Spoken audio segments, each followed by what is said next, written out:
Chapter 1. So is settled. The matter of dower's marriage shall be substituted by that young servant. This young servant has recently broached this topic frequently, and upon reflection, I believe a direct refusal of the marriage would indeed be inappropriate. Though the young servant is of humble origin, he is still a member of the Jiang clan. His involvement would spare dower from marrying that dim-witted girl and thus preserve the dignity of the Jiang family. The grand hall shimmered with opulence, adorned with intricately carved beams and painted pillars, epitomizing splendor. Countless magical arrays surged and flowed in this space, exuding an awe-inspiring grandeur that left onlookers breathless. At this moment, in the elevated position, sat a regal middle-aged woman, adorned with a vermilion hairpin, exuding an air of grace and nobility. Her tone frigid, although her visage bore the marks of time, it did not detract from her dignified beauty. Rather, it added to her allure. Beside her sat a young man of striking elegance, clad in garments as white as snow, possessing an otherworldly charm. His closed eyes suddenly fluttered open, releasing an indescribable glimmer of coldness that emanated from his gaze. Jiang Mingdao maintained a serene expression, betraying no emotion, yet, upon closer inspection, one could discern a hint of bewilderment lurking within the depths of his eyes. Where is this?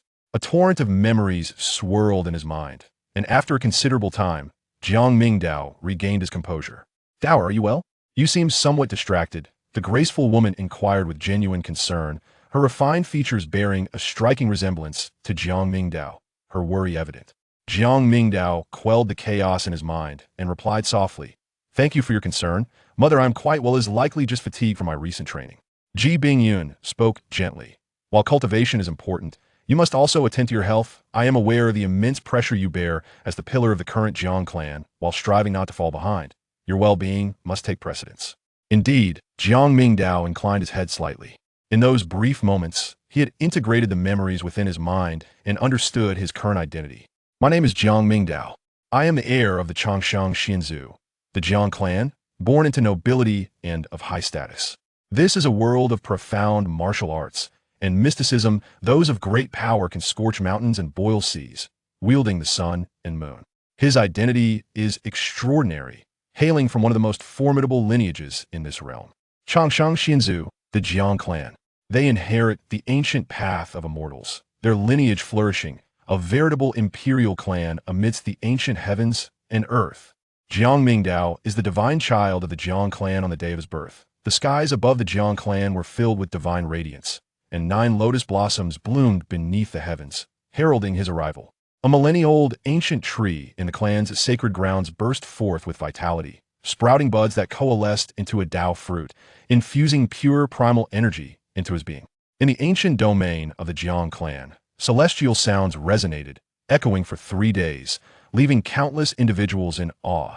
Subsequently, it was discovered that Jiang Mingdao was one of the rare Tao bodies in existence, a Hun Yuan Tao body. Upon his birth, his flesh and blood refined innate energy in the womb, naturally possessing the spiritual essence of the fourth realm, alongside a Hun Yuan bone that harbored divine patterns and nurtured precious techniques. Thus, Jiang Mingdao became the cherished jewel of the Jiang clan. Closely guarded by all members, the spring water he drank was distilled through 9 layers of magical arrays, and the food he consumed consisted of either the blood of extraordinary beasts or spirit rice nourished by the spiritual spring. It can be said that from infancy, Jiang Mingdao lived a life that others would struggle to attain even in a lifetime. Is my fortune truly this favorable? This is no mere birth with a silver spoon. It is akin to being born with dragon's liver and phoenix's marrow. Suddenly, Jiang Mingdao perceived fragments of memory, and his brow furrowed slightly. Wait a moment. Am I a villain? His narrative appeared to flow smoothly since his birth. He was the favored child of heaven, destined for greatness, yet it seemed that the circumstances surrounding him were far from simple. I am cold-hearted, of noble birth, yet I regard human life as insignificant, willing to forsake everything for the sake of cultivation. Yet, surrounding me are several individuals endowed with extraordinary talents. He recalled certain familiar presences within the clan. Was a distant cousin, oppressed by him, who had been cast into the wilderness, left to fend for himself, yet had not perished. It was heard that he took on a few masters in the land of exile, gradually rising to prominence. There was also a betrothed, a union forged between their families since childhood. However, it was rumored that she had suffered misfortune over the past 2 years, becoming a fool. Jiang Mingdao, finding her distasteful, unhesitatingly ordered the annulment of the engagement and intended to send someone to convey this decision soon. These individuals, with their various tribulations, clearly fit the archetype of protagonists. Moreover, more importantly, he narrowed his gaze, turning inward. Upon introspection, deep within his heart resided a murky, swirling orb of darkness. This orb exuded a chilling malevolence, and merely a hint of its essence evoked a sense of impending disaster. Heart of chaos, the source of calamity, an embodiment of pure evil. This entity is immensely powerful, harboring boundless demonic techniques capable of devouring all through slaughter. Those who possess it become insatiable in bloodshed, entwined with death, their sins boundless, rendering them the nemesis of all living beings. Throughout history, there have been many powerful beings imbued with demonic intent. None have failed to dominate their era, slaughtering indiscriminately and earning a fearsome reputation. Yet, some only possess a trace of demonic will. Within me resides the heart of calamity. If discovered, the heavens will tremble, and a hunt will ensue. Even as the heir of the Jiang clan, a member of the Changsheng Xianzu, I would find it difficult to ensure my safety. Jiang Mingdao's gaze darkened. He had anticipated a life of leisure as a top-tier, second-generation heir, only to realize the multitude of risks that lay ahead.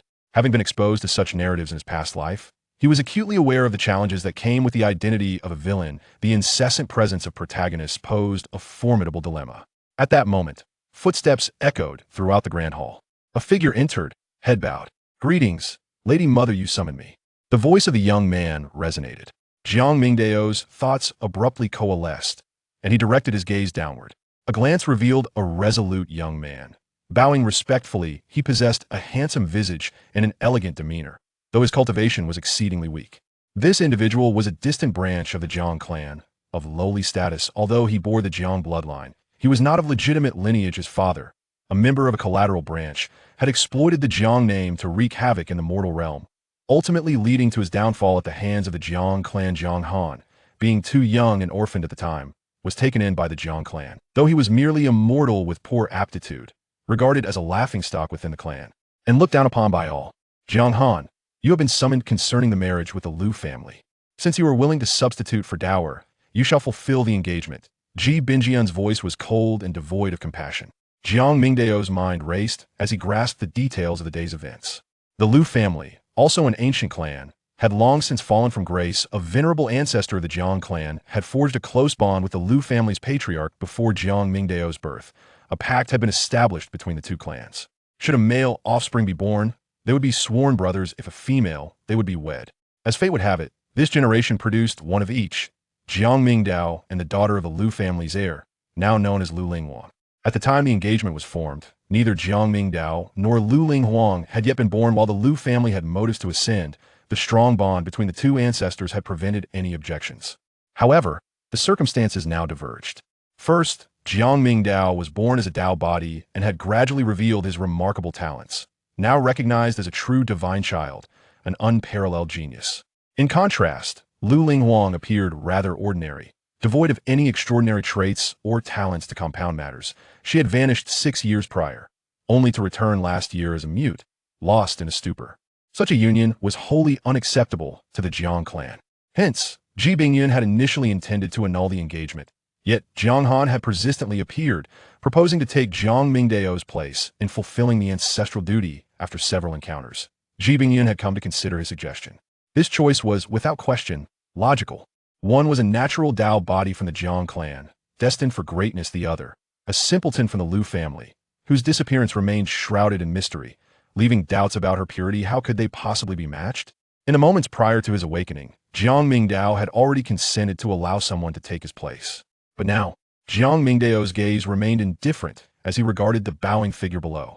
To the untrained eye, Jiang Han appeared utterly unremarkable. Yet as Jiang Mingdao's gaze darkened, a faint glimmer of light flickered around him, illuminating his form and his line of sight. A golden luminescence began to emanate from the prostrate figure of Jiang Han within him. The source of calamity also sensed the aura radiating from Jiang Han, causing it to leap abruptly, as a voice echoed in Jiang Mingdao's ear. "The source of calamity awakens. The destiny antagonist system is binding." With a swish, the page unfurled before him. Jiang Han, child of fortune. Cultivation, 6th layer of body refinement. Fortune, 300. Indeed, Jiang Mingdao mused, right beneath my nose, there exists a protagonist. As thoughts swirled in his mind, he suddenly spoke. "Mother, I believe this matter need not be so troublesome. I wish to pay a visit to that Lu Linghuan. Within the grand hall, Jiang Han stood with his head slightly bowed at a distance. Jiang Mingdao's gaze remained fixed upon him earlier, when Ji Bingyun had spoken of him taking over the marriage arrangement. Despite Jiang Han's lowered head obscuring his expression, Jiang Mingdao distinctly perceived a slight tremor in his form, his aura fluctuating suddenly. In an instant, if one were not to scrutinize closely, it would be easy to overlook. However, upon closer inspection, it was evident that the aura's response was one of joy. He was to take his place in marrying an unknown simpleton as a child of fortune. How could he suddenly exhibit such happiness? It was impossible to say that there was nothing amiss. Hence, Jiang Mingdao chose to voice his thoughts. As his calm voice echoed throughout the hall, Ji Bingyun's expression faltered, her features reflecting confusion. Dower, what do you mean? You wish to meet the daughter of the Lu family? Jiang Mingdao let out a slight chuckle. Since it is a marriage agreement that our Jiang clan has already consented to, if we were to retract it, what would that say to the outside world? As the young master of the Jiang clan, it is only fitting to honor the pact established by our ancestors.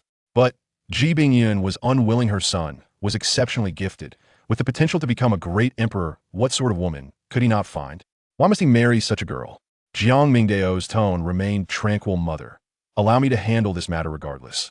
I must visit the Lu family, as it is an agreement left by our ancestors. Now that the Lu family is in distress, if we were to casually alter the agreement, while the ancestors may not cast blame, there would still linger a sense of guilt. Moreover, the willingness of the other party to fulfill an agreement made by the older generation is uncertain. Do they dare to refuse? Ji Bingyun's brows arched, a chill radiating from her stunning visage. Her son was born a supreme being, and he had only ever been in a position to select others. Would they dare to decline? That would be courting death. Despite her words, Ji Bingyun hesitated momentarily before relenting. Very well, Dower, you may handle it as you see fit. Thank you, Mother. Jiang Mingdao replied with a warm smile. Though he had traversed through time, the memories that merged in his mind granted him a sense of familiarity with the dignified woman before him. Meanwhile, Jiang Han's expression shifted slightly. What had been agreed upon as a substitution was now suddenly being retracted. Panic surged within him, and he hastily implored, Elder brother, how can you marry the daughter of the Lu family? I have heard she is naturally simple-minded and struggles with self-care. Would not marrying her tarnish your reputation? Allow me to go in your stead. I have little to occupy my time within the clan, and fulfilling the marriage agreement would be my contribution to the family. Impudent. As Jiang Han's words escaped his lips, a sharp rebuke reverberated from above. Ji Bingyun's smile vanished instantly, and her eyes glinted with icy fury. Who permitted you to address him as elder brother? What lineage do you possess that entitles you to such a title? You are not but a lowly individual, tainted by a mere hint of Jiang blood. Do you truly believe you have a right to speak here? Jiang Mingdao possesses his own convictions. There is no need for your interference. In that moment, Ji Bingyun's demeanor shifted entirely from her earlier softness, her formidable aura erupting forth. Jiang Han felt the oppressive energy wash over him, causing his body to tremble, his complexion turning ashen. With his meager strength at the body refinement stage, he found it nearly unbearable to stand before Ji Bingyun. Jiang Mingdao's eyes sparkled. The more anxious this child of fortune became, the more assured he felt in his decision. Get out! Ji Bingyun's voice was frigid. Jiang Han's face turned pale, but he dared not utter another word, hastily turning to flee. Truly a lowly wretch, Ji Bingyun remarked coldly. Jiang Mingdao's tone remained gentle. Mother, take care of your health. There is no need to become agitated over such trivial matters. Ji Bingyun's expression softened considerably. This Jiang Han is indeed irksome. I had initially intended to expel him. However, since Dower has given a consideration, you may proceed as you wish. Jiang Mingdao nodded in agreement, but then shifted the conversation. Mother, has there been any unusual behavior from Jiang Han lately? What sort of unusual behavior? I have observed him before, and he seems markedly different. His temperament appears vastly altered from before. Is that so? Ji Bingyun replied, puzzled, for she held no interest in such lowly individuals. Jiang Mingdao spoke casually. Perhaps it is merely an illusion. I have a vague feeling as though he is transformed into another person. Is that truly the case? Ji Bingyun's eyes turned icy. Has someone else taken their place? Jiang Mingdao spoke casually, yet Ji Bingyun could not afford to take it lightly. Particularly in this world, where the act of seizing one's body is not uncommon. As members of the Eternal Life Immortal clan, their defenses are formidable and meticulously arranged. Ordinarily, no one could possibly bypass the outer formations to usurp a member of their clan. However, one must always consider the unforeseen. Should a true usurpation occur, it would undoubtedly signify a significant ulterior motive behind infiltrating the Jiang family. Dao possesses the primordial force, endowing him with acute perception, since you have sensed something amiss. It is certainly not trivial. With a swift thought, Ji Bingyun's voice resonated. Black Ji. In the next moment, the air beside the hall stirred, and a tall figure emerged from the void, a woman clad in form-fitting black attire. Her complexion was as pale as snow, exuding an aura of cold elegance, akin to a pristine lotus blooming in a frigid landscape. I have met the lady and the young master. The woman bowed respectfully to Ji Bingyun before turning her gaze towards Jiang Mingdao. Jiang Mingdao nodded. This woman was personally nurtured by Ji Bingyun, although still young. She was a formidable 8th-level warrior, surpassing Jiang Mingdao by 2 tiers. Ji Bingyun's expression exuded authority. Her tone measured. Keep a watchful eye on Jiang Han and see if he exhibits any suspicious behavior. Yes, madam, Black Ji replied respectfully. In the presence of others, Ji Bingyun maintained an air of sternness, yet her visage softened into a warm smile when she gazed upon her son. Dower, since you intend to venture out, it would be unwise to do so without capable companions. Black Ji has been groomed for a long time by me, specifically for you. From today onward, she shall accompany you. Upon hearing this, Black Ji turned to Jiang Mingdao and walked beside him. Black Ji is at your service. Thank you, mother. Jiang Mingdao graciously accepted without hesitation. After exchanging a few more casual words with Ji Bingyun, he finally exited the grand hall. Upon leaving, Black Ji stood beside Jiang Mingdao, a subtle hint of awkwardness gracing her otherwise striking features. Master, I look forward to your guidance in the future. Jiang Mingdao responded with a soft hum. The Black Maiden then proceeded to keep a watchful eye on Jiang Han, ready to respond should her master issue a command. Having been granted to Jiang Mingdao, her title transitioned from young master to master. With that remark, she vanished from sight. Jiang Mingdao's thoughts flickered as his gaze followed the departing figure of Jiang Han. It wouldn't be long before he received news. For now, however, he needed to examine his current state. With this in mind, Jiang Mingdao set off towards his palace. The estate of the Jiang clan sprawls over an expansive area, its majestic palaces and towers rising in a harmonious succession, exuding an aura of ancient terror that permeates the surroundings. As a lineage of primordial celestial beings, the Jiang clan's formidable influence and vast reach are truly remarkable. Even Jiang Mingdao, the young master, cannot fully grasp the entirety of its scope. Merely possessing the title of emperor is sufficient to instill dread in various factions. Numerous immortal Taoist courts and ancient divine sects recoil in trepidation upon encountering the Jiang clan. As he proceeds along his path, crossing the ethereal bridge shrouded in mist, legions of imposing guards, brimming with overwhelming presence, patrol the area, bowing in reverence upon sighting Jiang Mingdao. Jiang Mingdao, guided by his memories, retraced his steps and entered his regal palace. Within the palace, the protective array was activated. Jiang Mingdao's thoughts stirred, summoning the system. With a swift action, a page materialized before him. Host, Jiang Mingdao cultivation level. Pinnacle of Divine Palace Realm, 6th stage, physique, source of calamity. Primal Dao body technique. Perfected void refinement technique divine abilities. Songhua ancient seal, heavenly tier. Xiantian fire blade, heavenly tier. Tianyi phantom technique, earthly tier. Broken void palm, earthly tier. Villain value. 300. Is there already a villain value? Jiang Mingdao shifted his gaze and discovered a newfound clarity. Interrupting the development of the Son of Destiny, Jiang Han, yielded an increase of 300 points in villainous value. To interrupt Jiang Han's progress referred to preventing him from marrying into the Lu family, did it not? Indeed. Lu Ling Wang possessed exceptional qualities and was far from the so-called foolish individual. This villainous value proved to be exceedingly useful. He glanced at the so-called system interface, noting the myriad of items available for exchange. From martial arts and spells to the most profound of body techniques and treasured weapons, the options were plentiful. However, acquiring top-tier items required a substantial amount of villainous value. Jiang Mingdao pondered for a moment and inquired, System, what is the origin of the source of calamity? The source of calamity is the most ancient and enigmatic entity among the heavens. The host possessing this artifact is inherently malevolent, currently in a nascent state. The host can unlock its potential by harvesting fortune to infuse into it. With each segment unlocked, a corresponding fragment of power is bestowed. It is precisely because of the awakening of the source of calamity that the host has begun to recover long-buried memories. Long-buried memories? Jiang Mingdao was taken aback. Am I truly a native of this world? System, the host has traversed from infancy and has grown up in this realm, yet your memories have remained sealed. It is only through the source of Calamity's interaction with fortune that your recollections have fully resurfaced. Jiang Mingdao has attained a certain enlightenment. So it is, no wonder. If it were merely a sudden descent, how could such a powerful soul, strong in its essence, be overtaken by my possession? Upon just awakening, he felt no repulsion towards the body. It was merely a release of memories. This realization brought him a measure of comfort. Otherwise, as an ordinary person in a place like the imperial clan, he would live in constant fear of being exposed, which would surely lead to his utter annihilation. Next, Jiang Mingdao shifted his gaze towards the source of Calamity. This entity is, after all, his greatest asset. However, he is well aware of the formidable nature of those favored by fortune. From his past life, the Myriad novels, comics, and films have left him with the impression that each protagonist is a considerable nuisance. The characteristics they bear are strikingly evident. 1. Indomitable resilience. These individuals are buoyed by fortune, making them exceedingly difficult to kill.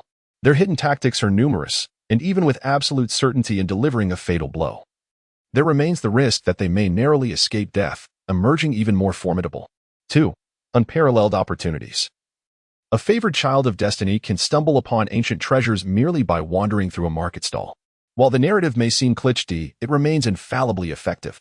Moreover, each of these individuals invariably possesses an extraordinarily powerful golden finger, ranging from a personal guardian to various divine artifacts, supernatural abilities, divine treasures, reincarnation, time travel, and even the absurd notion that they grow stronger with each death. 3. Naturally, they cultivate extensive networks, effortlessly befriending hidden masters of the highest caliber. Initially unassuming, upon further acquaintance, one may find themselves in the presence of ancient beings who have lived for millennia. Since I carry the source of Calamity and am inherently a villain, those favored by fortune are my adversaries, and I must devise means to address each encounter. However, these protagonists are not easily vanquished. Jiang Mingdao pondered deeply. Generally, protagonists possess means of self-preservation. Each failed attempt to eliminate them only serves to augment their power. Although he hails from the esteemed Chongqing immortal clan, with profound heritage, he must not underestimate those favored by fortune. Furthermore, he harbors the source of Calamity, a secret he cannot divulge to anyone. Should it be exposed, it would undoubtedly incite turmoil across the realms, and even the Chongqing immortal clan would be unable to safeguard him. Thus, he must strive for greater strength. System: the child of destiny is surrounded by a potent aura of fortune. Their fateful objects are elusive and ineffable, serving as a safeguard for their life. The host can diminish the opponent's fortune to harvest it, thereby reducing their strength. Can I eliminate them directly? Jiang Mingdao inquired. He wished to avoid prolonged entanglement with the child of destiny, as it is well known that the longer one remains entangled, the greater the risk of being ensnared themselves. If an opportunity arises, a swift and decisive strike is the only prudent course of action. System: yes, directly eliminating the child of destiny will yield fundamental fortune points. However, one must ensure that the child of destiny truly perishes. Those imbued with abundant fortune typically possess means of survival. In a state of near death, they would only enhance the child's power. Additionally, since the host possesses the source of Calamity, if sufficient fortune is harvested, it is possible to seize the core of the child's fortune. Jiang Mingdao raised an eyebrow. The core of fate? A golden finger? His interest was piqued. The power of the child of destiny is beyond question, and their formidable strength fundamentally lies in the golden fingers they possess. Some golden fingers may be external objects that can be acquired through conquest and plunder. However, the majority of golden fingers are intrinsically linked to the child of destiny. Even if one were to eliminate the opponent, there would be no gain. Yet now, by merely diminishing the value of fate, he could completely seize the other's golden finger. Once he obtained this golden finger, he, as the antagonist, would similarly wield the power of the protagonist. The system of destined antagonists is fully activated. Please, host, claim your basic rewards. Jiang Mingdao spoke. Open. A humming sound resonated as radiant light burst forth before him, an exquisite aura soaring into the heavens. Congratulations, host, for acquiring the opportunity to refine the divine light once. Congratulations, host, for obtaining a chance to draw a treasure. Jiang Mingdao cast a fleeting glance, a subtle shift in his expression. Utilize. Suddenly, a radiant beam of seven-colored divine light descended, merging seamlessly into his being. In an instant, Jiang Mingdao experienced an enlightening revelation. His memories awakened. Although the two streams of recollections intertwined effortlessly, they bestowed upon him an additional life, equivalent to a wealth of experiences and insights. Each of these experiences could be harnessed to enhance his own cultivation. At that moment, with the aid of the purifying divine light, he felt as if all his encounters and realizations flowed into his very flesh and soul. The myriad techniques and skills within his mind seemed to undergo a subtle refinement, each one enriched in varying degrees. After a brief pause, Jiang Mingdao experienced a profound sense of self. The power coursing through his being roared, and the myriad mysteries of divine abilities were at his command. With each motion, a resonant hum accompanied him.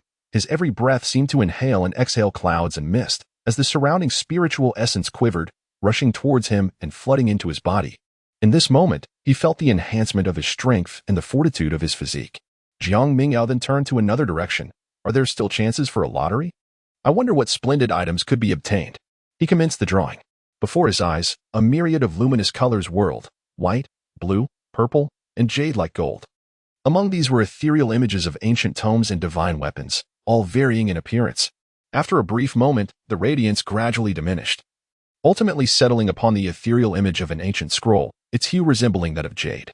Jiang Ming was taken aback as a notification echoed in his ears. Congratulations, host. You have acquired the primordial divine ability of the endless body. The endless body, a primordial divine power that existed in ancient times. Once perfected, it allows one to attain the endless true body, devoid of origin and destination, transcending the mundane world, elusive and inscrutable, difficult to perceive and impossible to pin down. A resonant hum reverberated as an ancient phantom materialized within his mind. Jiang Mingdao felt as though his soul had transcended, entering the vast expanse of the cosmos. In the distance of his vision, a colossal celestial body suddenly materialized, surrounded by swirling starlight that devoured all in its path. As he approached, he discerned that amidst this radiance sat a tremendous phantasm, with Jiang Mingdao before it appearing as insignificant as an ant. When his gaze fell upon this star-like form, its eyes opened wide. Boom. As those eyes unfurled, they revealed reflections of myriad entities, encompassing both the ancient and the modern. The heavens and the earth were all contained within. In an instant, under that all-seeing gaze, Jiang Mingdao's corporeal form was reduced to dust, vanishing into oblivion. In the wake of this, a wave of searing, primordial power surged forth, coursing into Jiang Mingdao's being. Within his veins, there flowed an ancient and pure force, alongside the grand script of the heavenly Tao that infused his very essence. Each character spiraled in his mind like divine utterances. Is this divine power? Primordial divine power? Jiang Mingdao woke, his expression one of astonishment. He had unexpectedly acquired the primordial artifact. Such is the formidable power of the system. Jiang Mingdao surveyed the divine script within his mind, and upon glancing at any single character, he felt as though his eyes were dazzled by its profound intricacies, making it nearly impossible to grasp its full meaning. Although he had acquired the entirety of this primordial divine art, mastering it would require considerable effort. This original divine ability was indeed formidable, defying comprehension and scrutiny, allowing one to transcend the confines of the world, rendering various divination methods ineffective. Yet, he pondered the limits of this elusive divine power. Was it the realm of a divine king, or perhaps that of a great emperor? Jiang Mingdao pondered for a moment. Although it was said that one could attain divine abilities, the path of cultivation was far from simple. The refinement of such primal entities was an endeavor as arduous as ascending to the heavens. There is no need to rush, he concluded. Having something was certainly better than having nothing at all. On the outskirts of the opulent residence of the Jiang clan, there lies a desolate side hall. The vegetation surrounding this hall is withered, and its layout is antiquated. This is the abode of Jiang Han, although sharing the Jiang surname, Jiang Han, who possesses the bloodline of the Jiang clan, receives none of the privileges befitting his lineage. His dwelling is devoid of patrolling guards, and even servants and maids are absent. Within the confines of the room, Jiang Han's expression was grim. How could this be? According to the storyline, Jiang Mingdao despised the dull-witted Lu Ling Wang and rejected the engagement. During this period, I had employed various means to convey my willingness to replace him in fulfilling the engagement. I was on the verge of success, yet now, how has everything changed so abruptly? Jiang Han, in a fit of exasperation, could not help but let out a low growl. Jiang Han harbors his own secrets. He shares the same name and gender as this body. Yet the soul within has long since been replaced by another. Half a month ago, Jiang Han fell gravely ill, and upon awakening, found himself in this place. After traversing into this realm, he quickly realized that everything around him felt remarkably familiar. After careful exploration over several days, he became convinced that he had entered a novel he had once read. The environment he now inhabits mirrors the beginning of the story. concerning the marriage alliance between the Jiang clan of the eternal life immortal race and the Lu family. The novel is rife with melodrama, capitalizing on tropes of romantic intrigue, and possesses a somewhat antiquated dragon overlord style. The protagonist, despite having numerous romantic interests, is portrayed as pretentious and unlikable. However, the author possesses a remarkable skill for characterization, particularly in the depiction of female characters, which captivates readers. Among them, Lu Ling Wang stands out brilliantly. In the original tale, Lu Ling Wang is the primary female protagonist. Although it is a male-oriented narrative, she commands attention, with even the male lead playing the role of an ardent admirer. Notably, each time she appears later in the story, adorned in her resplendent red phoenix attire, she captivates all who behold her, akin to an empress descending from the heavens. Presently, Lu Ling Wang appears somewhat naive and is dismissed by Jiang Mingdao, who outright rejects this marriage proposal. Yet, unbeknownst to the Jiang clan, Lu Ling Wang is far from foolish. During her years of absence, she was guided by an unseen force to an imperial tomb, where she awakened fragments of her past life memories. In her previous existence, she was a formidable empress who dominated her realm during tumultuous times. The tomb is the site of her demise, where she reclaimed her imperial scriptures. And together with her innate celestial demonic physique, she is currently in the midst of her cultivation journey. Once she completes her training and regains her rightful place, her strength will be boundless and her beauty unparalleled. According to the text, mere words fail to encapsulate her appearance. Her beauty alone incites countless souls to vie for her favor. Following the Jiang clan's withdrawal from the marriage, the Lu family faced public scorn, with Lu Ling Wang being disparagingly labeled as damaged goods. However, the Lu family has a foster son named Linshan, who seizes this opportunity to enter their lives, willingly becoming a part of Lu Ling Wang's world. As Lu Ling Wang progresses in her cultivation and ascends to her throne, her power will reach celestial heights. Linshan, aided by her, will also experience exponential growth in his own cultivation, eventually becoming a top-tier emperor. Although this novel is primarily targeted at a male audience, the portrayal of the female protagonist is exceptionally well-crafted, leaving a lasting impression on Jiang Han. At this moment, Lu Ling Wang is at her most vulnerable, lacking both strength and fully realized beauty. It is only during this time that he has the opportunity to forge a connection with her, thereby aligning himself with her burgeoning power. Jiang Han has plotted meticulously. As long as he seamlessly integrates himself into the Lu family, Linshan will be rendered inconsequential. Subsequently, he can shamelessly play the sycophant until he completely binds Lu Ling Wang to himself. Currently, Linshan is likely still cultivating within the Yunxia sacred land, and will only return upon learning of the Jiang family's annulment of the engagement. This is undeniably my finest opportunity. Just one step away, and I could harness the power of the reciprocation system to become invincible in this world. Jiang Han gritted his teeth. His fervent efforts were not solely motivated by a desire to cling to the protagonist, but also benefited from his extraordinary ability. Upon awakening in this new realm, he discovered that he was endowed with a unique system, the rebound system. He could designate a target, establish a certain degree of physical contact, and subsequently bind himself to them. Once bound, he would be able to share in their cultivation. Each time the other party's strength increased, a portion of that enhancement would be reciprocated to him. This was, without a doubt, an indispensable system for the indolent. Jiang Han was utterly exhilarated upon obtaining the system. This system bestowed formidable power without requiring arduous cultivation, making it perfectly suited for him. Moreover, the more interactions and deeper bonds formed with the bound individual, the greater the reciprocal benefits received. Initially, he had set his sights on Lu Ling Wang, a being of celestial and demonic constitution, already in possession of an emperor's scripture, destined to ascend to the rank of great emperor in the future. Yet now, Jiang Han's expression was grim. According to the narrative, this was an event that should have undoubtedly fallen into his grasp. Why has it suddenly gone awry? Could it be the influence of my arrival that has caused a deviation in the storyline? No. Although Lu Ling Wang appeared to be dazed and foolish at present, Jiang Mingdao would surely find it difficult to regard her with favor, thus affording me a glimmer of opportunity. Jiang Han was unwilling to concede. Whether in terms of appearance or prowess, he could not afford to overlook Lu Ling Wang. I shall seek another opportunity. Jiang Han made a resolute decision. At that very moment, a chilling voice echoed through the empty room. The master was indeed correct. You are not Jiang Han. Who? Jiang Han's expression suddenly shifted, and he looked up abruptly. Before him stood a tall, shadowy figure, the Black Princess, her demeanor frosty, with swirling light in her obsidian eyes. Moments earlier, Jiang Han had been murmuring to himself, mostly lost in his thoughts. However, the occasional phrases that slipped from his lips had already revealed that he was not himself. If he was not himself, it could only mean one thing. Possession. Who are you? Jiang Han's face paled, and he urgently protested. No, that's not me. I can uncover the truth myself. The Black Princess extended her hand, swiftly sweeping it towards Jiang Han. Jiang Han currently possesses feeble strength, merely at the first realm, rendering him utterly defenseless in the presence of Heiji. With a tremor of his body, his soul is abruptly extracted, bound and sealed within the confines of the palace. Jiang Mingdao sat cross-legged, acutely aware of the terrifying power residing within his corporeal form. The essence of flesh and spirit surged throughout his being, and every thread of energy possessed the potential to create earth-shattering phenomena. The path of cultivation is divided into 9 realms, 3 realms of the physical body, 3 realms of divine powers, and 3 realms of Taoist laws. The 3 realms of the physical body are the body refinement realm, the aperture opening realm, and the cave heaven realm.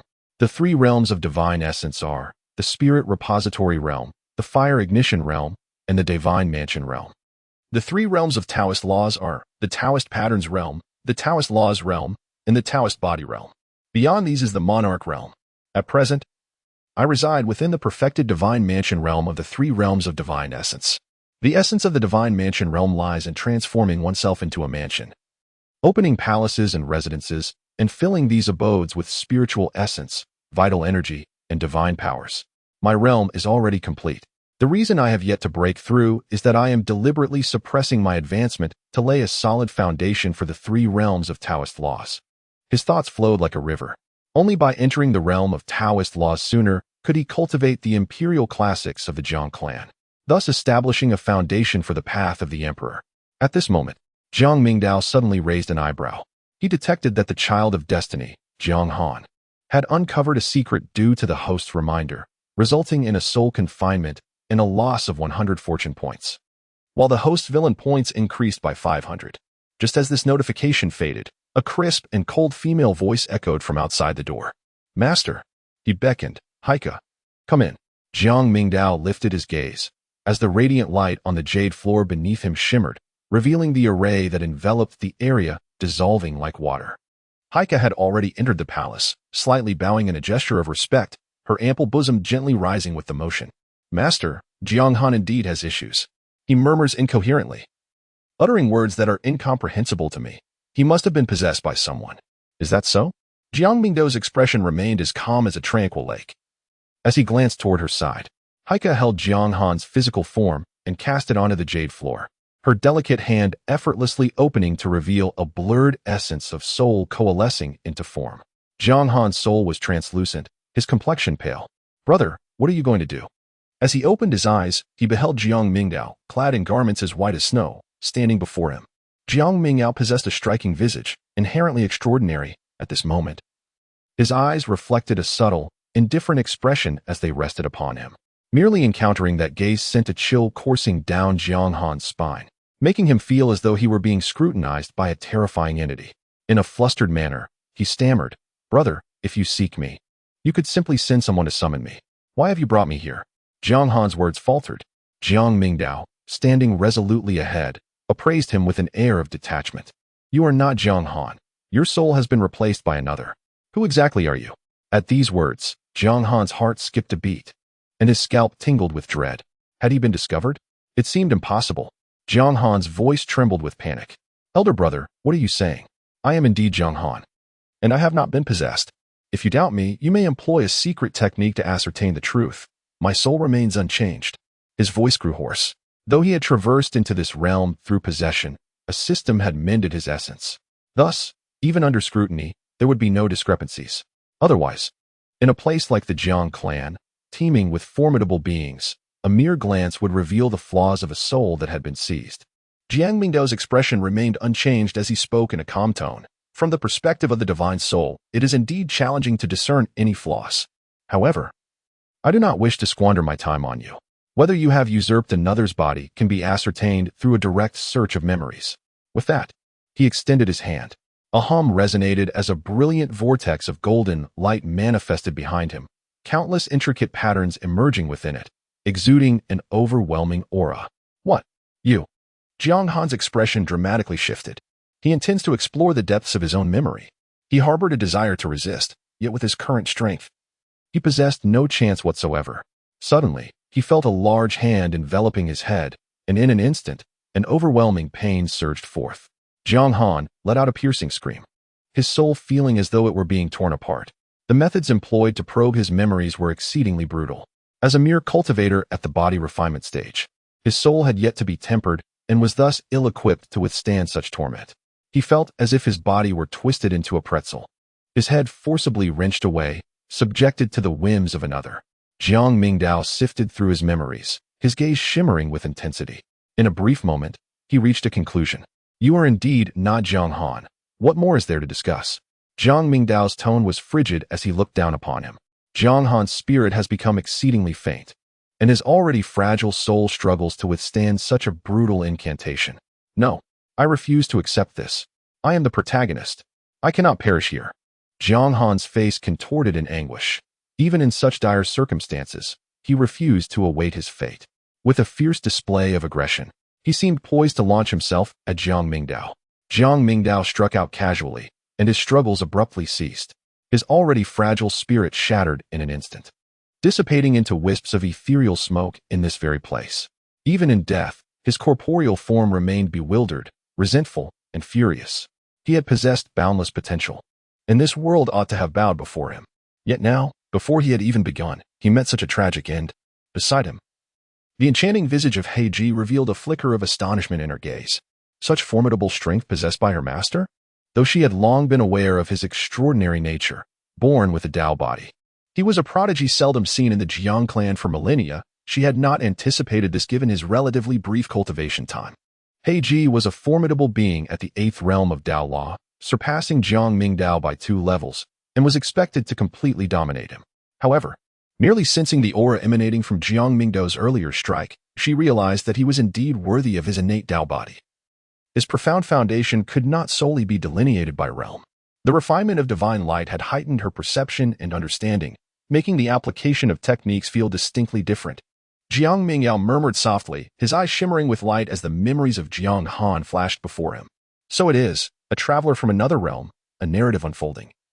And a system in place? This Jiang Han has indeed bestowed upon me a remarkable boon. Jiang Mingdao was in high spirits. At this moment, Jiang Han found himself at his most vulnerable stage. Despite being the protagonist, he had yet to undergo any significant development, and his fortune had not yet flourished. Consequently, it was effortlessly easy to interrupt his progress twice, thereby diminishing Jiang Han's fortune to nothing, which was then entirely refined by Jiang Mingdao. Ding, the son of fortune, Jiang Han, lost his luck and met his demise. The host received an increase of 300 in fortune points and 500 in villain points. The host acquired the core power of Jiang Han's fortune as a form of retribution. It's done. Jiang Han's fortune was meager, making it perfectly feasible to eliminate him completely. Jiang Han's golden finger, the so-called reciprocal system, naturally fell into Jiang Mingdao's hands. Reciprocal system, celestial prodigy binding count. 01 allows the selection of a celestial prodigy with fortune, purple, or above for binding, enabling synchronization of their cultivation and techniques. As the bond with the chosen individual deepens, the power of reciprocity gradually intensifies. Parasitic system, this was indeed Jiang Han's original path.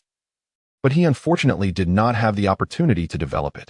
Otherwise, had he successfully bound, such a rapid cultivation speed would have posed considerable complications. Jiang Mingdao retracted his thoughts. Compared to this system, the memories residing in Jiang Han's mind are the most valuable assets. Luling Wang, the foremost heroine, possesses the ancient scriptures obtained from the tomb of the ancient immortal demon body emperor. Additionally, there exists another protagonist, Lin Qin. Isn't this plot somewhat convoluted? Jiang Mingdao gently shook his head. Jiang Han had intended to ensnare Lin Qin's love interest, akin to a man is capturing a cicada, yet unexpectedly. His endeavor concluded before it even commenced. His gaze narrowed as he turned towards Heiji, presenting her with a dim orb of light cradled in his palm. It became evident that Jiang Han had indeed been possessed. The memories contained within the orb were fragmented, yet sufficient for her to deliver to his mother. Yes, master. Heiji replied, suppressing her astonishment as she lowered her gaze and accepted the orb.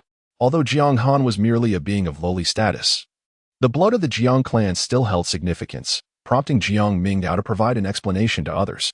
The memories within the orb had been largely extracted by him, leaving only fragments of Jiang Han's experiences prior to his traversal and awakening. The narrative of the so-called novel, along with numerous peculiar memories, had been obliterated by Jiang Mingdao. Heiji departed with the orb in hand. With the scattered memories contained within, it was sufficient to ascertain the identity of Jiang Han's usurper. This incident would not only bear no repercussions for Jiang Mingdao, but might even serve to enhance the Jiang clan's reputation. Jiang Han was merely the beginning. An undeveloped child of destiny held little significance. The focus should be on those who might emerge subsequently. He perused Jiang Han's recollections, identifying several individuals of interest beyond Luling Wang. However, it was prudent to commence with the female protagonist and the main character of the narrative.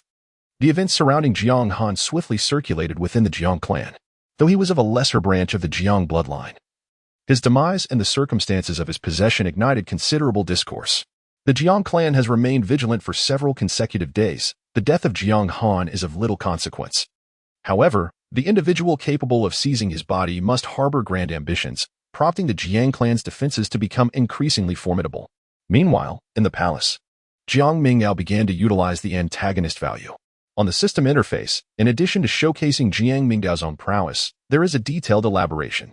Body refinement realm, perfected to the 9th level, with abundant vitality, can consume antagonist value to continue enhancement. Opening apertures realm, perfected to the 9th level, with 1,200 apertures filled, can consume antagonist value to continue enhancement. Cavern realm, perfected to the 9th level, with 10 caverns fully realized, can consume antagonist value to continue enhancement. I am a natural Tao body, having refined my flesh and blood through innate energy while still in the womb, possessing an innate physique that places my starting point at the pinnacle among numerous formidable beings. In my youth, I also practiced foundational techniques, specifically the void body refinement method derived from the Jiang clan's imperial scriptures, using the void scriptures as the foundation to transform myself into a furnace for self-refinement. In the body refinement realm, I condense vitality into spiritual blood. In the opening apertures realm, the celestial grade techniques of prominent clans typically reach a maximum of 500 apertures, while the void body refinement method can unlock 800. And due to my origin from the Hunyuan Dao body, I possess 1,002 apertures. Even so, can there still be room for further enhancement? Jiang Mingdao was taken aback. It seems that this system is far more powerful than I had anticipated. His spirits soared with delight.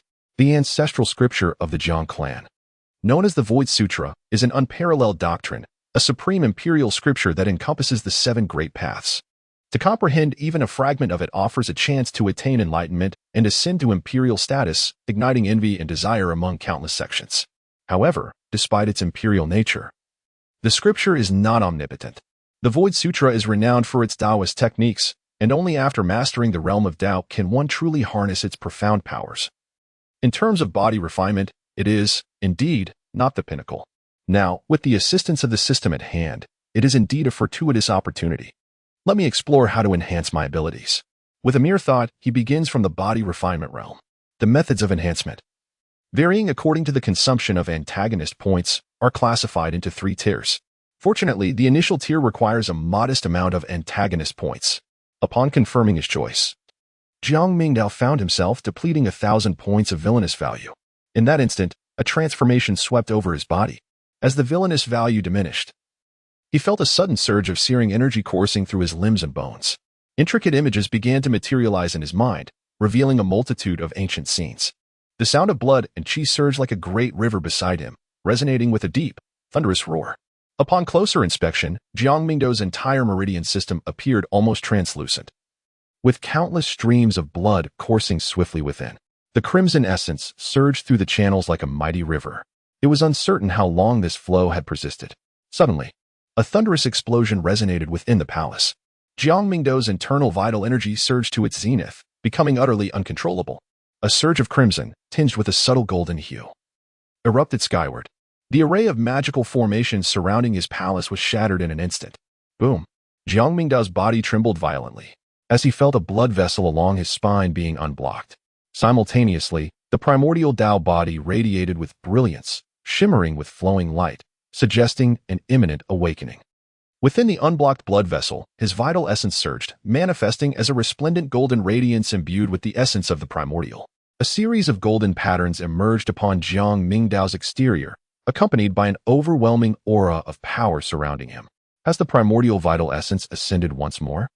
Jiang Mingdao attuned himself to the essence within. Merely enhancing a single bloodline, he perceived an augmentation of strength coursing through his limbs, amplifying his already formidable vitality. With each consumption of the villainous essence, additional bloodlines within Jiang Mingdao surged forth 1, 2, 3. The resounding echoes reverberated throughout his palace, sending tremors through the entire Jiang clan, who initially feared calamity had befallen him. Upon investigation, they discovered he was merely engrossed in his cultivation. The entire clan was left in awe, frequently glancing towards the source of the commotion. This innate divine child of the primordial Tao body exhibited such extraordinary phenomena simply through his training. What marvels would unfold when he truly entered the realm of cultivation, mastering the void scriptures? He was indeed the pillar of the Jiang clan's generation. As time gradually slipped away, the palace resonated with a thunderous sound. The shattered formations around him were enveloped by an ancient divine light that had emerged from the ancestral grounds, shielding Jiang Mingdao from external disturbances. At long last, he opened his eyes. The surrounding void erupted with a booming resonance, and an aura, magnitudes greater than before, ascended from his being. To my astonishment, my vitality has surged over tenfold. Jiang Mingdao's countenance bore an unusual hue. Previously, his mere attainment of spiritual blood through the refinement of his physical body was already an extraordinary feat within the Jiang clan, drawing admiration from countless elders who proclaimed the innate body to be truly exceptional. It was initially believed that this marked the pinnacle of his cultivation. Yet, in hindsight, it seems that this is merely the beginning. This 1,000 points of villainous value represents just a preliminary enhancement. Should he choose to expend further resources, he could advance even further. Jiang Mingdao introspected within himself and felt a profound transformation coursing through his meridians, organs, and bones, as if he were enveloped in a subtle, lustrous sheen. With this enhancement, his physique seemed to have elevated significantly compared to before. Should he attain a state of perfection? It remains uncertain whether the mere efficacy of his body refinement could rival that of the great Sun immortal dynasty, which possesses the imperial scripture of the heavenly Yang, containing 6 distinct paths of body cultivation, specifically designed for mastery in this art. The young prodigy of their generation, the great Sun Prince, is also renowned far and wide. Jiang Mingdao shifted his gaze. In addition to the value of the antagonist, there was also the matter of fortune. Having slain Jiang Han, he had harvested all of his fortune. Though it amounted to merely 300, it still held its utility. System, how should the fortune be utilized? The system responded. The host may invest the fortune into the source of calamity. The source of calamity can refine the fortune into calamity energy. Upon reaching a certain threshold, it will gradually unlock the capabilities of the source of calamity. Jiang Mingdao turned his gaze inward, channeling all 300 points of his fortune within him. The chaotic demonic heart surged in an instant, releasing a terrifying aura of malevolence that coursed throughout his entire being. The source of calamity. Truly extraordinary. Jiang Mingdao sensed the demonic essence swirling within him. For but a fleeting moment, it lay dormant, concealed. Yet, he held no doubt that the terrifying malevolence that briefly manifested could indeed provoke chaos across the heavens if fully awakened. 300 points of fortune seemed insufficient. However, there was no need for haste, for the next individual destined for fortune had already been chosen. Luling Wang. Tentatively, she could be regarded as the primary heroine of the tale, undoubtedly harboring great fortune within her. Moreover, by approaching her now, he could seamlessly integrate into the unfolding narrative. Jiang Mingdao chuckled softly, intending to put this matter on the agenda. Meanwhile, in the ancient city of Dian, the Lu family, one of the 4 ancient clans of the eastern wilderness, once stood at the pinnacle of power, almost regarded as the foremost among the 4 clans. Although their ancestors had never ascended to the throne, several members had reached the divine king realm, with the Lu family's patriarch being at the pinnacle of that realm and existing for a long time. However, the Lu family later fell into turmoil, reportedly due to an expedition beyond the realms, where an accident in a forbidden zone led to the fall of their divine king, severing their lineage. Now, the Lu family has seen better days, becoming the weakest among the 4 ancient clans, with only a feeble true king remaining as their strongest member. The Lu family occupies the heart of Dian ancient city, their residence situated at the center. Upon entering the estate, one can observe elegant pavilions and winding corridors, with palatial buildings lined up in an orderly fashion, each offering a unique view, adorned with intricately carved beams and painted pillars featuring dark tiles and blue bricks. In the main hall, a gathering of individuals sits in solemnity, with the current clan leader, Lu Wanshan, at the forefront. Is it true what the people of the Xiaofeng dynasty have said? Lu Wanshan's expression was grave, surrounded by several elders and stewards of the Lu family, representing the current management of the clan. The past 2 years had not been kind to the Lu family. Without the patriarch at the peak of the Divine King realm to oversee them, and with 3 esteemed Divine King elders having perished outside, only a single true king remains to maintain order, leaving their strength severely lacking. Lu Wanshan himself had only reached the pinnacle of the 8th stage of the Taoist realm, still far from the Tao body realm, let alone the higher king realm. This internal weakness has rendered the Lu family a tempting target for many. After all, despite their diminished strength, the assets under their control still exist. Just the blood source mine alone has drawn the envy of countless eyes. Not to mention the Lu family also possesses a celestial gold mine, although it can only yield a small fragment of celestial gold every millennium. This material is a divine resource for forging unparalleled treasures and is exceedingly rare. In the past, with the patriarch at the peak of the Divine King realm, outsiders dared not encroach upon them, but now, the current situation could very well bring disaster upon the Lu family. An elder spoke up 3 days ago. The prince of the Xiaofeng dynasty set out for our eastern wilderness. He has already sent messengers to convey that if we, the Lu family, offer the blood source mine and the celestial gold mine, we shall have their protection as our backing. Lu Wanshan's expression fluctuated between despair and contemplation. The Xiaofeng dynasty is a powerful dynasty located in one of the 3,000 realms, and most importantly, it possesses divine kings. In the past, the Lu family would have dismissed such an offer, but now, Lu Wanshan could not afford to take it lightly. It is despicable. The Xiaofeng dynasty is taking advantage of our misfortune. In the past, we never feared them. One elder exclaimed angrily, and others echoed his sentiments, mourning the Lu family's fall from grace. In their prime, the Lu family was unrivaled, yet now, they find themselves in such a miserable plight. Without a divine king, they cannot be considered a top-tier force and are significantly weaker in the face of the Xiaofeng dynasty. The Xiaofeng dynasty harbors delusions, expecting us to relinquish both our ancestral minds. Should we comply, the Lu family would cease to exist. There was indignation among the elders. But how can we resist? Should we consult the other 3 clans? Their assistance? Forget it. The Song family and the Zheng family have long coveted our assets. Bringing them in would be akin to inviting wolves into our fold. After a round of discussion, no conclusion was reached. What about informing Lin Chen? One elder suggested. Lin Chen is currently cultivating in the Yunxia sacred land, where he has garnered considerable attention. If he were to appeal to the elders there. At the mention of Lin Chen, the stewards present recalled him. Lin Chen was originally the only son of a small clan, the Lin family, which has a distant familial connection to the Lu family. After the Lin family encountered misfortune and suffered heavy casualties, Lin Chen sought refuge and was taken in by Lu Wanshan. To the outside world, Lin Chen is regarded as the adopted son of the Lu family. Lin Chen was unremarkable in the past, but during the years when the Ling Wang vanished, he fortuitously experienced a significant breakthrough. He left the Lu family under the pretense of searching for the Ling Wang. It was later learned that he had become a disciple of the Yunxia sacred land, one of the ancient sanctuaries, which astonished Lu Wanshan. Even if his talents are extraordinary now, the Yunxia sacred land is vast, with tens of thousands of disciples. Even if Lin Chen has entered, he is likely just an ordinary disciple and unlikely to garner the elders' favor, sighed Lu Wanshan. The room fell into silence.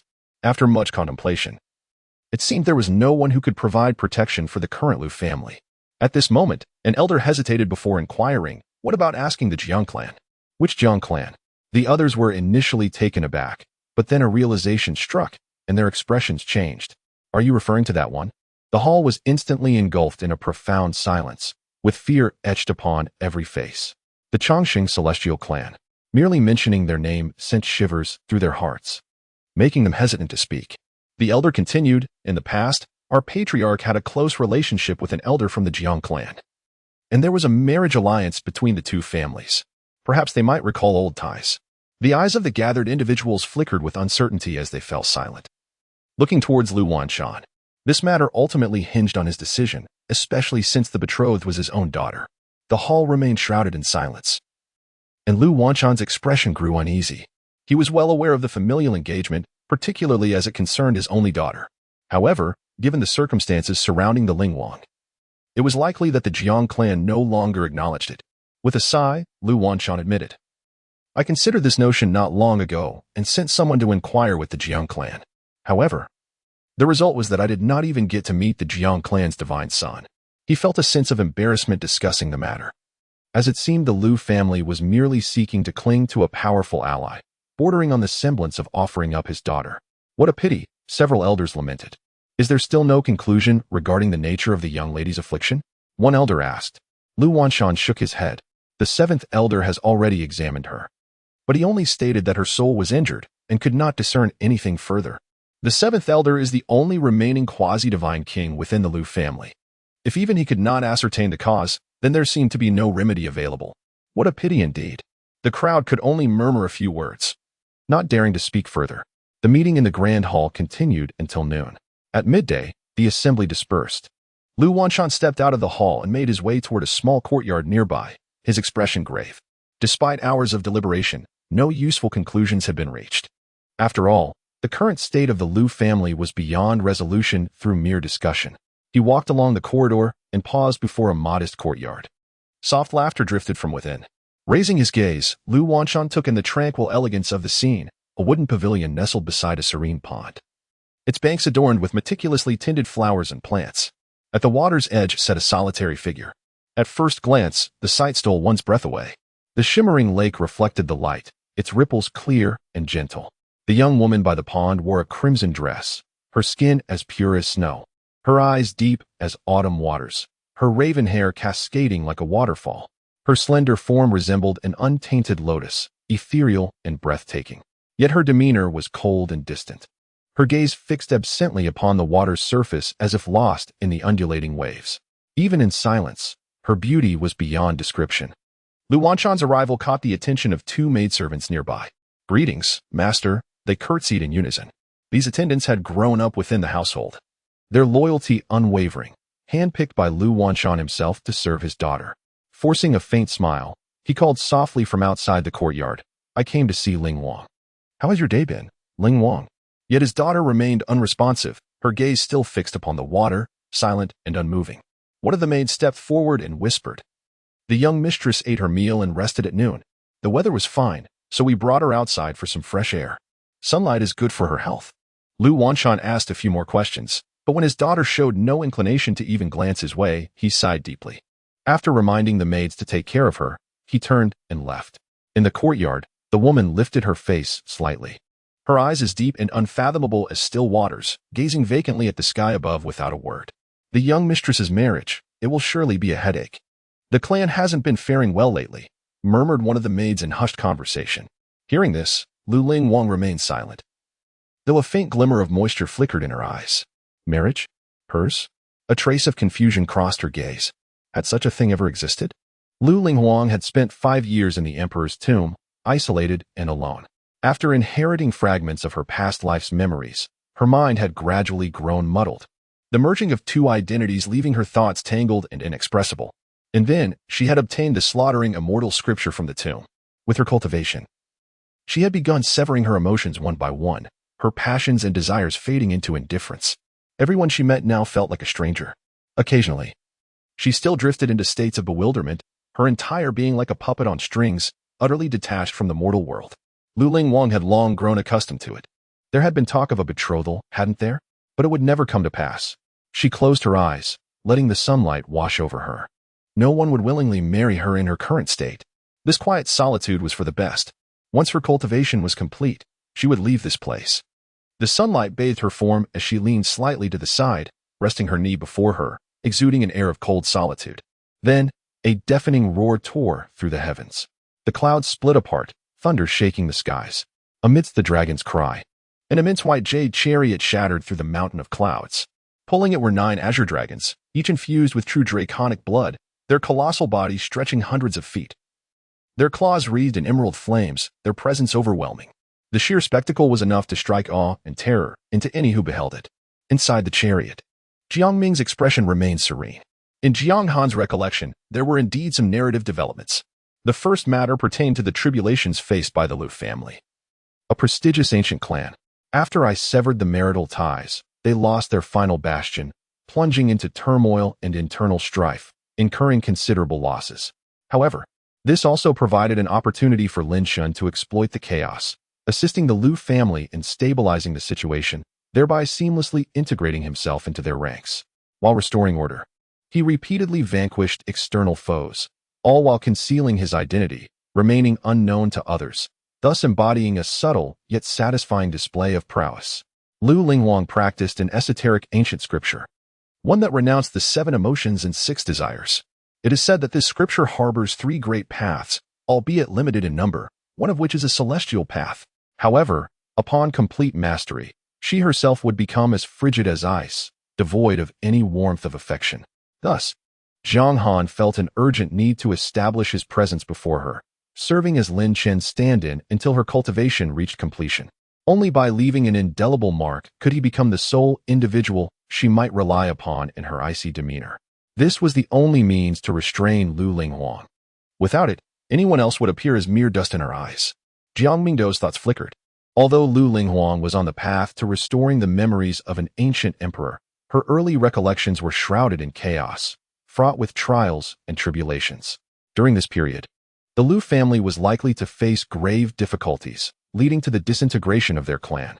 There were even accounts of Liu Wanshan seeking refuge with the Jiang clan along with a few family members. However, the usually indifferent self showed no inclination to intervene, thereby severing the last thread of affection with Liu Linghuang. "Master, please enjoy your tea," a gentle female voice resonated. Jiang Mingdao raised his gaze. The exterior of the carriage appeared merely spacious, yet upon entering, one could truly appreciate its ample interior. In the center, a square tea table was set, before which the woman in black knelt gracefully, presenting a freshly brewed cup of tea to Jiang Mingdao. Clad in a flowing black gown, her waist cinched tightly, she possessed an exquisite figure. Her bosom was full while her waist was as slender as a willow. The form-fitting attire accentuated her curves, and her kneeling posture highlighted her graceful silhouette to perfection. She exuded a mature charm, her features strikingly beautiful yet coolly aloof, with delicate brows and eyes that captivated attention. Particularly, the enigmatic aura she radiated drew the gaze irresistibly towards her. This black-clad maiden had been personally chosen by Ji Bingyun in her youth, nurtured specifically for Jiang Mingdao. During this venture to the mortal realm, Jiang Mingdao had not brought many companions, only 2, one being the black-clad maiden, who, despite being a formidable practitioner at the 8th realm of Dao, assumed the role of a servant, dutifully serving tea. The other was the elderly man who drove the carriage. Jiang Mingdao had previously observed him, a thin, wrinkled figure, unremarkable in appearance and dressed in plain attire. Yet, such simplicity offered a sense of reassurance. As the most important scion of the Jiang clan, Jiang Mingdao's safety was paramount to the entire clan. Thus, this elderly man was, at the very least, a practitioner of the 9th realm, residing in the kingly domain. Within the carriage, the aroma of tea wafted through the air, a subtle and elegant fragrance permeating the space. The tea prepared by the maiden was no ordinary brew, but rather leaves from a rare tea tree known as Daoyuan tea, crafted using special spiritual techniques.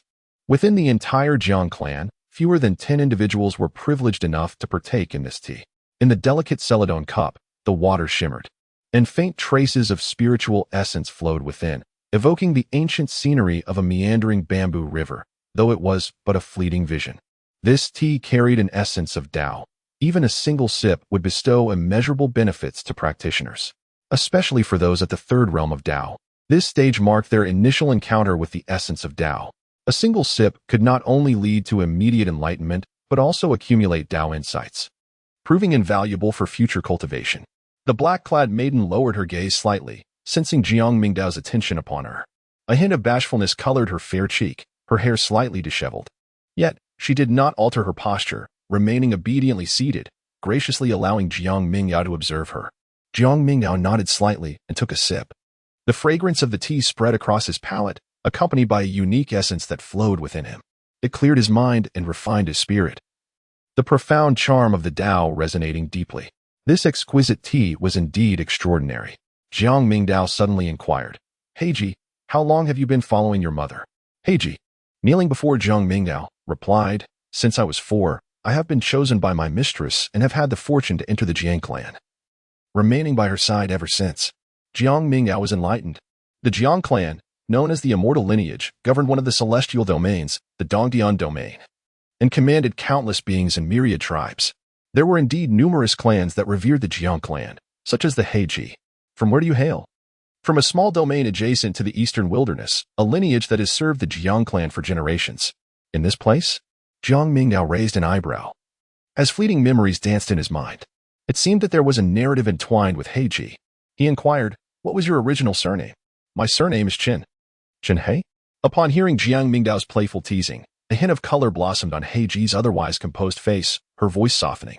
"My birth name is Qin Ning. But upon entering the Jiang clan, adorned in a black gown, I was bestowed the name Heiji by the matriarch. So it is Ninger." Jiang Mingdao mused with a faint smile. Heiji's cheeks flushed, and she felt no aversion to Jiang Mingdao's affectionate address. Rather, her heart stirred with emotion. "Master." "It feels different than before." She subtly lifted her gaze, stealing a glance at Jiang Mingdao's visage. Jiang Mingdao sat serenely, his tall and slender figure clad in immaculate white attire, untouched by dust. His countenance was strikingly handsome, surpassing even that of women. The former master, the Black Princess, had once observed him, and her predominant impression was one of cold indifference. He exuded an aura of ruthless severity, his entire being akin to an icy shard of snow, instilling fear in all who beheld him. No member of the clan dared to offend Jiang Mingdao in the slightest. Even the most trivial matters could escalate into life-threatening crises in the presence of someone so cherished by the Jiang clan. Consequently, when he was first bestowed upon her, the Black Princess felt a twinge of anxiety, fearing that any misstep might provoke her master's wrath, leading to dire consequences. However, it appeared that her master was far more approachable than she had anticipated. There was no need for furtive glances, one could gaze openly. Just as she was caught in a moment of admiration, a voice broke through her reverie. Her cheeks flushed deeper. "Do you miss home?" Jiang Mingdao engaged in casual conversation. As soon as he spoke, Black Princess hesitated, her expression shifting, and her tone grew markedly anxious since the moment she entered the Jiang clan. Both her body and soul had become the property of the Jiang, severing all ties with her original lineage. Jiang Mingdao cast a glance at her and said, "I am merely inquiring casually, not testing you. There is no need for you to feel anxious." The black-clad lady bit her crimson lip lightly, struggling momentarily before slightly turning to the side, her tone gentle.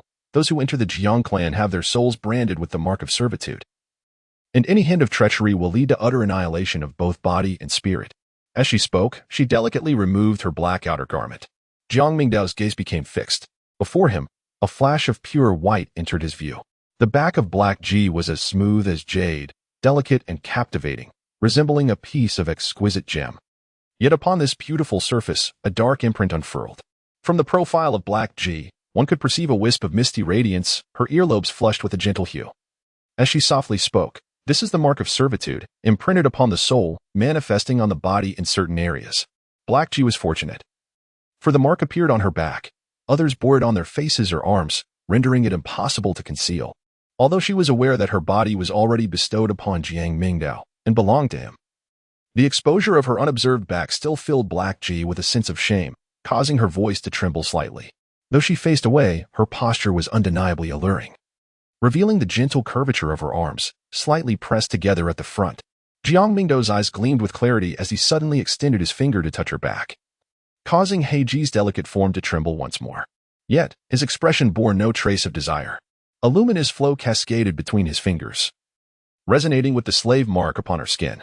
A hum resonated, and a flash of dark light flickered at his fingertip, relaying a response into Jiang Mingdao's mind. Within him, the source of calamity surged forth, countless strands of darkness expanding in an instant. Simultaneously, an abundance of characters and patterns emerged in his consciousness, revealing the methods of utilizing the slave mark with exquisite clarity. Moreover, the dark light swirled, and in an instant, the technique of the slave mark was refined, elevated far beyond its previous state. "Is this?" Jiang Mingdao raised an eyebrow, astonished. "Such a utility exists?" Jiang Mingdao possessed a body of the primordial Tao, endowed with remarkable talents, thus mastering it was not particularly challenging. His eyes shimmered with brilliance as a strand of black silk ascended from his fingertips, entering the body of Heiji. She trembled, biting her crimson lip, too apprehensive to move. After a considerable pause, she felt the warmth of his fingers retreat. In the following moment, Heiji was momentarily taken aback. She beheld the slave mark on her back, once spreading like ink blots, swiftly fading away until it vanished entirely. "What is this?" Heiji exclaimed in astonishment. This slave mark had been passed down through generations of the Jiang clan, although it was not an exceptionally profound technique. It had been imprinted on her by an elder of the divine king realm. Now, it had undergone a transformation, while the mark still lingered. Its outward manifestation had completely disappeared. Jiang Mingdao wore a calm expression, seated gracefully beside her. Such a beautiful back, tarnished by the slave mark, seemed a tragic waste. Upon hearing these words, Heiji's heart swelled with joy, her cold and elegant visage blooming like a flower, enhancing her myriad charms. Although the slave mark lingered within her soul, the peculiarities on her surface had vanished, which was monumental news for a woman. "Thank you, master," Heiji said, adjusting her attire and kneeling in reverence. "It is of no consequence. I act for my own sake," Jiang Mingdao replied, sipping his tea with a nonchalant tone. "For oneself?" Heiji felt a flush rise in her ears. The implication was unmistakable. It was merely to ensure that when the opportunity arose for further intimacy, it would not tarnish her master's gaze. However, that was not the present moment. Heiji's heart oscillated between tension and relief, tinged with a hint of regret. This journey to the eastern wilderness provided a chance for exploration. Perhaps she could visit his tribe if time permitted. "Is that true?" Heiji's beautiful eyes flickered with delight. "Thank you, master. How much do you know about the eastern wilderness?" Jiang Mingdao's voice resonated once more. Heiji composed herself. "The eastern wilderness is a vast domain. The master must be aware of the nomenclature of the 3,000 realms, and the eastern wilderness is the collective term for a region in the east. An ancient land composed of several smaller domains." Jiang Mingdao nodded. The term 3,000 domains serves as an umbrella designation, not signifying an actual count of 3,000 distinct domains. Rather, it encompasses a myriad of smaller realms and fragmented territories. For instance, the eastern wilderness is an expansive region unto itself. The influence of the Jiang clan is vast, with its heartland being the Dongdian domain, a sacred ground that has been passed down through ancient traditions and lies beyond the 3,000 Dao domains. What is the standing of the Lu family? The Lu family is one of the 4 ancient clans of the eastern wilderness. However, despite their designation as one of the 4, they do not rank among the most formidable powers. In addition, there are holy lands and fortunate grounds, which are quite expansive and are home to numerous divine kings, as well as the remnants of imperial lineages. She spoke eloquently, covering every detail with care. Jiang Mingdao listened attentively. The information gleaned from Jiang Han's memories was inherently limited. In Jiang Han's perception, this world was entirely a realm of novels. Throughout, Lu Lingwang's activities remained confined. Not only had she failed to traverse the myriad domains, but she had also scarcely explored the eastern wasteland. Consequently, Jiang Mingdao formed his own conjectures. The so-called child of fortune is one favored by the heavens. Their memories and golden fingers are products of celestial design. The truth of these assertions, as well as their comprehensiveness, remains uncertain. As for Lin Chun, a quintessential protagonist endowed with fortune and remarkable talent, it is evident that Lu Linghuang holds a significance far greater. Jiang Mingdao pondered for a moment, and then calmly spoke. Old Nine slowed down.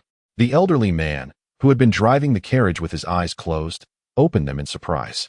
Though puzzled, he did not question the command and promptly pulled on the reins, causing the galloping ancient beast beneath them to decelerate as they ventured deeper into the eastern wilderness. A rumble echoed through the clouds, startling the cultivators surrounding the great yet ancient city, who collectively gazed upward. Amidst the clouds, flashes of golden lightning illuminated the sky, revealing a colossal entity traversing through the mist. What is that? Something is moving in the clouds? Such audacity! Do they not realize that flying above the great yin ancient city is forbidden? To dare disregard the ancient city's prohibitions is tantamount to courting death. It was only a matter of time before the Lu family would intervene. Many onlookers secretly anticipated the unfolding spectacle. Above the grand city, a height of 100 zhang, a flying prohibition had been instituted to prevent surprise assaults on the town that could result in casualties. The enormous object not only soared but also seemed intent on descending into the grand city, thus brazenly violating the bans. At that moment, the clouds parted, and the flying object emerged from the mist, revealing a carriage made of white jade that resembled a miniature palace, resplendent and opulent. In front of the carriage, 9 majestic azure dragons were harnessed, their enormous bodies resembling small hills, twisting as they trod upon azure flames, exuding an aura of ferocity. The sight of 9 dragons pulling a carriage was indeed a grand spectacle. Whose family could afford such ostentation? Who in the eastern wilderness would dare ride upon dragons? Although these were merely dragon-like beasts infused with dragon blood, Rather than true ancient dragons, their rarity was undeniable. The appearance of 9 at once was extraordinary. These azure dragons were undoubtedly beings of at least the divine abode realm, yet they were relegated to the task of pulling a carriage. The cultivators within the city were left in a state of utter astonishment. In the great Yin ancient city, every observer was overwhelmed by the sight. In this era, true dragons and phoenixes had become the esteemed giants of ancient clans, their status exalted and seldom seen. Now there were 9 of them. Moreover, judging by their considerable size and pure bloodline, should they be discovered by the true dragon clan, it would spell disaster. Few possessed such audacity. At that moment, a character appeared before the crowd from atop the carriage. Jiang. At first glance, the character seemed unremarkable, but upon closer inspection, an indescribable aura of profound principle emanated from it, causing a shiver of trepidation to wash over those who beheld it. The character on the carriage bore remarkable power. Jiang. Which clan does that signify? The longevity, immortal clan. A wave of astonishment rippled through the crowd below. The appearance of the longevity immortal clan extinguished any thoughts of daring to offend. Meanwhile, within the Lu family, Lu Wanshan had also caught wind of the news. What? The carriage of the longevity Jiang clan? Are members of the Jiang clan here? His expression changed dramatically, revealing a look of panic. It was not just him. The elders and managers beside him turned pale, filled with dread. The longevity immortal clan was a colossal entity to them, an unbeatable force. Why would the Jiang clan appear at this moment? Could it be related to the young lady's marriage? One manager cast a glance upward. Lu Wanshan forced a smile. They must be here to annul the engagement.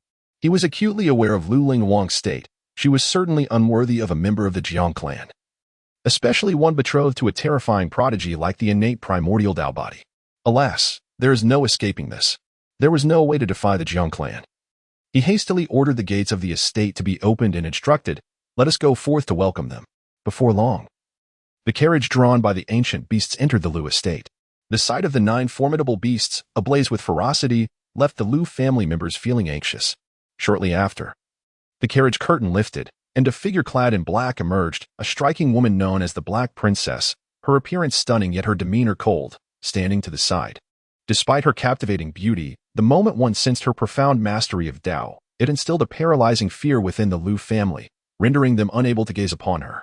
Then, under Lu Wanshan's watchful gaze, another tall figure stepped forth. The members of the Lu family felt as if a radiant light had appeared in the courtyard. A young man emerged, clad in pristine white, immaculate and unblemished, his hair gleaming, surrounded by a resplendent divine light, his demeanor transcendent and extraordinary. Upon seeing him, the atmosphere shifted palpably. In the next moment, Lu Wanshan's eyes widened in shock, his face paling. Jiang Mingdao? No, the divine son. Has he truly come in person? His breath nearly ceased, his entire being trembled. The other members of the Lu family, upon hearing this revelation, shuddered, exchanging horrified glances. The divine son? The one with the primordial Dao body, Jiang Mingdao? He has come in person? With a swift motion, a group of individuals fell to their knees, lowering their heads in reverence, too fearful to look up. The born divine son, the most formidable figure of the current young generation. Lu Wanshan's mind buzzed. He had assumed that the one coming to annul the engagement would be merely a common manager from the Jiang clan, never imagining that Jiang Mingdao himself would arrive. Greetings, divine son. Lu Wanshan hurriedly approached, cupping his hands in respect. Jiang Mingdao's gaze was serene as he addressed the head of the Lu family. You are too kind. I have come this time regarding our marriage contract. Indeed, Lu Wanshan swallowed hard, stammering, yes, please come in. Meanwhile, in a small courtyard, Lu Lingwang sat, immersed in her own memories, lost in a profound state of contemplation when suddenly, the commotion outside disrupted her tranquility. A subtle frown of displeasure appeared on her face as she observed the bustling figures outside, with numerous servants darting back and forth. What has happened? Her personal maid, puzzled, stepped outside to inquire of a passing servant. In no time, she returned, her face aglow with excitement, standing before Lu Lingwang. Miss, guess who has arrived? Lu Lingwang lifted her gaze, her expression cold and uninviting, refraining from asking for details. The maid, brimming with enthusiasm, exclaimed, it is a visitor from the Jiang family. It is your betrothed, the divine son, Jiang Mingdao. Jiang Mingdao? Lu Lingwang's thoughts flickered as she recalled the matter of her engagement over the past few days. It seemed that since childhood, she had been bound by betrothal to the most illustrious innate Dao body of the Jiang clan. However, the disparity in their current statuses was monumental. Naturally, she held no interest in this so-called engagement. Would the other party come personally to annul the marriage? Lu Lingwang's gaze shimmered briefly before settling into tranquility, choosing not to speak further. Annulment would indeed be a favorable outcome. After all, with her present circumstances, it was utterly impossible for her to wed anyone else, even if he were a divine scion. "My lady, please prepare yourself, for the master will soon summon you," a maid said as she assisted her towards the bamboo pavilion. Lu Lingwang hesitated, instinctively wanting to decline, but after a moment's contemplation, she dismissed the thought. In such a situation, avoiding an audience would undoubtedly cause considerable trouble for her family. After all, this divine scion was no ordinary individual. His status was extraordinary. And it was said that his temperament was cold and unfeeling. The entire Lu family could not afford to offend him. Ultimately, it was merely a matter of meeting to annul the engagement. It mattered little. In the main hall, Lu Wanshan felt a sense of unease. He had heard the name of the Jiang clan's divine scion countless times, yet today marked the first occasion he beheld him. The initial impression was unfathomable. Although he was a formidable figure within the Dao Lo realm, surpassing this Jiang divine scion by 2 tiers, he found himself utterly unable to gauge the other's true essence. Notably, he sensed the grand aura of vitality coursing within Jiang Mingdao, mingled with a terrifying force of primordial energy. To others, it exuded a naturally imposing presence. This was the primordial Dao body. What a terrifying phenomenon. After all, he was the one upon whom the Jiang clan had placed their hopes. A being likely destined for imperial greatness. "Young Master Jiang, our 2 clans have deliberated extensively regarding the marriage. It was previously arranged by our ancestors and cannot be taken seriously. Given my daughter's current state, it is utterly impossible for her to enter the Jiang clan. So let us consider this settled." Lu Wanshan initiated the conversation. After all, this matter was bound to prove challenging. Rather than await the Jiang clan's response, he preferred to take the initiative, sparing both parties from future awkwardness. Outside, Lu Lingwang, guided by 2 maids, had just entered the main hall when she overheard this statement. She paused, contemplating that since the matter had seemingly reached a conclusion, it might be best to retreat. Just then, she suddenly heard a gentle male voice resonate within the hall. Does the head of the Lu family intend to breach the covenant?" "What?" Lu Wanshan was taken aback. His expression one of bewilderment. "No, this matter. He found himself at a loss. How could his proactive suggestion receive such a response? Was the situation not as he had envisioned? Within the hall, Lu Wanshan remained in a daze. He had assumed that Jiang Mingdao's visit was primarily to annul the engagement. Perhaps there might even be some additional implications. After all, he had heard enough about the divine scion's temperament. No one dared to provoke him within the Jiang clan, let alone outsiders. Although the engagement had been established by the previous generation, there was always the possibility that the Jiang divine scion might find Lu Lingwang's status too insignificant, leading to unforeseen consequences. "But now, divine scion, what is your intention?" Lu Wanshan inquired softly. Jiang Mingdao maintained a calm demeanor, raising his gaze as he sensed the arrival of a figure outside. Lu Lingwang had arrived.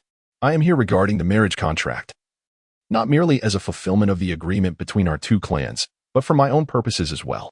Regardless of the circumstances, it is my duty to ascertain the well-being of my betrothed." Jiang Mingdao spoke in a congenial tone. "Are you suggesting that you did not come to annul the engagement? Why would one seek to dissolve the betrothal?" Lu Wanshan found himself perplexed by Ling Wang's current condition. Given his daughter's state, it was inconceivable for her to wed Jiang's clan's divine son. Even a young master from another ancient clan would surely look down upon her. At that moment, the voice of a maidservant echoed from outside. "Sir, the young lady has arrived." Lu Wanshan rose to his feet and soon beheld 2 maidens escorting a figure into the room. A warm hue enveloped the hall. The woman who entered wore an elegant, flowing gown, her complexion as fair as jade. Lu Lingwang was exceptionally tall, her features exquisite, with a hint of blush enhancing her already captivating visage. Although she was reluctant, she could not resist the maidservants who meticulously shaped her brows and applied subtle touches to her face, further enriching her beauty. Her entire presence exuded an air of cold elegance and grace. Yet, her eyes appeared vacant, and she seemed dazed, akin to a marionette. Lu Wanshan approached with concern, then turned towards Jiang Mingdao, saying, "Divine son, this is my daughter, Lingwang." Upon uttering these words, he scrutinized Jiang Mingdao intently, only to see the latter's brows knit together, his expression darkening gradually. As anticipated, she was indeed deemed unworthy. Despite his daughter's striking beauty, what woman could a divine son like Jiang Mingdao not attract? Not to mention the striking figure of the dark-clad woman standing behind him. Her figure was alluring, her presence captivating. and her prowess at the Dao Law realm was hardly inferior to his own.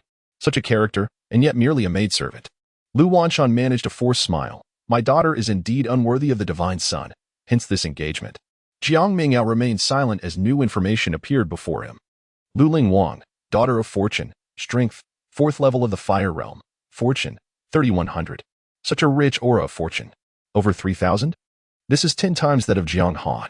A glimmer flickered in his eyes, feeling as though he had encountered a significant catch. Ahead.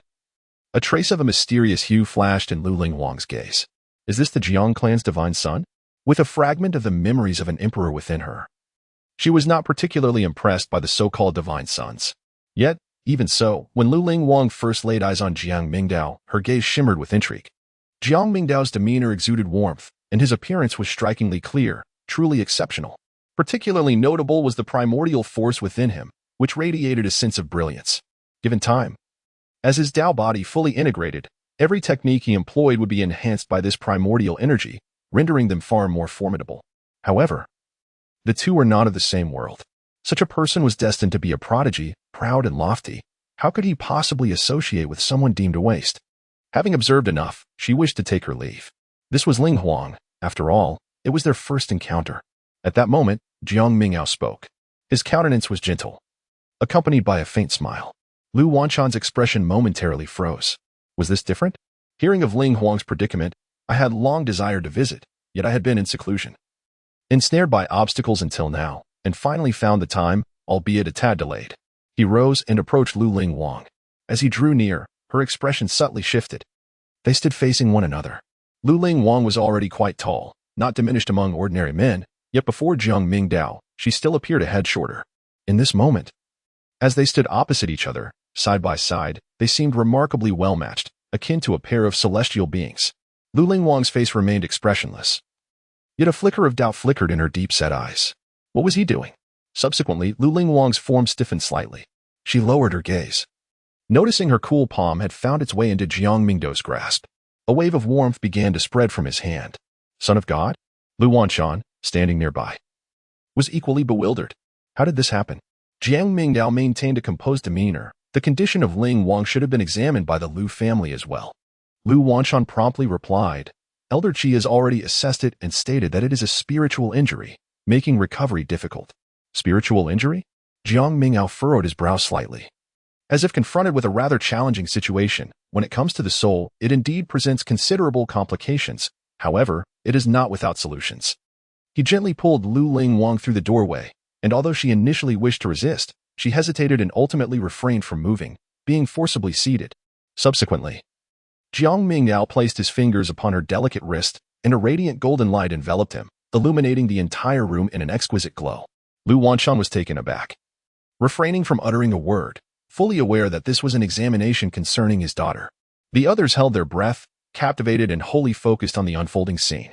Although Jiang Mingdao's strength may not be formidable, falling short of those in the divine sovereign realm, he is nonetheless a son of God, possessing insights that far surpass those of ordinary individuals. Moreover, as a being of the primordial Dao body, his exceptional nature is inherently unique. Jiang Mingdao's spiritual essence infused into the body of Lu Ling Wang. Simultaneously, another voice resonated in his ears. Ding!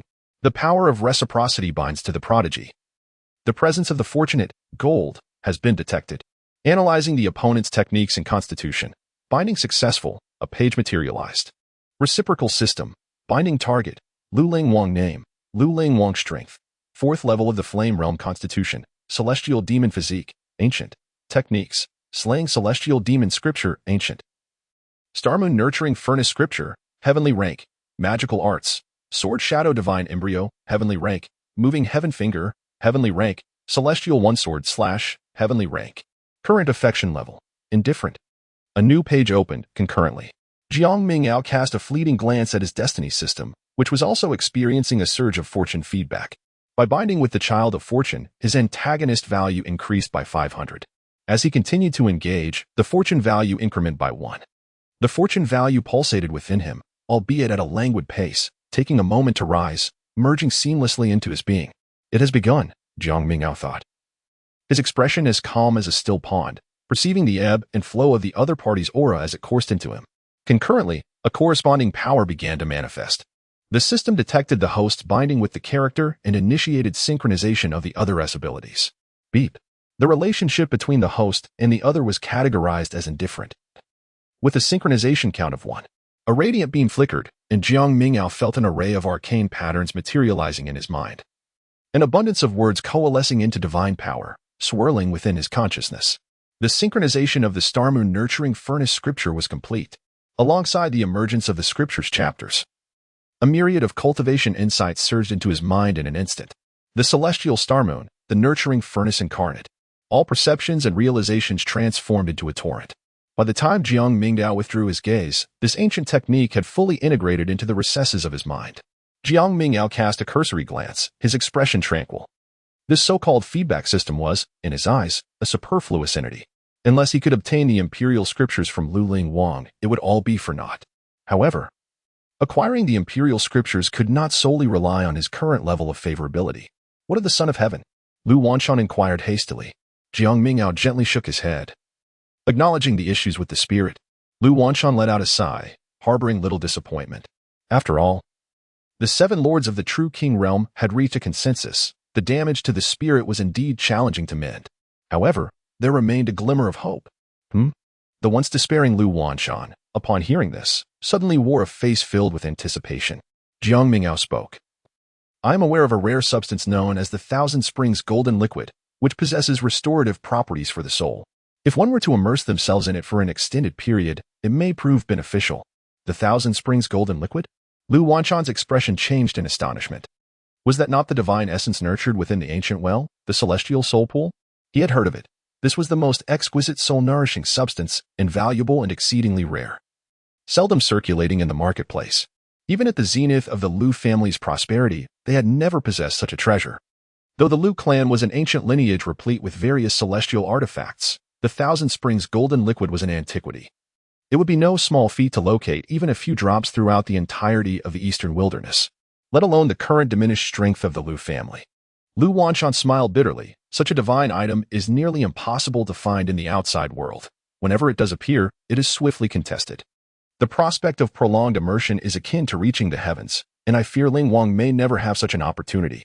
He cast a glance at his daughter, his gaze filled with guilt and complexity. Despite being a father and the head of the Lu family, a figure of considerable renown in the eastern wilderness, what did that matter? His daughter's soul injury remained insurmountable. Beside him, Lu Ling Wang, serene as the moon, remained silent, her eyes fixed on the ground, seemingly entranced. Until, once more, a voice interrupted her reverie. The Jiang family does possess a pool of golden liquid, though it resides in a sacred location and cannot be transported. However, he added, I happen to have a vial with me, which we might use as a preliminary trial. Jiang Mingdao's tone was remarkably calm, resonating throughout the hall. As he spoke, a golden porcelain vial materialized in his palm. The intricate patterns on the vial shimmered with vibrant colors, radiating an ethereal glow. Buzz.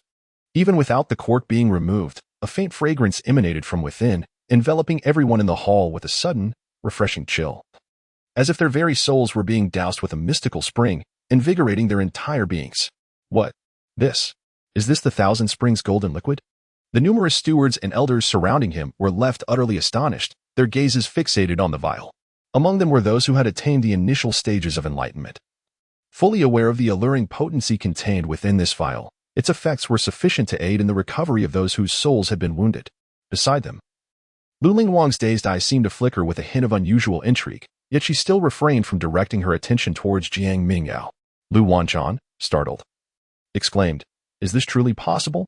If this item were to be displayed to the outside world, its value would be immeasurable.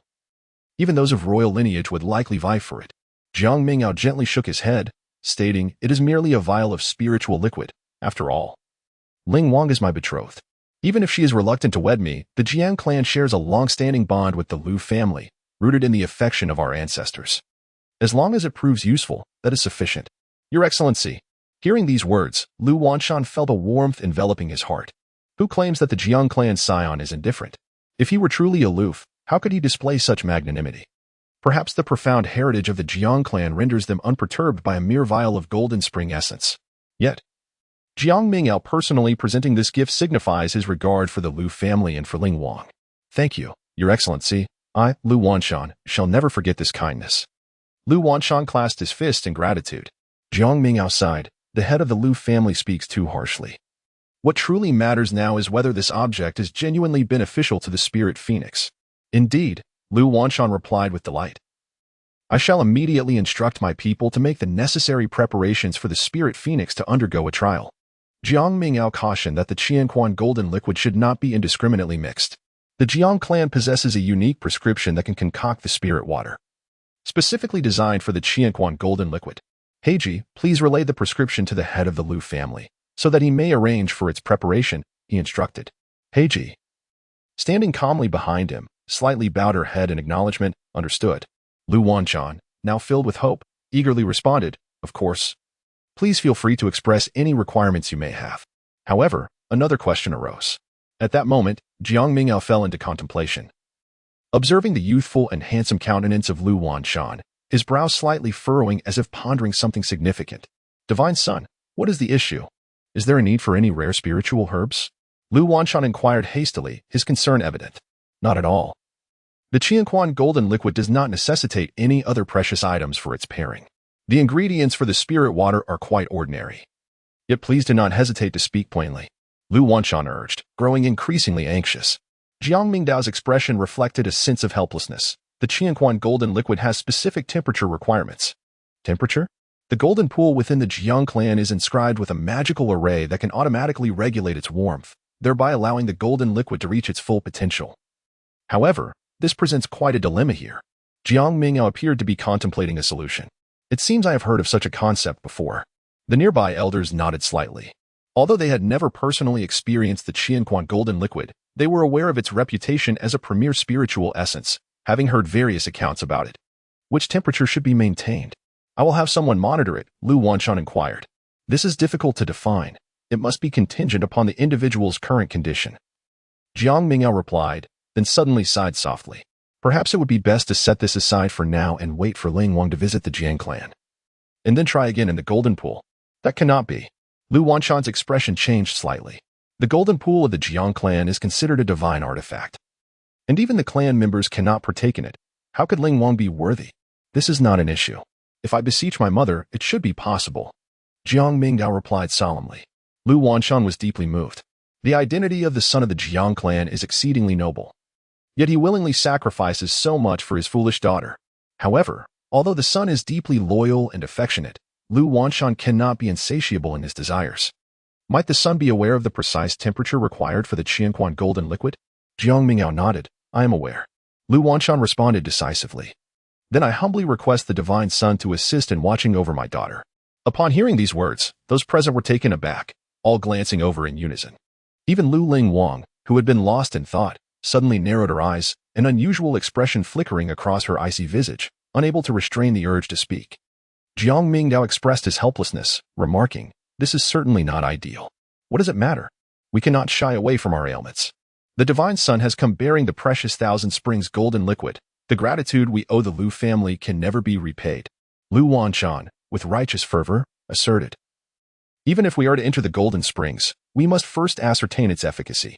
Otherwise, should the Divine Son return to his clan after a futile endeavor regarding our daughter, it would not only squander his efforts but also diminish his prestige within the family. Jiang Mingdao fell into silence. Lu Wanshan sighed. It is not that I am indifferent to my daughter's reputation, but given the current state of Ling Wang, discussing it further is futile. If her honor could restore her health, I would gladly trade it. In the future, should she choose to harbor resentment, let her direct it towards me. As he spoke, he stood tall and bowed deeply before Jiang Mingdao. I, Lu, implore the Divine Son for assistance. This matter will undoubtedly affect your esteemed reputation, and our Lu family cannot foresee how to repay you. At your command, we shall brave fire and water. Lu Wanshan's words were resolute, his demeanor unwavering. In light of this situation, the other elders and managers rose together, respectfully requesting aid. We shall brave fire and water. Jiang Mingdao surveyed the few individuals around him, hesitating for a moment before finally speaking. It is of no consequence to me, but his gaze abruptly shifted, landing upon the woman seated quietly beside him. Dappled sunlight streamed through, casting several beams upon Lu Ling Wang, whose serene presence radiated tranquility and elegance, enhancing her remarkable allure. Ling Wang, can you hear my words? I wish to accompany you in a soothing bath. Would you be inclined to join me? Jiang Mingdao's voice was soft, akin to a whisper shared among close confidants. The hall fell into a profound silence, all eyes fixated upon Lu Lingwang. She remained utterly still, not even casting a glance at Jiang Mingdao's inquiry. Yet, within the depths of her gaze, a fleeting expression of turmoil surfaced, an emotion exceedingly rare for her. Upon acquiring the memories of the Empress, she commenced her cultivation, severing all ties to emotions, rendering every individual in her eyes akin to lifeless stones. Correspondingly, she appeared as a fool to everyone else. Since her return to the Lu family, although Lu Wanshan frequently engaged her in conversation, no one had sought her opinion until now. He was inquiring about her thoughts? Lu Lingwang's crimson lips pressed together, as if she were about to speak, yet hesitated once more. The cultivation method she practiced necessitated the fortification of her heart. Silence was the simplest and most convenient means, unless absolutely compelled. She preferred not to utter a word. Had Jiang Mingdao expressed this reason earlier, she would have undoubtedly declined. But presently she slowly raised her gaze, amidst a chorus of astonished gasps. As the supposed fool, she seemed to respond for the first time to her surroundings. Lu Wanshan's eyes widened, brimming with excitement. Lingwang, did you hear? She truly did. A few barely perceptible exclamations of surprise arose, as if they feared disturbing Lu Lingwang. At that moment, her gaze fell upon Jiang Mingdao. His countenance was strikingly handsome, devoid of any flaw, adorned with a gentle demeanor, his eyes radiating warmth as they rested upon her. Was he truly observing her? Such tenderness stirred within her, yet their acquaintance was far from intimate. As the Son of Heaven, did he truly concern himself with a person so seemingly foolish? Lu Lingwang's lips moved, a fleeting inclination to speak emerging, but ultimately, she lowered her face once more. This action elicited a collective sigh from those who had dared to hope. It appeared that Lu Lingwang had only begun to react to her surroundings, entirely oblivious to the unfolding circumstances. Very well, Son of Heaven, Lu Wanshan resolved, insisting further. Given the opportunity to heal his daughter, he was determined not to let it slip away. Jiang Mingdao no longer declined. Haihei assisted Lu Wanshan in concocting the spiritual water, and the surroundings buzzed with activity. A faint chime echoed in Jiang Mingdao's ears. Postbound, your demeanor has shifted from indifferent to neutral. The synchronization of techniques commenced. Ding. The synchronization of the sword shadow divine embryo is successful. It is indeed of value. Jiang Mingdao's gaze remained tranquil as an enigmatic understanding surged into his mind. Before him, it seemed as if countless sword shadows danced, their brilliance soaring, and an immense sword force flowed ceaselessly. After a brief moment, that vast sword energy permeated his every limb and sinew, as if millions of razor-sharp essences coursed through his meridians. It then delved into his inner sanctuary, coalescing into an ethereal silhouette of a sword embryo. The celestial rank sword path, the sword shadow divine embryo. Jiang Mingdao cast a glance, acknowledging the exceptional martial art. By condensing the essence of the sword path into a divine embryo, the more sword intent one cultivates, the greater the power of this technique becomes. Before long, the spiritual water was prepared. Divine Son, in the young lady's chamber, murmured Lu Wanshan. Jiang Mingdao appeared to hesitate for a moment before finally nodding. Lu Wanshan let out a sigh of relief and promptly urged the two maidservants, take the young lady down to change her garments and immerse herself in the spirit water. After that, you may both exit. Yes, the two maidservants responded respectfully, leading Lu Lingwang toward the back courtyard. Lu Lingwang's boudoir was pristine and elegant, with all the furnishings crafted from fine wood and bamboo, composed of superior spiritual materials. The gentle warmth emanated from them, infused with spiritual essence, ensuring that anyone residing within would be nourished by spiritual light day and night. Even without cultivation, it bestowed longevity. The room was arranged with understated grace. Lu Lingwang had no taste for ostentation. At first glance, it resembled a serene scholar's study, tranquil and harmonious. Behind a screen stood a large wooden tub.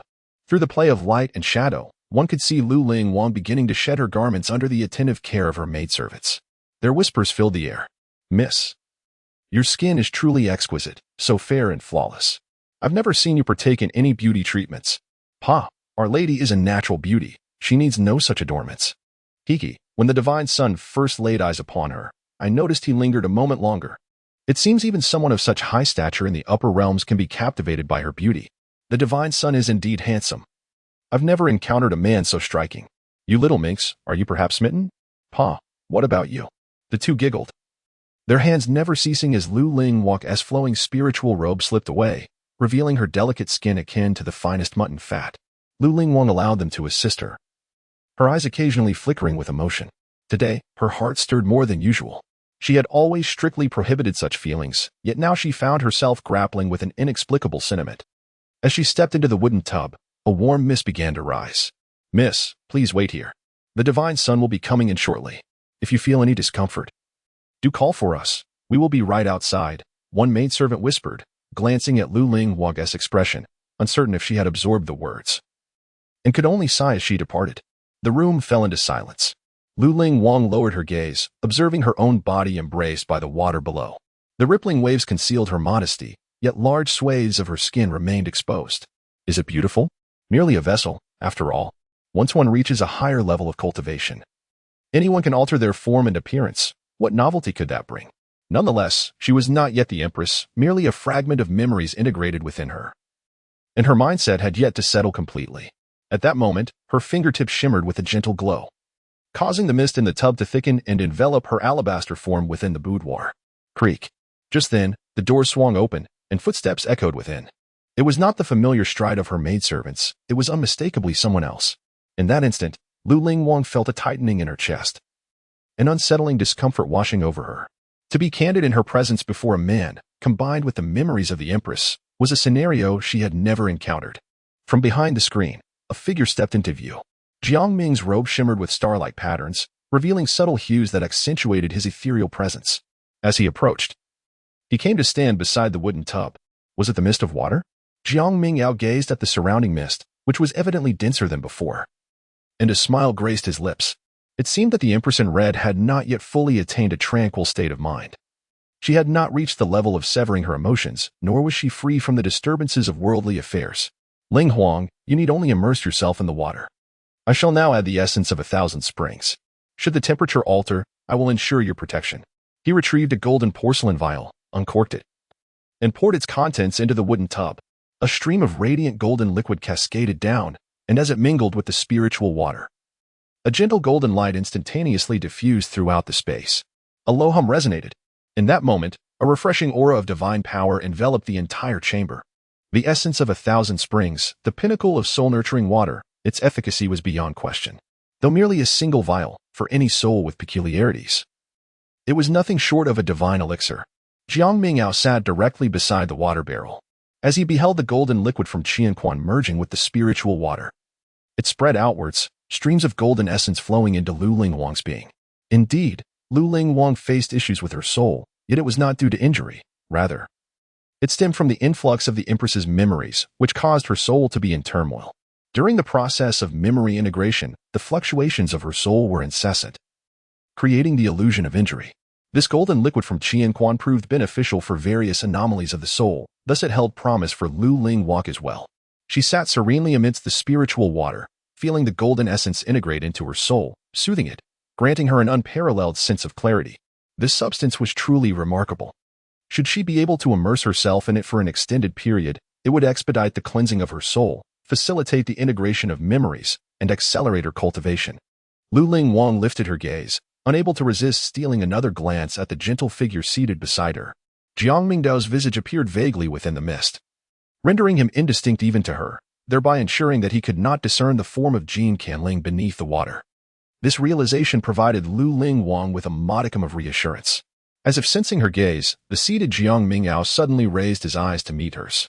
Caught off guard, Lu Lingwang was unable to evade his stare, and their eyes briefly locked. Almost immediately, she blinked and averted her gaze.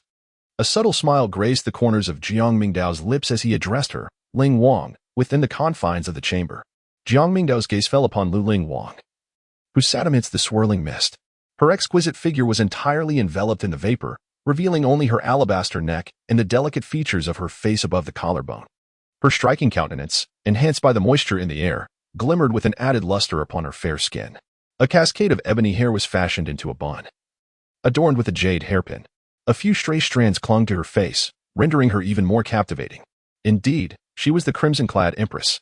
The visage that Jiang Han found challenging to articulate in words vividly materialized before his eyes, undeniably enchanting beyond compare. He cast a sweeping glance and spoke calmly, "Lingwang, how do you feel? Has your tumultuous spirit found some semblance of calm?" The sudden voice almost led Lu Lingwang to believe he had discerned her pretense. However, she soon realized that Jiang Mingdao was engrossed in his own thoughts. I wonder what trials you have faced over the years. If you ever regain your strength, do share your story with me. It appears I have arrived too late. Jiang Mingdao spoke softly to himself, his voice gentle. Occasionally, his gaze would sweep across, revealing a depth of compassion within his eyes. As she listened to his tender murmurs, Lu Ling Wang found her thoughts drifting, emerging into a realm of indescribable complexity. Is he truly such a person? Is this sincerity meant for me?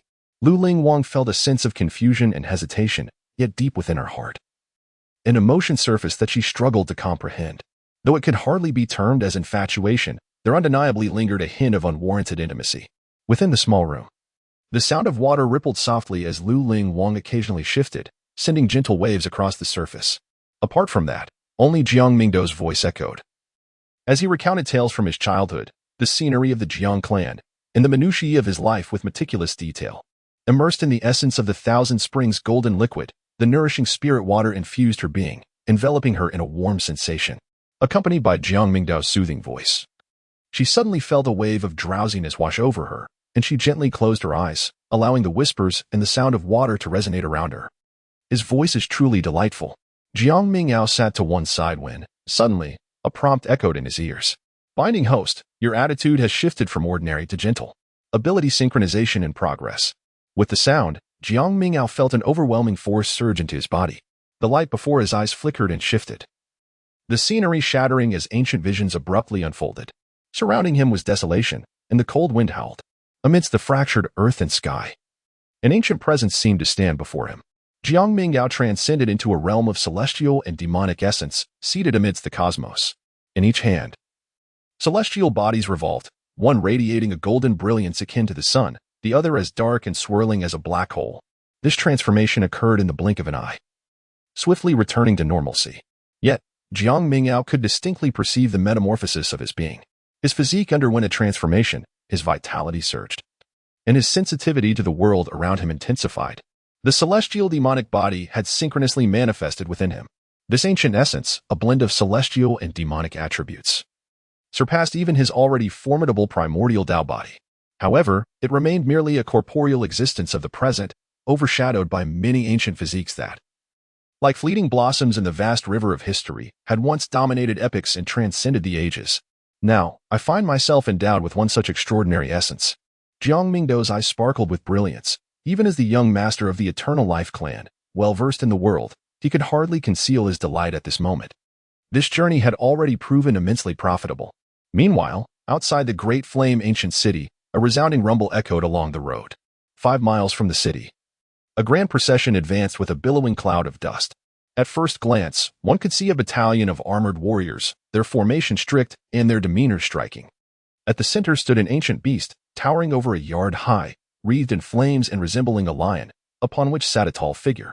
This figure was a young man, robust and imposing, radiating an aura of power, his eyes sharp as swords. Beside him, a swaying banner bore the character Xia.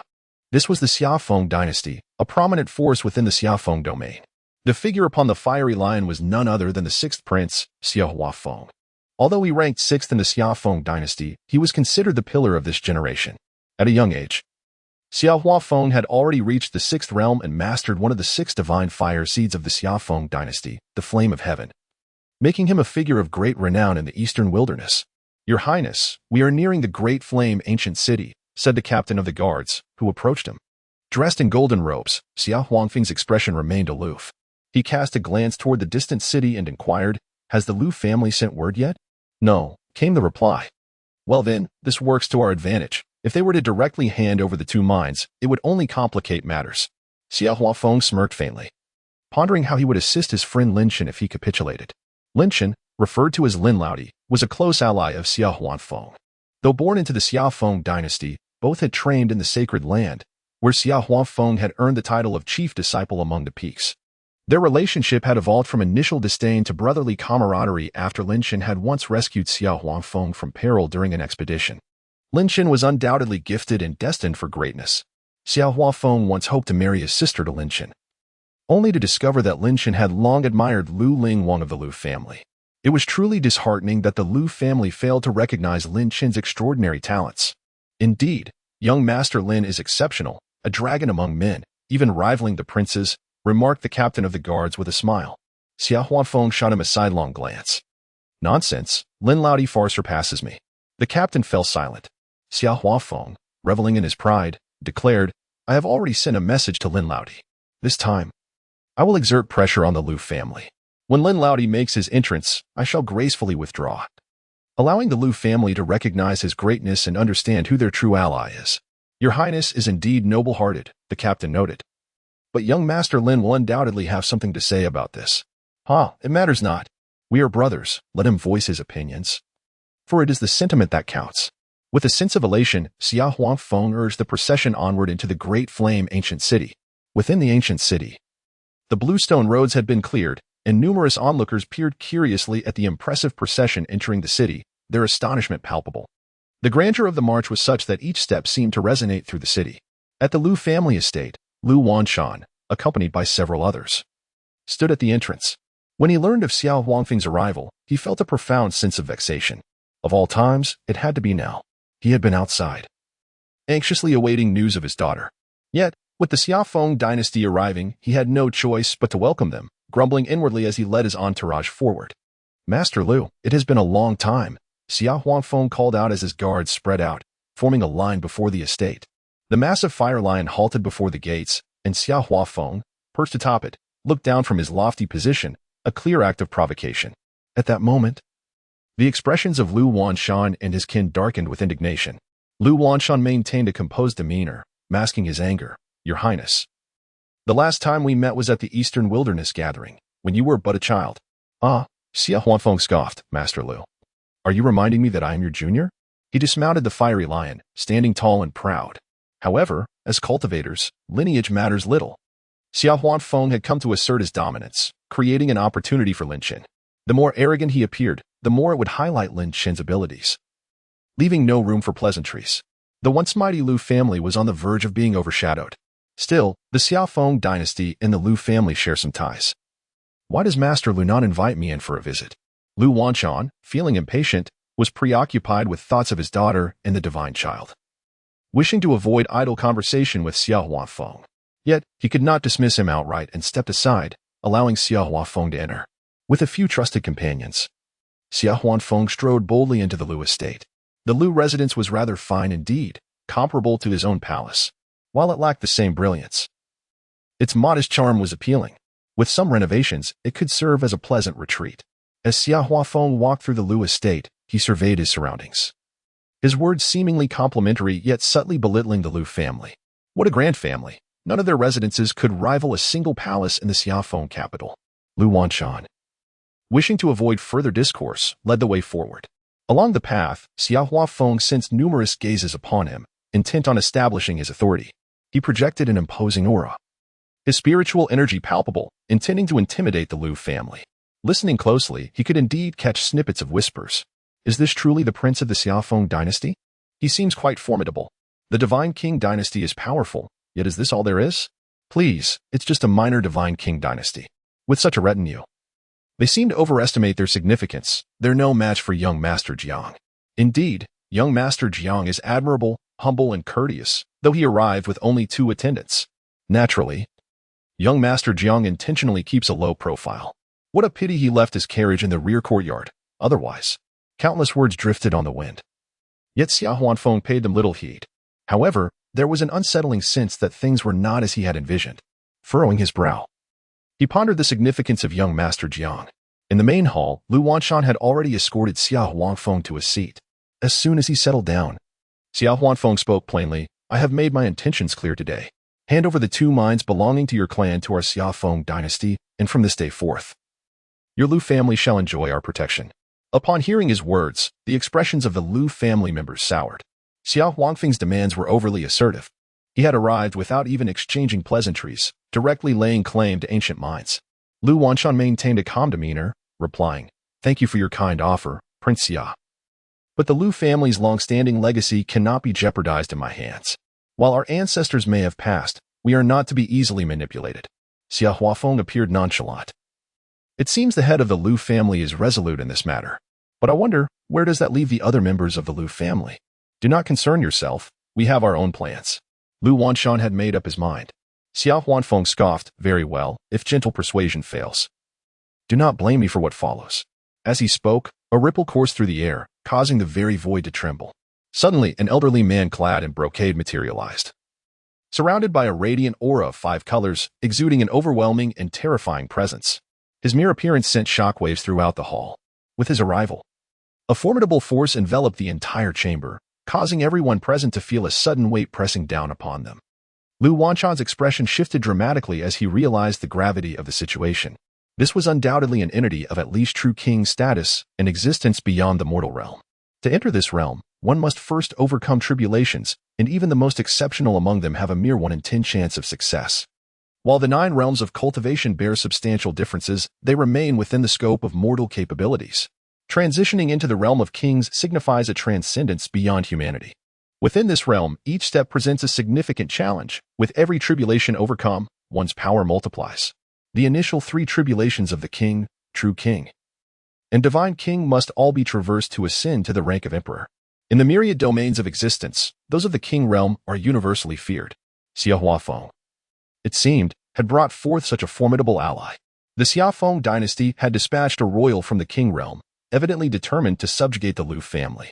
"I advise you again. If you remain unwilling, let us settle this matter through force," Xia Huangfeng said with an air of indifference, his demeanor haughty. "You." Lu Wanchan's expression darkened. When had the Lu family endured such humiliation? If the emperor of the Xiafeng dynasty had come, it would have been one thing. But now even a mere prince dared to provoke them directly. Yet, in the face of a true king, he felt utterly powerless. Though the Lu family had their own true king, they were outmatched by the Xiafeng dynasty's ancestral presence. Could he truly risk confronting them? Should he inadvertently injure Xia Huafeng, the next visitor would not be a mere true king. "Xia Huafeng, you are insufferably arrogant. The Lu family is not so easily cowed." An elder behind Jiang could no longer contain himself and stood up, intending to invoke Jiang Mingdao as status. However, Lu Wanchan raised his hand to stop him. Shaking his head, the Lu family already owed much to the Son of God. They could scarcely repay the debt of a single vial of 1,000-spring golden liquid. Now, to impose further on the Sun's favor? The Sun's assistance was a boon, given their past amicable relations. And his concern for Ling Wang was already a benefit to the Lu family. Yet, if they continued to burden him with trivial matters, Lu Wanchan found it difficult to swallow his pride. In a tranquil chamber, the outside world's turmoil made no impact. The Jiang clan possessed an ancient cliff on the border of the clouds, offering a view of the starry sky. Sitting atop, the heavens above mirrored the brilliance of the galaxy, with stars seemingly within reach. If you have the opportunity, you should accompany me to witness it. Such a place is inaccessible to ordinary Jiang clan members, and it would be a shame for me to enjoy it alone, a gentle voice narrated. Lu Ling Wang closed her eyes, listening intently, her heart stirred with ripples of emotion. Before her, the scenery described by him materialized, immersing her senses, and she trembled inwardly. At that moment, faint whispers drifted from outside. Have they really come? And brought a powerful figure. The family head looked troubled. Too much. The voices were faint, breaking intermittently through. Lu Ling Wang felt the vision before her shatter instantly. She opened her cool eyes, her brows knitting slightly in discontent. Despite the warm atmosphere, she yearned for more of the experience, yet it had been abruptly interrupted. From their words, it appeared something was amiss within the family. Before her, Jiang Mingdao's narrative ceased. His gaze sharpening as he calmly spoke. Black Princess. The door creaked open, and footsteps echoed as Black Princess stood before him. "Master," she inquired, "what has transpired?" In response to Jiang Mingdao's question, Black Princess replied, "A considerable number of guards have arrived. A prince from the Xiafeng dynasty is here." "What is his purpose?" Jiang Mingdao asked. "Details remain unclear, but the visitor does not come with good intentions. Should I investigate further?" Black Princess lowered her head. "No need." Jiang Mingdao rose, glancing towards Lu Ling Wang with a sudden warmth. "Ling Wang, I will step outside to take a look. Remain here and soak leisurely, with Black Princess by your side. She shall help maintain the temperature." Initially, Lu Ling Wang had raised her gaze in reluctance upon hearing he would leave. However, upon hearing his words, her expression stilled. Black Princess could also assist? Her gaze instinctively fell upon Jiang Mingdao. His response was a serene and handsome visage, his tone gentle. "The temperature is stable now. She can indeed assist. I was merely concerned at the outset." Lu Ling Wang pressed her lips together. "Deceiver. Maintaining temperature is all that is required. What need is there for concern?" Countless thoughts flashed through Lu Ling Wang's mind, yet she remained silent, her eyes betraying her emotions. Had she known this beforehand? She would have scorned it, her fondness extinguished, perhaps even turning to aversion. Yet now, as she examined her heart, Lu Lingwang felt something peculiar. It seemed she did not harbor any resentment. What could be the reason for this? She furrowed her brow slightly, struggling to comprehend her own emotions. The figure had already exited the room, leaving it enveloped in silence. Yet, a sense of melancholy arose within Lu Lingwang, a poignant sadness that lingered. This moment, if missed, would likely never return. Lowering her gaze, her heart a tumult of feelings, she realized she could no longer return to the tranquil clarity she once possessed. Beside her, Heiji stood quietly, observing Lu Lingwang with a hint of envy in her eyes. Indeed, her beauty was extraordinary. It was no wonder that the master held her in such affectionate regard. The master's heartfelt attention would surely astonish the women of their clan. Heiji's tone was tinged with admiration. Although her relationship with Jiang Mingdao had grown closer during their shared journeys, the intimacy displayed towards Lu Lingwang was beyond what her status could ever afford her. Unaware of Lu Lingwang's true state, she spoke casually. Yet her words only served to amplify Lu Lingwang's emotions. So, he was indeed quite indifferent within the clan. Why then did he behave so differently in her presence?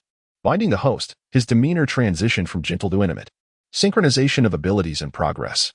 Ding, synchronization of the heavenly directive successful. As Jiang Mingdao stepped out of the room, a sudden notification echoed in his ears, causing him to momentarily pause. What has transpired? He realized he had done nothing to warrant this increase in favorability. A fleeting thought crossed his mind, yet he chose to disregard it, allowing an ethereal image of a celestial finger technique to surface in his consciousness. The world lay desolate, enveloped in a vast expanse of gray. Amidst the swirling mist of the boundless sea, a fierce gale tore through, revealing a colossal finger that obscured the sun. Akin to the very finger of a deity. In an instant, it descended from the heavens, shaking the earth to its core. In that fleeting moment, this magnificent technique had already imprinted itself indelibly in his mind. The heavenly grade technique, a method of martial arts, possessed an impressive degree of power. Jiang Mingdao savored the moment. Nodding slightly, this technique, within the Jiang clan, could indeed be considered commendable. In the grand hall, the atmosphere grew tense. Lu Wanshan wore a heavy expression as he faced the elder standing behind Xia Huafeng. The elder exuded a formidable aura, his eyes ablaze with intensity, fixated on Lu Wanshan. The pressure of the true king's presence surged, overwhelming the Lu family members in attendance. Where's Lu Qi? The clan leader should summon him at once. Lu Wanshan thought. Xia Huangfeng's uncle regarded this with a cold detachment, his tone dripping with mockery. I have some acquaintance with him. Our past encounters ended in a stalemate. I am curious to see if Lu Qi has made any progress this time. The blatant provocation ignited a mix of shock and fury among the Lu family. The knowledge of Lu Qi's identity implied that the opposing party was confident in their victory. Even if Lu Qi were summoned, it would likely be futile. Observing the expressions of those present, Xia Huanfeng smirked in satisfaction. Brother Lin should be arriving shortly. All that remains is for me to exert some pressure. And once Brother Lin is here, I shall make way for him to display his prowess. With this thought, Xia Huafeng's demeanor shifted, and he spoke with feigned nonchalance. Clan leader Lu, it is wise to value harmony. By the way, I have heard that you have a daughter, a radiant beauty. I wonder where she may be. Lu Wanshan could no longer contain his rage and stood up in fury. Xia Huafeng cast a cold glance at him, prompting a disdainful snort from his uncle. The sound resonated like thunder, and Lu Wanshan felt an overwhelming pressure wash over him, causing his form to tremble and his complexion to pale. His meager cultivation was utterly insignificant before the true king. Clan leader, are you all right? They are being excessively oppressive. The Lu family members, unable to endure any longer, were about to charge forth despite knowing they were outmatched. Xia Huanfeng awaited this very moment, a cold smile gracing his lips, when suddenly, a commotion erupted from outside. Master Jiang, you have arrived. The clan leader has specifically requested not to disturb you. It would be best if you returned. Amidst the sound of footsteps, a figure approached the main hall. Xia Huanfeng's gaze shifted, and the illumination within the hall dimmed momentarily. A tall figure stood at the entrance. Clad in flowing white robes, his features austere, emanating an indescribable ethereal aura. At the sight of him, Xia Huanfeng's heart skipped a beat, and his brow furrowed. He had researched the Lu family's members and had not encountered any mention of such an individual. The aura surrounding him was perplexing, leaving Xia Huanfeng feeling slightly disoriented. Could he be from the eastern wilderness? Thoughts raced through Xia Huanfeng's mind, and an unsettling feeling began to take root. Meanwhile, Lu Wanshan and the others, previously pale with trepidation, felt their anger dissipate upon the arrival of this figure, replaced instead by surprise and delight. What brings you here? You are disturbing the Son of Heaven. They quickly rose, bowing slightly. Such respect? Xia Huafeng was taken aback. He had assumed this individual was merely a junior acquaintance of the Lu family, but the elders and officials displayed such deference. Who are you? Xia Huafeng's voice turned icy as he addressed the newcomer. This matter concerns the Xiafeng dynasty and the Lu family. If you are an outsider, you should leave. It is of no concern to you. His tone softened slightly, recognizing the Xiafeng dynasty's formidable reputation. Any wise individual would understand the folly of opposing them. Yet, this youth seemed different. Xiafeng dynasty, what kind of force is that? The calm voice of the young man met Xia Huafeng's gaze. Is it truly powerful? How dare you? His tone was genuinely inquisitive, yet it struck Xia Huafeng like a thunderclap, igniting his fury. The Xiafeng dynasty was renowned, and it was inconceivable for anyone to be unaware of it. This individual's words were a blatant insult, an affront to the Xiafeng dynasty that could only lead to ruin. Behind Xia Huafeng, his uncle's eyes ignited with fury, his entire being ablaze with spiritual essence. Surging upwards, the air around him trembled as the overwhelming pressure of a true king bore down, and he aimed to strike Jiang Mingdao with devastating force. A true king? Jiang Mingdao maintained an unwaveringly calm demeanor throughout. Even his surprise was restrained to a mere flicker. Before the royal uncle's spiritual energy could explode, a sudden humph reverberated through the grand hall. The sound, though seemingly insignificant, resonated in the ears of the true king like a thunderclap. It struck him as if he had been struck by lightning. His complexion instantly drained of color, his spiritual energy shattered in an instant, and a mouthful of golden blood erupted forth. It felt as though he was caught in an invisible grinding mill, resulting in a thunderous explosion of flesh and blood. The resounding blast triggered the hall's magical array, countless ethereal lights swirling chaotically, yet struggling to maintain stability before ultimately shattering into disarray. Lu Wanshan and the others were left in stunned silence.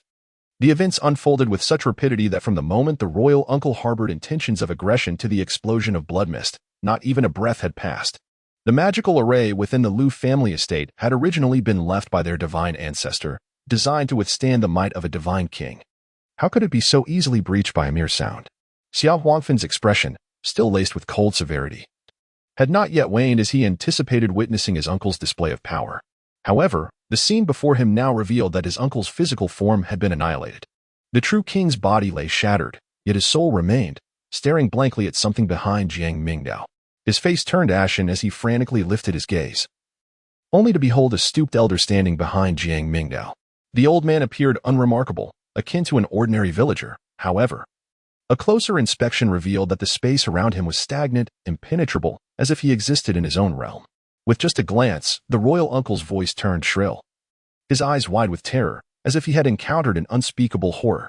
A god, a divine king. The piercing cry echoed through the grand hall.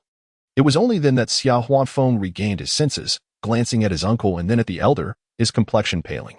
A divine king? Is he one of the Lu family? No, this man appeared alongside the youth. Suddenly, a realization struck Xia Huafeng like a clap of thunder. Memories flooding his mind of the sudden arrival of the Lu family, accompanied by a divine king as their protector, bearing the surname Jiang. Jiang, you are the heir of the Jiang clan, the immortal clan of longevity. You are that divine offspring?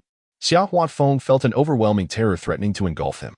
It was only now that he realized, with such an aura and the earlier title of divine offspring, who else could it be but the Jiang clan's prodigious son? Born with the innate primordial Dao body, he had actually come to the Lu family? In the hall, it was not just Xia Huafeng who was stunned. The members of the Lu family wore expressions of shock as they gazed at the elder behind Jiang Mingdao.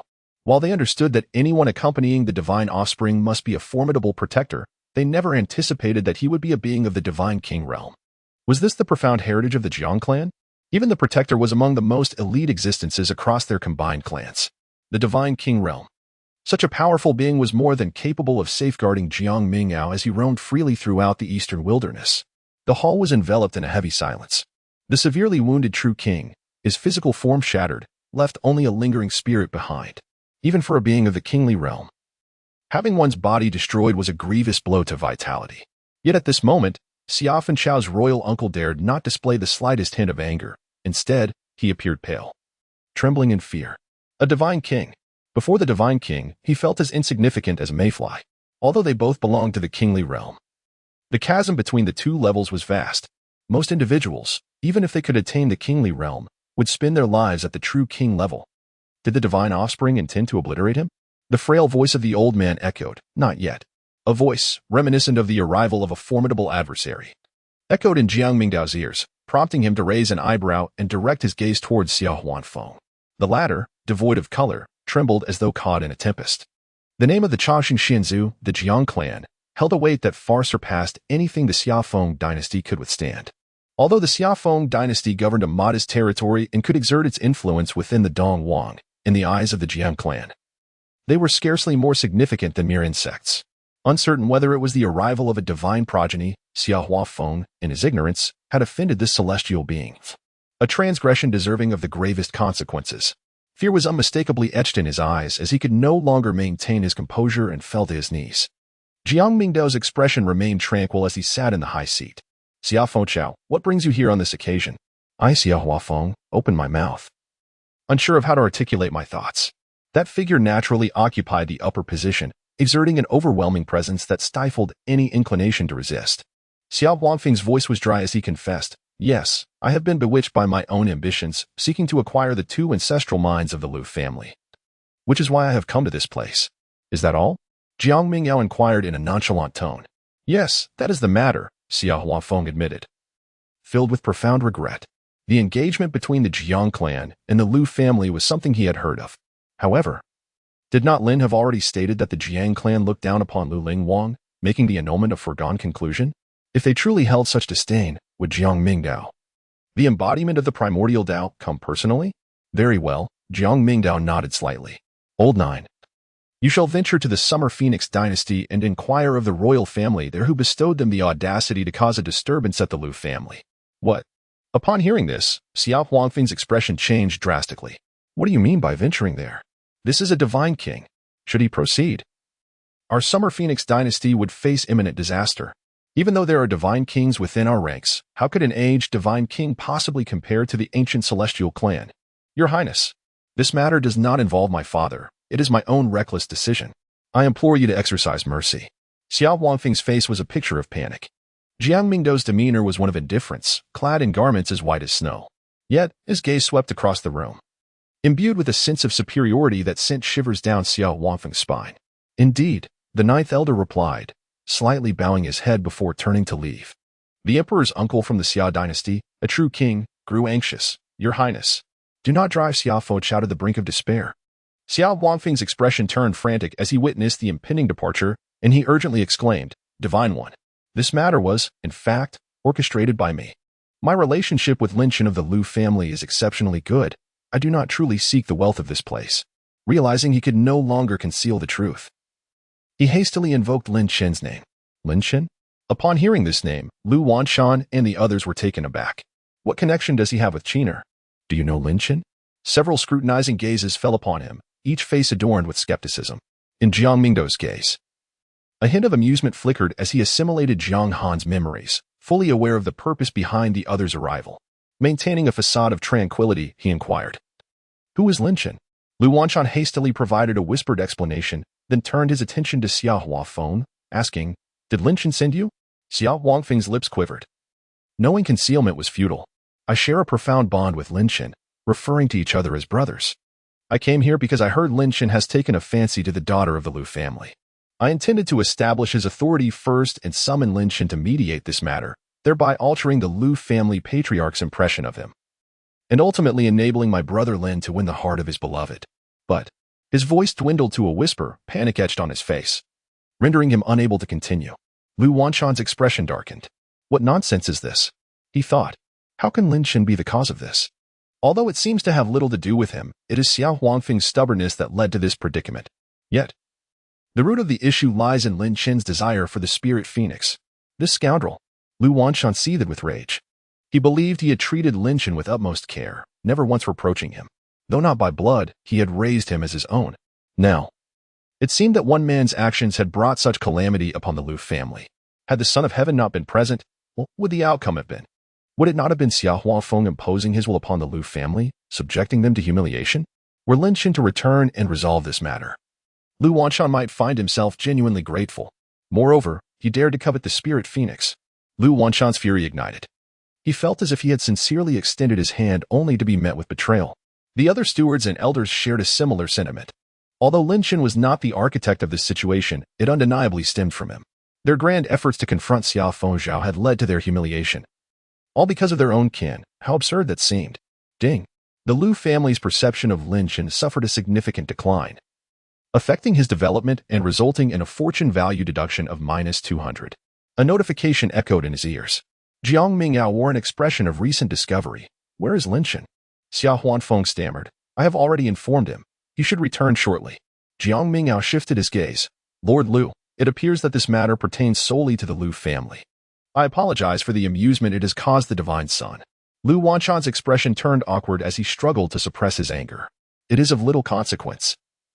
It seems Lin Chen is unaware of the situation and that it is merely a result of Xiao Fengzhao's obstinacy. However, Jiang Mingdao shook his head, his tone nonchalant. Yet a brief pause in his voice led him to inquire about another matter. Does Lin Chen have an affection for Ling Huang? Jiang Mingdao's voice remained tranquil. Yet to Lu Wanchan's ears, it suddenly evoked a chilling sensation along his spine. Instantly, Lu Wanchan's expression shifted dramatically. Rest assured, Divine Son. Ling Huang has had minimal interaction with that Lin Chen. They share no connection. A wave of trepidation washed over him. The Divine Son's presence was a significant honor for the Lu family, and given his attentive care for Ling Huang, it was difficult to ascertain the depth of his feelings. At the very least, he did not appear to harbor any aversion. However, upon hearing such news, alarm bells rang in Lu Wanchan's mind. This was the Longxing immortal clan. Particularly concerning was the fact that Jiang Mingdao was an extraordinary talent from the clan, a prodigy who had not emerged for millennia. Numerous noble families would readily offer their daughters at his beck and call. They would be disinclined to accept someone with lingering ties to others. If there were indeed any connections between Lu Ling Huang and Lin Chen, even if it were a mere childhood infatuation, it would inevitably provoke the Divine Son's displeasure. The Longxing immortal clan could very well respond with fury. Should such a situation arise, the entire Lu family might find themselves better off ending their own lives, rather than facing the ensuing calamity that could dismantle the domain. The young Ling Huang had never engaged with Lin Chen since childhood.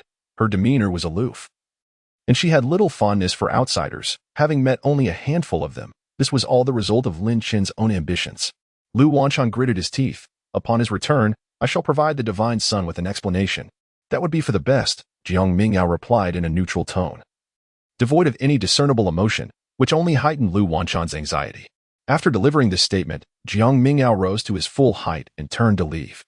It was clear to him how matters would unfold. He was merely fanning the flames of this situation. As he exited the grand hall, a notification echoed in his ears. Ding. Lu Wanchan harbors discontent towards Lin Chen, his anger surging. Lin Chen's development is adversely affected. Luck value -100. Indeed, this was a fruitful outcome. Jiang Mingdao smiled faintly, patiently awaiting the return of the destined child. Meanwhile, outside the city, a figure descended from the heavens, standing before the city gate. This figure was a strikingly handsome young man, with sword-like brows and bright eyes, exuding an aura of valiance. A faint layer of surrounded him, radiating divine light, making him appear exceptionally outstanding. As he landed, many gazes from within the city turned towards him, filled with awe. Lin Chen was already accustomed to such attention, after all. In the renowned Yunxia Holy Land, he stood as one of the most exceptional talents. At long last, he had returned. Brother Xia truly is something. Had I known he would orchestrate such a scene, I would have refrained from mentioning the Lu family's affairs to him. The newcomer was none other than Lin Chen, who felt a mix of helplessness and anticipation. Upon receiving a letter from Xiao Huafeng, he found himself at a loss for words. The letter detailed Xiao Huafeng's intentions, and upon realizing that he was about to set the stage for a hero saving the beauty scenario, Lin Chen couldn't help but feel amused yet excited. In the years since leaving the Lu family, he had little longing for anyone else, save for Lu Ling Huang. The image of her breathtaking beauty, even after years, ignited an impatient yearning within him.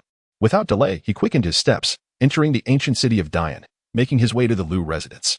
Inside the Lu family mansion, Lin Chen navigated through without obstruction. Along the way, he contemplated the situation. Although Brother Xia's approach was somewhat reckless, it was a gesture of goodwill, and he decided not to expose him. He would pretend not to recognize him, temporarily resolving the matter, and later, he would confide in his adoptive father. The scheme of a hero saving a beauty, albeit cliché, was indeed the best means to draw closer to Lu Ling Huang. Otherwise, Lu Wanshan would continue to regard him merely as a foster son, never considering him as a potential suitor for his daughter. This time, He intended to show the Liu family that he was no longer the same. With aspirations in his heart, his pace quickened. Inside the grand hall, Lin Shen rushed in. Expecting a tense atmosphere, aware of Xiao Wangfeng's brash character from their first encounter. If not for the unexpected circumstances that brought them together, their relationship might have remained strained. This time, he was prepared to play his role to perfection. However, as he burst into the hall, his expression faltered. Something was amiss. Why was it so quiet? At the head of the hall sat Lu Wanshan, his expression far from pleasant. Opposite him was his adoptive brother, Xiao Huafeng. Yet, the typically arrogant Xiao Huafeng was now silent, his gaze brightening at Lin Shen's entrance, only to abruptly halt. Perplexed, Lin Shen approached. "Father." Lu Wanshan's gaze shifted towards him. Calm and unreadable.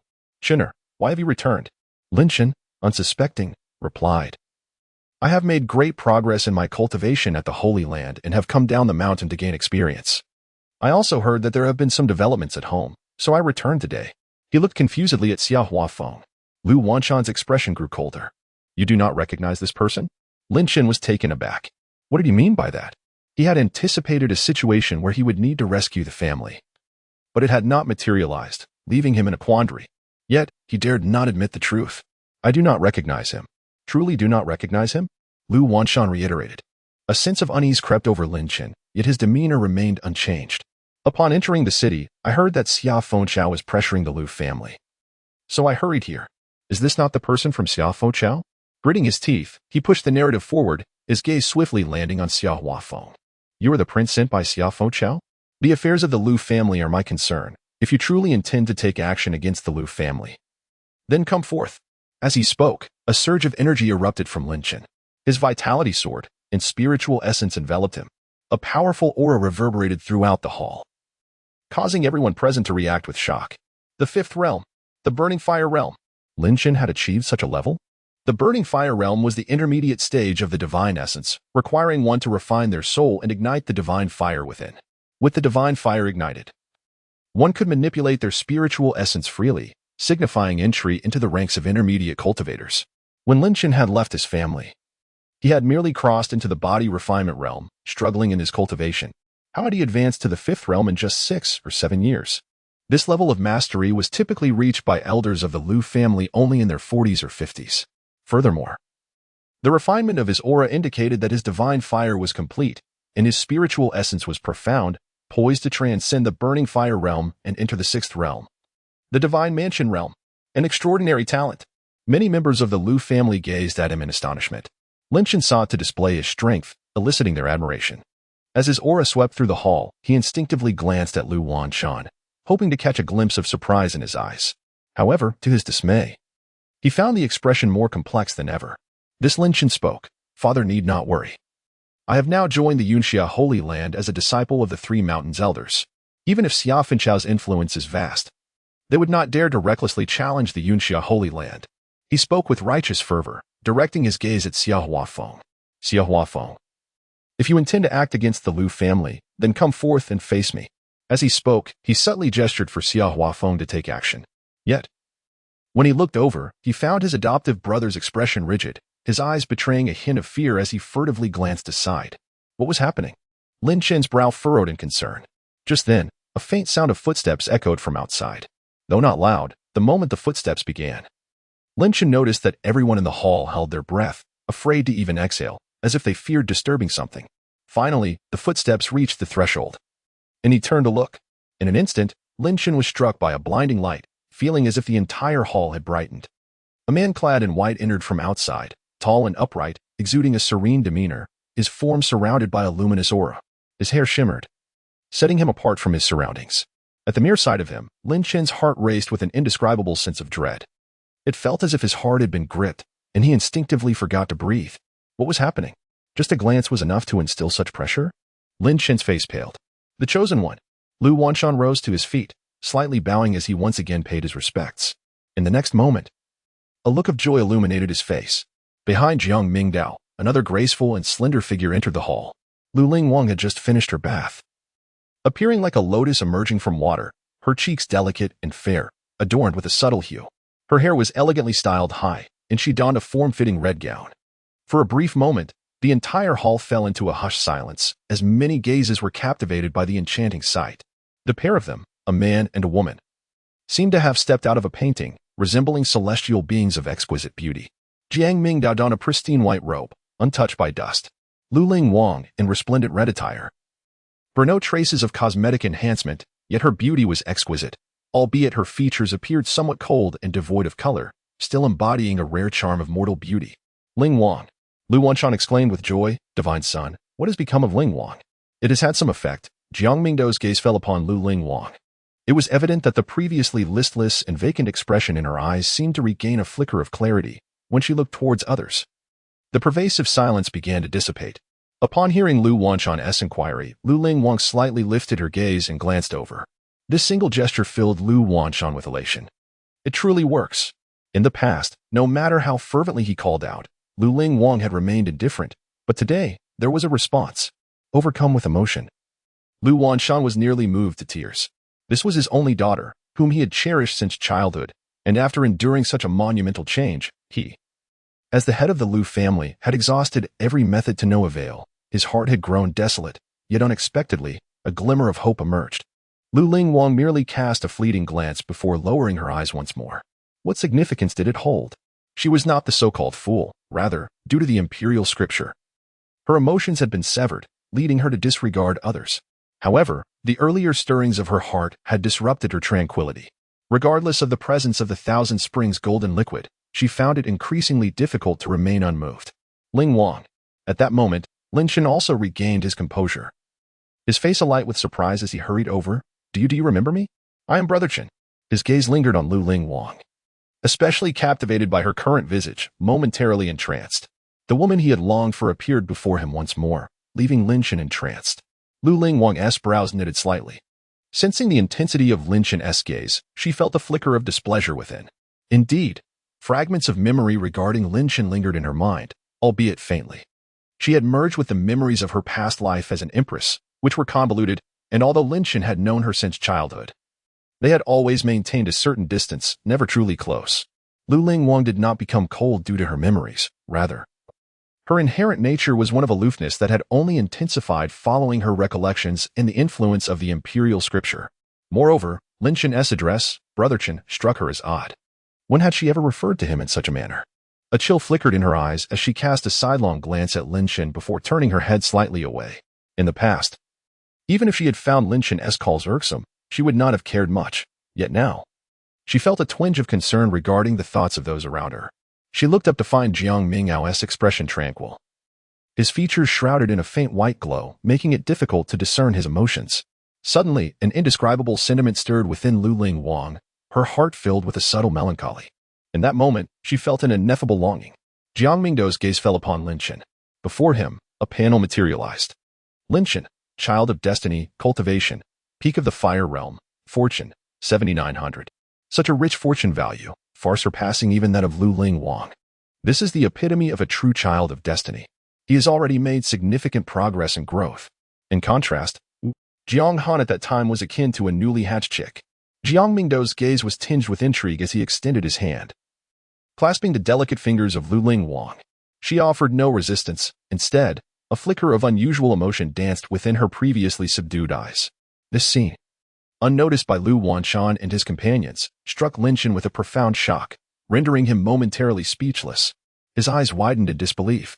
"Who are you?" Lin Chen's voice erupted in anger. Witnessing Lu Ling Wang standing obediently beside Jiang Mingdao ignited a fierce sense of possessiveness within him. As if something that rightfully belonged to him was being usurped. Ling Wang despises contact with outsiders. "Release her at once," he demanded, stepping forward to seize her hand from Jiang Mingdao's grasp. "Impudent." The moment his voice rang out, Lu Wanshan bellowed, "Lin Chen, you are being excessively bold." Taken aback by the reprimand, Lin Chen, however, remained resolute, refusing to yield. "Foster father, you must understand Ling Wang's disposition. She is unable to speak at this moment, and I cannot allow others to touch her indiscriminately." With that, Lin Chen's spiritual energy surged dramatically as he prepared to take decisive action. Were they truly in such a hurry? Jiang Mingdao gazed thoughtfully, his expression serene. "Outsider? Are you referring to me?" He spoke with a measured tone, his gaze settling upon him. In the next moment, a formidable and terrifying aura surged forth from Jiang Mingdao, and the once tranquil hall was suddenly engulfed in a tempest. With winds howling and rain pouring down, Jiang Mingdao exuded a dazzling golden light, a torrent of primordial spiritual energy surging forth with the force to cleave flesh and skin. A deep rumble echoed throughout the grand hall, the already shattered formation now being engulfed by this terrifying power, the remnants of the formation creaking ominously before succumbing to explosions. This. Lu Wanshan's expression drastically shifted. Is this the power of the divine sun? Such terrifying strength. Lin Chen, standing nearby, found himself at the forefront of this overwhelming force. He had intended to assert his dominance but inadvertently struck an impenetrable barrier. The moment he felt the immense pressure, his countenance changed dramatically. Within Lin Chen's body, spiritual energy churned rapidly, enveloping him in a halo of thunderous light as he roared in defiance. Yet, the more he resisted, the clearer it became that he was utterly incapable of withstanding it. It felt as though an insurmountable mountain was crashing down upon him. Despite exerting every ounce of his strength, he could only hold on for a fleeting moment. With a thud, Lin Chen could no longer endure. The thunderous energy erupted from him, his knees buckled, and he found himself half kneeling on the ground, as if burdened by an immense weight, his face flushed with exertion. Yet he realized he could not rise. How could this be? Lin Chen's expression was one of horror. The man before him appeared youthful, seemingly no different in age from himself, yet how could his strength be so formidable? Lin Chen had always been confident in his own talents and capabilities. Previously, while at the Lu family, he had been an ordinary individual. However, a fortuitous encounter in an ancient relic led him to a dying man from whom he acquired a wondrous diagram of transformation, which he assimilated into his being, thereby unlocking a new path in life. This diagram possessed the ability to absorb the essence of heaven and earth, transforming it into formidable power. By consuming this power, one could alter their constitution, decipher, and deduce various martial arts and techniques, verging on the extraordinary. After obtaining this artifact, Lin Chen soared to new heights, becoming unstoppable. He departed from the Lu family, traversing numerous cities in the East Wilderness to gather treasures rich in spiritual essence, acquiring transformative power along the way. Naturally, this journey was rife with moments of ostentation and triumph, further inflating his confidence. Now, he possessed a robust physique and had initially awakened the transformative spiritual body. Although it was merely a lower spiritual body, it bore the secrets of transformation, setting it apart significantly. Coupled with the repeated refinement and enhancement of his transformative power, his vitality and physical prowess far exceeded that of ordinary individuals. It was precisely this reliance that allowed him to effortlessly enter the sacred land of Yunxia, where he became a prominent figure among the elite. Though Lin Chen was merely at the fire realm level, his physique and spiritual energy surpassed those of his peers. He had even dealt heavy blows to several initial troublemakers among the Divine Mansion disciples within the sacred land. Yet, unexpectedly, today he found himself unable to withstand the gaze of someone whom he presumed to be his contemporary. What level of strength was this? Who on earth are you? Lin Chen gritted his teeth, his face flushed, managing to force out these words with great effort. Jiang Mingdao maintained a serene demeanor as he sensed the strength emanating from Lin Chen, raising an eyebrow slightly. After all, he was indeed a child of destiny, and his physical prowess far exceeded that of others. The universal transformation diagram was undoubtedly an exceptional artifact. Jiang Mingdao was well aware of Lin Chen's extraordinary advantage. The potential for growth inherent in this tool was remarkably pronounced. In the earlier stages, Lin Chen was merely a transformation spirit body, relying on this artifact to refine the essence of heaven and earth, thereby discovering numerous treasures. In later stages, he harnessed the transformative power within, elevating himself to the perfected transformation Dao body, gaining profound insights into the path of transformation, rendering him unparalleled. Although not classified as an ancient physique, its capacity for limitless enhancement was undeniable. As for the so-called ability to analyze and deduce techniques, it was even more formidable. At this moment, he must have already acquired one of the 6 divine abilities, the Thunderblade Palm, within the sacred land of Yunxia. Utilizing the universal transformation diagram, he meticulously deduced and enhanced his abilities, ultimately transforming into the 9 Thunder form, showcasing immense power. His physical form boasted a staggering weight of 30,000 pounds, with 700 major acupoints opened. Lacking a special spirit body or unique refining methods, he achieved such remarkable accomplishments solely through the universal transformation diagram. Truly, he was a child of fortune. Jiang Mingdao couldn't help but feel a sense of wonder. Indeed, those favored by the heavens are strikingly different. If granted the opportunity to flourish, he would undoubtedly sweep through all adversaries with unparalleled might. However, he mused, he is still far too weak at present. According to the conventional narrative, Lin Chen is invincible within the realm of divine palaces, all the antagonists currently emerging pose no threat to him. After all, in the early stages, the Chongqing Immortal Clan was not a match for Lin Chen, and even the engagement annulment merely involved a minor official from the Jiang clan. Yet, the situation has changed. Knowing the storyline, how could I allow you the time to grow unchallenged? Jiang Mingdao's gaze descended with a mocking scrutiny upon Lin Chen. Lin Chen's complexion was ashen, his expression a blend of reluctance and dread, as he looked at Jiang Mingdao, devoid of the earlier confidence he once possessed. It was not only him. Lu Wanshan and others also displayed astonishment on their faces. The prowess Lin Chen had previously exhibited was sufficient to leave them in shock. Although he was merely at the fire-burning realm, his strength was undoubtedly beyond mere appearances. Yet, even so, before Jiang Mingdao, he showed not a trace of the ability to resist. Such was the might of the Son of Heaven. Incomprehensible, Lu Wanshan marveled, his countenance betraying his awe. The legends surrounding the Hunyuan Dao body were numerous. Those deemed Dao bodies possessed a unique physique harboring the essence of the great Dao, not only endowed with superior talent and understanding but also destined to awaken their bodies entirely, thereby naturally possessing the Dao foundation and qualifying to aspire to the status of a Daoist. The Dao body represented an innate opportunity to ascend as an emperor. However, despite the many tales surrounding the Hunyuan Dao body, none among them had the privilege to witness it firsthand. Now, upon encountering Jiang Mingdao, Lu Wanshan and the others comprehended that the rumors circulating in the outside world were indeed no mere fabrications. A terrifying figure who had dominated an era, a potential sovereign within the Chongqing Immortal Clan. As Lu Wanshan regained his senses, he immediately rose, his face flushed with shame. To think the Son of Heaven would personally intervene, it leaves me truly abashed. Jiang Mingdao dismissed the matter lightly, saying, "What does the head of the Lu family mean? Since he wishes to compete with me, it is inherently my affair." Lu Wanshan felt an increasing sense of guilt, but his expression soon darkened as he turned his gaze toward Lin Chen. "You fool! Do you have any idea of the calamity you nearly brought upon us?" Lin Chen was momentarily bewildered, but suddenly a realization dawned upon him. The son? A shiver ran down his spine as he comprehended the significance of Lu Wanshan's respect. Who could be so closely related to Lu Ling Wang, besides the so-called fiancée? "You are that son of the Jiang clan." Instantly, Lin Chen's expression changed drastically. As a prodigy within the Yunxia sacred land, he was no longer the naive novice he once was. He understood the current state of the world and the weight of the term Chongqing Immortal Clan. The Yunxia sacred land is one of the 7 great sacred lands of the eastern wilderness, where several powerful ancestors reside. As a rising star among them, Lin Chen's exceptional talent had already caught the attention of an elder who had taken him as a disciple, ensuring that he would achieve greatness in the future. Yet, even so, in the presence of the Chongqing Immortal Clan, the entire Yunxia sacred land seemed no more significant than ants. The Imperial Clan. How could this be? Sweat poured down Lin Chen's forehead. While he was brimming with confidence, he was still merely in a developmental stage, even though his intellect surpassed that of his peers.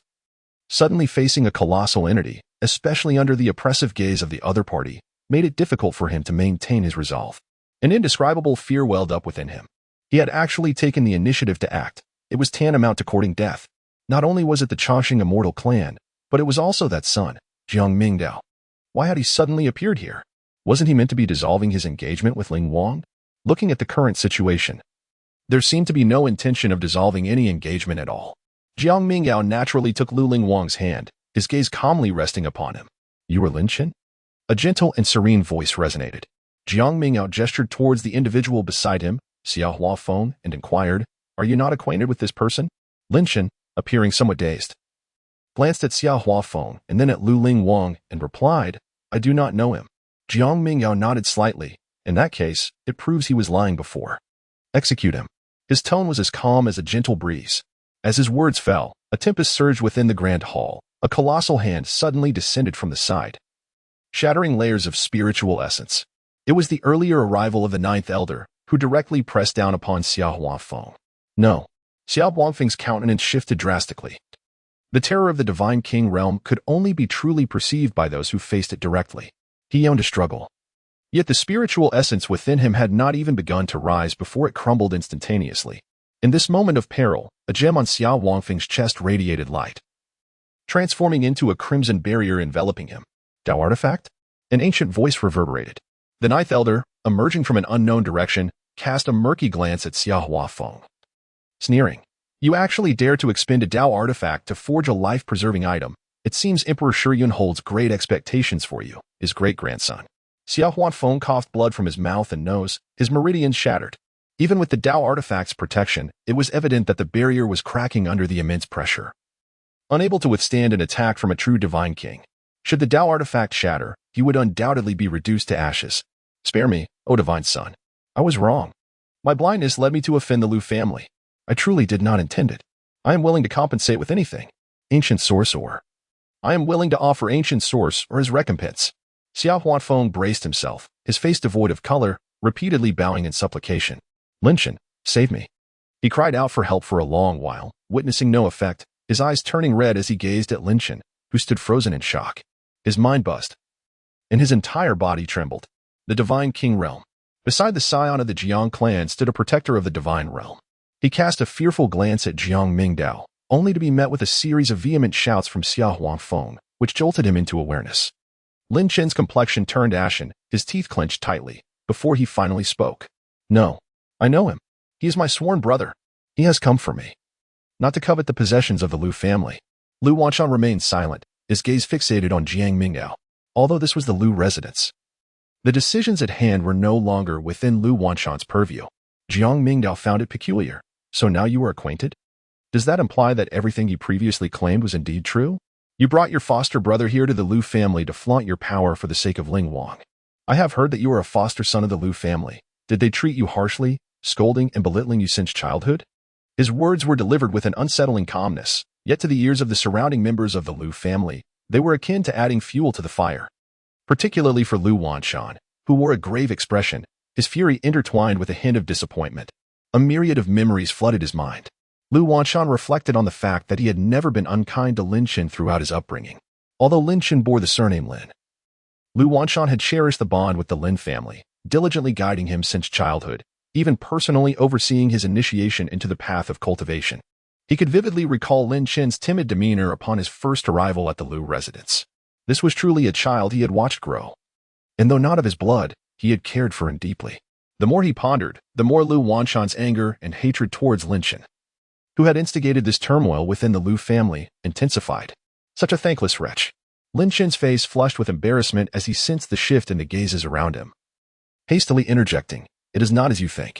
Although I am familiar with Brother Xia, his arrival was not orchestrated by me. Father, please believe me. My intentions have remained steadfast." He had initially intended to resolve the matter and confess to Lu Wanshan later that evening, but now that his secret was out, he stammered. His complexion growing increasingly pallid. With every utterance, he could feel the surrounding crowd's looks turning to indifference and resentment. Indeed, it was him. The root of all this turmoil lay with Lin Chen, though he had been aware of this previously. Hearing it from Lin Chen's own lips evoked a vastly different emotional response, particularly when he glanced up to meet Lu Ling Wang's gaze. He discerned a shift within her eyes, no longer cold and bewildered, but now imbued with a chilling disdain. Ding. Detection of Lu Ling Wang's aversion towards Lin Chen resulted in a decrease of Lin Chen's fortune points by 500. Jiang Mingdao heard a prompt by his ear and raised an eyebrow slightly. In just a short while, Lin Chen's fortune value had significantly diminished, and correspondingly, his villain value was rapidly increasing, disrupting the development of the Child of Destiny and sowing discord among the Child of Destiny and those around him. Was there anything more villainous than this? Lin Chen sensed the changing gazes around him, his complexion turning pale, especially under Lu Ling Wang's penetrating stare. It was a look he had never experienced before, causing his heart to tighten as he hurriedly spoke. It's not that I wish for this, it's just... He opened his mouth to argue further. But the more he spoke, the colder Lu Ling Wang's expression became. Lu Ling Wang held little memory of this so-called foster brother. Had it been before she obtained the imperial scriptures and her past life's memories, perhaps she would not have let matters escalate so severely, thinking of family. However, at this moment, her heart was detached and indifferent. Facing someone who coveted her, all she felt was profound disdain. Indeed, in the world, there was little of significance to her. It would be best to cultivate the ancient scriptures and depart from this place as soon as possible. Lu Ling Wang's resolve grew ever stronger. Just then, she suddenly felt a tightening in her palm, and, slightly startled, she looked up. There beside her stood a man with a gentle demeanor and amiable expression, his eyes seemingly penetrating into her thoughts. In that instant, Lu Ling Wang's previously steadfast conviction wavered slightly. It appeared that not everyone was like this. She lowered her cheek, sinking into contemplation. Jiang Mingdao withdrew his gaze, sensing the growth of his fortune.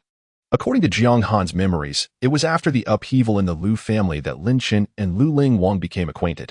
Seizing the opportunity while Lu Ling Wang had yet to completely sever her feelings, he appeared at critical moments, leaving a profound impression on her, which paved the way for their subsequent development. However, now, before any plot could unfold, it had already been stifled. The bond with the host had transformed from familiarity to infatuation. With a chime, the slaying immortal demonic scripture had successfully synchronized. In the next instant, a vast and magnificent power surged forth from Jiang Mingdao's body. The clouds before his eyes parted, and the surrounding environment shattered instantaneously. As if he had arrived in an ancient realm. The earth was primordial, the heavens dark and somber. Looking down, he beheld countless colossal ancient corpses of immortals and demons piled upon the boundless wilderness, their shattered forms exuding an awe-inspiring aura of celestial and demonic power. Above, a fierce battle between immortals and demons raged as two gargantuan beings clashed beyond the starry firmament. The heavens collapsed. The world turned upside down. Countless immortals and demons fell, while innumerable saints were born. An endless torrent of power washed over everything, and the ancient, vast aura flowed within Jiang Mingdao. Time seemed to stretch endlessly. It felt like centuries had passed, yet it could have been just a fleeting moment. Gradually, all the strange phenomena receded, and layers of aura converged, ultimately merging into the center of his brow. A shadowy figure of an ancient scripture inscribed with archaic characters appeared in his mind. The imperial scripture. The slaying immortal demonic scripture. Brilliant characters illuminated the heavens and the earth. It was finally within his grasp. The imperial scripture. In Jiang Mingdao's eyes, a luminous glimmer emerged. This journey bore the greatest reward. Those texts worthy of being called imperial scriptures are undeniably ancient relics. For instance, the Jiang clan of the everlasting celestial race has existed for over 1,000,000 years.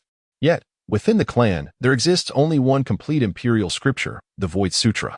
The reason the everlasting celestial race remains aloof and occupies a preeminent position is intrinsically linked to the existence of these imperial texts. It is through such scriptures that one may transcend the mundane world and ascend to the imperial throne. Achieving such an exalted status allows one to dominate a realm and exert influence over an era. Thus, regardless of the location, imperial scriptures are immensely coveted treasures. Presently, Jiang Mingdao has yet to cultivate the Jiang clan's Void Sutra, yet he has fortuitously acquired a new imperial scripture. Upon a cursory glance, he found the characters resembling celestial inscriptions illuminating within his pupils, elusive and impossible to retain. After all, as an imperial scripture, it typically requires one to traverse the 3 realms of cultivation before one can even begin to explore its depths. Thus, the aspiration to cultivate it now is still premature. Jiang Ming's spirits were exceptionally high. The imperial scriptures were, thus far, the most valuable possession of Lu Ling Wang, rivaling even the celestial and demonic bodies. However, as the most formidable empress in the book, her future was limitless, not significantly inferior to Lin Qin, who possessed the diagram of all things. The celestial and demonic bodies she currently held, along with the imperial scriptures, were merely the finest tools for the initial stage of her journey. As she progressed, a wealth of treasures awaited her discovery. Nearby, Lu Ling Wang sensed a shift in the gazes directed towards her.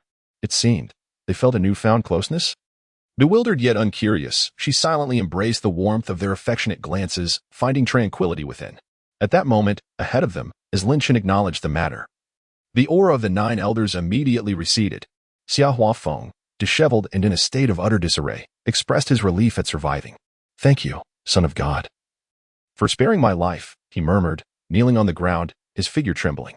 The precious jade at his chest had shattered into fragments, its radiance extinguished. Xia Huafeng cast a pained glance at the remnants, his face contorted with anguish. This was a talisman bestowed personally by his royal ancestor, crafted from a broken Dao weapon. Its worth immeasurable, his lifeline, prepared for the exploration of the ancient lands. Little did he expect that it would be destroyed here over a trivial matter. Regret consumed him deeply, and he trembled uncontrollably as a cold voice echoed above him.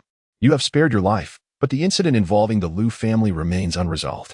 Since the Xiaofeng dynasty has an affinity for source minerals, you shall annually deliver 100,000 pounds of ancient source minerals as restitution." Xia Huafeng, who had just begun to breathe a sigh of relief, turned pale at these words, panic-stricken as he raised his head. 100,000 pounds? Son of God, while my Xiaofeng dynasty possesses some source minerals, we only have one site that can be classified as ancient source. Extracting ancient sources is exceedingly difficult. yielding less than 100 pounds monthly. Such a quantity is simply impossible. Jiang Mingdao's gaze was icy. So, you're unwilling? Upon hearing this, Xia Huafeng felt a chilling sensation wash over him, as if death were closing in. Refusing would undoubtedly lead to his demise. Trembling, Xia Huafeng knelt and lowered his head. As you command. 100,000 pounds. Even if he were to deplete the entire treasury of the Xiafeng dynasty. Such a sum would be unattainable, let alone the annual requirement of 100,000 pounds. Xia Huafeng felt as though he had plunged into an abyss. Increasingly anxious that if this matter were to reach the ears of the emperor, he would face dire consequences, even though he was the most gifted prince of his generation. He was far from being the pinnacle within the Xiafeng dynasty. His face was etched with sorrow and regret, and when his gaze fell upon Lin Xin nearby, the camaraderie they once shared had vanished, replaced by threads of resentment and animosity. It is all your fault. I have put myself in jeopardy for your sake. Had it not been for Lin Xin, he would not have offended the Son of Heaven, nor would he have compromised the talisman, leading the Xiafeng dynasty to imminent ruin. Ding! A rift between Lin Xin and Xia Huafeng detected. The main storyline interrupted. Lin Xin's fortune value decreased by 200. Jiang Mingdao's gaze was filled with intrigue. In the earlier stages, Xia Huafeng was indeed a character of significant weight, deeply loyal and righteous. He not only assisted Lin Xin in making his presence felt within the Lu family, but also took Lin Xin back to the ancestral grounds of the Xiafeng dynasty, where they refined the power of creation. Moreover, he aided Lin Xin in acquiring a fragmented primordial divine ability. Subsequently, after Lin Xin restored it with the Myriad transformations diagram, that primordial divine ability became an immensely powerful trump card for him in the mid to late stages. However, at this juncture, a rift had emerged between the two, and it appeared that the opportunity to obtain the primordial divine ability had slipped away. Furthermore, should today's events reach the Xiafeng dynasty, even if the imperial ancestors held Xia Huafeng in high regard, his offense against the everlasting immortal clan, coupled with the considerable damage inflicted upon the Xiafeng dynasty, would inevitably provoke their wrath. When that moment arrives, the Xiafeng dynasty cannot afford to offend the everlasting immortal clan, yet a mere Lin Xin, in such an early stage, remains easily manipulable. The unfolding drama promises to be captivating. Jiang Mingdao cast a glance at Lin Xin. However, for the moment, he intended to ascertain Lin Xin's true capabilities. Lin Xin's expression was intricate as he stood nearby. Upon hearing of Xia Huafeng's severe punishment, he opened his mouth, wishing to express something, yet upon reflecting on his own status, he realized he lacked the standing to negotiate. The earlier oppressive force exerted by Jiang Mingdao still lingered, instilling a considerable sense of pressure upon him. Poor brother Xia. Suddenly, an alarming intuition surged within him, prompting him to look up. He found the gaze of the divine child fixed upon him. Lin Xin's complexion shifted slightly. Was it his turn now? Beside him, Lu Wanshan spoke in a grave tone. Lin Xin, my Lu family has treated you well, yet you dare to harbor dark intentions, coveting the spirit phoenix. Do you comprehend the magnitude of the impact your actions today have wrought upon my Lu family? His voice resonated powerfully, accompanied by a surge of spiritual essence. Lu Wanshan was thunderously enraged. The matter regarding Xia Huafeng paled in comparison to the sanctity of Lu Linghuang's reputation. Lin Xin's underhanded tactics nearly sowed discord between their Lu family and the Chongqing Jiang clan, almost leading to irreparable consequences. Now, will you not kneel and apologize? If you fail to provide a satisfactory answer today, you shall not leave. Lu Wanshan's voice was stern. Below, Lin Xin's complexion turned ashen. Kneel? Absolutely not. He sensed Lu Wanshan's fury but remained resolute, gritting his teeth. Though today's incident originated from me, I perceive no wrongdoing. I have grown up alongside Ling Wang in the Lu family, and she has few close companions. As her sworn brother, what fault is there in wanting to care for her? Moreover, when Ling Wang went missing, I was the most anxious. I traveled far and wide, leaving no stone unturned, braving countless dangers, all to uncover her whereabouts. I am the one who cherishes her most dearly in this world. Lin Xin raised his head, shedding his outer garment to reveal his upper body. This wound, a testament to my journey to the Songyan ancient mountain, was incurred when I heard of a lost maiden, believing it to be Ling Wang. Within that mountain resided a formidable beast of the burning fire realm, and at that time, I was merely at the spirit concealment realm.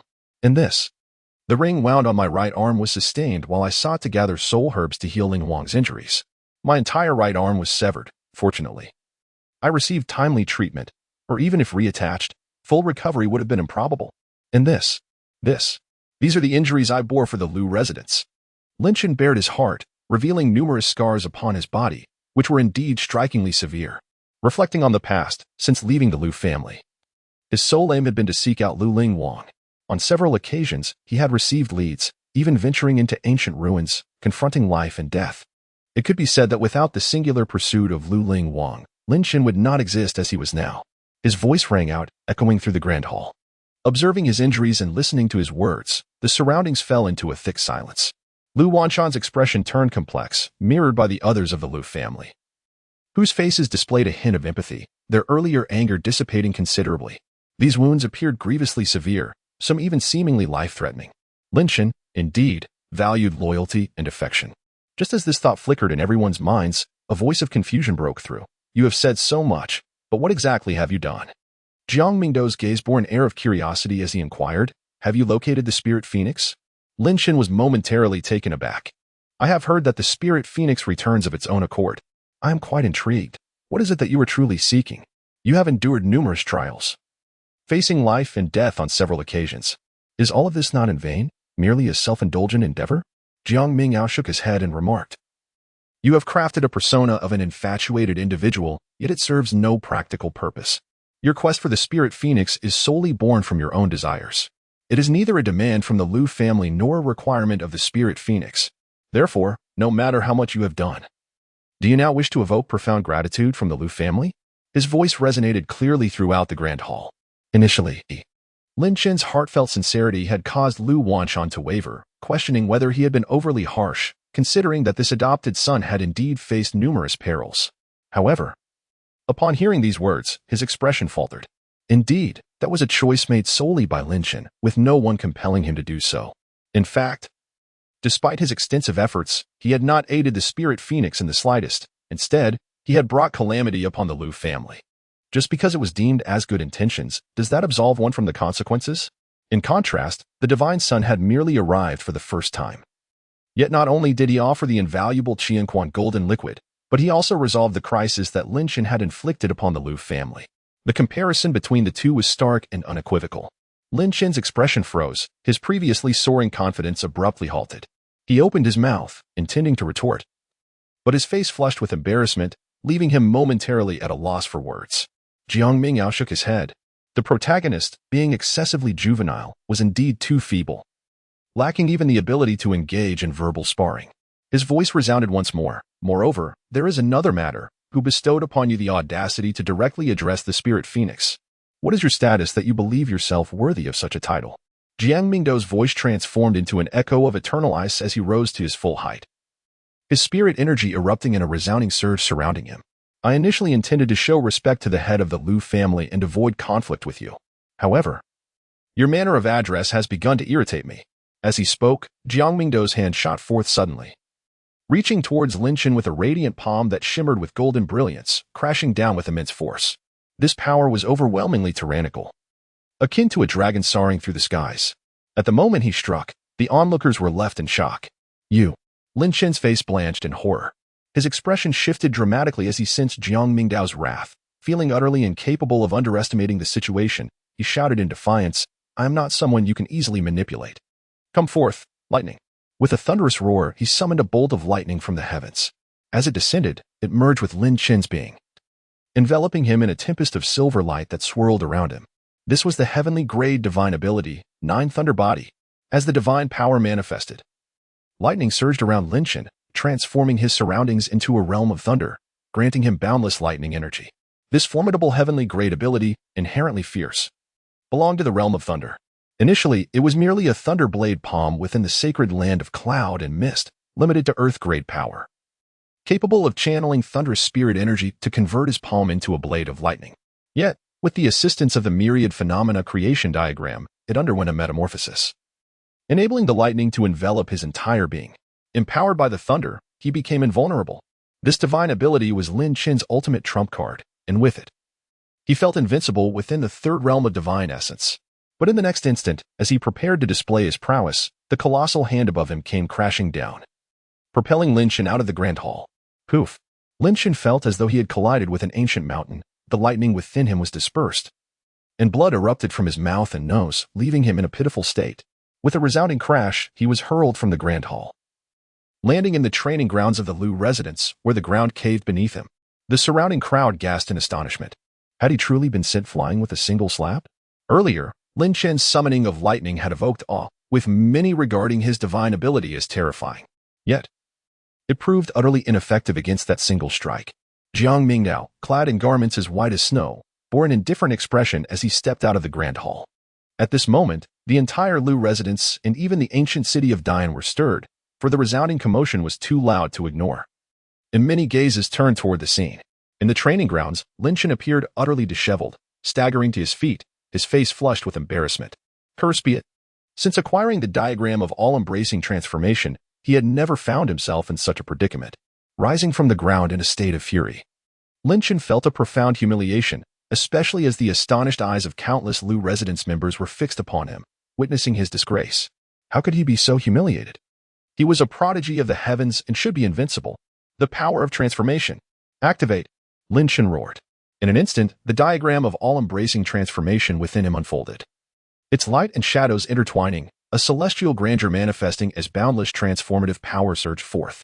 This power, which he had long accumulated to enhance his cultivation and break through the third realm of Tao, was now unleashed without a second thought. The tumultuous energy coursed through his body, visibly mending his injuries at an astonishing rate. Moreover, a gentle luminescence enveloped him as his transformative spiritual body ascended. Layers of spiritual patterns adorned him, and the thunderous energy around him intensified. I carry transformation within me. I am not inferior to anyone. What of the divine sun? Lin Chen bellowed to the heavens, his body radiating light, as the 9 thunder bodies surged upwards. Thunder rumbled overhead, dark clouds gathering ominously. In the next moment, bolts of lightning struck down, merging into Lin Chen's form. His flesh and blood transformed into pure electricity, and as the thunder surged within him, his spiritual essence trembled wildly. A radiant aura emanated from his back, as the diagram of all-embracing transformation shimmered, embodying all things in the essence of creation. In this moment, Lin Chen was ablaze with divine fire, and under the intertwining of lightning, he shone with a brilliance that was striking beyond compare. As the power within him reached its zenith, a crack resonated, as if something had shattered.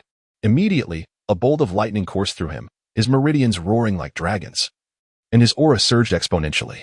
Peering inward, he discerned the divine fire at his core, the essence of his spirit solidifying. He had unmistakably broken through his bottleneck. The divine mansion realm, achieved. Upon sensing the transformation within his body, Lin Chen was momentarily taken aback, only to be overwhelmed with joy. He had succeeded. In a moment of peril, he had once again ascended.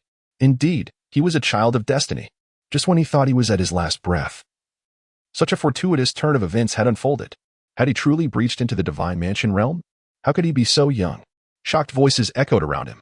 Initially, when they had seen Lin Chen at the 5th realm of the fire ignition stage, it was already astonishing enough, given his youth. However, no one anticipated that he would advance further in this moment of crisis. The divine mansion realm, was he that on par with Jiang Mingdao, the embodiment of the primordial Tao? Many gasped in awe. Such talent was truly staggering. The crucial point was that Lin Chen had no backing to speak of. Lin Chen's eyes gleamed with renewed confidence. What of the primordial Tao? I am in no way inferior. He lifted his gaze, resolute and fiery, directed at the figure in white in the distance. His fighting spirit surging. Jiang Mingdao, I shall not be outdone by you. In the distance, Jiang Mingdao, clad in white, remained composed, his expression unchanged by the spectacle before him. With a calm demeanor, he spoke, It seems you have misunderstood something. I am in the divine mansion realm. But I have merely chosen to remain in this state temporarily. It does not mean I am limited to this realm. Who has instilled in you the confidence to believe that being in the divine mansion realm allows you to challenge me? As his words fell, he struck down again with a single palm. The wind roared with thunderous might. His palm burst forth with golden light, resembling a radiant golden disk descending upon Lin Chen.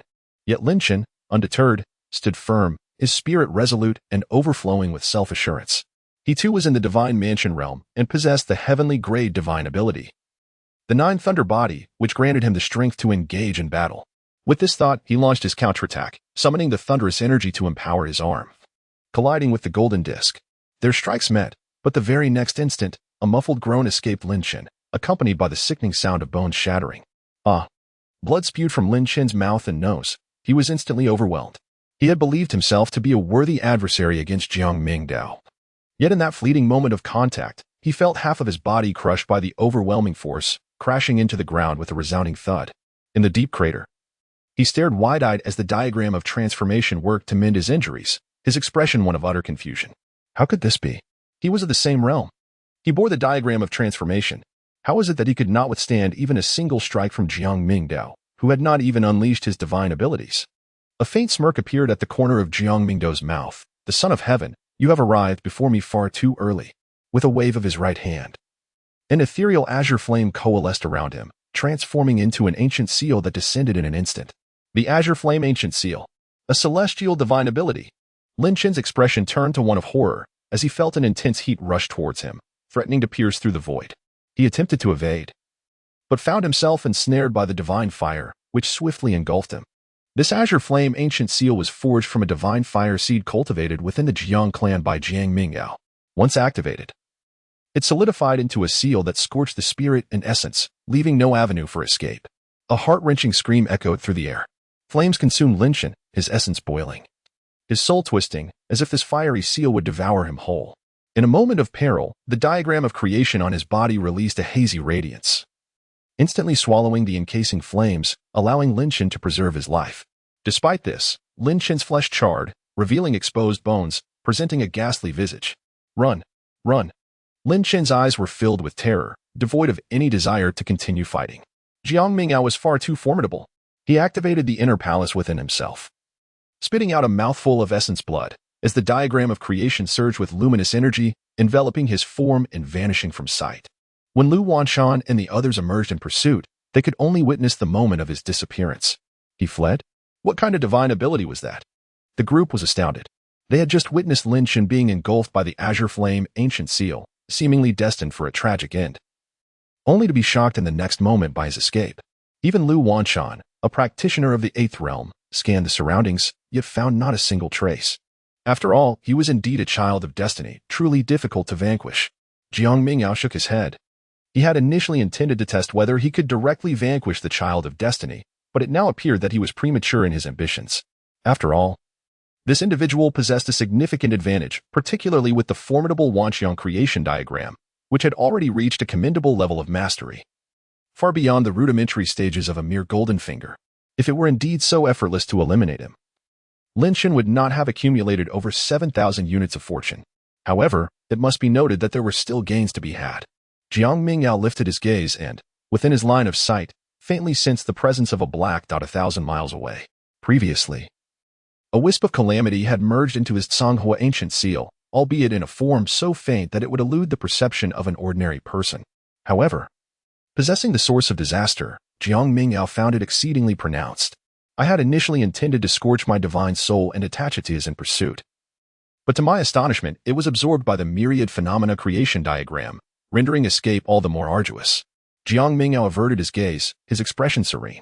He had already amassed a substantial profit from this round. The earlier notifications had incessantly chimed in his ears, leaving him no time to scrutinize. Now, with a moment to spare, he cast a glance and noticed that Lin Chen's fortune had been diminished by over 1,000 points. For one who embodies such fortune, being ruthlessly crushed in public, with no means of retaliation, is profoundly detrimental to his own development. Moreover, the accumulation of villain points is even more considerable. By subduing the fortunate one and acting with mercilessness, his villainous aura intensified. This harvest had proven exceedingly bountiful for Jiang Mingdao. At that moment, Lu Wanshan hurried over, his countenance fraught with anxiety. I shall immediately dispatch someone to search for Lin Chen. It is imperative that we locate him and offer an apology to the divine heir in person. He began to call for assistance. Jiang Mingdao waved his hand dismissively, stating, "No need.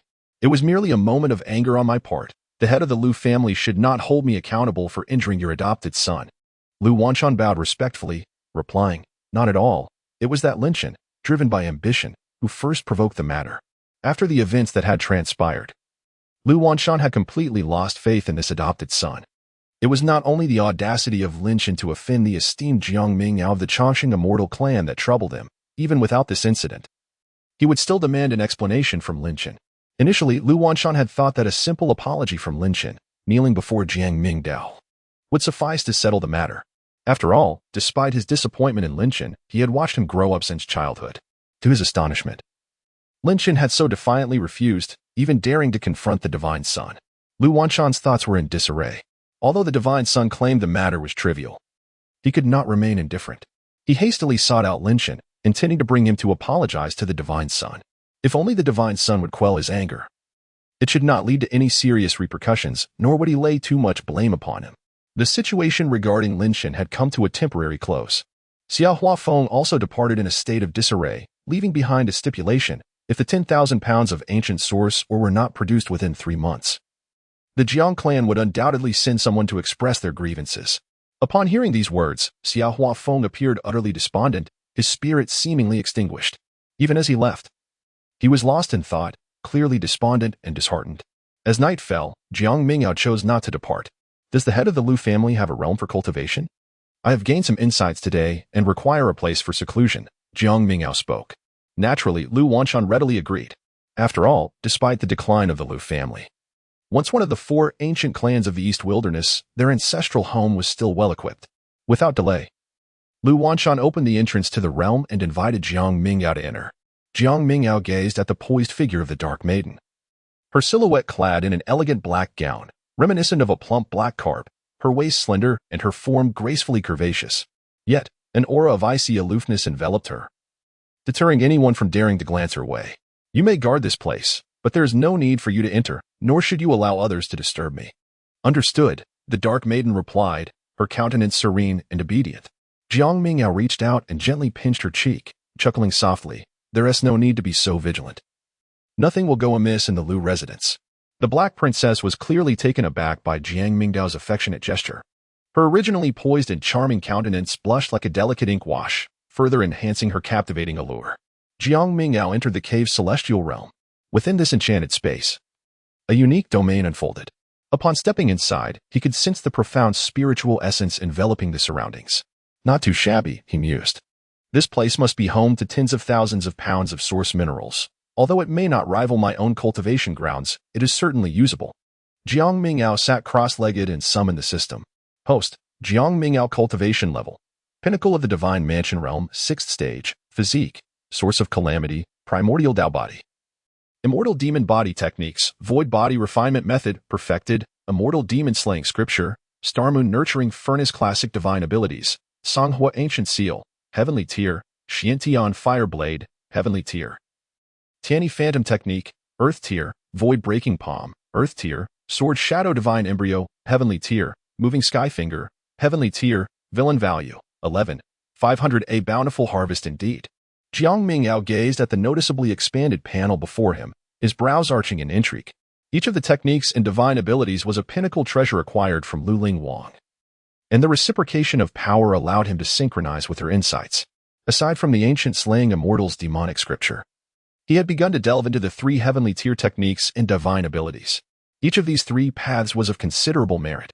The Star Moon Nurturing Furnace technique, a method of body refinement, involved refining the celestial bodies, absorbing the light of the stars and moon, and integrating it into oneself, transforming his acupoints and meridians into constellations.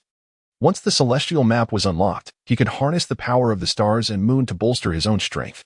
The Sword Shadow Divine Embryo and the Dynamic Skyfinger belonged to the heavenly tier divine abilities. One pertained to the sword path, while the other was related to martial arts. And when combined with Jiang Mingdao's current spiritual essence and vitality, they could unleash formidable power. Most crucially, of course, were the immortal demonic body and the slaying immortals demonic scripture. Jiang Mingdao contemplated for a moment. The immortal demon physique is an ancient constitution, not overtly manifesting and scarcely influencing one's cultivation. Unlike the Dao body, divine body, or spiritual body, which exhibits certain talents outwardly, the ancient constitutions are each unique in their own right. Some excel in combat, while others inherently embody imperial paths. The immortal demon physique, however, varies significantly. This constitution does not enhance one's comprehension in the early stages, nor does it possess an inherent imperial path. Its sole advantage lies in the ability to cultivate ancient immortal demon techniques, facilitating entry into realms of immortal demon, thereby making it easier to acquire their legacies. In essence, it is a physique that attracts treasures. The immortal demon physique also possesses a pathway for advancement. Upon obtaining immortal demon artifacts, one can absorb the inherent immortal demon energies, ultimately choosing a particular inclination. Upon achieving great success, one may opt to become a demon body or an immortal body. Not without merit, he mused. Jiang Mingdao reflected on his experience, finding it quite intriguing. However, he deemed this constitution to be of little utility in the early stages, and thus did not expend excessive thought on it. Besides this, his most significant gains were the villain points and the fortune points, amounting to 11,500 villain points. Every action taken by Jiang Mingdao, particularly those pertaining to the Son of Destiny, easily accrues villain points. Similarly, his formidable and domineering measures also contribute to this accumulation. With over 10,000 villain points, he has achieved considerable success. Now, it is time to put them to use. His gaze swept across the system panel, and he decisively invested all his points into enhancing his physical cultivation. With the consumption of 2,000 villain points, he immediately felt an enigmatic method infusing his mind. Akin to a divine revelation, waves of vitality surged forth, permeating through his limbs and bones. Crack! The resonating sound of cracking bones echoed as the primordial energy began to boil. Jiang Ming's veins surged with renewed vitality. Prominent arteries standing out as a torrent of formidable energy coursed through them. Having undergone such an experience before, he maintained a serene expression, his demeanor unwavering, as he reinvested his villainous points. Once again, for 1,000 villain points were expended in this endeavor. The body of Jiang Mingdao resonated with a thunderous roar. He could distinctly feel the channels within him being fully connected, the vital energy surging forth, amplifying his physical form exponentially. 30, then 40. As the major meridians within him were completely unblocked, his vital essence had coalesced to its utmost limit. The entire cave realm reverberated with the terrifying sound of thunder. The heavens trembled above, and the earth rumbled, on the brink of collapse. Outside the cave, the entire Lu family was enveloped in the continuous echo of the booming sounds. Lu Wanshan and others had arrived at this location, their expressions filled with astonishment as they gazed inward, each thunderous clap sending shivers down their spines. What could possibly be occurring? Was there trouble within the cave? Lu Wanshan felt a jolt of anxiety. The divine child had just entered, and such a disturbance had already erupted. He feared that something was indeed amiss within the cave.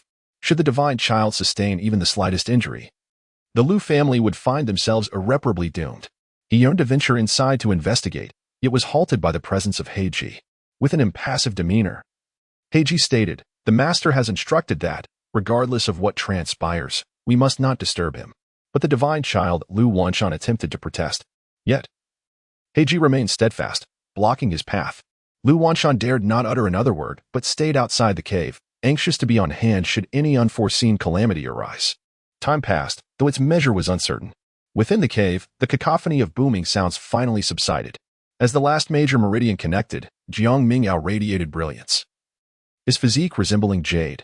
Upon closer inspection, the golden shimmer of his flesh was intertwined with a lustrous jade hue. It is accomplished.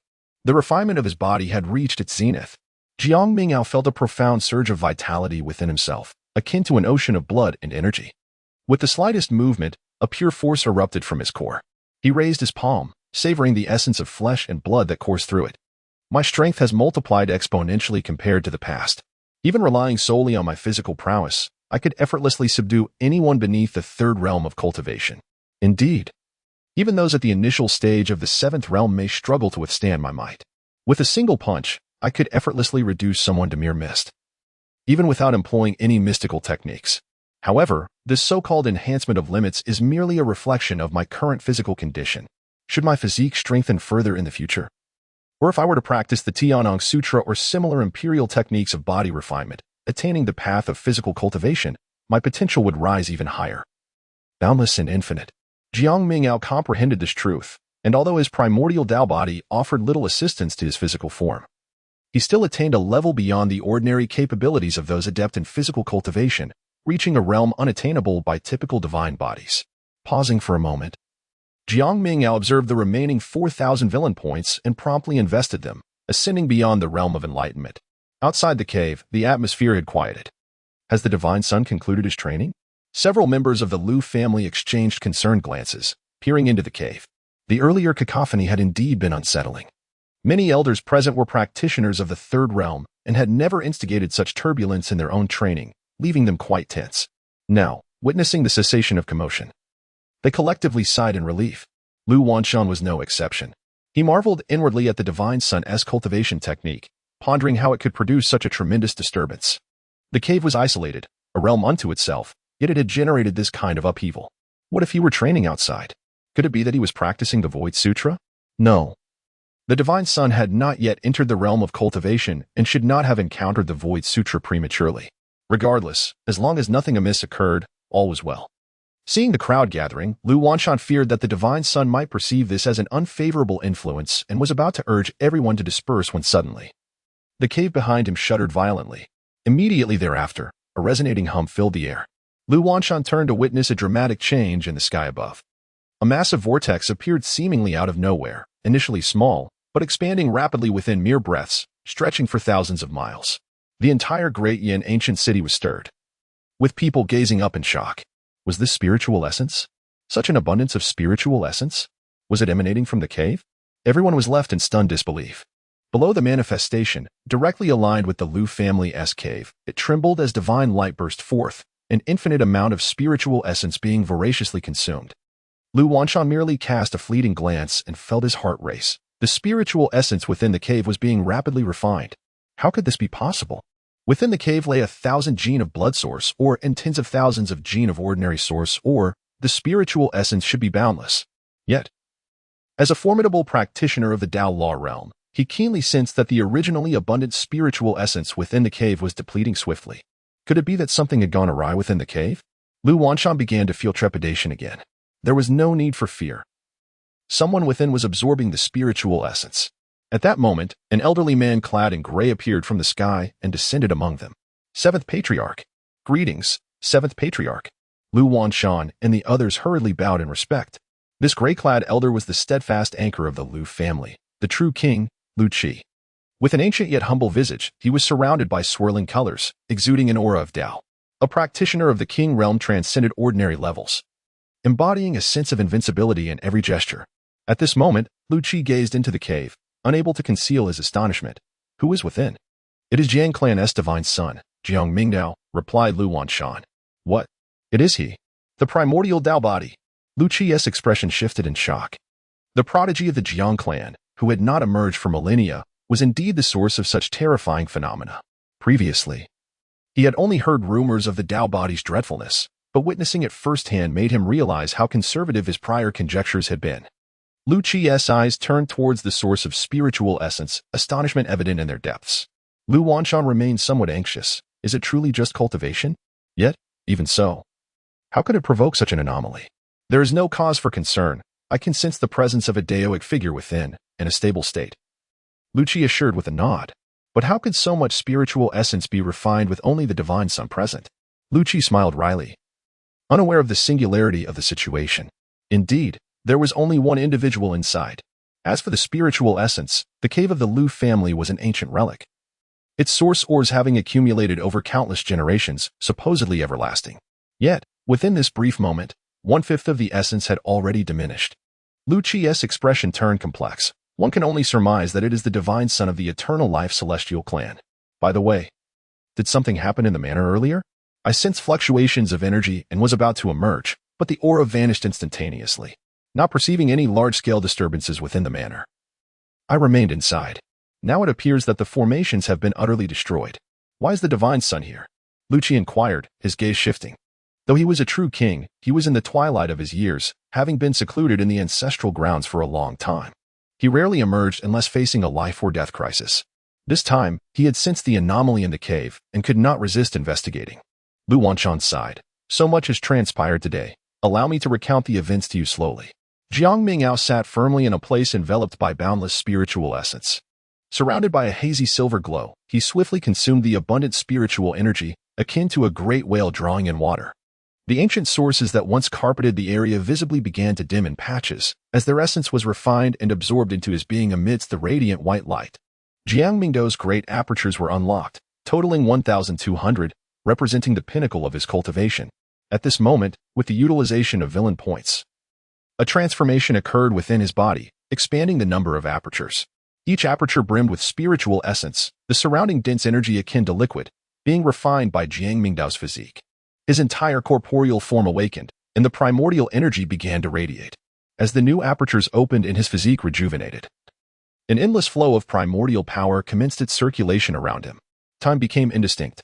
When the last trace of spiritual essence fused into his being, Jiang Mingdao finally opened his eyes. The villain points were exhausted. A glance at his panel revealed that he had 11,500 villain points, now reduced to a mere 500.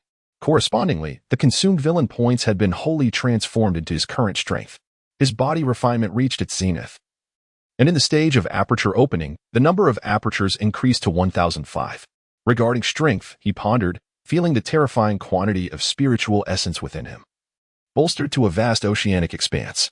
The effects of this advancement were strikingly evident. Previously, he had an abundance of apertures, and his spiritual essence was nearly inexhaustible. Now, with an additional 300 apertures, each one's capacity to absorb and expel spiritual essence had significantly heightened. The reserves of spiritual essence had at least doubled. He could only make a rough estimation. The three realms of the physical body mark the beginning of cultivation, often overlooked by many. Yet, these three stages of body refinement are of paramount importance. The three realms of divine essence initiate the cultivation of the soul and divine abilities. Many practitioners pursue swiftness, yearning to rapidly achieve this stage, employing methods to overwhelm their surroundings while neglecting the foundational three realms. However, whether in the corporeal form or spiritual essence, these are the fundamental elements. The more solid the foundation, the more effortless future advancements, whether in breaking barriers or cultivating divine abilities. At this moment, Jiang Mingdao's enhancement of spiritual essence and vitality had reached an ultimate peak.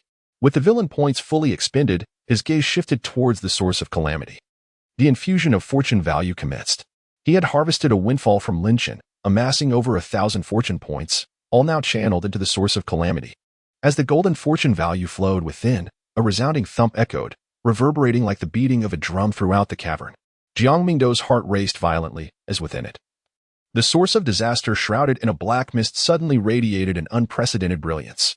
In that fleeting moment, Jiang Mingdao felt a dark and terrifying demonic aura swirling around him. The thick, inky black light engulfed him entirely.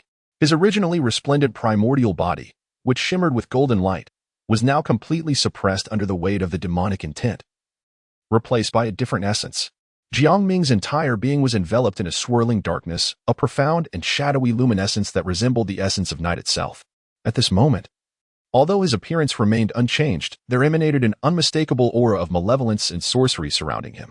Within the realm of the cave, the black luminescence, akin to obsidian jade, radiated an unsettling magical glow.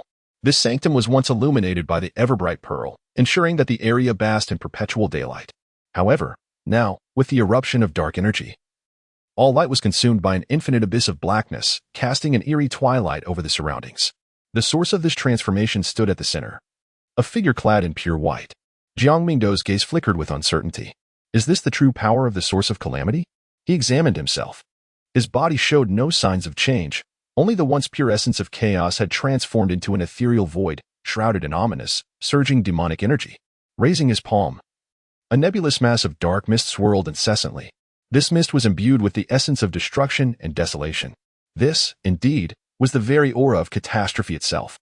Jiang Mingdao sensed the transformation of his body. He could perceive an ineffable, ancient aura resonating within his flesh and blood. Any single strand of this essence vastly surpassed the power of the primordial chaos. With a mere thought, he lifted his hand to channel the demonic energy within him. The once abundant spiritual essence, at that moment, transmuted into a surging torrent of demonic energy. As Jiang Mingdao moved, a forceful finger strike was unleashed. The heaven-quaking finger. Boom. Within the cave realm, a resounding explosion echoed. As Jiang Mingdao acted, the clouds and mist erupted. Amidst the thunderous roar, a black, luminous finger, coalesced from ethereal light, descended directly into the cave realm. In an instant, the ground of the cave realm fell into silence, teetering on the brink of collapse. Jiang Mingdao's eyes sparkled with an extraordinary brilliance. The divine power summoned from the essence of calamity had transformed profoundly, diverging sharply from previous iterations. Within him, the source of disaster pulsed with an otherworldly light, and an epiphany surged into his mind. The previously known movements of heaven had undergone significant alterations, revealing an entirely different cultivation method within the recesses of his consciousness. The source of calamity had redefined the movements of heaven. Once a martial art grounded in the principle of overwhelming force through the manipulation of spiritual energy and the suppression of vitality, it now bore the insidious essence of demonic energy. Its potency had escalated to a level that nearly rivaled the primal laws of the cosmos, transforming into a cultivation method of demonic arts and divine powers. Jiang Mingdao was astonished. The first function of the source of catastrophe had already manifested itself. It possessed the ability to transform any martial art through reorganization and repair, turning it into a path of demonic power. He mentally simulated the process. Even a rudimentary reconstruction of the heavenly finger, when propelled by the techniques of demonic power, exhibited an increase in potency of at least 70%. What does it mean for darkness to amplify strength by a factor of 2? This was merely a rough restoration, yet such formidable power was already evident. This pertains solely to the arts of Tao and divine abilities. It remains uncertain whether the imperial scriptures and similar texts could also be enhanced through the source of catastrophe. Jiang Mingdao developed a certain interest. However, this endeavor was tantamount to reconstructing one's cultivation method, necessitating a profound mastery of the technique beforehand. The imperial scriptures are not easily cultivated. It is imperative to continue harvesting fortune and villainous values. As he concentrated, tendrils of chaotic demonic intent began to retract around him. And moments later, he reverted to his previous state. The demonic aura that had surrounded him seemed to have been an illusion. Once the source of calamity is retracted, it can completely lie dormant, evading detection by others. This is only to be expected, if it were truly so easily discernible, even within the Jiang clan. My affairs would have long been common knowledge. Jiang Mingdao's gaze paused as he made another discovery. A number appeared above the source of calamity. 14272000. What is this? Jiang Mingdao queried, perplexed, addressing the system. System, the host reaps fortune, enabling the gradual unlocking of the stages of the source of calamity, ultimately unsealing abilities. The first stage requires 2,000 points of fortune. Is there such a thing? Jiang Mingdao arched an eyebrow. Unlocking the stage. Indeed. The source of calamity he possessed was still in its preliminary phase, yielding limited effects. Upon successfully unsealing the first stage, the host would obtain the primal ancient scripture. Ancient scripture? Jiang Mingdao's expression was one of astonishment. A spark of curiosity ignited within him. He pondered the nature of the ancient scriptures obtained from the source of calamity. Thus, it became imperative to unlock them at the earliest opportunity. Subsequently, within the celestial realm, Jiang Mingdao meticulously erased any traces of his prior actions before turning to depart. With a resonant hum, the portal of the celestial realm swung open, releasing a cascade of shimmering light. Outside the celestial realm, Lu Wanshan and the others remained patiently awaiting. Upon witnessing Jiang Mingdao's emergence, Lu Wanshan promptly bowed in reverence. I pay my respects to the divine son. Jiang Mingdao cast his gaze upon the head of the Lu family, inquiring, Lu family master, what brings you all to this place?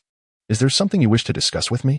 Lu Wanshan hastily denied, No, it is merely that the divine youth's earlier cultivation was rather intense. We feared that something might have transpired, so we came to investigate. Now that we see the divine youth is unharmed, we can rest easy. As he spoke, his eyes subtly flickered towards Jiang Mingdao. However, upon that fleeting glance, Lu Wanshan's expression suddenly faltered, followed by a swift change of complexion. What is happening? Is he unable to comprehend the situation? Although Jiang Mingdao is a being of the mixed origin Tao body, his prowess far surpasses that of the divine origin third realm. Yet previously, Lu Wanshan, as a practitioner of the eighth realm of Tao law, could still discern a glimpse of his strength, even though he is formidable. He ultimately lacks the Tao law, rendering him somewhat inferior in comparison. However, now, after only a brief period of seclusion, Lu Wanshan looked up and was struck by an indescribable aura of terror emanating from Jiang Mingdao. His vitality surged, grand and tumultuous, with his blood energy swirling around him like a dragon. Furthermore, the depth of his spiritual essence was immense, presenting him as a colossal source of celestial ore. A cursory perception yielded a sense as vast as the ocean, profound and unfathomable. It seemed that Jiang Mingdao sensed Lu Wanshan's scrutiny as he raised his gaze and, with a mere glance, sent a shiver down Lu Wanshan's spine. Fear? How could he possibly feel fear?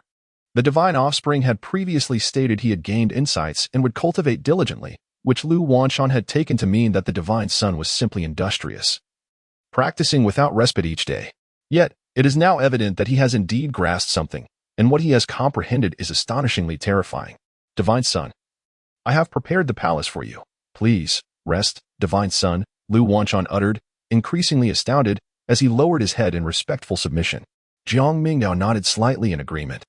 In the eastern wilderness, within the realm of the summer phoenix, a magnificent sight unfolded before one's eyes, vast palatial complexes bathed in golden light. Their undulating forms interwoven with the divine flames of the fire phoenix, radiating an overwhelming heat. The Summer Phoenix dynasty, as the ruling power of the Summer Phoenix domain, is a formidable force in its own right.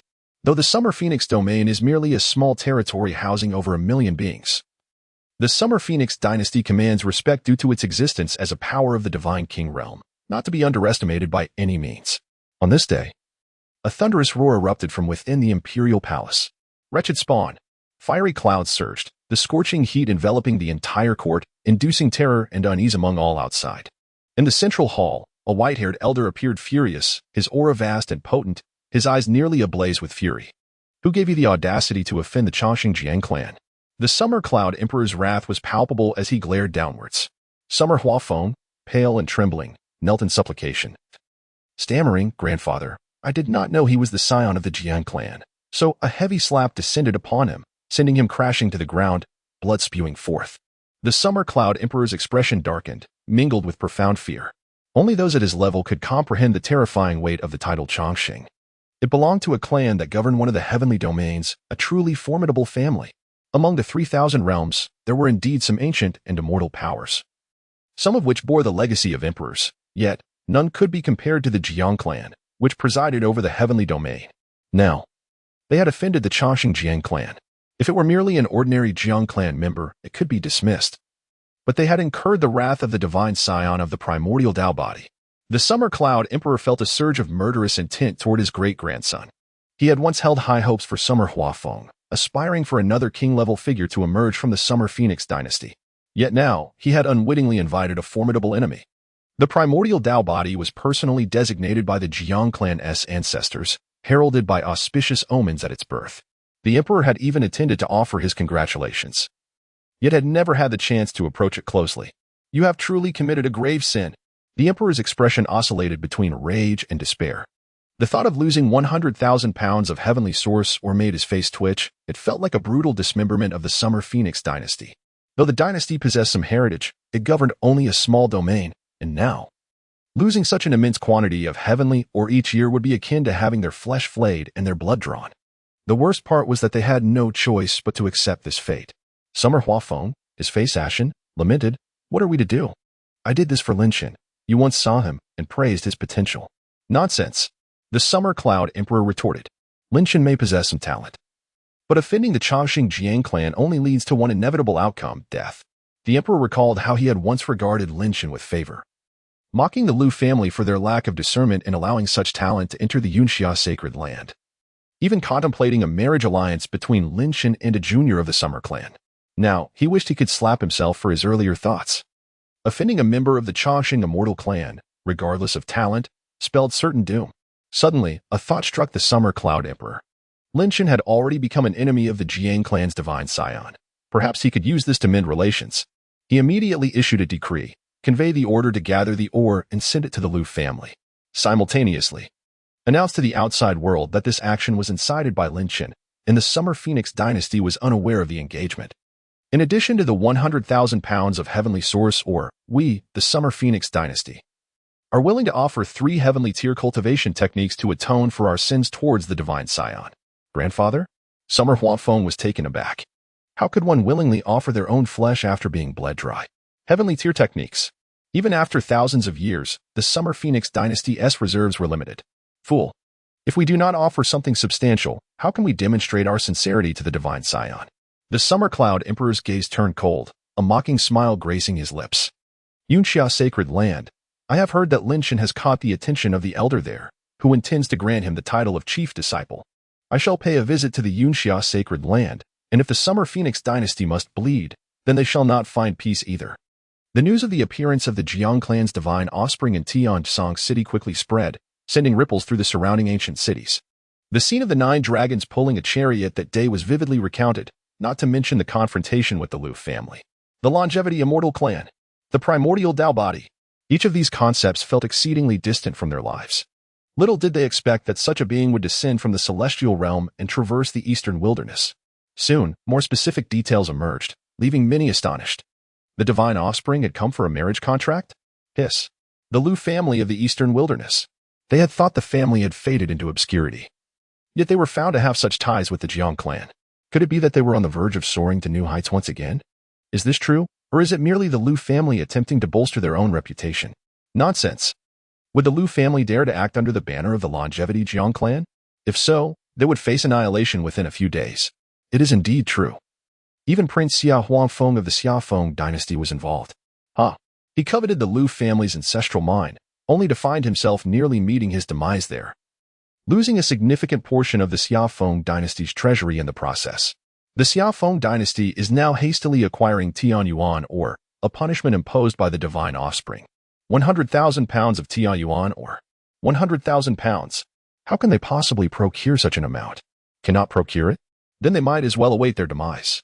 Within the tavern, numerous cultivators gathered, exchanging information. As they recounted Xiao Wangfeng's plight, laughter erupted among them. At that moment, one spoke up. I have also heard that there is a deeper connection to this incident. It was not just Xiao Huafeng who encountered misfortune. The Lu family had an adopted son who dared to strike at the Jiang clan's divine offspring. In a fit of desperation, he broke through, acting with extreme arrogance, only to be severely injured by a single strike from the divine offspring, nearly killed on the spot. The adopted son of the Lu family, could it be Lin Chen? Lin Chen? Is he the Lin Chen from Yunxia Sacred Land? Goodness! Just half a year ago, he was making waves in the Little Cloud Mountain, having slain the two elders of the Song family, and rumors circulated that he was no ordinary talent. It is indeed him. Lin Chen's reputation is considerable. He has accomplished many feats against overwhelming odds, not only in the Little Cloud Mountain, but he also ventured into the ancient ruins of Nan City, emerging victorious with a spiritual treasure. So it was him. I can only say, unfortunate for him. As an adopted son of the Lu family, he coveted the Lu family's daughter, competing for the affection of the divine offspring, without considering his own worth. Daring to compete for a woman against the divine offspring? Truly reckless. I am now curious to know how Yunxia Sacred Land will respond, as I have heard Lin Chen holds a significant position there, with rumors suggesting he may become the sacred son of Yunxia Sacred Land. The crowd mocked, laughter echoing. The vast land of the eastern wilderness is rich in resources and never lacks cultivators, nor does it lack talents. Individuals of Lin Chen's caliber are indeed rare. His meteoric rise within a mere 6 or 7 years is marked by numerous significant deeds, if not known across the eastern wilderness. At least his name resonates through several ancient mountains surrounding Yunxia Sacred Land. As a child of destiny, his victories against powerful foes are countless. However, it is inevitable that he has also accrued many enemies. In the past, those enemies, witnessing his rise, could only seethe in silence. Now, hearing of Lin Chen's misfortune and his fall from grace, they cannot contain their joy. News frequently spreads of families once wounded by Lin Chen holding celebrations to commemorate his downfall. At this moment, in a secluded corner of the ancient city, a man clad in black, wearing a wide-brimmed hat, trembled as he overheard the surrounding conversations. Beneath the hat, a newly formed layer of flesh marred his sinister visage. A flash of hatred ignited in his eyes as he gritted his teeth. Jiang Mingdao. This matter, I shall remember, and one day, I will repay it 1,000-fold. This man is none other than Lin Chen, who had fled that day. Lin Chen was nearly consumed by the ancient azure fire seal, teetering on the brink of death. Yet he managed to escape the Lu family thanks to the innate powers of the Wanxiang transformation diagram. Now, he finds himself in dire straits. The burning effect of the ancient azure fire seal is fearsome. Though he survived, he lost 30% of his spiritual essence, his flesh charred. With the remnants of the transformative power from the Wanxiang transformation diagram, he barely managed to restore 1/3 of his vitality. Moreover, during that life-threatening moment, he successfully broke his mirror, which should have been a moment of grand momentum, but due to his severe injuries, he has fallen back in cultivation. Cursed fate, he lamented. Had I been in perfect condition, stabilizing in the Divine Mansion realm for a month, I could have broken through to the 3rd realm of cultivation. But the injuries are too severe, and I have regressed back to the Flame Ignition realm. He examined his own condition, pain etched across his face. His foundation has been compromised.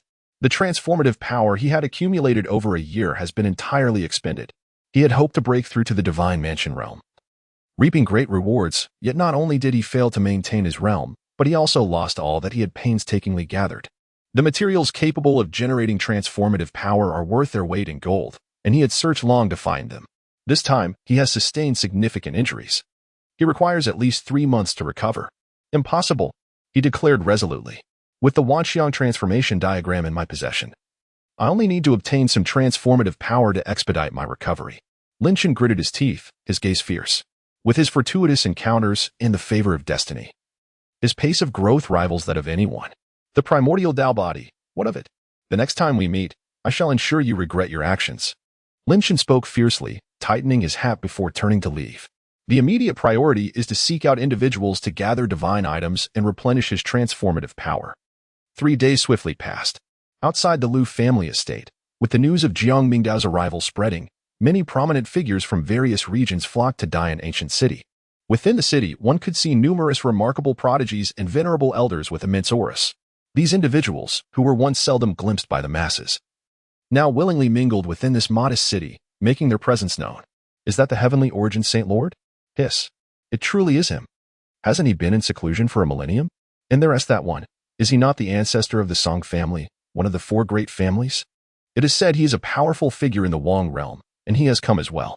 The Joshan sect, the Daylight sect, the Woofing Sword sect, all significant forces within the eastern wilderness. The many cultivators in the city were filled with awe at this sight. Previously, these names were only known to them through tales of great events shaking the eastern wilderness. For the cultivators of Dian ancient city, these figures were legendary. Now, they had all converged upon Dian ancient city. Moreover, it was not just that. These well-known figures, who once garnered attention wherever they went in the eastern wilderness, found themselves unable to enter the Lu family's estate during their stay in Dian ancient city, frequently facing setbacks.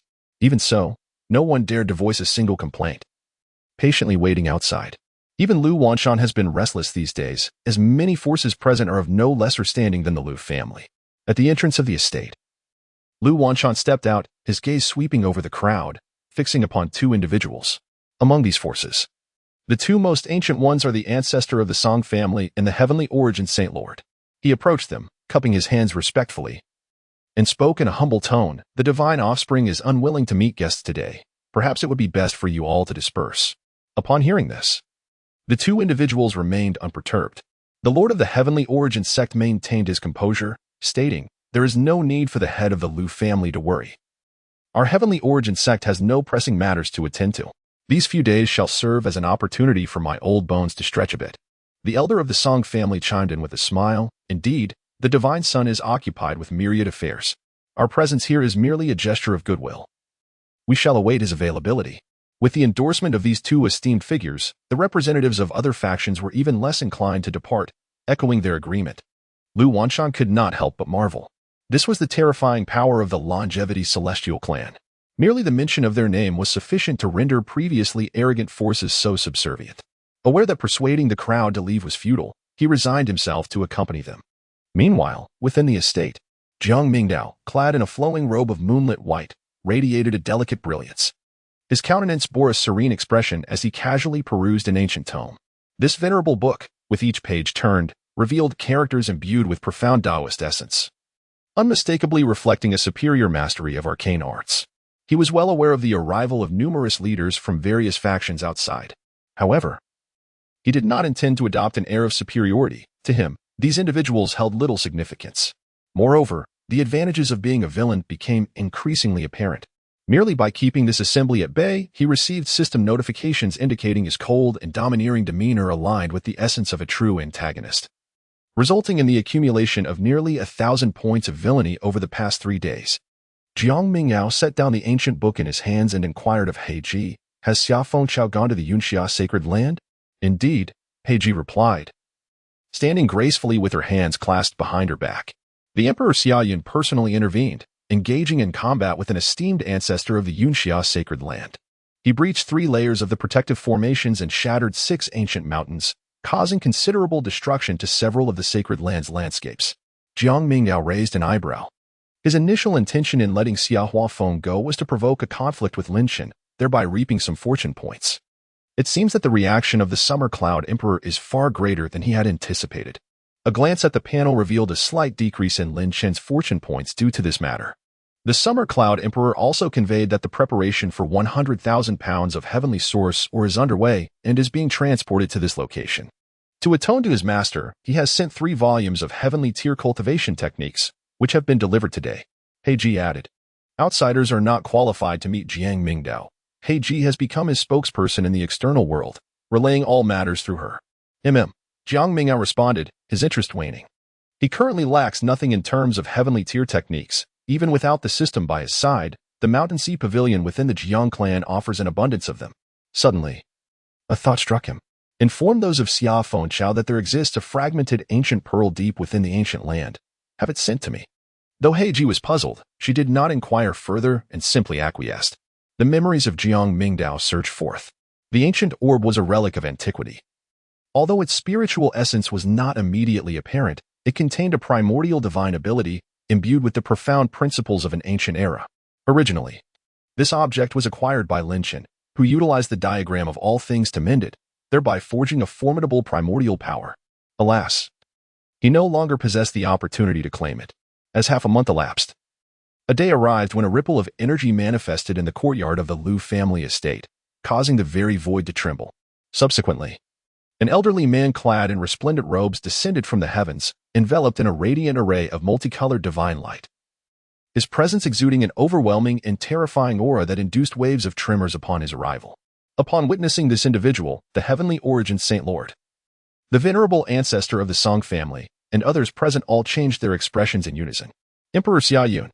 The visitor was none other than the esteemed ancestor of the Xia Feng dynasty, Emperor Xia Yun. He was undeniably a true powerhouse of the Divine King realm. The enmity between Jiang Mingdao and Xia Fengqiao is well known to all. To this end, Xia Fengqiao had paid a considerable price. Today, with the appearance of the Xia Yun emperor, one could not help but wonder if he had come to provoke. Lu Wanchan, visibly anxious, stepped forward, intently observing the Xia Yun emperor to prevent any signs of aggression. In the next moment, the crowd widened their eyes in astonishment. The formidable Xia Yun emperor, whose presence was overwhelming, upon entering the city, immediately tempered his imposing aura, adopting a demeanor of utmost reverence. "Please inform the head of the Liu family that I have brought what the sun desires," he said, presenting a wooden box with both hands to Lu Wanshan. Initially wary, Lu Wanshan was taken aback by this unexpected gesture. Was he here to present a gift? Without hesitation, he accepted the wooden box and retreated inside. The Xia Yun emperor patiently awaited outside. This scene left the onlookers in shock. Renowned for his fierce temperament, the Xia Yun emperor had recently wreaked havoc in the Yuxia sacred land, shattering 6 ancient mountains, instilling fear in many. Yet, unexpectedly, this tempestuous deity displayed such deference upon arriving here. Before long, Lu Wanshan emerged once more. "Elder Xia, the sun invites you in." "Excellent," the Xia Yun emperor replied, his expression alight with excitement as he entered amidst the envious gazes of the crowd. Whispers ensued among the remaining onlookers. After all, this was Xia Fengqiao. The Xia Yun emperor, despite enduring significant losses, had found an opportunity to rise again.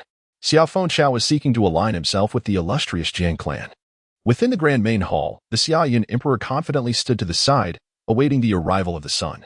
This venerable figure, steeped in profound heritage and experience, bore an expression of tranquility, showing no signs of arrogance, at least not outwardly. The Xia Yun emperor harbored his own intentions. Having suffered a considerable setback, he was keen to see if there was a way to redeem himself. His willingness to adopt such a lowly posture was primarily due to the Jiang clan's stature. Just then, footsteps echoed. The Xia Yun emperor felt a sudden jolt in his heart and instinctively looked up, perceiving the light around him distort slightly. Subsequently, a figure clad in white entered, a man whose demeanor was indifferent, exuding an ethereal glow. As he walked, the surrounding light appeared to dim significantly. The Xia Yun emperor's expression altered slightly. In that instant, his heart raced. Was this the son of the primordial Tao body? How could he emanate such an aura? He had heard that this son only possessed peak strength in the divine mansion realm, not even reaching the 3rd stage of cultivation, and should have appeared as insignificant as an ant before a god king like himself. Yet now, he dared not entertain such thoughts. This was indeed the primordial Tao body. No wonder the Jiang clan had chosen to bet on him in this lifetime. This innate Tao body was undeniably formidable. The Xia Yun emperor's demeanor shifted as he reevaluated this son. Without a doubt, the vitality and spiritual essence he perceived were alarmingly potent. It felt as though he were gazing upon a true dragon of immense vitality. Yet, the Jiang clan were clearly of the human lineage. And the Void Sutra was not a technique of body refinement. How had the son cultivated to such an extraordinary level? Jiang Mingdao's expression was calm as he regarded the Summer Cloud Emperor. "I appreciate your efforts, esteemed ancestor of the Summer clan, for personally delivering the items." The Summer Cloud Emperor, having quelled his thoughts, no longer exhibited the earlier disdain. "It is only right. This matter arose from an affront by my Summer Phoenix dynasty, and I must provide an explanation to the Divine Sun." Jiang Mingdao offered a gentle smile, neither affirming nor denying. Emperor Xia Yun pondered deeply. The enigmatic demeanor of this divine offspring instilled a sense of unease within him. Despite the youthfulness of his counterpart, there was an inexplicable aura that eluded his grasp. Typically, one would expect a young individual to exhibit an overt disposition. Such a prodigy should, in theory, carry an air of superiority and arrogance. If he were indeed of a haughty nature that would render him easier to manage, one could simply cater to his preferences. Yet, the current Jiang Mingdao left Emperor Scion feeling uncertain. The inscrutability of his character rendered him difficult to appraise and even more challenging to probe. After a whirlwind of thoughts, he steeled himself and rose. The reason for my presence here is to personally apologize to you, divine offspring. My son, Xiahua Feng, has shown a grievous lack of discernment and has been misled by Lin Chen, nearly resulting in a catastrophic error. In light of this, I, from the Xiaofeng dynasty, am prepared to offer any sacrifice necessary to demonstrate my loyalty. Jiang Mingdao raised an eyebrow, remarking, it need not come to such extremes. The punishment from Xiang Fengxiao has already been enacted. Moreover, you have delivered to me what I desired. Xiaoyun Wang, adopting a humble stance, replied, such offerings are but a meager compensation, hardly sufficient. Though my Xiao Fengxiao is merely a minor domain, we do possess certain capable individuals. The Divine Son, during this descent to the mortal realm, finds himself with fewer allies by his side. I, Xiao Fengxiao, am prepared to undertake this responsibility. Should the Divine Son require any assistance, I shall undoubtedly fulfill it. A profound silence enveloped the hall, and Xiaoyu Huang's breath momentarily faltered. His intentions were unmistakably clear. He aimed to align Xiao Fengxiao under the auspices of the Chongqing Jiang clan. Although Jiang Mingdao is merely a younger generation within the Jiang clan, and ostensibly wields little power, he stands apart.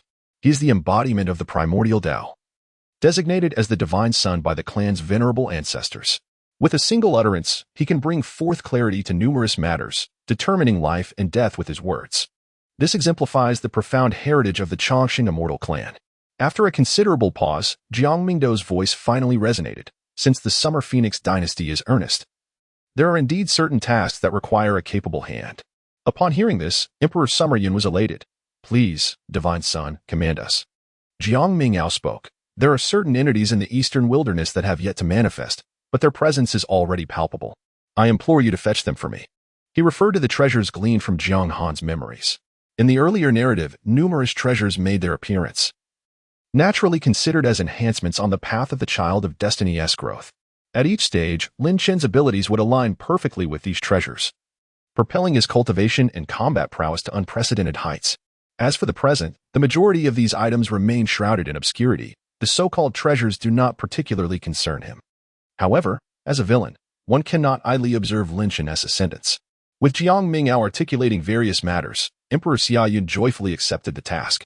Shortly thereafter, the onlookers outside the Lu family estate beheld Emperor Xiaoyun, radiating an impressive aura as he emerged, his demeanor markedly transformed. After casting a glance at the crowd, he took flight and departed from the scene. In Jiang Han's memories, there exists a plethora of precious artifacts from the early chapters of the novel, including certain techniques, divine weapons, and even imperial artifacts.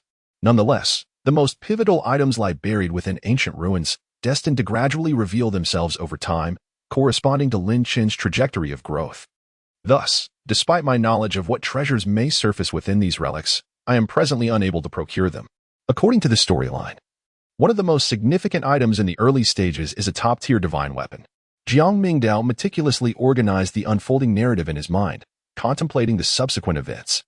The Tao Soldier, a formidable divine treasure embodying the ancient path, is classified as an ultimate weapon, typically belonging to imperial armaments.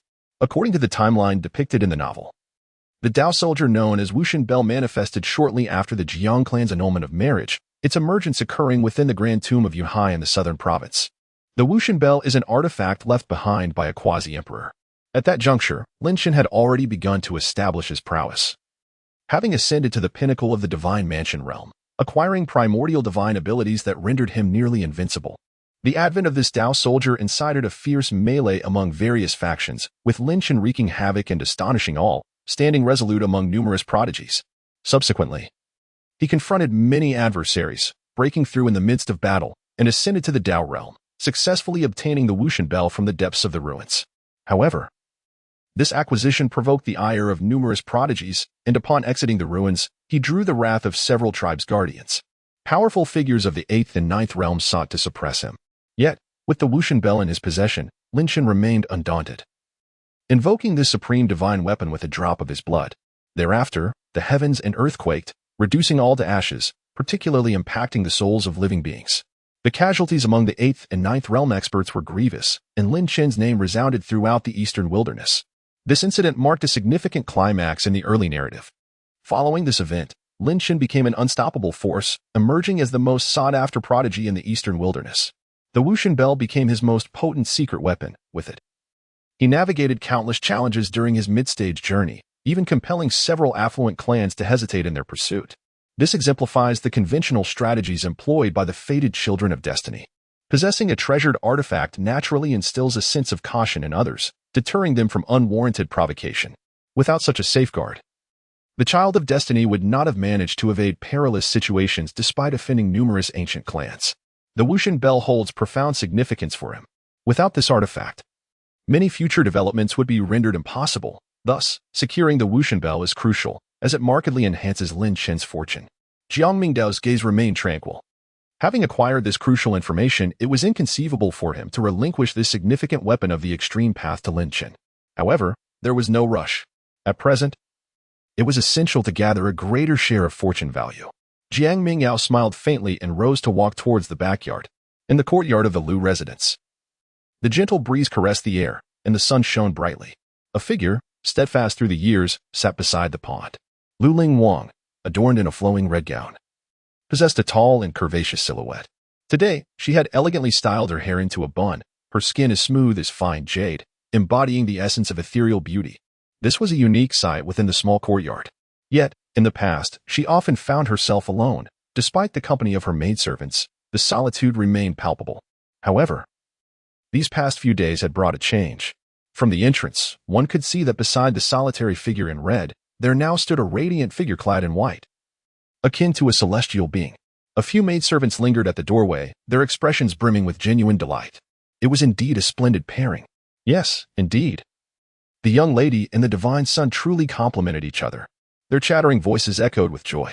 These two maidservants had accompanied Lu Lingwang since childhood, and witnessing her return in silence had tugged at their hearts. Now, seeing her finally in the company of another, they could not contain their elation. Lu Lingwang, adorned in a fitted gown that accentuated her form exquisitely, had been meticulously dressed by the two maidservants who rose early to assist her. In the past, she would have shown considerable impatience at such attention. Yet this time, she exhibited an unusual lack of resistance to their efforts. In these recent days of idleness, Jiang Mingdao chose to linger by Lu Lingwang's side, reaping the threads of fate while simultaneously enhancing his rapport with the red-clad Empress. My current venture serves two purposes. Firstly, to address matters concerning our engagement, and secondly, to resolve certain pressing issues. Fortuitously, your condition has stabilized considerably. Once my affairs are concluded, it would be wise for you to accompany me home. Lu Lingwang lifted her gaze to him, remaining silent. In the next moment, she felt her delicate hand grasped, naturally falling into Jiang Mingdao's hold. She slightly raised her shoulder, seemingly wishing to resist, yet her initial impulse faltered, and the motivation to oppose him gradually dissipated. He had indeed become increasingly adept. Observing her slender hand being caressed in his palm, an unusual sentiment surfaced within Lu Lingwang. Rather than feeling repulsed, a subtle thrill ignited in her heart. Within her clan lies a pool of Qianquan golden liquid, which might very well heal your soul's affliction in one fell swoop. Jiang Mingdao continued to play with her fingers, as if he were handling exquisite porcelain, lost in the moment. Lu Lingwang, still silent, reflected on how she once shunned any form of contact with others. Yet now, she found herself gazing into Jiang Mingdao's face, seemingly attempting to decipher his emotions. Was he pleased? Because of her hand? A hint of confusion flickered within her. Lu Lingwang suddenly realized that she need not completely sever her emotions. In this moment of introspection, it could indeed aid her cultivation. If you choose not to speak, I shall take it as your tacit agreement. Jiang Mingdao said with a gentle smile, I shall speak with the head of the Lu family shortly. He felt the power of fate gradually merging with him. While the points he harvested were modest, they were not to be squandered. Jiang Mingdao gazed upon this extraordinary woman, the Empress clad in crimson, destined for greatness and poised to dominate an era. Even at the conclusion of the novel, Lu Lingwang's prowess remained unparalleled, nearly rivaling her ultimate ascension to demonic realms in the assimilation of the heavens. She surpassed even Lin Chen in strength and enigma. However, in that moment, her former self had already been tainted by demonic arts, leaving only a fragment of clarity. An opening was seized by her adversaries, thwarting the grand design of the heavens. And it was only through the combined efforts of several that she was ultimately vanquished. Such an entity holds immense potential for the future, and for Jiang Mingdao. To bring her under his influence would be a mere formality. Luling Wang remained silent, yet her mere presence beside him was an exquisite sight to behold. Jiang Mingdao grasped her hand, a smile gracing his lips. When your spirit returns to clarity, I wonder how your voice will sound. I long to engage in a heartfelt conversation with you. His tone carried a hint of nostalgia. Upon hearing these words, Luling Wang felt a fleeting haze envelop her mind, as if she could envision the scene that would unfold. It seemed quite delightful, after all, for Ling Wang possessed long and slender legs. Subsequently, she caught the next words from Jiang Mingdao. Luling Wang's gaze deepened, fixated intently on his face. Is this what heartfelt conversation truly means? Jiang Mingdao was indifferent to her thoughts, smiling gently, his nonchalance rendering her unable to harbor any anger. However, Lin Chen's matters were still unresolved, and he would not be returning anytime soon. Qingsha Ancient Mountain.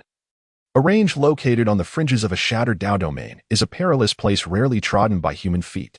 From above, the entire mountain undulates, shrouded in swirling mists, while ominous rumblings of thunder echo from its depths, instilling a sense of foreboding. On this particular day, a figure descended through the veil of clouds and mist, landing at the mountain's base. Guided by the Wanxiang transformation map, this location was said to harbor a spiritual artifact imbued with the essence of creation, and its potency was significant. If he could seize and refine it, he would accumulate a considerable amount of creation energy, hastening his recovery of strength. The visitor was none other than Lin Chen. A month had passed, and his power had been restored to a considerable extent, though he still fell short of his peak. He was fervently seeking entities rich in creation energy, with his current target being Qingsha Ancient Mountain. Lin Chen's gaze pierced the depths of the mountain. Within the cloud-covered peaks, many areas concealed surging malevolence, and merely glancing at them sent waves of unease through his heart. Occasionally, he caught sight of numerous formidable beasts prowling, including several monstrous creatures of the Dao pattern realm. Taking a deep breath, Lin Chen acknowledged that with his current strength, entering this place was a daunting task. Yet, he had no alternative. The replenishment of creation energy was of paramount importance. Resolutely, he pressed forward into the heart of the mountain. As he journeyed on, the landscapes within the range varied dramatically. There were ancient killing formations that, if inadvertently activated, could obliterate a person in an instant. Some terrifying beasts would mercilessly annihilate any intruder into their territory. Despite Lin Chen's utmost caution, encounters were inevitable. He endured 3 skirmishes, triggering 2 formations, and faced 2 formidable beasts of the Dao pattern realm. Exhausting all his means, he detonated 2 treasured artifacts and sustained considerable injuries before barely reaching the designated location. There it is. Lin Chen, disheveled and bloodied, his injuries apparent, spotted a massive stone tablet on a distant cliff, his Wanxiang transformation map pulsating with energy. This was it. The Xianling tablet. This artifact, an ancient relic of the Xianling sect from a millennium ago, had been nourished daily by the sect's essence. Imbued with creation energy and ancient power, his pale complexion brightened with excitement. The quest for this item had consumed much of his effort and time. Although he had lost 2 treasured artifacts in his pursuit, acquiring the Xianling tablet would compensate for all losses. Once refined, it would integrate a substantial amount of creation energy. It's mine. Lin Chen surged forward, ready to seize the artifact. At that moment, a thunderous roar erupted above. The clouds parted violently, and a terrifying aura descended upon the area. Amidst the mist, a male voice echoed, declaring that the Son of Heaven had indeed found it. In the next instant, a colossal hand emerged from the clouds, blotting out the sun and crashing down into the depths of the mountain. Lin Chen's heart raced with terror as he narrowly avoided being engulfed by this hand, whose vast energy unmistakably belonged to a powerful figure of the 9th realm Dao body. The mountains trembled, the earth shattered. Countless trees and rocks plummeted, and Lin Chen staggered to evade them. When he dared to look up again, the massive hand had retracted, taking with it the stone tablet. My Xianling tablet. Lin Chen's eyes widened with fury, and he let out a furious roar, launching himself into the air in an attempt to pursue and reclaim it. However, the figure in the clouds turned back, sneering, "What audacity! How dare you attempt to wrest something from us, the Xiaofeng dynasty?" With a casual motion, the great hand descended once more, unleashing a surge of spiritual essence. As Lin Chen ascended, he was struck by the wave of energy, spitting blood as he crashed into the depths of the mountain, creating a massive crater. It's mine. Blood spilling from his mouth, he was filled with rage and despair, his vision blurring before he lost consciousness. Ding! A notification sounded. Detecting the theft of the Child of Destiny's opportunity, deducting 100 luck points. It has begun. Hearing the prompt, Jiang Mingdao smiled faintly. The efficiency of Xiaofeng dynasty was remarkable. With their foundation and his foresight, snatching opportunities from Lin Shen was effortless. This was the advantage of being an antagonist. He need not lift a finger. Such opportunities were plentiful in the early stages. As Lin Shen sought to turn the tide, his path would be fraught with obstacles. At this moment, Jiang Mingdao toyed with an ancient orb in his hand. The stone orb was dull and unremarkable, resembling a mere pebble. And regardless of whether he employed spiritual essence or divine perception, no aura could be discerned. Had it been otherwise, Xiaofeng dynasty would not have left it unattended. In the original tale, Lin Shen had fortuitously discovered this orb while cultivating in the ancestral grounds of Xiaofeng dynasty, inadvertently triggering an ancient restriction that led him to the resting place of his ancestors' bones, where he uncovered this artifact and obtained its primal heritage. However, that was no longer his fate. Buzz. In the room, a drop of crimson spiritual blood erupted from Jiang Mingdao's palm. A remnant collected during his earlier confrontation with Xia Huanfeng. This orb could only be activated by the ancient bloodline of the Xia dynasty, a privilege possessed by a mere handful of individuals within the realm. Lin Shen's prior acquisition of it was largely due to Xia Huanfeng's intervention. As the spiritual blood infused the orb, what had appeared as an ordinary stone bead mere moments ago began to crack, unleashing a cascade of resplendent, multicolored brilliance. In an instant, a hazy, ancient silhouette materialized above the orb, emanating an overwhelming, vast aura that enveloped Jiang Mingdao. Characters began to coalesce in his vision, each inscribed with a golden sheen, brimming with immense power, merging seamlessly with his corporeal form, ultimately coalescing into a piece of ancient scripture. This profound transformation lasted for a considerable duration. Jiang Mingdao had just opened his eyes. Indeed, it was a shattered primordial divine ability. Yet it was sufficient for his early cultivation. Upon acquiring this object, a notification echoed in his ears. Ding! The key opportunity of the Son of Fortune had been seized. Lin Shen's fortune value decreased by 500. Is it worth 500? Jiang Mingdao raised an eyebrow, finding more than he had anticipated. However, this primal divine ability was indeed exceedingly formidable. Currently known as the Heavenly Spirit Eye, it remained in an incomplete state. With this eye, one could reflect upon all things, penetrating through spiritual treasures, rendering everything visible without concealment. As Lin Shen gradually repaired and upgraded it through the functions of the Myriad Phenomena Creation Map, it would ultimately restore to its complete form, revealing its true power as the Chaos Emperor Eye. Once unleashed, it could refine the chaotic forces of the world, accumulating within the divine gaze, thus condensing the chaotic divine ability. A single glance could shatter the myriad laws of the heavens. However, this divine ability consumed immense energy and could not be wielded indiscriminately. Lin Shen had only employed it a few times in moments of crisis. Yet, each time it was used, it decisively vanquished adversaries. But now, it was rightfully his. He sat cross-legged, contemplating the primal divine ability within his mind. Over this period, he had accrued a substantial amount of villain points, thus he decisively focused on the cultivation of the divine ability. With a hum, as the villain points were expended, an endless stream of comprehension surged into his mind. Before his eyes, a terrifying divine gaze seemed to manifest, reflecting the heavens and swallowing the world. The entire palace resonated with a thunderous roar, causing a profound shock. In the Qin clan, ancient mountain city. Brother Qin, your fierce battle against the 9 beasts yesterday was truly magnificent.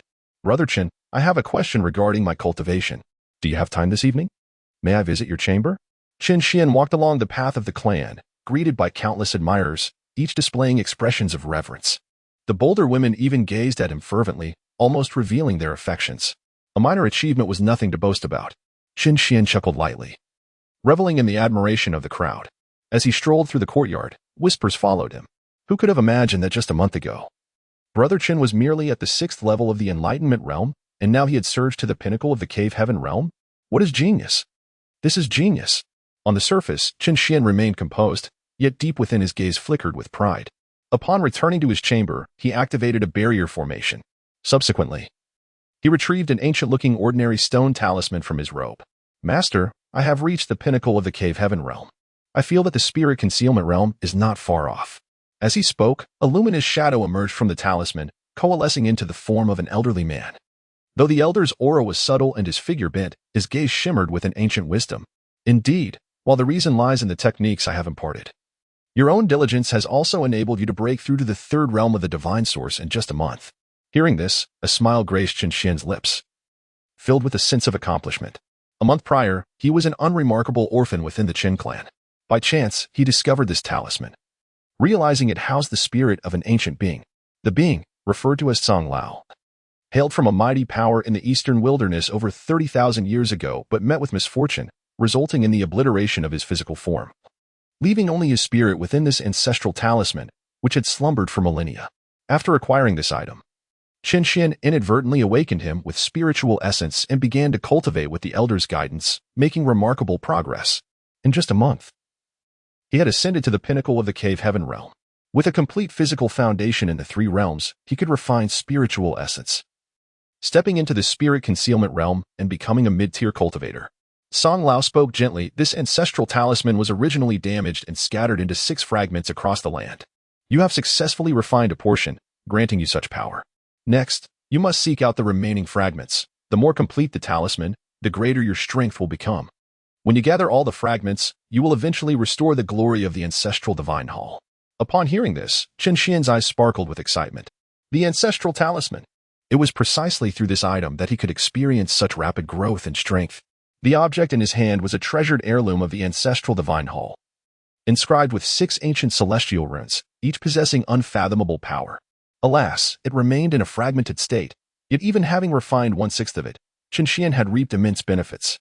Were it not for this, he would still be an ordinary practitioner at the Enlightenment realm. The ancestral divine hall. Qin Xian, a practitioner from a small place, was unaware of the strength of this name. He had only heard Song Lao mention the ancient glory of the ancestral divine hall several times, which once dominated a region and housed the transmission of imperial scriptures that suppressed malevolence throughout the ages. However, for reasons unknown, it gradually fell into obscurity. When Song Lao's spirit became entwined with the ancestral talisman, he too was unaware of the ancestral divine hall's fate. Regarding this matter, little was known outside. Song Lao intended to cultivate Qin Xian, leveraging his strength to coalesce his body and uncover the mysteries of the ancestral divine hall. Qin Xian, though somewhat careless and not particularly gifted, was obedient. Where are the remaining fragments of the ancestral talisman? Qin Xian inquired eagerly. There are many things I cannot foresee. Your cultivation within the clan has reached a bottleneck. It is time for you to venture forth and experience the world. Song Lao's voice was frail. A vast world awaits your exploration. Qin Xian's eyes gleamed with determination. All right. He had long awaited this day. A grand carriage traversed the skies. As it passed, the sound of dragons weaving through the clouds reverberated like thunder. Within the carriage, Heiji remained kneeling, calmly brewing tea. Against the backdrop of her black attire, her voluptuous and delicate figure was strikingly apparent, her height accentuated by a slender waist, captivating all gaze. Her cold and aloof visage, which kept others at bay, softened only in the presence of Jiang Mingdao, revealing a hint of tenderness as her gaze frequently lingered upon his face. As Jiang Mingdao closed his eyes, immersed in the ancient scripture that had just come into his possession, he sensed her gaze and opened his eyes, causing a radiant glow to erupt within the carriage. What are you staring at? Jiang Mingdao's voice carried a hint of exasperation. A hint of grievance colored Heiji's cheeks as she softly replied. Is it not permissible to take a glance? Jiang Mingdao shook his head, finding the situation rather amusing. He patted the space beside him. A flicker of excitement danced in Heiji's eyes as she moved to sit beside Jiang Mingdao. Today, their departure from the Liu family was not merely a farewell. Rather, they had previously promised to take Heiji back to her clan for a visit, and thus they intended to head towards the Qin family. Within the Qin household, there should be the fated child of fortune whom Jiang Mingdao was concerned about. Speak your mind, he urged. Jiang Mingdao reached out to play with a strand of Heiji's dark hair, a tranquil smile gracing his lips. What is there to conceal in my presence? He remarked. Heiji's voice was soft and gentle as she replied, I am merely a maid, with no desires of my own. A sharp sound interrupted her, as Jiang Mingdao delivered a light slap. Though it lacked force, it still caused Heiji's delicate form to tremble. In an instant, her ears and neck were adorned with a rosy hue. Her beautiful eyes brimmed with shyness, and she felt a tingling sensation in her lower back. This was the consequence of her attempts to conceal herself before him. Biting her crimson lips, her face flushed like blood, her voice trembled involuntarily as she confessed. Heiji merely reflects on her fortune in being able to accompany the Son of God, feeling as if she is blessed beyond measure. Is that all? Jiang Mingdao raised an eyebrow, amused. He remained oblivious to Heiji's true feelings. From a young age, she had known that she would eventually be bestowed upon Jiang Mingdao, having observed him in silence for a long time. Initially, through hearsay alone, she had perceived the Son of God as cold and ruthless, his demeanor fearsome, leaving her in constant trepidation. Jiang Mingdao exuded an overwhelming aura of authority, his demeanor icy and detached, akin to a deity surveying mere mortals, rendering him inscrutable. However, with the passage of time and familiarity, a different truth began to surface.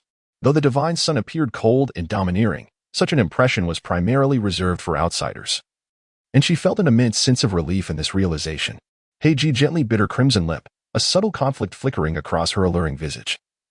Yet it swiftly transformed into a serene acceptance. There was a matter that Heiji wished to convey to her master. Jiang Mingdao gazed at her. My master, do you know how I was chosen by the Jiang clan? Why? This question had also piqued Jiang Mingdao's curiosity.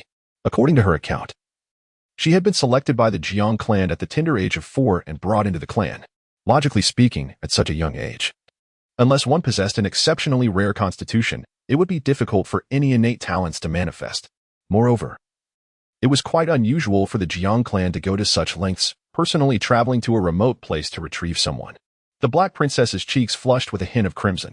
She possessed the furnace body constitution, known as the profound water moon body, which harbored ancient profound energy within. Engaging in interaction with her could lead to the refinement of this ancient energy, yielding boundless benefits. Jiang Mingdao was taken aback.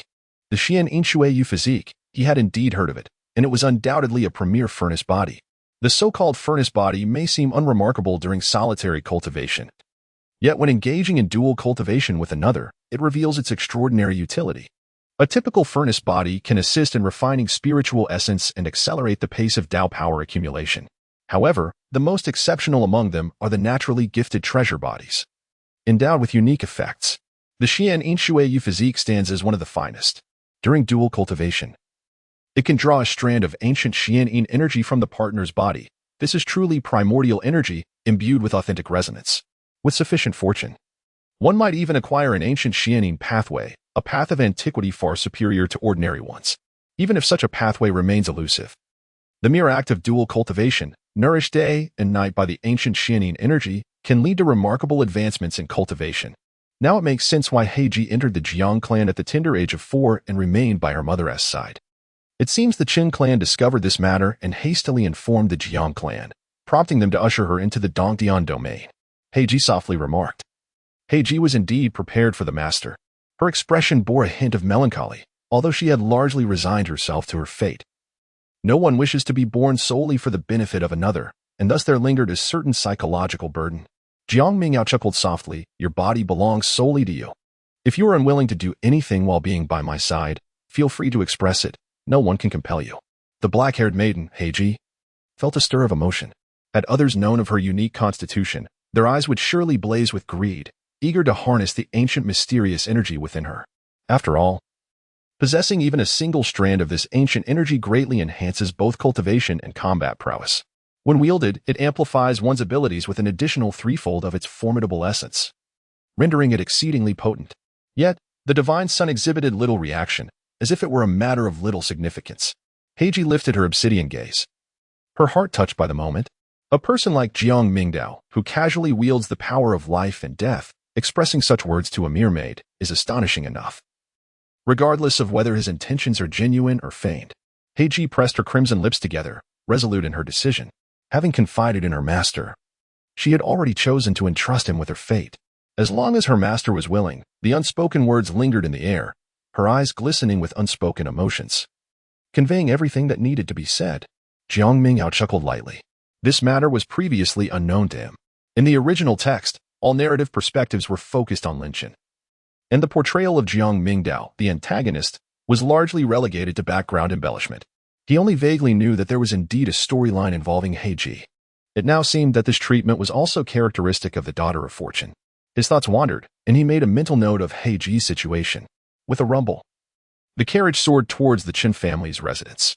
In the ancient mountain city, you have performed admirably, successfully breaking through to the spirit concealment realm, officially stepping into the divine origin's third realm, with boundless prospects ahead. If you continue to progress in the future, our Qin family will undoubtedly spare no resources in nurturing you. Within the ancestral home of the Qin family, the elder looked on with relief at the young man standing before him. Qin Xian, brimming with confidence, radiated brilliance. He had successfully ascended to the spirit concealment realm, causing a stir within the clan, even eliciting surprise from the elder. A spirit concealment realm individual is not considered extraordinary, yet Qin Xian's youth indicated a long road ahead. Should he continue on this upward trajectory, he would surely secure a firm foothold in the path of cultivation, with the potential to challenge the royal realm. You may personally visit the scripture pavilion to select a divine ability. By now, you should be aware of the Qin family's heritage, which includes 3 earth-level divine abilities and 1 heaven-level divine ability. Aside from the heaven-level divine ability, which may only be inherited by each family head, you are free to cultivate any one of the 3 earth-level divine abilities. Upon hearing this, many around displayed expressions of shock and envy. Earth-level divine abilities are paramount treasures for the Qin family. With only 3 in existence, even many elders had never had the privilege to glimpse them. Now, for Qin Xian, who was still so young, to be granted one was already a significant indication of his importance. Qin Xian was exceedingly delighted. Thank you, Elder. Earth-level divine abilities. He had long since familiarized himself with the 3 earth-level divine abilities within the clan, having made a wise choice. Now, he finally had the opportunity to obtain one. Once mastered, he would swiftly enhance his strength and solidify his power. The elder wished to speak further, but suddenly, a figure burst in from outside. It was an elder from within the Qin family. Qin Yi, what are you doing barging in? The elder's expression darkened as he reprimanded. The intruding elder, however, wore an expression of uncontainable joy. Elder, good news. Elder Qin Ning has sent word that the divine son is coming to our location. What? Upon hearing this, the elder of the Qin family abruptly stood, taken aback. The divine son is coming? Is it the divine son of the Jiang clan? Everyone around widened their eyes in astonishment, a wave of murmurs spreading through the crowd. The elder, brimming with excitement, continued. Elder Qin Ning mentioned that the divine son will be stopping here to rest for a while. Is that true? The elder of the Qin family, overwhelmed with joy, neglected to maintain the composure he had shown to Qin Xian, hastily rising. Quick, prepare the palace for the divine son. Gather all the major family branches. In an instant, everyone in the hall scattered in a flurry. Qin Xian was left standing alone, his expression one of confusion, unaware of what had transpired. Soon, the entire Qin family was set into a flurry of activity. Everyone was bustling about, and the atmosphere in the ancient mountain city became tense. With countless lights rushing in from outside, tirelessly busy. On this day, all members of the Qin family gathered before the city gate. Even the usually high-ranking elder stood obediently, his face tense. Some younger members, uncertain of what was occurring, huddled together in whispers, but any sound was met with stern rebukes from the elders. Amidst the crowd, Qin Xian felt displeased. Who are they welcoming that interrupts my cultivation time? He had just broken through to the spirit concealment realm, and his status within the Qin family had soared. It was a time for him to bask in the admiration of others, yet now it had been abruptly interrupted. Including the elder, everyone's attention had shifted away from him, leaving Qin Xian somewhat irked. Who is this person they keep mentioning? Qin Xian inquired. A voice aged and weary replied, I have slumbered for too long to know. However, the incessant talk of a divine son likely refers to a young master of some prominent family. A young master of a prominent family? Qin Xian's expression soured considerably upon hearing this. So it is merely someone who relies on their family's status. I had thought it something significant. He is no different from the rest. Not long after, a thunderous sound erupted from the clouds. They're here. The elder of the Qin family's countenance shifted, and all noise ceased as every gaze turned skyward. In the next moment, they were enveloped by an indescribable, terrifying aura descending from above. Buzz. The heavens blurred, mist parted, and a terrifying shadow loomed, plunging the entire ancient mountain city from daylight into darkness. The azure dragon emerged first, a massive carriage soaring forth amidst the astonished gazes of the crowd. Each azure dragon was colossal as a mountain. 9 flew in unison, exerting immense pressure on all present. Many of the younger members of the Qin family turned pale, evidently having never witnessed such a sight before. The elder of the Qin family flew into the air, positioning himself above the ancient mountain city, bowing deeply. Qin family, Qin Su, pays homage to the divine son. The carriage curtain was drawn aside, revealing Jiang Mingdao's visage. Obscured in shadow, yet his gentle voice resonated clearly. Elder Qin, you are too courteous. The divine son's palace has been prepared. Please allow the divine son to enter your residence. The elder of the Qin family bent low in respect. Indeed, Jiang Mingdao acknowledged softly, then cast a calm glance downward. A shudder rippled through the bodies of all present at the Qin family estate, as if laid bare before his gaze. Amidst the crowd, an ancient and terrified voice suddenly echoed in Qin Xian's ear. Put away the ancestral talisman. Do not engage with me in any manner. What? Qin Xian exclaimed in astonishment. Elder? No matter how fervently he called, the elder offered no response. Qin Xian stood there, his expression one of bewilderment, as an overwhelming sense of unease began to take root within him. Above, the atmosphere was charged with tension. At first glance, Jiang Mingdao discerned the glimmering aura of fortune amidst the throng below. Although not grandiose, it had begun to take shape. Qin Xian, the child of destiny, possessed a cultivation level of the first layer of the spirit concealment realm, with a fortune rating of 1100. A child of destiny with 1,100 points of fortune must have experienced considerable growth. It seems I have arrived at just the right moment. Jiang Mingdao smiled gently. Above the ancient mountain city, a grand chariot descended with great speed. The entire ancient city erupted into a flurry of activity. The arrival of the Chaoxing immortal clan was a momentous occasion, one that they had never witnessed in their lifetimes. The lord of the ancient city and the leaders of several other factions hurried to pay their respects, creating a scene of chaos.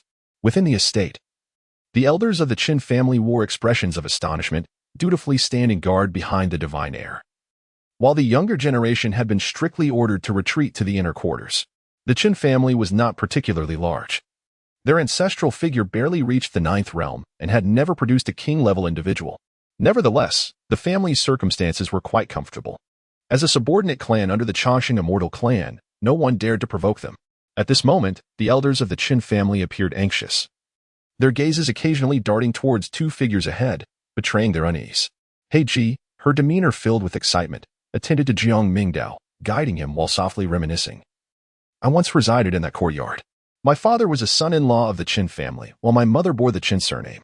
In my childhood, I lived within the grand estate, surrounded by various branches of the Qin family from near and far. I remember forming a close bond with a little girl back then. We even swore an oath of sisterhood. Sisterhood? Jiang Mingdao seized upon this detail. What of her now? Heiji lamented. I had corresponded with her through letters. 10 years ago, misfortune befell her. She and her husband ventured into the ruins for exploration and encountered peril, leading to her untimely demise. However, she left behind a child. Indeed. Jiang Mingdao raised an eyebrow, a strong sense of déjà vu washing over him. The narrative began with the tragic loss of his parents, intricately entwined with his own identity as the antagonist. Jiang Mingdao turned his gaze. Who is the person mentioned by Heiji, and is he within the clan? Heiji's expression softened. Thinking that Jiang Mingdao was inquiring about her, she replied, his mother is called Qinwei, hailing from the 7th lineage of the Qin family. The old ancestor of the Qin family appeared anxious. Please wait, immortal son. I will immediately send someone to investigate. Instantly, the entire Qin clan erupted into a flurry of activity. Soon, he received the information about the orphan spoken of by Heiji. Indeed, it was Qin Xian. Both of his parents had passed away, and he had not been given much attention within the clan until a month ago.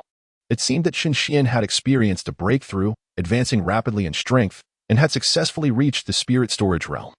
Such a pace of cultivation in a modest place like the Qin family was truly astonishing. The old ancestor seemed to take pride in having produced such a genius. Elaborating on many details regarding Qin Xian, it appeared he had gained some kind of fortuitous opportunity a month prior. However, it was uncertain what kind of fortunate child this was. Was he a transmigrator, a reincarnator, or perhaps someone with a system? He pondered several possibilities in his mind. But Jiang Mingdao was not in a hurry. After all, he had ample time during this visit. Meanwhile, inside the room, the magical formation activated, isolating the inside from the outside. Who on earth is that? Qin Xian asked, his tone filled with alarm. The earlier reaction of the old man had been exceedingly intense. It was the first time he had sensed such fear from him. The old man's form was not materialized, but his voice echoed in Qin Xian's ears. That is the son of the celestial longevity clan. He is truly terrifying. I felt a warning before. Just a glance from him made me feel as though even in the ancestral talisman, I could hardly conceal myself. The son? Qin Xian furrowed his brow. Does he possess such power? The matters within the ancestral talisman are difficult for even the clan's ancestors to detect, and he is a formidable figure at the 9th realm.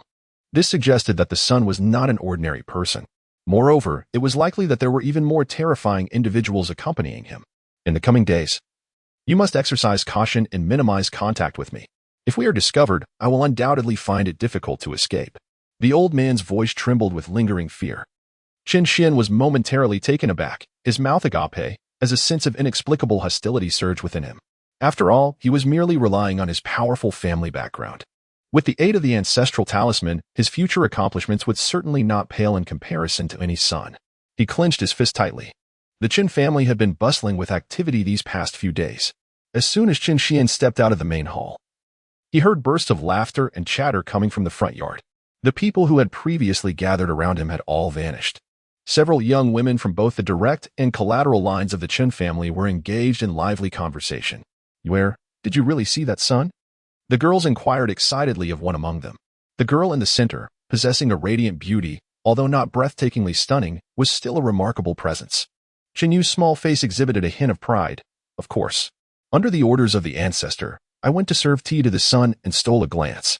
What do you think? Is he handsome? Is he merely handsome?" Qin Yu's expression turned somewhat dazed. "I have never seen such an extraordinary person. It was as if I were witnessing a celestial being, just as described in the books. Really? I am so envious. Why don't I have such a fortunate opportunity?" The girl's eyes sparkled with envy. "Did the sun notice you? Did he speak to you?" Qin Yu sighed. "I had no chance at all." "You did not see." The sun was accompanied by a woman, cold and dignified. I couldn't even compare to a single strand of her hair, and she took the tea from me. A woman? Could she be the sun's beloved? No, that woman seemed to be a maid. What? Such a beautiful person is merely a maid? The girls gasped, hearing their discussion. Qin Xian furrowed his brow, feeling a sense of discomfort rising within him. Just yesterday, he had been regarded as the prodigy of the Qin family, the center of attention wherever he went. Today, however, he felt the stark contrast all too keenly, especially with Qin Yu. He still recalled how she had once hinted at sharing a pillow with him. Qin Xian stepped forward, saying, "Xiao Yu, weren't you supposed to ask me about cultivation?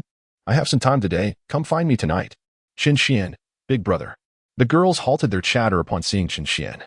Qin Yu's face clearly showed hesitation and a hint of distance. "I'm sorry, big brother Qin Xian.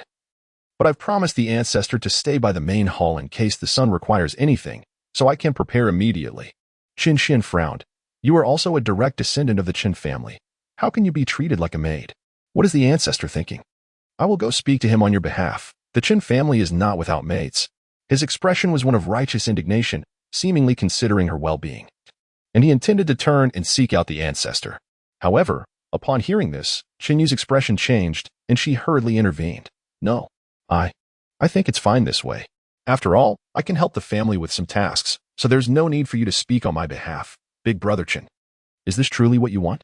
Is it not too much to ask you to perform such maid-like duties?" Qin Xian questioned, perplexed. "Big brother Qin Xian, you do not understand a woman's heart. Yuya considers this task a privilege. We would even seek such opportunities. Do you think the ancestor assigns such roles casually? If she were to be favored by the sun, she could soar to great heights," teased one of the girls. "Exactly. I would gladly take Yu's place." Qin Yu's face flushed with embarrassment. "Stop joking. How could I be favored by the sun?" Though she spoke dismissively, there remained a glimmer of hope in her eyes. "All right. Big brother Qin Xian, I must go now. It would be troublesome if the sun needed someone and could not find me." With that, she turned and departed in haste. Qin Xian was left with a grim expression, especially as the gazes of the nearby girls swept over him, filled with pity. In the Qin family, he might be a prodigious talent, but compared to the son of the Jiang family, he was but a mere pebble by the roadside. We must be off as well. I will also ask my father to arrange for me to clean the courtyard where the sun resides. The girls left, brimming with excitement. How infuriating. Qin Xian's expression darkened. A sense of indescribable frustration welled up within him. As a young man, he was not one to transcend time and space, having gained a fortuitous opportunity. His strength had soared, leading him to be somewhat arrogant.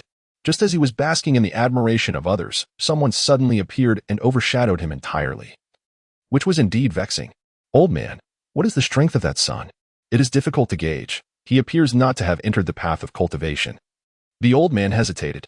Though he was a remnant soul, his vision remained intact. He could affirm that the Jiang family's son had certainly not practiced the ancient scriptures.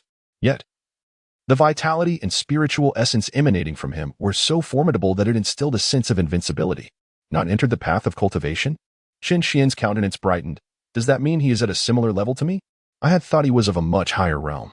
After all, he is from a lineage of longevity, raised with abundant resources. If he has only achieved this level, then surely I surpass him. Old man, how long do you think it will take for me to catch up to him? Indeed, it is rather swift, yet the elder appears somewhat speechless. One can only remark that, after all, he hails from a small place. Qin Xian's mindset could be termed optimistic in a favorable light, or, in a less flattering perspective, somewhat lacking in discernment. It is not merely the case that he and that divine offspring occupy vastly different realms, one being at the nascent stage of the spirit concealment realm and the other at the pinnacle of the divine palace realm. A chasm indeed. Moreover, even if fate were to align them within the same sphere in the future, when they engage in combat, he would surely come to comprehend the true might of a long-established lineage. Additionally, this divine offspring possesses the primordial Tao body. With such primordial prowess, his combat capabilities are formidable, placing him on an entirely different echelon. However, the elder refrains from voicing these concerns directly, as dampening his enthusiasm would ultimately be counterproductive. Qin Xian felt a surge of vigor as he made his way back to his dwelling. Upon entering, he was met with the sight of the Qin family patriarch standing within. "Where have you been? Why have you only just returned?" the patriarch inquired. His tone tinged with dissatisfaction. "Patriarch," Qin Xian exclaimed in surprise, hastily bowing, "I was practicing in the martial arena." The patriarch's expression softened slightly. Diligence is commendable. But in light of the upcoming celestial event our Qin family is hosting, it would be wise for you to refrain from wandering about indiscriminately. It would be troublesome should you inadvertently offend the divine offspring. Qin Xian felt a twinge of discontent. The recurring mention of this matter was irksome. "Prepare yourself. The divine offspring has specifically requested to meet with you." "What?" Qin Xian's countenance shifted, his anxiety palpable. "What could he want from me? Surely I have not exposed anything of significance." Jiang Mingdao summoned him, and though Qin Xian harbored no desire to attend, he had no choice but to follow the elder of the Qin family into the grand hall. Upon entering, Qin Xian's gaze was immediately drawn to a figure clad in pure white. As he drew closer, an indescribable pressure enveloped him, making it difficult to breathe. Despite being of similar age, Qin Xian felt an overwhelming sense of trepidation, akin to that of facing an ancestor. Could this truly be him? Moments later, a voice resonated above him. The elder of the Qin family spoke respectfully. "Yes, this is Qin Xian. Now you may leave," came the calm voice once more, prompting the elder to retreat cautiously. In the vast hall, Qin Xian found himself alone, the surrounding silence amplifying his anxiety. "There seems to be something about you," he sensed in the air. In the next heartbeat, Jiang Mingdao's calm voice resonated, causing Qin Xian's complexion to change drastically, as he felt a sudden chill of sweat erupting down his back. Had he discovered the elder? The mere thought sent Qin Xian into a state of panic, rendering him utterly rigid. How could he have seen the elder? Surely, the elder was concealed within the ancestral talisman, leaving no trace behind. Yet, what if he truly had uncovered it? Would the elder be in peril? Should he rush out? In that moment, a myriad of thoughts flooded Qin Xian's mind. But his body felt as though it were carved from stone, utterly incapable of moving even a fraction. Jiang Mingdao observed Qin Xian's reaction below, his gaze filled with intrigue, and he began to form a conclusion. Indeed, there was something peculiar about him. It seemed that it was either the system or the old man. However, the concealment was quite effective, making it difficult to discern. After all, he had yet to cultivate the chaotic emperor's eye. Jiang Mingdao shook his head, not dwelling too much on the matter, and shifted his tone. "You are Qin Xian." Qin Xian's voice was hoarse and trembling. "Yes. Qin Su mentioned that you possess considerable cultivation, being the genius of the Qin family in this generation, at the level of the spiritual concealment realm. And your foundation is quite solid." Hearing that Jiang Mingdao had moved on from the previous topic, Qin Xian felt a slight sense of relief. Yet his heart still raced anxiously as he responded with great effort. After exchanging a few casual remarks, Jiang Mingdao spoke. "Haika, present." A cold, clear female voice resonated suddenly. Qin Xian then witnessed the appearance of a woman in the grand hall, clad in flowing black garments, resembling a black rose, with a strikingly elegant and dignified visage. Her skin was as pale as porcelain, rivaling that of celestial jade. Suddenly, Qin Xian's heart raced, as an inexplicable sense of familiarity washed over him. Haika glanced at Qin Xian, momentarily lost in thought. When she was taken away by the Jiang clan at the tender age of 4, her relationship with Qin Xian's mother was not particularly close. However, once she entered the Jiang clan, she found herself in solitude, with only the occasional letters providing her with solace. Now, upon seeing Qin Xian, memories of that bygone era resurfaced. "I wonder if your mother has mentioned me. My name is Qin Ning, a sworn sister of your mother." Taken aback by this revelation, Qin Xian's expression brightened with joy. Aunt. His mother had indeed spoken of a dear sister outside, mentioning plans to introduce him someday. This realization filled him with genuine delight. A familiar face of his mother's acquaintance. His aunt was remarkably beautiful. In comparison, the young women of the Qin family paled in insignificance. In that moment, the frustration he had felt from being rejected by Qin Yu dissipated significantly. Heike smiled gently, her beauty becoming even more enchanting. I share a deep bond with your mother. Calling me Anne is perfectly acceptable. I see you are diligent in your cultivation and a pillar of the younger generation in the Qin family. Your mother would surely be pleased to know this. Qin Xian expressed his excitement. Yes, if my mother knew I met you, she would be overjoyed. He was eager to converse further with her. Yet, Heike seemed to have other intentions. I have accompanied the divine child back and will be staying for a few days. If you have any questions regarding cultivation, I may guide you when time permits. Thank you, Aunt. Qin Xian exclaimed, his heart leaping with joy. This meant he would have the opportunity to be alone with her. I am available at any moment, Aunt.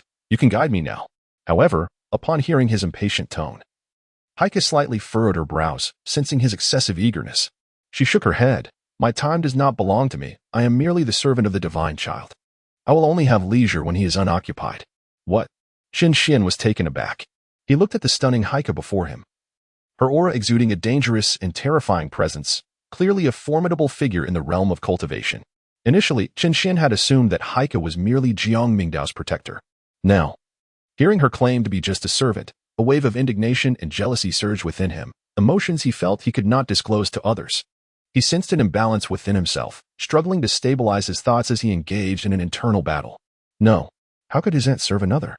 She was undeniably powerful and beautiful, surpassing even many renowned goddesses of prominent sects. It was a pity that she had to serve this divine child. Qin Xian's expression shifted as he turned towards Jiang Mingdao, whispering, The divine child possesses unparalleled strength. He ought to appreciate your aunt's worth. I implore you, divine child, to allow her to instruct me in cultivation today. He was fervently eager to rescue Heike from what he perceived as the clutches of the divine child. His words elevated the status of the divine child, framing him in a manner that left no room for refusal. Above him, Jiang Mingdao found the situation amusing. The fortunate child, eager to display his cleverness, seemed to be nothing more than an ordinary youth caught in the allure of a striking woman connected to him. It appeared that only through such clever tactics could he hope to leave a lasting impression. Jiang Mingdao discerned his ulterior motives with a mere glance and replied nonchalantly. Very well. In Qin Xian's lowered gaze, a glimmer of excitement flickered. Success. Heavenly Black, you shall instruct him. Jiang Mingdao's voice resonated. Qin Xian, brimming with delight, cast a look of triumph towards Heavenly Black. However, the subsequent words sent a chill through the air. When you return this evening, come to my chamber. Upon hearing this, Qin Xian's smile instantly froze, and his expression visibly darkened, urgency creeping into his voice. What? This evening? Jiang Mingdao's expression remained tranquil, his gaze a blend of mirth and mystery. What is it? Is an afternoon of instruction and cultivation insufficient for you? Must I linger here into the evening as well?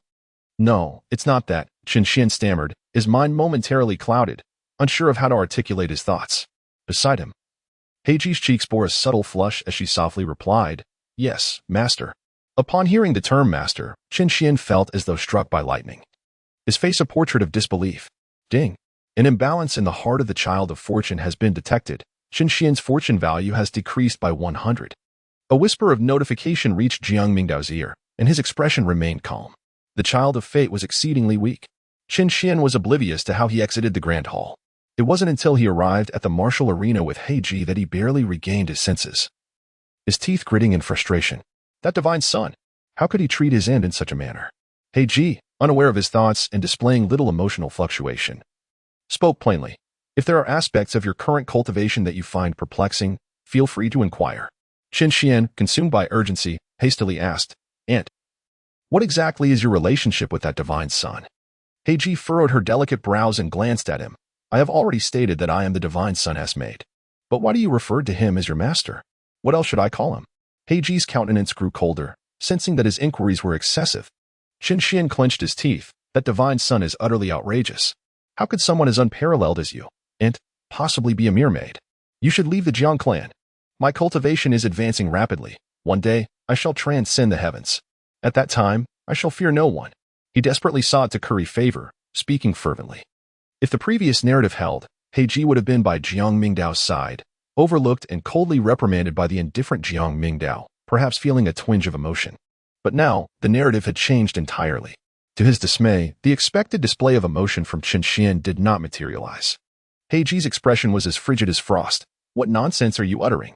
The Jiang clan has provided me with protection and guidance. The divine son is a paragon among men, unmatched by anyone. And your words suggest you wish for the Chun clan to rebel against the Jiang clan? With a resonant hum accompanying her voice, Heiji's spiritual energy surged, her beautiful eyes glinting with icy disdain. Qin Xian's complexion paled, overwhelmed by the intensity. And he collapsed to his knees, bewildered. What is happening? Why is Aunt so enraged? He merely wished for her to shed the identity of a maid. In the martial arena, Heiji's face remained frosty, her alluring features visibly marked by a hint of detachment and chill. You should concern yourself with your own affairs. Mine are none of your business. Previously, she had felt a degree of kinship upon seeing the child of an old friend. However, now she deemed her prior warmth unnecessary. After all, although Qin Xian's mother had a close relationship with her, Qin Xian was ultimately just Qin Xian. Prolonged interaction would yield no benefit for her. With this thought, Heiji altered her stance, her tone turning cold. It appears your mind is in disarray, leaving you little time for cultivation. You may ponder things on your own. I will select a divine technique for you in due course, as a token of my affection for your mother. Having spoken, Heiji resolutely turned and departed. By the time Qin Xian realized he had overstepped, it was far too late. Anxiously, he called out, Aunt, I was wrong. I won't ask anymore. Please teach me yourself. But no matter how he pleaded, Heiji did not cast a glance back and disappeared from sight. Left behind, Qin Xian's face was ashen. A profound discomfort gripping his heart, as though something of great significance had slipped away from him. Simultaneously, within a room, Jiang Mingdao once again heard a notification. Ding. Detection of fluctuations in the fate of the child of destiny. Severe damage to his mental state. Qin Xian's fate value -200. It appears this child of fate shall not endure for long. Jiang Mingdao shook his head. After all, not every child of destiny is inherently unparalleled. The vast majority of these fortunate individuals, during their early development, are as feeble as ordinary people, and with a decisive strike, they can be rendered incapable of causing any upheaval. The reason so many children of fate ascend to invincibility in their later stages is twofold. On one hand, they conceal their brilliance, remaining unknown during their weakest moments. On the other hand, the villains lack the necessary ruthlessness. Certain mistakes are ones I would never commit. If one is to be a villain, one must be resolute to the very end. Jiang Mingdao pondered thoughtfully. However, he mused, it is imperative to ascertain the true nature of Qin Xian's unique advantage. As night fell, the ancient mountain city remained a hub of activity, bustling with excitement due to the arrival of the Chongqing immortal clan. Various gatherings flourished, and the marketplace was ablaze with lights. Even individuals from several nearby cities and ancient sects flocked here, eager to catch a glimpse of the divine heir. Yet, within the grandest residence of the Qin family, tranquility prevailed. Jiang Mingdao stood by the window, bathed in the luminous glow of the moonlight, which poured down like a flawless silver mirror, casting an ethereal light upon his flowing robe, enhancing his enigmatic presence. Just as Heiji entered the room, this captivating scene met her eyes. For a brief moment, she was momentarily entranced, seemingly lost in the sight before her. The more she interacted with the Divine One, the more her emotions tangled in complexity. From her initial fear and trepidation, after prolonged contact, Heiji found herself unwittingly ensnared by her own heart. After all, the Divine One's existence was initially that of the man she vowed to serve for a lifetime. With this preconceived emotional connection, coupled with the realization that he was not as cold and ruthless as she had imagined, the shades of intimacy grew ever deeper. Heiji? Jiang Mingdao sensed the presence of someone behind him and turned to look, a hint of confusion crossing his face. What brings you here? He inquired. Heiji suddenly snapped back to reality, her cheeks flushing crimson as she nervously fiddled with her fingers. No. Wasn't it the Son of God who asked me to come by tonight? Jiang Mingdao was momentarily taken aback, and then he found himself in a state of bemused amusement. His earlier remarks were merely intended to unsettle the mindset of that fated individual. However, as he gazed upon the voluptuous figure of the woman before him, draped in a form-fitting gown that accentuated her graceful silhouette, he could not help but be captivated. Particularly striking was the expression on Heiji's face. Her cheeks flushed and her eyes shimmering with a watery allure, presenting an air of invitation. Jiang Ming's heart stirred. Such an opportunity presented itself without reason to decline. In a certain sense, Heiji could also be regarded as a protagonist of fortune. Jiang Mingdao understood clearly that as a villain, one must not act recklessly or carelessly. There are matters that can be approached gradually. However, there are certain opportunities that, even when presented on a silver platter, should be refused. Otherwise, one must be questioned for their sanity. Jiang Mingdao, filled with resolve, smiled faintly. How fortuitous. This chamber feels rather desolate, and I was just contemplating seeking companionship. With a grand gesture, he intertwined the runes surrounding the palace, enveloping the area in a myriad of radiant lights in an instant. Within the room, only Jiang Mingdao and Heiji remained, as a subtle sound echoed. "This bed is quite soft. Do give it a try." Heiji's face flushed like a rosy dawn as she obediently approached. The room was suffused with a vibrant warmth reminiscent of spring. Song Lao pondered. "Have I been too impulsive?" Qin Xian, equally vexed, sat within the chamber, regretting the moment Heiji had departed. After all, it was their first meeting. And he had indeed spoken too freely. His aunt had likely lingered too long among the Jiang clan and had yet to fully commit to her decision. Song Lao, at a loss for words regarding his disciple, reflected on how his prior comments had been wholly inappropriate. Even if he wished to express his concern, it would have been wise to approach the matter more subtly, to understand her circumstances within the Jiang clan first.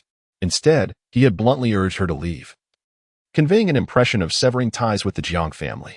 It was akin to an ant aspiring to escape the life of a true dragon, all the while bearing an expression suggesting it would one day surpass the dragon. Should this reach the ears of the Jiang clan scion, a mere misstep could lead to the annihilation of the entire Qin family. Yet, Song Lao could not voice these thoughts. He sensed that with the arrival of the scion, his disciple's mindset had shifted. If he were to speak further, it might only exacerbate the situation. Unaware of Song Lao's concerns, Qin Xian continued to muse aloud. "Song Lao, my talent should not be vastly inferior to that of the scion. It is merely his illustrious lineage that sets him apart. If you had to choose between us, whom would you select?" After a prolonged silence, Song Lao finally spoke. "I would choose you." "I knew it." Qin Xian's eyes gleamed with newfound confidence. "Within the ancestral talisman." Song Lao shook his head. Even if he wished to choose the scion, it would require courage. Moreover, the breadth of his experience was relative. When the ancestral divine hall still existed, he had merely been a cultivator at the God-King realm. While formidable, such a level was commonplace within the Jiang clan. Educating the scion? He hardly qualified. He feared that upon revealing himself, he would be dismissed as a malicious figure, leading to his soul's immediate obliteration. Qin Xian rose, a smile gracing his lips. "I should not waste time here. Once this period passes, I shall depart the Qin family. One day, I will prove to my aunt that my words hold truth. I am no less capable than that Jiang clan scion." Song Lao replied, "Indeed, ambition is commendable. I believe in you." Qin Xian nodded. "I will seek out my aunt and explain. She should forgive me." Before Song Lao could respond, Qin Xian hurriedly made his way toward the side hall. Left alone within the ancestral talisman, Song Lao found himself steeped in doubt. Previously, he had believed his chosen successor to be quite promising, optimistic, and far more mature in dealings than others of his age. Now, however, he felt an inkling of regret. As night passed, the main hall's doors finally swung open at dawn. Heiji emerged, visibly fatigued. Her cheeks were flushed, yet her demeanor remained intact. Recalling the events of the previous night, she felt a warmth rise to her face. Was the Hunyuan Dao body truly so exceptional? As a formidable cultivator in the realm of Dao, why did it seem she had gained no advantage? Shaking her head to dispel the enticing thoughts, she resolved to return for a rest. Suddenly, a figure approached. Qin Xian's expression darkened to an extreme as he rasped, "And why did you come out from there?" Upon seeing him, Heiji felt a surge of alertness. Her exhaustion from the previous night had hindered her awareness of her surroundings. "Mind your own business," she replied coldly, her tone laced with detachment. She had completely lost any fondness for this so-called sister's offspring. Qin Xian gritted his teeth in frustration. Upon arriving at the side hall yesterday, he had intended to find Heiji, only to discover her absence. Just as he was about to leave, he recalled the scion's words, compelling him to check the main hall. And there he was, witnessing the scene. Seeing Heiji had spent the night in Jiang Mingdao's room ignited a fury within him. Yet he clung to the last shred of hope, until Heiji moved toward the side hall, her steps faltering as if she struggled to maintain her balance. Her face shifting slightly. Qin Xian felt as if struck by lightning, his lips trembling. His aunt was a Dao cultivator. How could she be so inexplicably weakened? Thus, having spent the night there, now she appeared unsteady. Qin Xian's fury surged, nearly overwhelming him. "Aunt, you spent the night with that scion? Why must you go to such lengths?" His voice was hoarse with desperation. Before he could finish, Heiji's face turned as cold as ice. Her aura erupted, and with a swift motion, she struck out. Boom. The sound reverberated like thunder. Qin Xian coughed up blood, sent flying across the Qin estate, creating a shockwave that startled the entire family, sending streams of light scattering forth. The family elder was the first to arrive, his anger palpable upon witnessing Qin Xian's injuries. He initially assumed an external threat had emerged, only to glimpse the figure clad in black. Heiji, her hair flowing like a tempest, bore an expression of frigid disdain. "Qin ancestor," she addressed, noting that Qin Xian's behavior indicated the clan's teachings had been sorely lacking.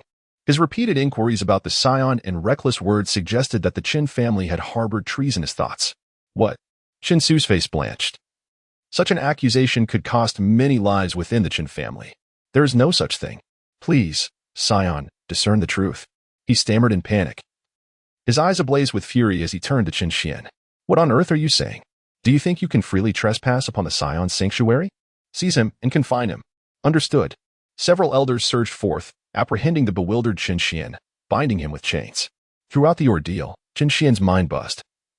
He had believed he would perish facing Heiji's wrath. But no, he had not even had the chance to explain himself. Heiji, however, was disinterested in his protests. Casting him a cold glance, she suddenly felt unwell, groaning as her aura rapidly diminished. The previous day's exertions had taken their toll. Reflecting on the events of yesterday, her once frosty demeanor thawed, and she retreated to her own chamber, resolved to intensify her cultivation. Otherwise, when the scion reached the Dao realm, she would be unable to withstand it. Within the grand hall, Jiang Mingdao sat cross-legged, his entire being enveloped in a radiant aura. With his eyes closed, he attuned himself to the surging energy within. The effects of a night spent in dual cultivation were remarkable. He could sense that his already perfected divine mansion realm was on the verge of overflowing. The spiritual essence within him surged mightily, with a mere intention. He could break through the constraints and ascend to the third realm of cultivation. Moreover, his greatest acquisition was 3 strands of ancient energy. Within him, he could distinctly feel the presence of these 3 ancient and mysterious forces. Upon even the slightest interaction, the power of the ancient erupted forth, subtly intermingled with fragments of Tao shadows, though these shadows were fragmented and incomplete, rendering the path to enlightenment exceedingly arduous. This ancient energy was indeed quite domineering. After acquiring it from the Black Princess, it became an intrinsic part of them. However, it required nurturing. Each use demanded a period of recuperation. Thus, it was imperative to first condense it into the ancient seed. Furthermore, continuing dual cultivation with the Black Princess would likely enhance this ancient energy over time. He briefly gauged its potential. By harnessing this ancient energy to invoke divine abilities, infused with the power of ancient coldness, he could freeze both the laws of the Tao and divine techniques. If he were to employ abilities that resonated with this energy, their potency would undoubtedly increase by 1 or 2-fold. A splendid treasure, he mused. Jiang Mingdao felt quite satisfied. The commotion outside had certainly not escaped his notice. Upon hearing about Qin Xian's imprisonment, a notification resonated in his ears, announcing the acquisition of 300 fortune points. Only 500 remained. It seemed that this child of destiny was nearing the end of his journey. Jiang Mingdao cast a glance at Qin Xian's condition. Although Qin Xian was also a child of destiny, he paled in comparison to Lin Qin. After all, he was merely at the nascent stage of his development. His character fragile, and Jiang Mingdao had deftly identified his vulnerabilities. In contrast, Lin Qin represented the main event. As the days passed, the opening of the Yuhai tomb approached swiftly. Jiang Mingdao was not inclined to allow these children of fate to grow unchecked. Once he had sufficiently plundered their potential, he would not hesitate to eradicate them. The question remained, how to ensnare Qin Xian. His thoughts raced, and soon he began to formulate a plan. Within the Qin family, tension was palpable due to the incident involving Qin Xian. The family was on high alert, sensing the impending storm. Qin Xian had offended the son of the Jiang clan, even provoking elder Qin Ning to wrathful action. Everyone could feel the simmering anger. If they were to be implicated, the Qin family would be utterly powerless to resist. Consequently, many harbored a deep-seated animosity towards Qin Xian. His previous admirers hastily severed ties, and Qin Xian's fortune dwindled further. Fortunately, the son of the Jiang clan seemed to remain unperturbed, merely remarking on youthful arrogance without delving deeper. This leniency deeply moved the Qin family, who praised the son's wisdom, since the son had chosen not to pursue the matter. Qin Xian endured a symbolic confinement for several days before being released to recuperate in the secluded chambers where he had once lived as an orphan. Within the chamber, silence reigned. Alone, Qin Xian sat in his room, his complexion pale and disheveled. During his confinement, he had been stripped of his cultivation, and the day Black Princess had unleashed her fury upon him, though she bore no intent to kill, had left him grievously wounded. Yet, without spiritual essence to restore himself, he found his vitality waning, leaving him in a woeful state. Damn it! Qining had even denied him the opportunity to procure medicinal pills. How could they forget that I am the prodigy of the Qin family, their future hope? Qin Xian gritted his teeth, his eyes aflame with resentment. In these few days, he had acutely felt the cruelty of the world. Once, he had been the pride of the Qin family. Even the elders had greeted him with smiles, attempting to curry favor. And now, not only did everyone avoid him as if he were a venomous snake, but the medicinal resources he once had access to were now withheld. One day, I shall make you regret this. Qin Xian's mental state had become unbalanced. Struggling to mend his injuries with his dwindling spiritual essence, he found himself harboring hatred for the entire Qin family. In the ancestral talisman, an elderly voice sighed in disappointment. Qin Xian was lost. The elder wished to offer guidance, but even a few casual remarks had elicited a vehement rejection from Qin Xian. Yet, he was powerless to intervene, as his ancestral talisman was bound to Qin Xian, and the only way to sever that bond was through death. Elder, please assist me. Qin Xian's hoarse voice broke the silence. The elder responded, what do you intend to do? I wish to leave the Qin family. There is the ancestral talisman outside. If I can gather all the talismans, I shall surely break through to the King realm and beyond. The world is vast. Not all of it under the thumb of the Jiang clan. When I grow strong, I will prove that I can thrive independently. Qin Xian's expression was resolute. The elder replied, it is good that you do not languish in despair. Indeed, there are opportunities for growth in the outside world. However, the Qin family is keeping a close watch on you, making escape quite difficult. Qin Xian declared, there is an opportunity. Soon, the beast hunting festival in Gushan City will take place, and forces from surrounding areas will gather. I can participate. During the hunt, I will seek my chance to escape. As time flowed by, days turned into weeks.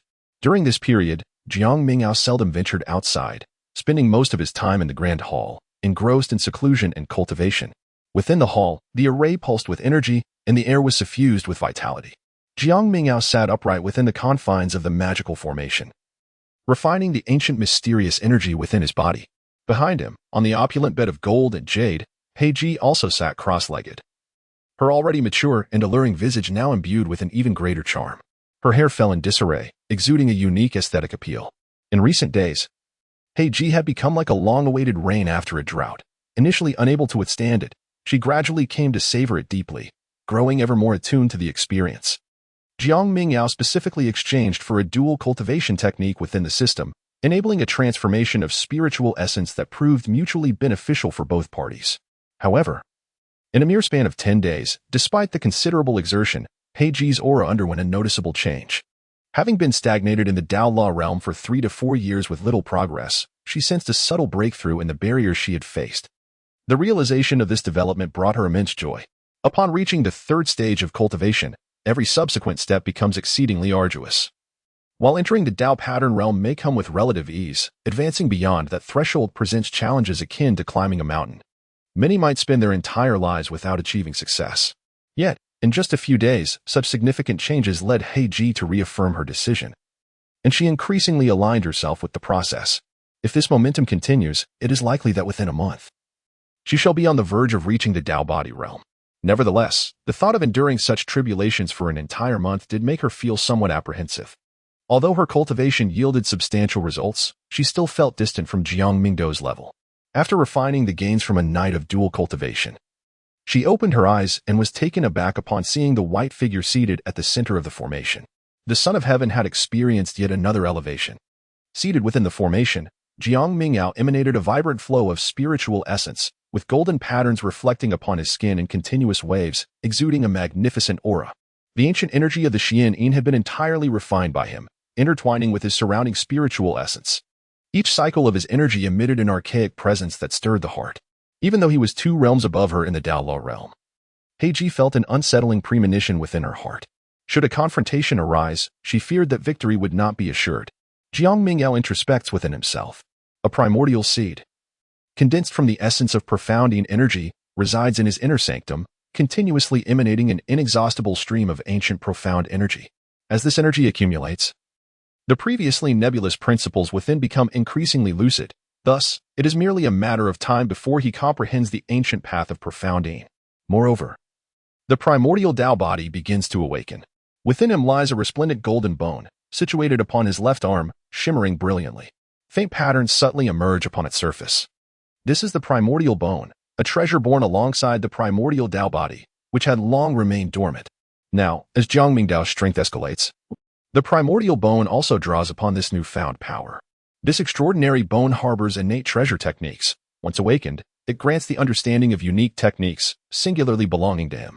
The innate treasure techniques are inherently more potent than ordinary techniques. One wonders what extraordinary techniques I might comprehend. Jiang Mingdao is filled with anticipation. Beyond that, within his private treasury, there was another item of even greater significance to him. Among his possessions lay two ancient and resplendent scriptures, radiating an overwhelming and terrifying brilliance. One of these was the Slaying Immortals Demon Scripture, a treasure obtained from the hands of Lu Ling Wang. The other, the Primordial Chaos, appeared rather unremarkable, shrouded in a gray mist. Yet, within it, a luminous energy coursed, occasionally emanating an aura imbued with the ancient essence of desolation and extinction. This primordial scripture represented the initial reward he received following the transformation of the source of calamity. When Jiang Mingdao departed from the Lu family, he had already unlocked this object, yet at that time, it appeared excessively intricate and perplexing, eluding his comprehension. Over the course of time, as he devoted himself to rigorous cultivation, he gradually began to grasp the ancient scriptures. The original ancient scripture, a name of grandiosity, serves as the source of myriad laws in the genesis of all paths. Its significance is unparalleled. This ancient text is exceedingly domineering. Once mastered, it possesses the capability to consume the very essence of all things, refining the primordial energies. This is the origin of calamity, the power to engulf the heavens. Upon initial cultivation, it can devour countless beings, harnessing their essence to refine the primordial force. As the primordial aura intensifies, further advancements become attainable, allowing not only the consumption of life forms but also the devouring of deities and demons. Jiang Mingdao, still at the nascent stages of his cultivation, could already sense the formidable nature of this ancient scripture, for it bore the name of the primordial. This secret must not be divulged in the slightest, otherwise even the Chongqing Jiang clan would be incapable of safeguarding him. He resolved to first delve into the foundational practices and cultivate his initial divine power, which he would soon find indispensable. He smiled faintly, prioritizing the accumulation of fortune, for he was far more intrigued by the forthcoming rewards of the next phase. Half a month swiftly elapsed, and the beast hunting tournament in Gushan City commenced. The surrounding forces were relatively few, as it merely constituted the novice domain of Qin Xian, the child of fortune. Besides the Qin clan, there were three other factions of comparable stature. The so-called beast hunting tournament marked a period of ferocity every 3 years when the beasts from the ancient mountains stirred restlessly. During this time, these creatures would emerge from the depths of the mountains, posing a threat to Gushan City. Over time, Gushan City had come to regard this event as a competition. Each iteration gathered the strength of the four clans, offering numerous rewards to encourage the younger generation to train and compete. However, this year was different. Divine Son, will you also be in attendance? The elder of the Qin clan, upon hearing this, expressed a degree of apprehension, stating, "It is merely a gathering of juniors, and the beasts that emerge are of low rank. We have thus restricted participation to those under 30, and they will likely only possess the strength of the spirit concealment realm. It may not be particularly captivating." The beings known as the Sons of the Ginger clan are inherently endowed with the spiritual essence of the fourth realm, the spirit abode realm. Observing their competitions is akin to watching a cricket fight, devoid of excitement. No matter. Jiang Mingdao smiled faintly. It is merely a way to pass the time. What rewards are there this year? The venerable ancestor of the Qin family replied with utmost respect. The first place in the beast hunting competition receives a third-tiered Songling Xiandan, a treasure imbued with an immense amount of spiritual essence, specifically suited for practitioners in the spirit concealment realm. It seems rather meager. Jiang Mingdao, with a demeanor as light as the wind and clouds, remarked, "Then I shall add another, Heiji." Heiji respectfully made her appearance. Did the Summer Phoenix not present us with the 3 gates of heavenly order techniques? Let us select one as a reward. Understood, Heiji replied. Below, the ancestral elder of the Qin family trembled violently, his countenance shifting dramatically. What? Heavenly order techniques? His heart quaked at the thought. The Qin family possessed only one such technique, accumulated over countless years. Now, a mere beast hunting reward was tantamount to a heavenly order? Surely, this would cause upheaval in Gushan City. Divine One, is this not a tad too extravagant? The ancestral elder stammered. Jiang Mingdao shook his head and remarked, "It is merely a matter of increasing our stakes. You may proceed with the arrangements." Upon hearing this, the elder of the Qin family dared not refute and hurriedly complied, retreating in haste. With the celestial level martial arts at his disposal, he was determined to rally the younger generation of his clan with utmost fervor. This celestial level technique must undoubtedly belong to the Qin family. As the elder departed, Heiji expressed her confusion. Master, why bestow the celestial level martial arts? Although the Jiang clan does not lack such resources, to grant it so freely seems rather extravagant. Jiang Mingdao regarded the matter with indifference. Certain issues hold significance. Without the celestial level cultivation method as a reward, one might not perceive their essence. What matter? Heiji inquired with curiosity, wondering if her master had something he wished her to investigate. What do you think of Qin Xian? He cast his gaze in her direction. Upon hearing that name, Heiji pondered for a moment, uncertain why the son would inquire so. Nevertheless, she candidly expressed her impression, a daydreamer, lacking in decorum, with a tangled mind. Certainly not a virtuous individual. Such a poor impression of the child of destiny? Jiang Mingdao raised an eyebrow. Is this the consequence of altering the timeline of events? It is not a matter of his character, but rather his remarkable progress and cultivation. In a place like Gushan City, to have broken through to the spirit storage realm in just a month is indeed extraordinary. Moreover, when I first encountered him, I sensed an unusual aura about him, suggesting that his advancement might not solely stem from his own efforts. Upon hearing this, Heiji's expression turned grave. Could it be that Qin Xian harbors a secret or is possessed by another? Her brow furrowed in concern. The matter of possession is not trivial. If that is the case, then Qin Xian would essentially be a parasite within the Qin family, and any misstep could drag the entire family into darkness.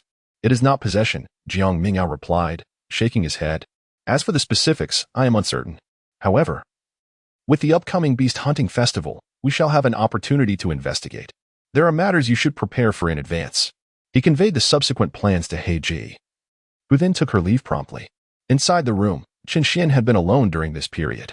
The former bustle was no longer relevant to him. Wherever he went, he was met with scrutinizing gazes and hushed whispers. Such scenes undoubtedly darkened Qin Xian's mood further. Just wait, he thought. The beast hunting festival is about to commence, and I will surely break free. With a few years of experience outside, I will inevitably become a being whom you all must look up to. He clenched his fists in determination. An elderly voice resonated. Your intent is commendable. Remember, you must escape at the first opportunity. Do not attract attention during the festival. Lately, I have sensed an unsettling feeling. It seems the divine child has taken notice of you. His tone was laced with worry. When the divine child first saw Qin Xian, he uttered words of significance. The elder feared that he may have perceived something. If he discovers your existence, the consequences would be dire. Just contemplating it sent shivers down his spine. Qin Xian remained calm. Rest assured, I am well aware. Moreover, the rewards of the beast hunting festival amount to merely a few pills. They are hardly worth my effort to seize. The elder sighed in relief. That is good.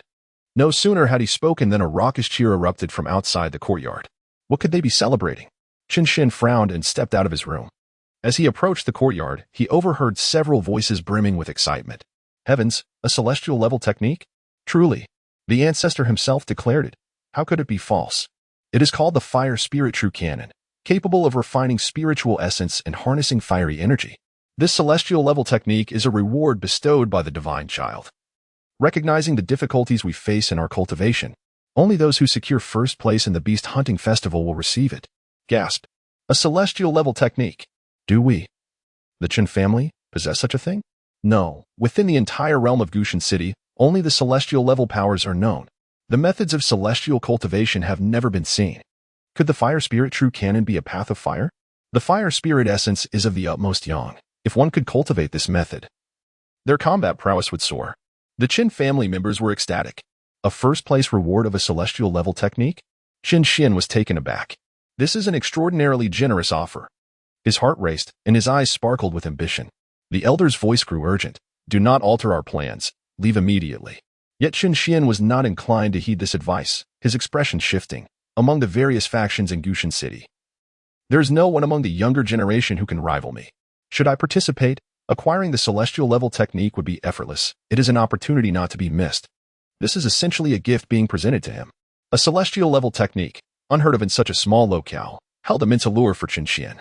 The elder cautioned, but in doing so, you will have to act, making your departure difficult. Qin Xian dismissed this concern. At worst, I will leave a little later.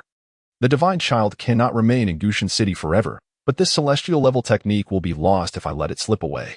The elder still felt uneasy, however. Elder, you must understand the significance of a celestial level technique. With such assistance in my cultivation, I could transform the fire spirit essence within the spirit storage realm. And paired with the earth-level techniques, I would be unparalleled among my peers. In the future, collecting ancestral symbols will be fraught with danger. Possessing this technique will allow me to unleash my full potential. The technique I exchanged for is one of the 3 earth-level techniques of the Qin family. The ring spirit body. If combined with the fire essence, it would exponentially amplify its power. The elder hesitated. I have a nagging feeling that something is amiss. Why would the divine child offer such a reward? There must be ulterior motives at play. I cannot afford to worry about that. Qin Xian retorted with a cold laugh. Regardless of his thoughts, if he dares to offer such a reward, I must seize it. I am eager to see his reaction when he discovers that the reward ultimately fell into my hands. Qin Xian envisioned the moment they would face each other. Filled with excitement, one day, when I confront him, I will surely express my gratitude for the celestial level technique he bestowed upon me during my vulnerable moments. He burst into a hearty laugh, his heart aflame with enthusiasm. As for securing first place in the beast hunting festival, it was a foregone conclusion. The elder fell silent, his face etched with resignation. It has spiraled out of control. Qin Xian has been deeply affected by the divine child of the Jiang clan, and no amount of reasoning will suffice. I can only hope that all turns out well. The elder warned, if you wish to go, I cannot stop you. But during this time, I will offer you no assistance. You must remember not to call for me. Do not expose my existence. He firmly stated this point. Qin Xian was unconcerned. Rest assured, I have participated in the beast hunting festival before. There is no real danger. Even if I encounter formidable beasts from the flame realm, I am confident I can protect myself with my current strength. He held firm confidence in his abilities. In Gushan City, the younger generation of the 4 great factions has scarcely a few who have ascended to the 3rd realm of divine essence. Among them, none can compare to him. And soon, news of the beast hunting festival in Gushan City spread far and wide. Upon hearing that the first place reward included a celestial level technique, the 4 great factions went into a frenzy. Each faction mobilized fervently, investing heavily in purchasing numerous pills and treasures for their younger generation. Securing the celestial level technique would not only compensate for all losses but also leave a lasting legacy for their clans and sects, propelling them to great heights. As the days passed amidst this fervent atmosphere, the day finally arrived. Outside Gushan City, the crowds thronged, with members from the 4 factions gathering together. The younger generation within each faction exchanged glances, their eyes reflecting the fervor of battle. Before the deep mountains, an elder from the Qin family stood at the forefront. Raising his voice, you all should be familiar with the rules of the beast hunting festival. It will last for 3 days. You are to hunt the ferocious beasts and collect valuable items as proof from your adversaries. Beasts of varying realms will yield different scores. This competition is meant to be harmonious. Any acts of brutality will incur severe penalties from our 4 families. Each participant may only rely on their own strength and must surrender any storage equipment they possess. Each may carry 2 treasures, while there is no limit on pills.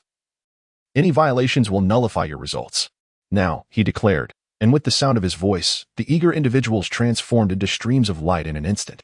In a flash, luminous figures surged forth from various regions, colliding into the depths of the mountains, commencing their hunt. The Grand Beast Hunting Festival had officially begun. Youths under the age of 30 from the 4 major factions flocked into the fray. Furthermore, elders and overseers from each clan soared into the skies, surveying the surroundings, both to avert any unforeseen incidents during the combat and to rigorously investigate any potential cheating. Unlike previous festivals, where rules existed but were evidently less stringent, this year, the allure of a newly introduced celestial tier technique had significantly heightened interest. To prevent any mishaps, the number of patrollers from the 4 factions had multiplied several times compared to previous years. Son of Heaven, please rest here, the venerable elder of the Qin family said with utmost respect, standing atop a pre-constructed platform. Any developments will be reported to you. Jiang Mingdao nodded slightly. Below him were the heads of various factions and leaders, all bearing expressions of utmost reverence, scarcely daring to breathe. Occasionally, they would furtively raise their eyes to glance at him, only to hastily avert their gaze, fearful of offending the divine son. Jiang Mingdao held little interest in these individuals.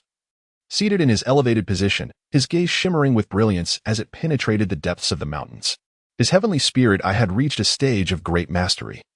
Although this incomplete primordial divine ability might not be formidable at present, its perceptive power remained astonishing. With a sweeping glance, he swiftly located Qin Xian, who radiated with golden fortune, a playful smile gracing his lips as he awaited the other's performance. The child of destiny should not disappoint me. If a celestial-grade cultivation technique cannot subdue you, then I shall not squander any more time. Jiang Mingdao wore an expression of anticipation. In recent days, under various forms of pressure, Qin Xian's fortune had dwindled significantly, leaving him with less than 400 points. Coupled with the meticulous plans he had arranged in advance, the time had come to reap the rewards. In the depths of the mountains, various ferocious beasts charged forth, each exuding a fierce aura, their physiques larger than ordinary animals, and capable of wielding innate divine abilities. The strength of these beasts far surpassed that of cultivators at the same realm, making them exceedingly troublesome. However, for Qin Xian, there was no sense of pressure whatsoever. Boom! Within a forest, a surge of energy erupted. Qin Xian emerged from the swirling dust, his spiritual essence circulating around him, illuminating his form. With a single move, the dragon twirl, he suppressed a colossal bear of the spirit concealment realm using sheer physical strength. After exchanging over 10 blows, he ultimately shattered the beast's skull with a single punch. Done. He crouched down to extract the crystal core from the giant bear's body before turning to leave. The young disciples from several other families nearby paled at the sight. Was that Qin Xian? Impressive. It was indeed him. No wonder, just 2 months prior, his combat prowess was already formidable. They had heard rumors of some issues he faced at home and assumed he would be absent. It was impossible to compare. It seemed the first place was certainly his. The others felt quite disheartened. The strength of the child of destiny overwhelmingly dominated the novice map. Even those who had begun their cultivation at a higher level were swiftly surpassed and proved no match for him. Hey, this time, who else but me would claim the first place? A glimmer of confidence flashed in Qin Xian's eyes as he caught the faint murmurs of admiration, feeling his self-assurance returning. This was as it should be. This was his norm. This time, first place would undoubtedly be mine. He charged forth, invincible, leaving all the ferocious beasts in his wake as mere specters of his triumph. Such combat prowess was truly exceptional. The news of his feats quickly reached the periphery, and upon hearing that Qin Xian was wreaking havoc within, the elder of the Qin family could not help but feel a mix of emotions. Qin Xian's talent was undeniable. He was clearly the rising star of the Qin family. Given time, it was not out of the realm of possibility for him to break through the third realm of cultivation and strive for the royal realm. Alas, he had offended the divine son. Just this alone, the elder had already condemned him to a death sentence. Jiang Mingdao's expression remained tranquil, leaving those around him utterly unable to decipher his emotions. This inscrutability only served to amplify his formidable reputation, prompting hushed whispers among the crowd, who dared not speak freely. Some patrolling elders had begun to focus on a select few individuals, consistently reporting scores and making rough calculations. Qin Xian had already amassed 900 points, while the second-place contender lagged far behind with a mere 300, a clear and overwhelming advantage. Such a performance on the very first day promised an even greater lead as the competition continued. Truly impressive, sighed the leaders of various factions. Time flowed onward, and the first wave of ferocious beasts in the deep mountains had been entirely eradicated. Qin Xian's pace of hunting had begun to slow. In the past, a slower pace would not have mattered, for his advantage was abundantly clear. He could simply wait for the time to elapse and secure first place automatically.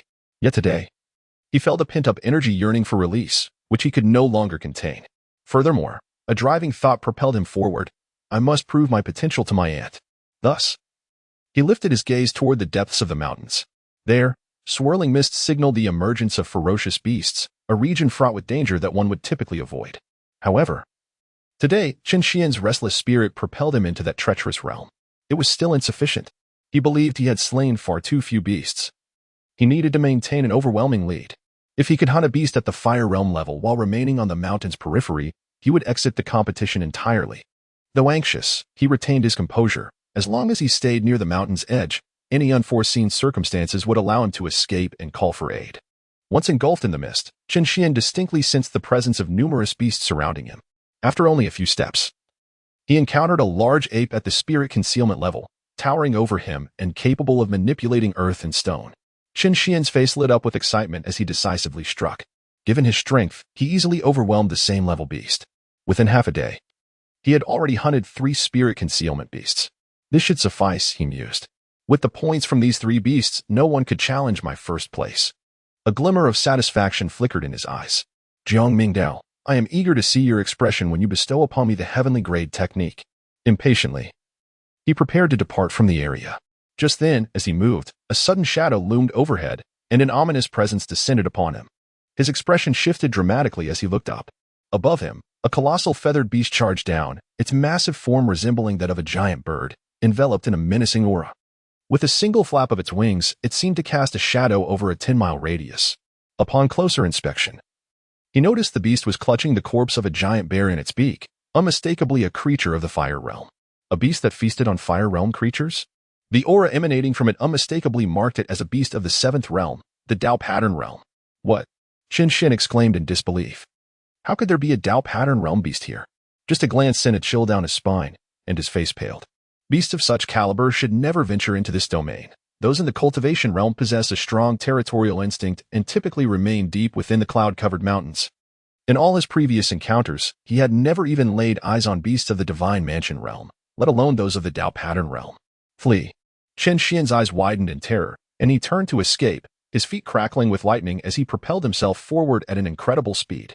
Yet, no matter how swift he was no match for a Dao pattern realm beast. The enormous bird had already detected his presence. With a mere flap of its wings, it was upon him in an instant, its mouth agape. A torrent of black energy crashed down. Boom. The ground shattered. And mountains crumbled. A 10-foot-deep pit formed beside him.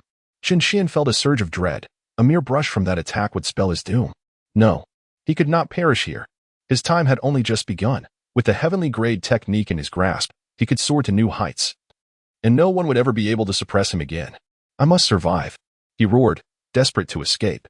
If only he could reach the mountain's edge. Help would surely come.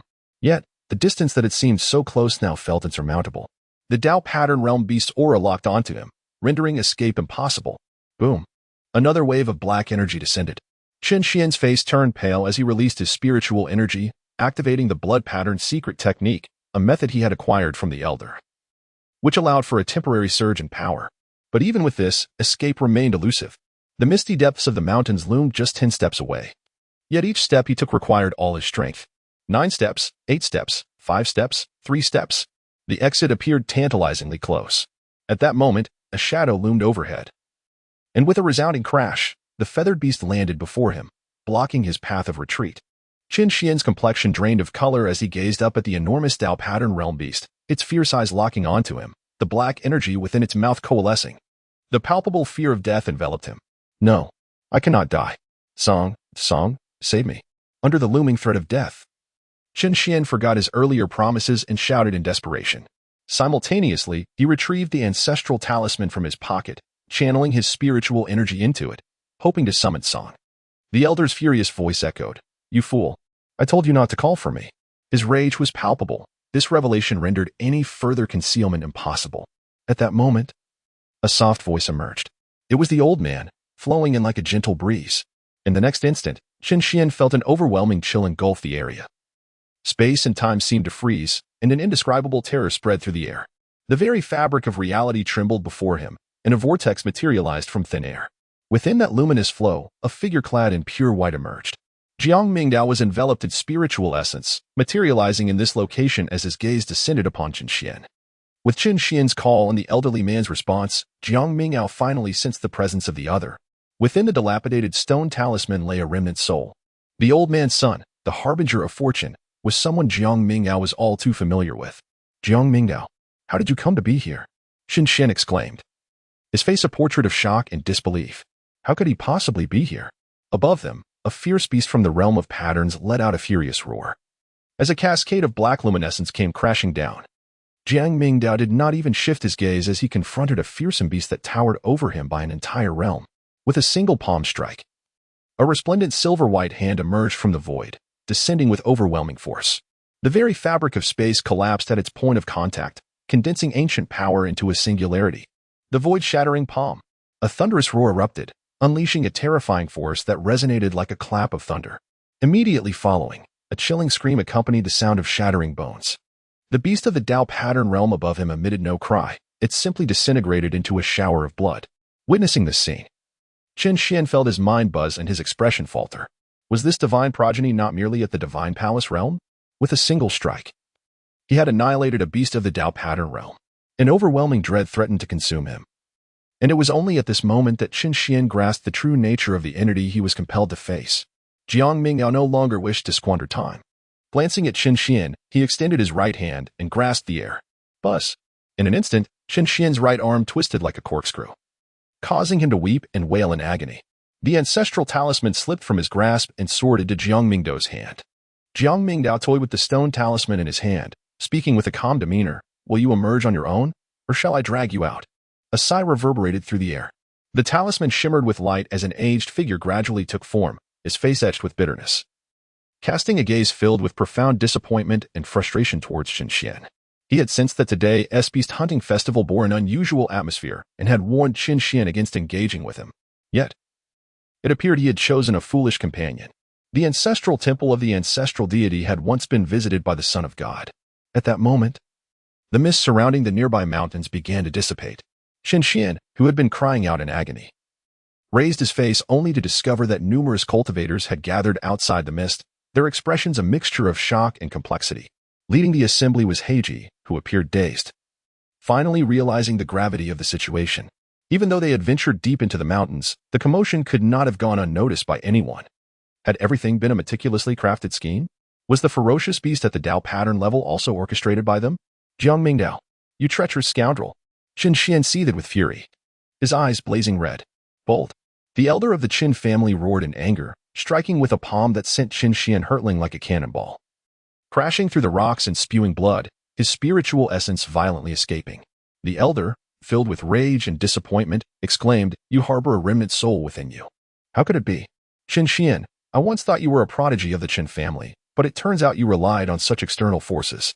This remnant soul, of unknown origin, if you were to ascend to a higher position and be possessed, would our Qin family not be doomed at your hands? His emotions were a tempest of anger and fear. Had the Son of God not been present to sense the anomaly in Qin Xian, their family would have been oblivious. The thought of having cultivated Qin Xian with all their resources, only for him to become an elder or even the head of the family, then being usurped by a remnant soul, was a nightmare that could spell the end of the Qin family. Even if they survived, they would become a mere stepping stone for others. Covered in blood, Qin Xian roared in defiance. No, the elder is not that kind of person. He never intended to possess me. The elder of the Qin family, his face contorted with hatred, retorted, Can the legacy of our Qin family, built over thousands of years, be disregarded based on your mere word of trust? With murder in his heart, he felt no shred of compassion for Qin Xian. In the aftermath of his rage, Qin Xian sensed the looming threat above him and panicked. He did not wish to die. As he glanced around, he saw only faces twisted in hatred or avoidance. Ultimately, his desperate gaze landed on Heiji, pleading, Aunt, please save me, for my mother's sake. However, instead of sympathy, Heiji's eyes reflected only increasing disappointment. How could Qinwei give birth to such a son? Your mother is so strong. Even as a collateral descendant, she has fought against her fate. And you, she continued, Qin Xian, should go down and explain to your mother yourself. What? No, I do not want to die. Qin Xian panicked, pleading, Save me, save me. But Heiji turned a deaf ear, preparing to strike. At that moment, a calm voice interjected, Allow me. Heiji turned, puzzled. Jiang Mingdao gently pinched her cheek, saying, You and his mother were once friends. Engaging in such actions may lead to unforeseen heart demons should he embark on the path one day, rendering it a fruitless endeavor. Such trivial matters should not compel the divine child, Heiji, to speak out. Jiang Mingdao, however, offered a faint smile before swiftly delivering a decisive slap. Spare me. Qin Xian pleaded, but the mighty hand descended, flesh and blood erupting, leading to his utter obliteration. A collective sigh resonated around. It was unexpected that Qin Xian, who had recently gained fame in Gushan City, would meet such a fate. Heiji first sighed and then expressed her gratitude.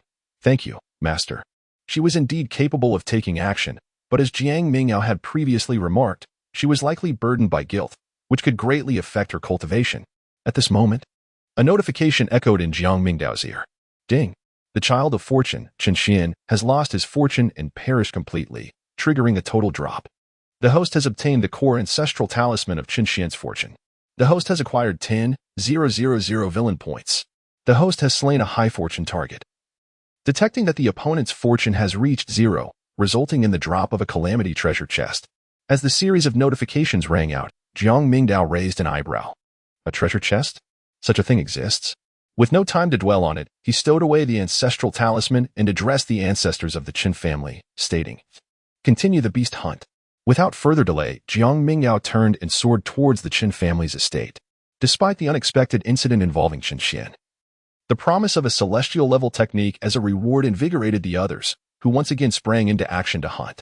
With Qian's absence, the competition among the remaining participants intensified, becoming increasingly fierce and fervent. Meanwhile, on another front, Jiang Mingdao returned to the Grand Hall and first examined the system. High fortune value objectives, such rewards still exist? The system responded, the host completely plunders fortune, and rewards will be granted based on the opponent's fortune value. The higher the fortune of the Child of Destiny, the greater the level of the Calamity treasure chest. Jiang Mingdao nodded slightly. His gaze fixated on the page where a chest, shrouded in black ethereal light, resided within a swirling vortex. It was evident, without needing to examine further, that the contents of this chest pertained to arcane powers. Open it, he commanded.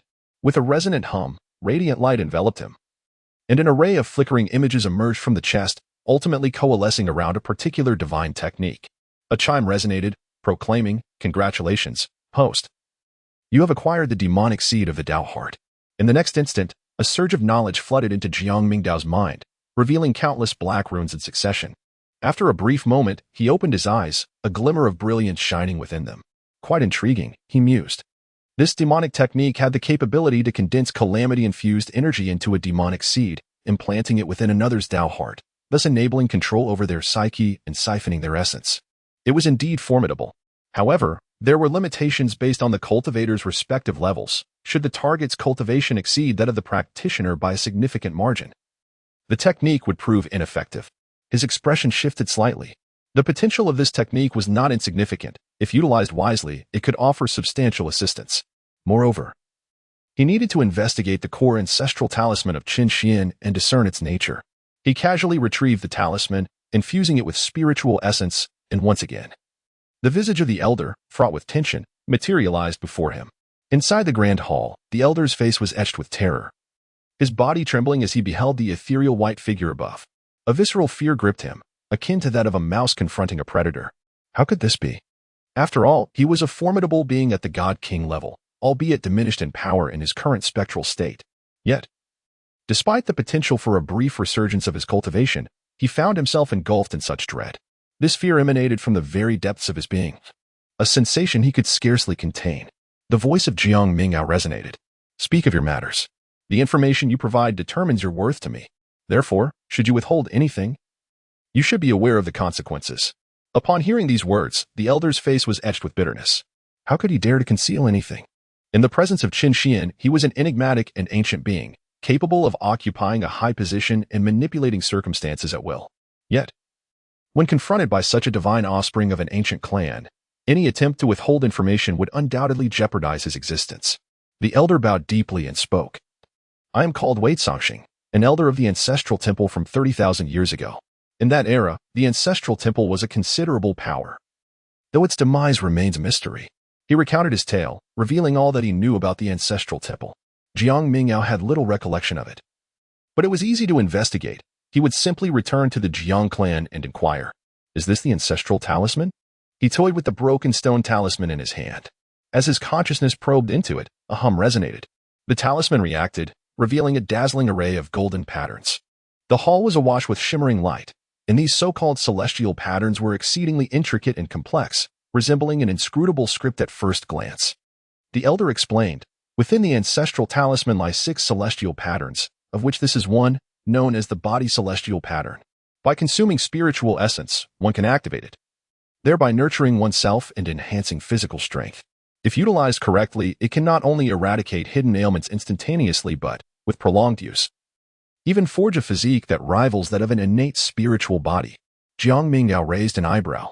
As the spiritual essence flowed in, he could indeed feel the ancestral talisman radiating warmth, its celestial patterns seemingly poised to reflect into his very being, thereby augmenting his physical prowess. The elder spoke these words with a hint of pride. This was the secret of their ancestral shrine. Such celestial patterns held extraordinary significance for ordinary cultivators. Innate physique was unattainable, yet with the presence of these celestial patterns, one could refine oneself and ultimately possess abilities that rival those of the spiritual body. Acquired enhancement could become comparable to the innate. It was almost regarded as a divine artifact. However, he mused, is this all? Jiang Mingdao's tone was icy, clearly tinged with disappointment. His aged gaze shifted, and suddenly his expression changed. The formidable power of the body's celestial pattern was indisputable, even beings of the divine king realm, upon their initial encounter with such a profound artifact, could significantly augment their strength. Yet, as the body's celestial pattern operated, the profound force it emanated integrated into the body of the divine sun. However, contrary to expectations, there was no alteration in the meridians or enhancement of the physical form. How could this be? Is it failing? The elder was momentarily stunned, then abruptly realized something. No, it was not that the body's celestial pattern was ineffective. Rather, the divine sun's physique was flawless and capable of further enhancement. His eyes widened in shock. What sort of physique was this? Not even the celestial pattern could offer assistance? Was it due to the primordial Tao body? That couldn't be right. Although the primordial Tao body is an innate Tao physique, it does not excel in physical attributes. How had this divine sun cultivated to such a state? The elder felt a chill creeping over him. Jiang Mingdao furrowed his brow slightly, sensing the faint power of the celestial patterns, yet it brought him little change. He had a rough understanding of the reason behind it. It was inferior to the enhancements provided by the system. Utterly useless, a cool voice remarked. The elderly man stammered. There are, several other celestial patterns. I am aware of the spirit celestial pattern and the primordial celestial pattern, which are clearly meant for refining spiritual essence and primordial spirit. His voice dwindled with each word, and the chill in the air became increasingly palpable. Such divine objects, capable of altering one's innate qualities, held no allure for Jiang Mingdao, who possessed a system. Tap, tap. The elder gazed at the figure above, his fingers drumming nervously on the bench. To him, the sound was akin to a death knell. Furthermore, there is one more thing. It is highly likely that there is information regarding the Cycle Sutra within the ancestral god temple. Oh? Jiang Mingdao finally exhibited a flicker of interest, his eyes shimmering with a hidden light. The three celestial scriptures, steeped in legend, are ancient imperial texts that existed during the flourishing era of the Tao Palace in the primordial age. The Reincarnation Sutra is revered as one of the primordial scriptures. Within its verses lies the ancient path of reincarnation, mastery of which grants the ability to reverse the dualities of yin and yang, transcending the cycle of rebirth. During the celestial era, a reincarnation ancient emperor emerged, surpassing the level of a great emperor, unifying the chaotic realms of that time, unmatched by any adversary. However, amidst this grandeur, a great world suddenly collapsed, severing the historical continuum and shrouding it in mystery, a legacy now lost to the ages, with its transmission completely severed. These three ancient scriptures are undeniably potent artifacts, renowned beyond the many existing ancient texts of the present day. For instance, the Jiang clan's Void Sutra is a later development in imperial scriptures. Is it truly so? Indeed. The elder, whose voice bore the weight of age, seemed to have found a lifeline. Though I had not witnessed it firsthand, I once held the position of elder in the ancestral temple, where I beheld the reincarnation power wielded by the temple master. Even in the absence of the complete Reincarnation Sutra, he would certainly possess knowledge of its significance. Jiang Mingdao felt a surge of interest. If he could truly acquire this ancient scripture, the benefits would be immeasurable. After pondering for a moment, he spoke. Very well. I shall grant you this opportunity. If you can assist me in locating the Cycle Sutra, I will spare your life. The elder was overjoyed and exclaimed, Thank you, Divine Sun. Now, plant this item. Jiang Mingdao's voice resonated throughout the hall. In the next moment, a myriad of black demonic lights surged forth from the palm of his hand. The entire chamber was engulfed in a tempest of demonic energy. The aged body trembled, devoid of color, as if it had encountered some unspeakable horror. The demon? The demonic arts? Are you a practitioner of the dark path? He gazed at Jiang Mingdao's palm, where countless extinguished demonic lights erupted, coalescing into a seed of black light adorned with ancient patterns. A mere glance imparted a sensation of sinking into an abyss of demonic chaos, distorting the mind. This aura was unmistakably malevolent. Could it be that this scion is the inheritor of the demonic arts in this era? Jiang Mingdao remained silent, merely regarding him with a detached gaze. The elderly man's visage was ashen, his lips trembled, yet he was acutely aware that he had no viable alternatives. Refusal would inevitably lead to his demise. He had no choice but to unveil his soul. In that instant, a pitch-black demonic seed surged forth, directly embedding itself within the elder's brow. Subsequently, he felt an overwhelming rush of dark energy coursing through his being, as the black seed took root within his soul, rapidly proliferating. There was no means of escape. Should I harbor any treachery, a mere thought from Jiang Mingdao would obliterate my very essence. The elder's gaze was filled with terror, devoid of any lingering doubts. Even if he contemplated self-destruction in the presence of Jiang Mingdao, He feared that before he could utter the identity of the other as the inheritor of demonic powers, he would be utterly annihilated. Jiang Mingdao, experiencing the sowing of the demonic seed for the first time, felt an intriguing sense of control over everything pertaining to the other party. After all, it was a technique of the demonic path. He gazed at the elder and said, "As long as you can assist me in finding what I seek, I shall not treat you unfairly. This is a reward for your efforts." Jiang Mingdao raised his hand and cast forth a porcelain vial. As the vial opened, a radiant, pure white light surged forth, filling the grand hall with a fragrant aroma. Upon closer inspection, the vial contained a transparent elixir, subtly intertwined with delicate patterns. "This is the transformation elixir?" The elderly man's breath quickened, and his eyes widened with disbelief. The transformation elixir is a potent concoction designed to enhance the soul's essence. For the ordinary, it serves to elevate the level of one's primordial spirit, refining its physical manifestation, proving invaluable for soul cultivation. For one who exists solely as a spirit, however, this elixir is a life-saving remedy. With its aid, he could embody his spirit, albeit not as robust as his original form. Yet it would grant him a true corporeal existence. Such an elixir is virtually priceless and exceedingly rare in the outside world. The elderly figure trembled, his eyes aglow with astonishment, unable to fathom the existence of such a treasure. Previously, he had merely intended to assist Qin Xian in gathering the ancestral symbols, subsequently forging an ancient corporeal effigy to regain a human form. Yet, external objects are ultimately just that, external. Even were the crafted body to resemble his own, he would still face significant limitations. Now, the arrival of this miraculous item. Grateful to the divine heir, the elderly man's loyalty surged to its zenith. Vowing to serve with unwavering dedication, Jiang Mingdao nodded slightly, acknowledging the situation. This transformation pill, though valuable yet scarce in the outside world, held little significance for the Jiang clan, a family renowned for longevity. Before his transmigration, he often utilized this substance to refine his primordial spirit while in the divine mansion realm. Bestowing it upon Songqing served as a perfect means to win over hearts and minds.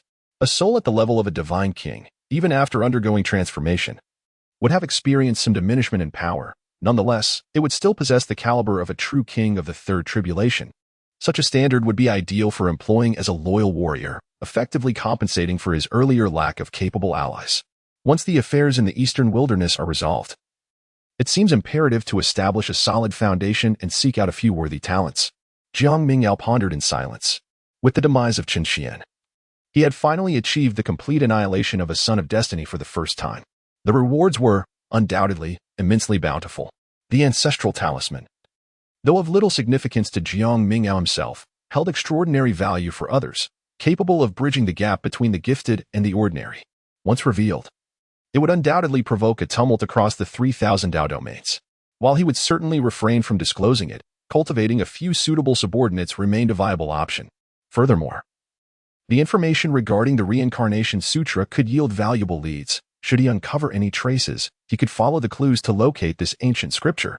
After all, as a son of destiny, the treasures unleashed upon his slaying would be sufficient to nurture several formidable powers.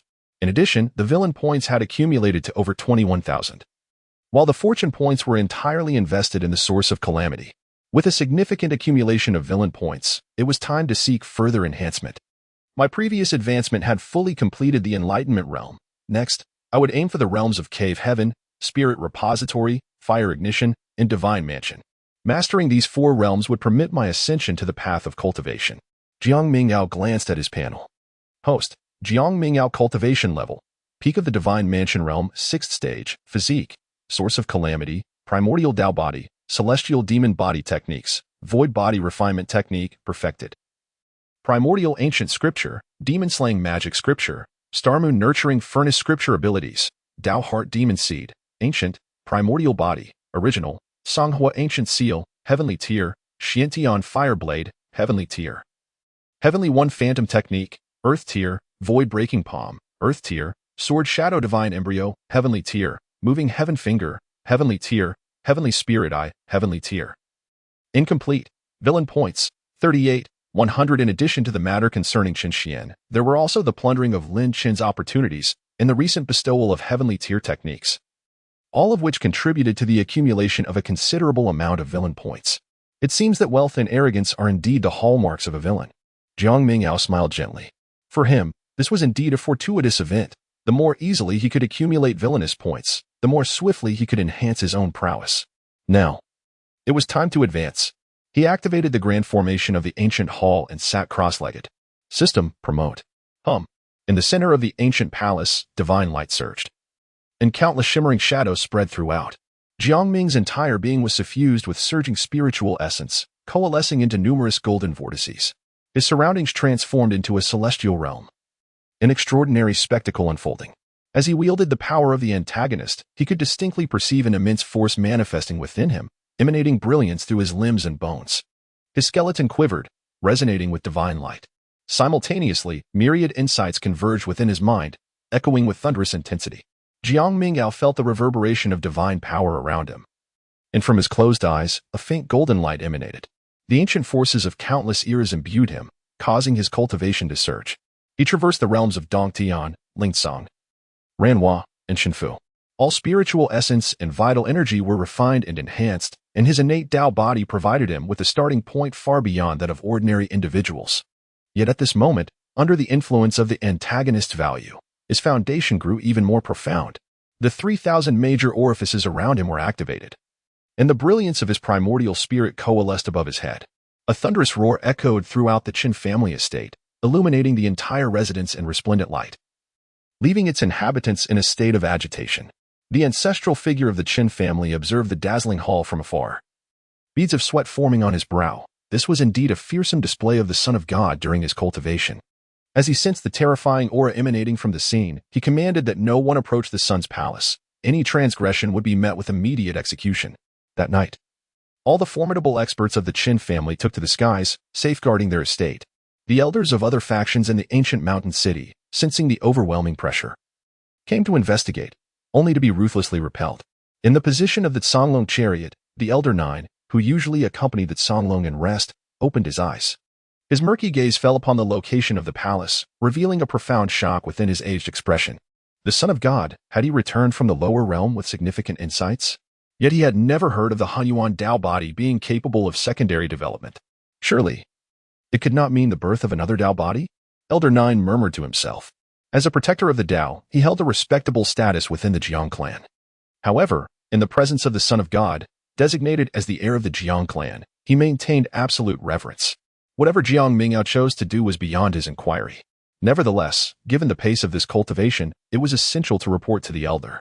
After all, any advancement of talent within the Jiang clan was a monumental fortune for the entire family.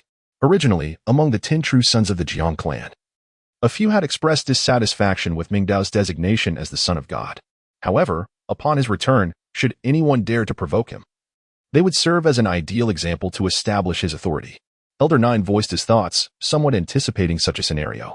Within the grand hall, time flowed unmeasured.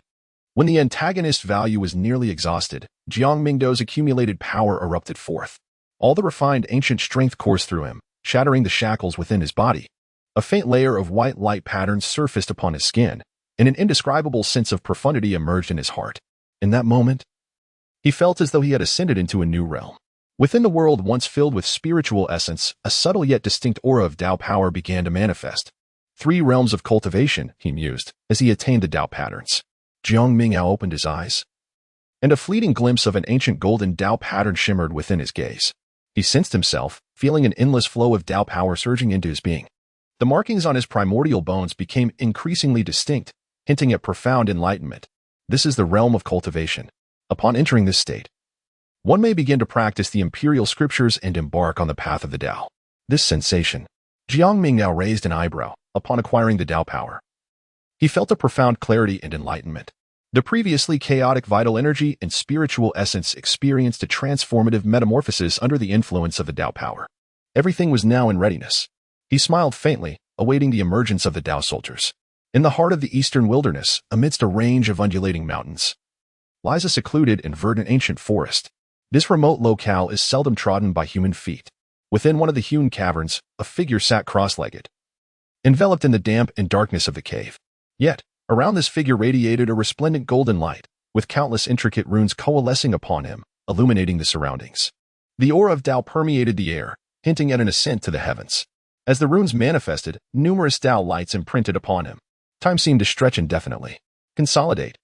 A commanding voice thundered. Boom. The cavern reverberated with a resounding roar as a massive golden light shot skyward, causing the forest to tremble and countless birds and beasts to take flight. At last, it is accomplished. The figure within the cave opened his eyes. His visage was disheveled, hair unkempt, and face adorned with stubble. Yet, this did not obscure the brilliance of his gaze. The overwhelming aura emanating from him, intermingled with the essence of the Tao, was utterly astonishing. This individual was Lin Chen. Now, Lin Chen was transformed beyond recognition. I have finally entered the realm of cultivation. Excitement coursed through his veins as the spiritual essence surged within him, with faint Tao patterns emerging on his body, marking his entry into the cultivation realm. The initial stage of cultivation involves the transmutation of spiritual essence and the condensation of Tao patterns, bestowing inherent strength that significantly enhances combat prowess. Upon entering the Tao pattern stage, one becomes a high-level cultivator. The past few months had been a harrowing ordeal for Lin Chen. With Jiang Mingdao's instigation, the entire Xiaofeng dynasty mobilized, preemptively snatching away opportunities that rightfully belonged to him. The mystic spirit steal was merely one of many. On several occasions, as Lin Chen ventured into perilous territories, he was thwarted at the crucial moment by others, leading him to spit blood in frustration. Even treasures he stumbled upon at stalls were snatched away at the bidding phase. Eventually, Lin Chen realized he was being targeted, and the culprits were all from the Xiaofeng dynasty. The mere thought of the Xiaofeng dynasty brought Jiang Mingdao to mind. Only he would be so relentless in his pursuit. This fueled Lin Chen's hatred for Jiang Mingdao, a loathing that ran deep within him. He was unaware of how the Xiaofeng dynasty consistently outmaneuvered him to seize opportunities, but he understood that if this continued, all his efforts would be in vain. His strength was still too feeble. Having been gravely injured before, he had little power to retaliate. In fact, Lin Chen contemplated retreating from the eastern wilderness to a remote location, seeking a decade of solitude to recuperate and gather his strength before returning. Yet, inexplicably, during that time, a persistent unease plagued him, an intangible urging compelling him to swiftly enhance his strength. Should he fail to break through to the cultivation realm, he feared losing something forever. This sensation intensified with the passage of time, causing Lin Chen great anxiety. Finally, after encountering individuals from the Xiaofeng dynasty, he resolved to take a risk and seize the opportunity himself. The ensuing battle left him in disarray, yet he managed to acquire several treasures, refining them into the Myriad transformation map to restore his cultivation. With his first victory, Lin Chen could no longer contain himself. He no longer confined his actions to the Xiaofeng dynasty. Disguising his appearance, he began to seize treasures imbued with transformative power, reaping substantial rewards in just a month. This allowed him to regain his strength swiftly, even affording him the chance to break through realms. Today, it was only natural for him to step into the Tao pattern realm. I am now a cultivator of the third realm. If I encounter you again, Jiang Mingdao, await your reckoning. Lin Chen's gaze darkened. Having broken through to the Tao pattern realm, Lin Chen could finally abandon the furtive existence he had led like a mouse. Now, he was a legitimate high-level cultivator. Though newly initiated into the Tao pattern, he was indeed a favored child of fortune, his combat prowess surpassing that of others at the same level. It was time to venture forth. The urgency that had been building within him indicated that his opportunities were on the verge of manifesting. Lin Chen changed his attire, shaved his stubble, and donned a clean outfit from his storage ring. However, he maintained his disguise, concealing his true identity. Upon leaving the mountains, he made his way to the nearest major city, intending to gather information. Upon entering the city, he was greeted by the bustling activity of fellow cultivators. A cacophony of voices that struck him as surreal. 2 months of arduous training and solitude had left him feeling stifled. Lin Chen promptly sought out the largest tavern in the city, settled into a corner, and ordered a pot of wine, keenly listening to the surrounding conversations. That bandit is truly despicable. Over the past month, treasures from 3 merchant guilds have been plundered, and numerous lives have been lost. Indeed, the Tian Merchant Guild has even placed a bounty of 100,000 spirit stones on him. 100,000 is hardly sufficient. I hear the bandit's strength is at the pinnacle of the divine abode realm, making him quite formidable. Hearing this exchange from the corner, Lin Chen's expression shifted uncomfortably. The bandit they spoke of was none other than him. Under immense pressure, he had acted recklessly, and now, having broken through to the Tao pattern realm, he reflected on his past actions with a sense of regret. It matters not, he reassured himself. When I stabilize my position, I will repay my debts in full. A few merchant guilds are inconsequential. I shall seek out some spiritual treasures and return double. Just then, another conversation piqued his interest. Have you heard? The Cloud Sea Tomb is about to open. Recently, the area has been shrouded in mist, and mirages have appeared. It seems the tomb of the prospective emperor is about to stir up waves once again. Is that so? No wonder I saw the battle chariots of the daylight immortal dynasty the other day. They must be heading to the Cloud Sea tomb. I wonder what treasures will emerge this time. The Cloud Sea tomb? At this revelation, Lin Chen's heart stirred. The intuitive sensation he had felt now seemed to have a purpose. The Myriad transformation map was urging him to journey there. There lay treasures meant for him. His eyes sparkled with excitement. The tomb of the prospective emperor, its name alone suggested the profound history of this ancient site. Any gains within would undoubtedly equate to decades or even centuries of fortune from the outside world. Having just entered the Dao pattern realm, the Cloud Sea tomb would serve as his inaugural battlefield. With this thought in mind, Lin Chen rose and turned to leave. At that moment, a thunderous roar erupted above, and a brilliant stream of light spread across the sky, leaving the crowd below in awe. It is the sacred land of cloud mist. Observing their direction, it appeared they too were headed for the Cloud Sea tomb. Lin Chen raised his gaze and was indeed met with the familiar faces of the people from Yunxia's sacred land. Among them was his senior sister, whom he missed dearly. Ever since the incident that befell him, he had contemplated a direct return to Yunxia's sacred land, but upon hearing of the chaos caused by Emperor Xiaoyun, he abandoned that thought mid-journey. However, circumstances have changed. He has now ascended to the Dao pattern realm. After much contemplation, he swiftly pursued them. In the southern region, in the city of Yuhai, a colossal ancient city stood at the precipice, beyond which lay an infinite sea of clouds. This locale is renowned for its extraordinary cloud sea scenery, majestic and awe-inspiring. Standing at the cliff's edge, one cannot discern the bottom. This place lies on the fringes of a Dao domain, where powerful beings have ventured in the past, yet the ancient and vast interior, littered with shattered realms, proved too perilous to explore further. The unique topography has rendered Yuhai City famous, particularly the Yuhai tomb.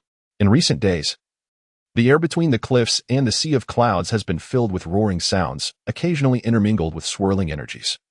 As the might of heaven and earth surged forth unexpectedly, upon the city walls stood an elderly man clad in a robe adorned with sun and moon motifs. His expression grave. He was the lord of Yuhai City, having governed this place for several millennia. Recently, the Yuhai tomb had become increasingly tumultuous. Gazing out over the sea of clouds, he felt a profound sense of foreboding. A great upheaval was imminent. This emergence of the ancient tomb was more grand than ever before, likely heralding the appearance of the most precious treasures within. With a heavy sigh, he reflected on the Yuhai tomb's origins. A once great being had perished here during their failed ascension to the Dao. The calamity that ensued shattered the heavens and earth, giving rise to the current Cloud Sea. Most of the time, this expanse of cloud was shrouded in the lingering essence of that ancient being, hidden within a small world, making it nearly impossible for ordinary folk to explore. Every so often, as the heavens shifted, the essence would surge forth, revealing the tomb. Concurrently, many beings entombed within would emerge, ancient beasts and attendants of the fallen being, who perished during the heavenly tribulations and were subsequently consumed by the great tomb, transforming into horrifying entities devoid of intellect. Once the tomb was opened, these undead beings would swarm forth, driven by instinct to devour living creatures, leading to countless casualties in Yuhai City. Yet, being the tomb of an ancient being, it also attracted numerous relics from antiquity, and even the potential for inheriting the lost teachings of that being, drawing forth many clans and ancient powers. This time, it remained uncertain who would ultimately claim the greatest reward. In Yuhai City, the atmosphere was electric. Day and night, countless divine lights surged into the city. The influx of people had grown immensely, including many from ancient traditions. Naturally, this was the tomb of an ancient being. Acquiring even one or two relics from it could lead to meteoric rise. Rumors spread that the magnitude of the essence being released this time was far greater than in the past, with predictions suggesting that the treasures unearthed would be exceptional. Who knows? Within the city, countless cultivators gathered, forming teams as they awaited the tomb's opening. Even if they could not delve deep into the tomb, merely hunting a few undead beings on the periphery would yield substantial rewards. If fortune favored them, they might even uncover treasures once belonging to the ancient being, igniting fierce competition. As time passed, more factions entered Yuhai City. Many cultivators frequently glanced upwards, witnessing golden lights swirling overhead, heralding the arrival of the Ziyue sacred land. Among them was the esteemed sword sect of the Great Dao, whose current leader had seemingly mastered the 9 annihilation sword technique, capable of wielding 7 ancient swords. A gasp escaped the crowd as they beheld a massive demonic beast mount, while various spiritual beasts obscured the sky in other factions. Some wielded enormous treasure ships, causing spatial tremors and thunderous roars as they approached. The opening of the Yuhai tomb was nothing short of spectacular. On this day, A resounding roar accompanied a colossal sun that seemed to descend from the heavens. A magnificent golden war chariot soared through the air, surrounded by ethereal soldiers, instilling a sense of dread. That was the daylight celestial dynasty. An immortal dynasty? As the war chariot drew near, the entire Yunhai city erupted with excitement. The immortal powers, among the most formidable in the 3,000 Dao domains, had come. The daylight celestial dynasty, possessing imperial scriptures, had arrived, underscoring the allure of the Yunhai tomb. In just a month, various factions gathered, leading to an overwhelming influx of people in Yunhai City, where even the smallest accommodations fetched exorbitant prices. 3 top-tier factions emerged: the Daylight Celestial Dynasty, represented by the Daylight Prince, who bore the sacred body of the daylight and had attained the Tao pattern realm, mastering the heavenly sun scriptures.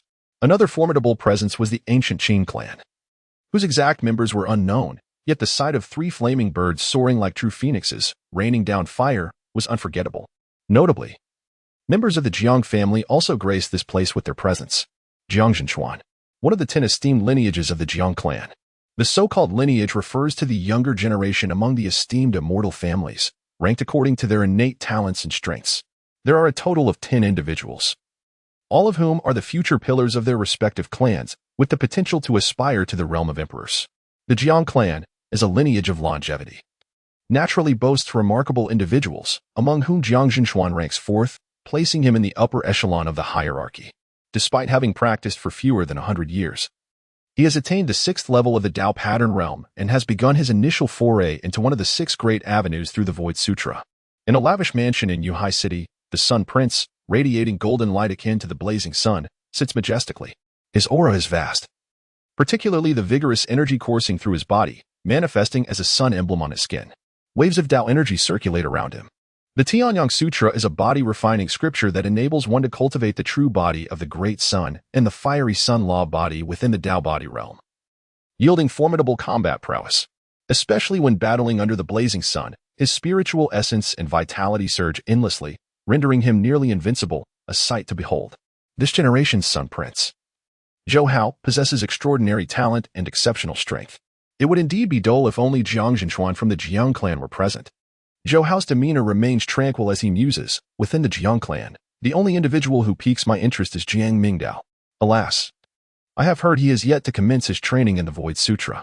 Otherwise, I would relish the opportunity to engage with this so-called innate Tao body. I wish to discern whether my great son's sacred body is superior or if that so-called Hunyuan Tao body eclipses my own. As he sits cross-legged, the emblem of the sun flickers in his gaze, and he exhales spiritual essence, causing the entire palace to resonate with a thunderous sound, the air shimmering with intense heat. Beyond the 3 immortal powers, other renowned forces familiar in the eastern wilderness have sent representatives to this location. Among them is the Yunxia sacred land. In an inn within Yunhai City, several figures gather. This is indeed a momentous era. 3 immortal powers have arrived. It seems our harvest from the grand tomb will be modest, an elder size, slightly shaking his head. Beside him stand several chiefs from various ancient peaks of the Yunxia sacred land. The Yunxia sacred land comprises 10 main peaks, each with a lineage, and the chief is the strongest among them. However, following the battle where Emperor Xia Yun shattered 6 ancient peaks, the Yunxia sacred land has recently faced its challenges. That Sun Prince is truly terrifying. I cannot fathom how he cultivated to such heights at such a young age.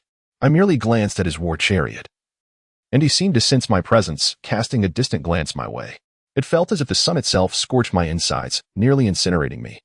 Remarked the chief of one ancient peak, his expression tinged with fear. Those who ascend to become chiefs are, without exception, prodigies who have emerged from among millions. Yet, even among these gifted individuals, disparities exist. The chiefs of the various peaks in the Yunxia sacred land may seem unattainable to ordinary practitioners. But when confronted with a being like the Sun Prince, they become indistinguishable from the crowd. However, one among them interjects. The tomb of the quasi-emperor is imbued with the aura of Tao tribulation. The higher one's cultivation, the more likely one is to trigger their own Tao tribulations. Thus, individuals above the Tao body realm cannot enter, with the highest being the 8th level of the Tao law realm. The guardians of the various Tao lineages are unable to enter, presenting us with an opportunity. Several heads nod in agreement. This is precisely why the Yunhai Grand Tomb is so fervently sought after. Even those hailing from formidable immortal clans face diminished competition when the guardians are barred from entry. Regrettably, Lin Chen has offended that divine sun and is now missing. Had he arrived, he would surely have had a chance to compete. One individual sighs. Silence. How dare you still mention that traitoress name? Do you wish to court death? The countenance of one individual darkens at the reprimand. The chief who was admonished retorts defiantly, I merely speak the truth. You all can see Lin Chen's talent. He has only been in the sacred land for 4 years and has reportedly already broken through to the divine mansion realm. Given 2 more years, he will undoubtedly become a powerhouse within the Dao realm. Upon mentioning Lin Chen, the group falls silent. When Lin Chen first entered the Yunxia sacred land, he had numerous rivals eager to undermine him. However, as he honed his skills, his reputation soared, and few dared to oppose him. Those remaining were largely respectful of his prowess. After all, the child of destiny has a wide circle of friends, a notable trait. Lin Chen's rapid ascendance had even led to discussions of bestowing upon him the title of son of the sacred land. Yet, just then, he encountered that incident with the Lu family, offending the divine son and dragging the Yunxia sacred land into the fray. By the way, where's junior sister Lu? Has she not come down? One chief scans the surroundings and inquires. The elder replies, Xiaoyun is feeling down and is resting in her room. Ah, that is understandable. Junior sister Lu had the closest relationship with Lin Chen. When Lin Chen faced troubles, she was the most anxious among us. I hope she adjusts soon. In a room within the inn, a strikingly beautiful young woman, her face aglow with surprise, gazes at the figure before her. Lin Chen, is it truly you? Before her stands Lin Chen, having shed his disguise, smiling gently, senior sister, it has been a long time. Lin Chen's gaze fixes upon the young woman, momentarily entranced. She wears a long gown that shifts from azure to violet, tall and graceful, with striking features. Her name is Lu Yun, the daughter of the peak master of one of Yunxia's sacred land's ancient peaks. Lin Chen had initially entered the sacred land through Tianyi Peak. Upon entering the peak, Lin Chen initially maintained a distant relationship with Lu Yun, merely utilizing the aura of the child of destiny to assist her in resolving issues several times, gradually drawing closer. In the narrative, Lu Yun was also one of the first to confirm her bond with Lin Chen. When news of Lin Chen's troubles reached her, Lu Yun was deeply concerned for a long time. Unexpectedly, upon their arrival in Yuhai City yesterday, she encountered Lin Chen while wandering about. Initially, she did not recognize him due to his disguise, but upon seeing him produce a jade token, a gift from her father upon his entry into the mountains, she confirmed his identity. Seeing Lin Chen unharmed brings Lu Yun great joy. I am so relieved to see you well. My father has been quite worried about you, but regrettably, he could not assist you much. Lin Chen, touched, responds, once this matter is resolved, I shall return to the mountain to see my master. Resolved? Lu Yun's face clouds with concern. You have offended the divine son, I fear. Lin Chen, brimming with confidence, reassures her, senior sister. There is no need for concern. Within the Yuhai Grand Tomb lies a relic from the quasi-emperor. If I can obtain it, I need not fear the divine son in the slightest. His eyes sparkle with determination and vigor. Though Lu Yun hesitates, she ultimately chooses to trust him. That is for the best. You will find it inconvenient to act alone. Let us disguise you and enter the Grand Tomb together. Agreed. Lin Chen, in full accord, readily consents. In the days leading up to their arrival in Yuhai City, countless forces continue to converge upon this place. Within the Songlong carriage, the anticipation builds. Jiang Mingdao sat in tranquil silence, his thoughts drifting into the ether. He delved into the recesses of his memory, seeking information regarding the Grand Tomb of Yuhai as recounted by Jiang Han. Though this tomb represented a significant climax in the earlier narrative, the text lacked detail, thus, the precise path to uncover the godless bell within remained obscured. After all, it was merely words on a page. It seemed that to locate the godless bell, one must align with the son of destiny. Indeed, Lin Chen still bore the utility of a treasure-seeking mouse. Jiang Mingdao smiled gently. He had long since implanted the Calamity aura within Lin Chen, so he need not worry about locating him. Beyond Lin Chen, there were 2 other individuals of note in his mind. One was the prince of the Day Sun celestial dynasty, a formidable figure possessing the strength of the Day Sun sacred body, who had already attained the Dao pattern realm and stood as the most powerful contender in the upcoming tomb contest. The other was the divine maiden of the Chongqing family, Qin Ruoqing. This woman was exceptionally gifted, possessing a strand of ancient immortal bloodline, making her one of the foremost figures of her generation within the Qin clan. In the context of this grand tomb, Qin Ruoqing was not a principal character but merely a precursor, revealing a hint of her celestial blood's mystery to lay the groundwork for the midplot. As for Jiang Zhenchuan of the Jiang clan, although he held the 4th rank, he was merely a supporting character in this grand tomb, even becoming a target of Lin Chen's mockery. Nevertheless, even the arrival of 3 immortal powers could not prevent Lin Chen's ascent. It could only be said that the halo of the destined one was unattainable by others. This time, however, the situation was different. Now that I have arrived, Lin Chen's journey must conclude here. With a rumble, the chariot ascended. Divine light shimmering as it descended upon Yuhai City. Boom. Above Yuhai City, the misty space was rent asunder, and an overwhelming pressure surged downward, enveloping the city. Suddenly, a colossal azure dragon burst forth from the fog, soaring through the void, and came to rest above Yuhai City. On the chariot, the immense character Jiang emanated an enigmatic aura, adorned with countless resonances that invigorated all who beheld it. What is this? An azure dragon? Such a domineering presence. The prince of the Day Sun Celestial Dynasty merely rides in a war chariot. Whose handiwork is this? The Jiang clan? But hasn't Jiang Zhenchuan already arrived? 9 azure dragons. It is Jiang Mingdao. The entire Yuhai City was set ablaze with excitement as countless eyes turned skyward. Each azure dragon radiated an overwhelming might, imbued with a primal, ancient aura. The city was abuzz with astonishment as innumerable gazes were lifted in awe. In the resplendent palace of golden light, the Day Sun Divine Sun suddenly raised his head, his gaze piercing through the air to fixate on the chariot. In another palace, a pair of delicate violet eyes similarly turned to observe, shimmering with brilliance. Jiang Mingdao felt the atmosphere around him, his gaze drifting downward, his expression unperturbed. He could sense the fervent battle intent emanating from the eyes below. Meanwhile, within the tavern, Lin Chen cast a venomous glare into the air. He was all too familiar with the 9 azure dragons. Jiang Mingdao, you have indeed arrived. Yet now, I am no longer the same as before, this time. I shall repay all grievances in full. He clenched his fists, his heart ablaze with combat fervor, though he concealed it skillfully. He needed to remain in the shadows. It was not yet the time to reveal himself before Jiang Mingdao. Above him, Jiang Mingdao's gaze swiftly fixed upon the surging tide of destiny. Indeed, it had arrived.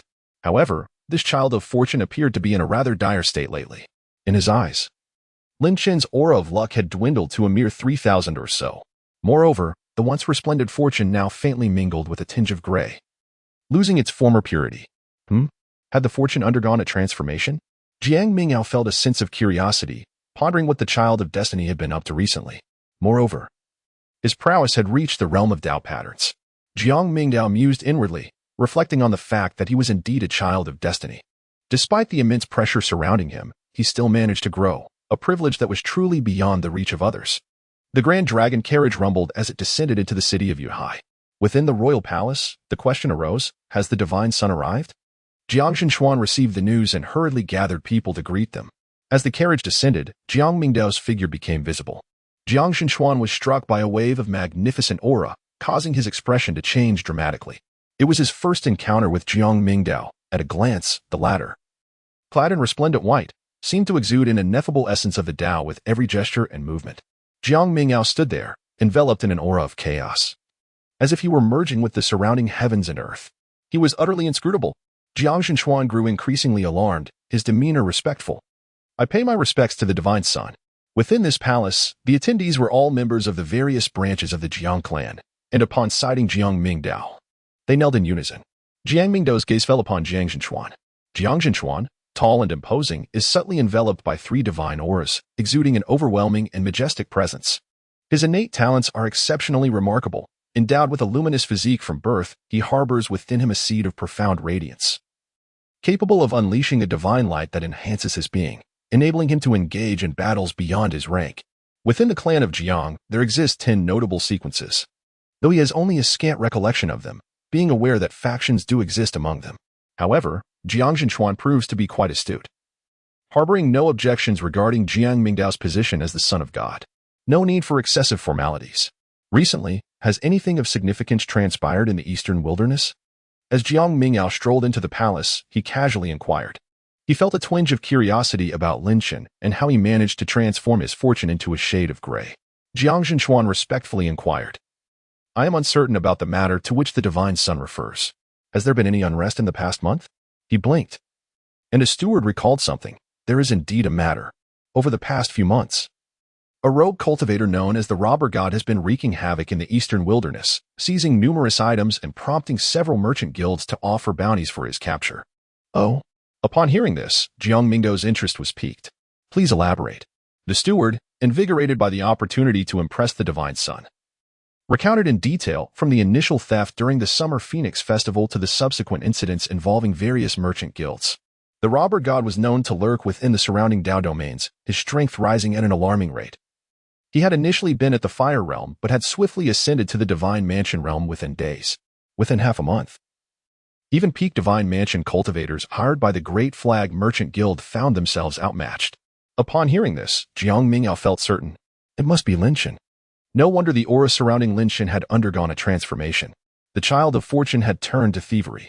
He found it amusing. It made sense that Lin Shen, despite his various trials, had surpassed his original cultivation level. In the narrative, when Lin Shen ventured into the Yuhai Great Tomb, he had only been at the 9th level of the Divine Mansion realm, barely complete. He had delved deeper into the tomb, scavenging for treasures while cultivating, gradually accumulating strength. Initially, he had been pursued and beaten by Jiang Zhenchuan and the Daylight Prince, but in the climactic battle before the Nameless Bell, he had made a breakthrough in a moment of peril, harnessing the power of the heavenly spirit eye to intimidate his foes, forcing back the Daylight Prince and nearly defeating Jiang Zhenchuan to seize the Nameless Bell.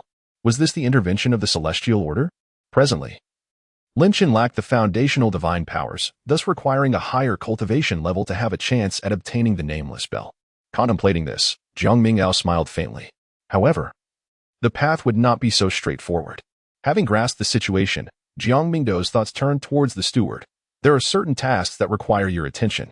In the tavern of Yuhai City, the price of lodging had risen by 3,000 spirit stones, a blatant act of extortion by the innkeepers. Within the room, the heads of various peaks from the Cloudy Scion sacred land wore displeased expressions. They had arrived in Yuhai City early, yet in less than 5 days. The prices had surged 3 times. From an initial 300 spirit stones, the cost had escalated to over 20-fold. The elderly man seated at the center shook his head. He was the supreme elder of the Cloudy Scion sacred land, possessing the power of a true king, a formidable presence outside, yet here in Yuhai City, he dared not act rashly. The city was rife with powerful factions, some rivaling the Cloudy Scion sacred land, and even immortal forces existed, with various kings of formidable strength. We have reserved 4 rooms, each costing over 6,000 spirit stones per day. This cannot continue, lamented Yuxing, the strongest among the peak heads, who possessed Dao patterns and now wore a grim expression while calculating their expenses. The Cloudy Scion sacred land was renowned in the eastern wilderness, home to ancient beings at the divine king level, and, in theory, should have abundant resources. Yet, following the assault by the Summer Cloud Emperor, they had lost several ancient mountains, and the emperor had demanded exorbitant reparations, redirecting half of the 10,000 pounds of celestial source ore that should have been submitted by the Summer Phoenix dynasty directly to the Cloudy Scion sacred land. The disparity in strength between the Cloudy Scion sacred land and the Summer Phoenix dynasty was minimal, but it was evident that the Summer Cloud Emperor had suffered significant losses. To avoid further conflict, they reluctantly agreed to share some of the burden. Thus, during this period, the Cloudy Scion sacred land found itself in a tight spot, with everyone struggling financially. The elder from Cloudy Scion sighed deeply. There was no alternative. They couldn't simply abandon the tavern and sleep outside. At that moment, a knock echoed at the door. Are the members of the Cloudy Scion sacred land residing here? A disciple opened the door, only to be met by a middle-aged man whose aura was shrouded in mystery, making it impossible to discern his true strength. He was undoubtedly a figure of the king level. Moreover, behind him stood numerous powerful beings, both human and ancient, exuding fierce vitality. The Cloudy Scion elder's heart raced, and he rose cautiously to address the visitor. I am Yun E of the Cloudy Scion sacred land. Whom do you seek?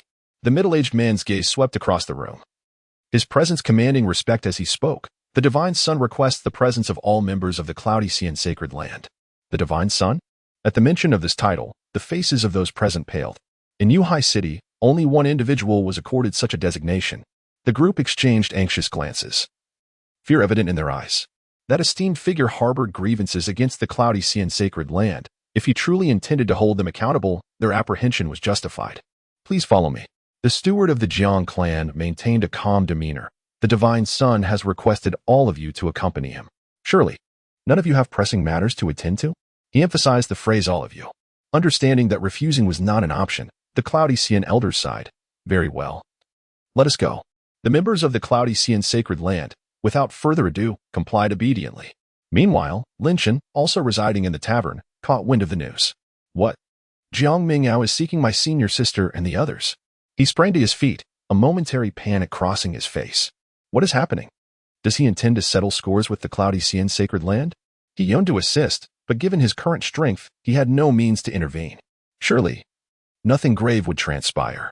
Once we reach the tomb, Jiang Mingdao, I will hold you accountable. Lin Shen clenched his fists, gritting his teeth. In the resplendent palace, Lin Shen must have already made contact with Lu Yun. After all, she was his senior sister, given their shared lodging in the same tavern.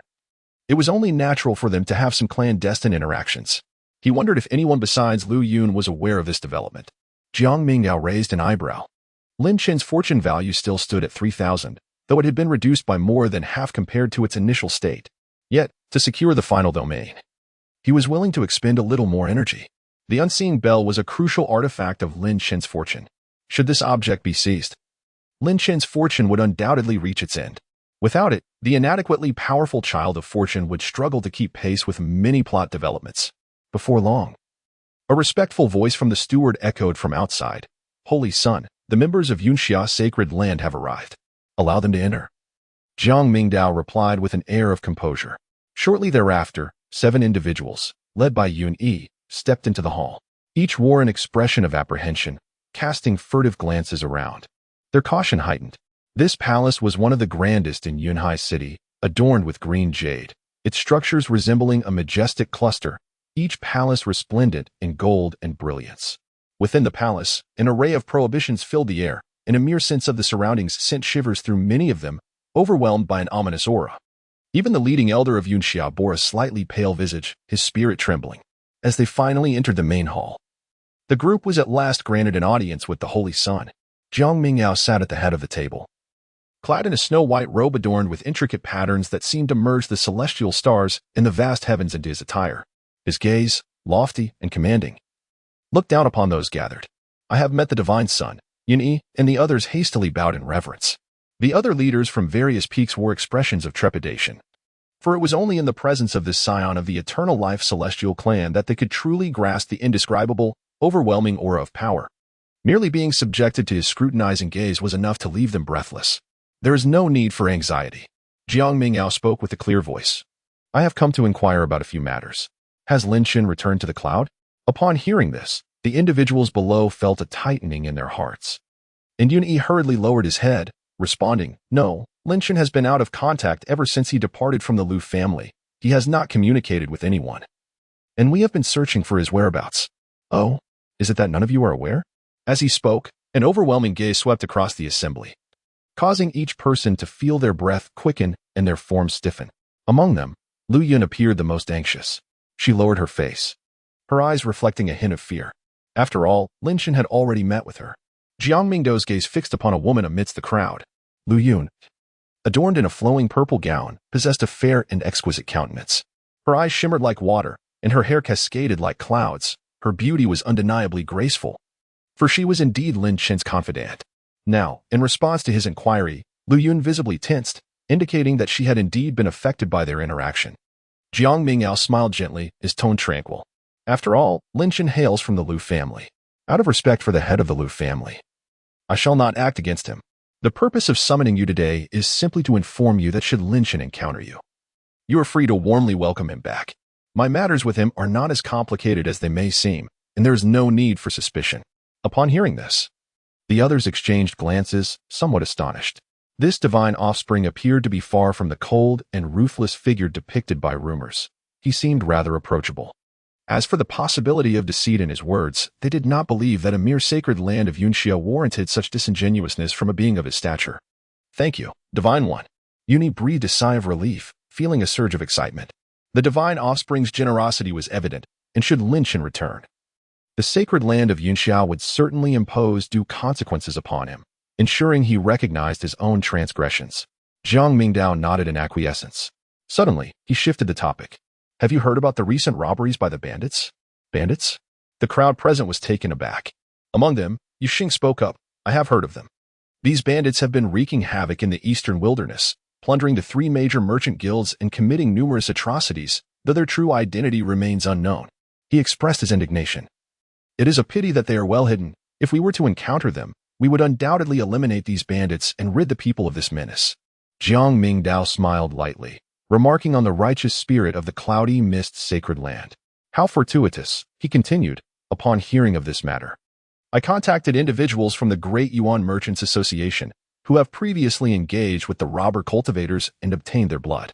I can utilize my techniques to preserve the essence and create a jade talisman, with Cloud Sea City attracting the attention of countless eyes from the eastern wilderness. It is possible that the robber cultivators have already arrived.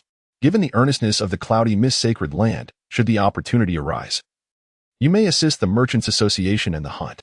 Upon hearing these words, the members of the Cloudy Mist Sacred Land were eager to participate, responding in unison. We shall heed the command of the Divine Sun. Yun-E, however, felt a twinge of confusion. Did such trivial matters truly warrant the concern of the Divine Sun? Perhaps this was merely an opportunity for them to engage, a test of their capabilities. Resolutely, Yun-E echoed the sentiments, affirming his commitment. After discussing this matter, Jiang Mingdao ceased further engagements and instructed his attendants to see the guests out. Before they could exit the royal palace, Jiang Mingdao suddenly recalled something. Among you, I believe one of you is Sister Linshan? In the crowd, Lu Yun momentarily froze, then, with a hint of trepidation, turned to respond in a hushed tone. I am. Jiang Mingdao's gaze fell upon them, commanding, you may remain for now, while the others may leave. What? Upon hearing these words, the other chiefs of Yunxia Sacred Land cast anxious glances at Lu Yun. Lu Yun's head buzzed, and her complexion turned somewhat pale. Could it be that the sun had discovered Linshan? Did he realize she was lying? Although Yun-E and the others were concerned, they exchanged glances, hesitating to defy him. Cautiously, they stole a glance at the sun before turning to depart with the others. Within the grand hall, only Lu Wuchen and Lu Yun remained. There is no need for apprehension. Please, come forward. Jiang Mingdao spoke softly. Heiji, prepare the tea. As he uttered these words, Lu Yun beheld a shadow emerging behind the divine figure, an enchanting woman clad in a flowing black gown that accentuated her alluring silhouette. Reminiscent of a black rose poised to bloom, she exuded an air of cold beauty. Casting a fleeting glance at Lu Yun, she gracefully knelt and began to brew tea at the table. Lu Yun, filled with trepidation, cautiously approached. As she drew nearer, she seized the opportunity to observe the divine figure before her. Previously, from a distance, she had been too timid to gaze upon him, but now, standing close, she could finally discern his features. The divine figure was tall and slender, adorned in a white robe embellished with starry patterns, his visage strikingly handsome and otherworldly. His appearance belonged to that rare type that one could not easily forget after a mere glance. Lu Yun discreetly raised her gaze, and upon meeting his eyes, her heart began to race uncontrollably. This divine figure was truly extraordinary. Lu Yun of Tianyi Peak had encountered a deity. Approaching the table, she found herself at a loss. Sit, he commanded. Jiang Mingdao spoke. This tea is specially crafted by the Jiang clan. Its flavor is exquisite. I invite you to savor it. Lu Yun was taken aback and glanced down, discovering 2 teacups placed upon the table. Within the cups, clear ripples danced upon the surface as the tea leaves swirled gracefully, releasing an aromatic fragrance that permeated the air. Upon closer inspection, ethereal visions seemed to emerge, revealing ancient pine trees, profound scriptures, and radiant Taoist essences. Lu Yun merely inhaled the scent and felt her pores open wide, an indescribable vitality coursing through her being. She sensed her spiritual essence fluctuating, and the barriers of her cultivation seemed to waver. Could this truly be Tao tea? Lu Yun stared in astonishment. The tea before her, manifesting such extraordinary phenomena, was unmistakably the famed Tao Rime tea known to bestow enlightenment upon those who partake. She had only encountered descriptions of such tea in ancient texts, which could assist practitioners in the divine palace realm to nurture their Tao intention in advance, thereby facilitating their breakthrough to the 3rd stage of cultivation. Even her father had never tasted this elixir. It was a rarity possessed solely by formidable entities that observed the passage of eons. Lu Yun, in a daze, began to grasp the true essence of what it meant to be a member of the immortal lineage. Jiang Mingdao spoke in a gentle tone. There's no need to feel anxious. I called you here simply because I heard you have a good relationship with Linshan. Upon hearing Linshan's name, Lu Yu stammered. Well, yes, he is my junior brother. When Linshan entered the Yunxia Sacred Land, he was indeed accepted by Tianyi Peak. You are a close acquaintance of Linshan. If he returns, he will likely seek you out first. Jiang Mingdao shook his head. What I mentioned earlier was from the heart. If Linshan comes looking for you, you may freely inform him. There is no need for you to hide. Seemingly influenced by Jiang Mingdao's demeanor, Li relaxed somewhat. Thank you, divine son.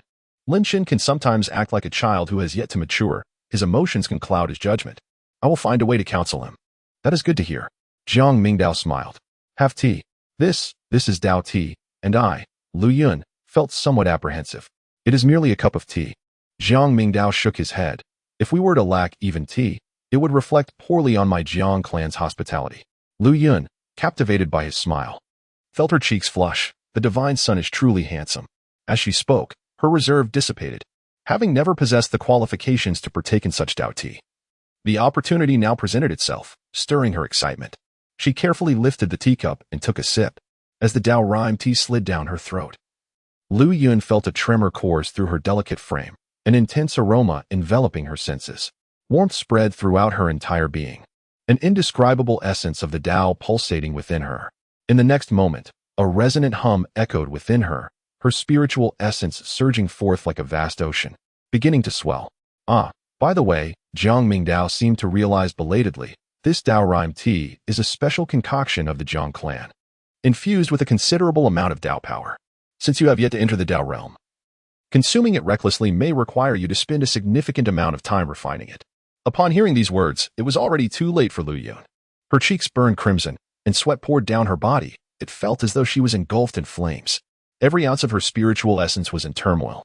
Lu Yun found herself in distress, feeling as if she might burst apart, as waves of energy began to assault the barriers of her cultivation.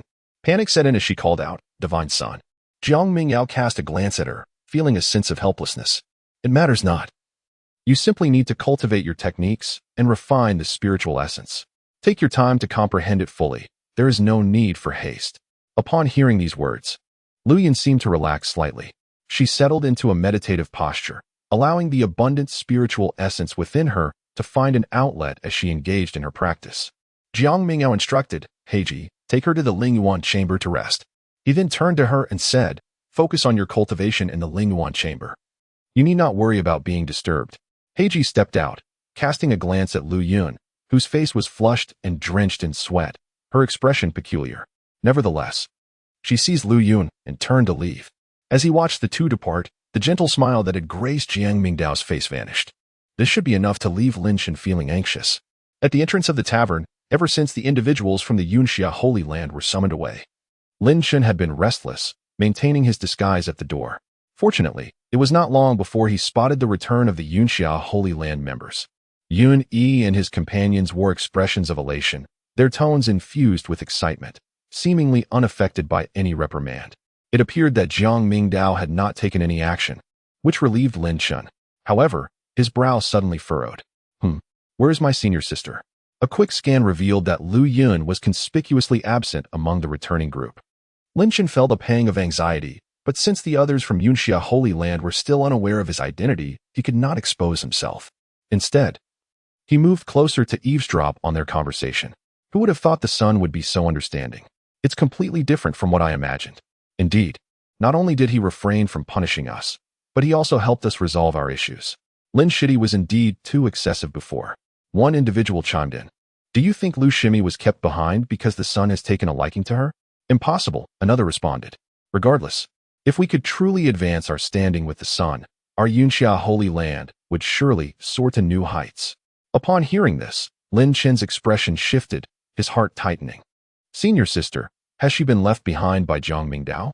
The following day, within the palace, Lu Yun awoke from her cultivation to realize that an entire night had passed.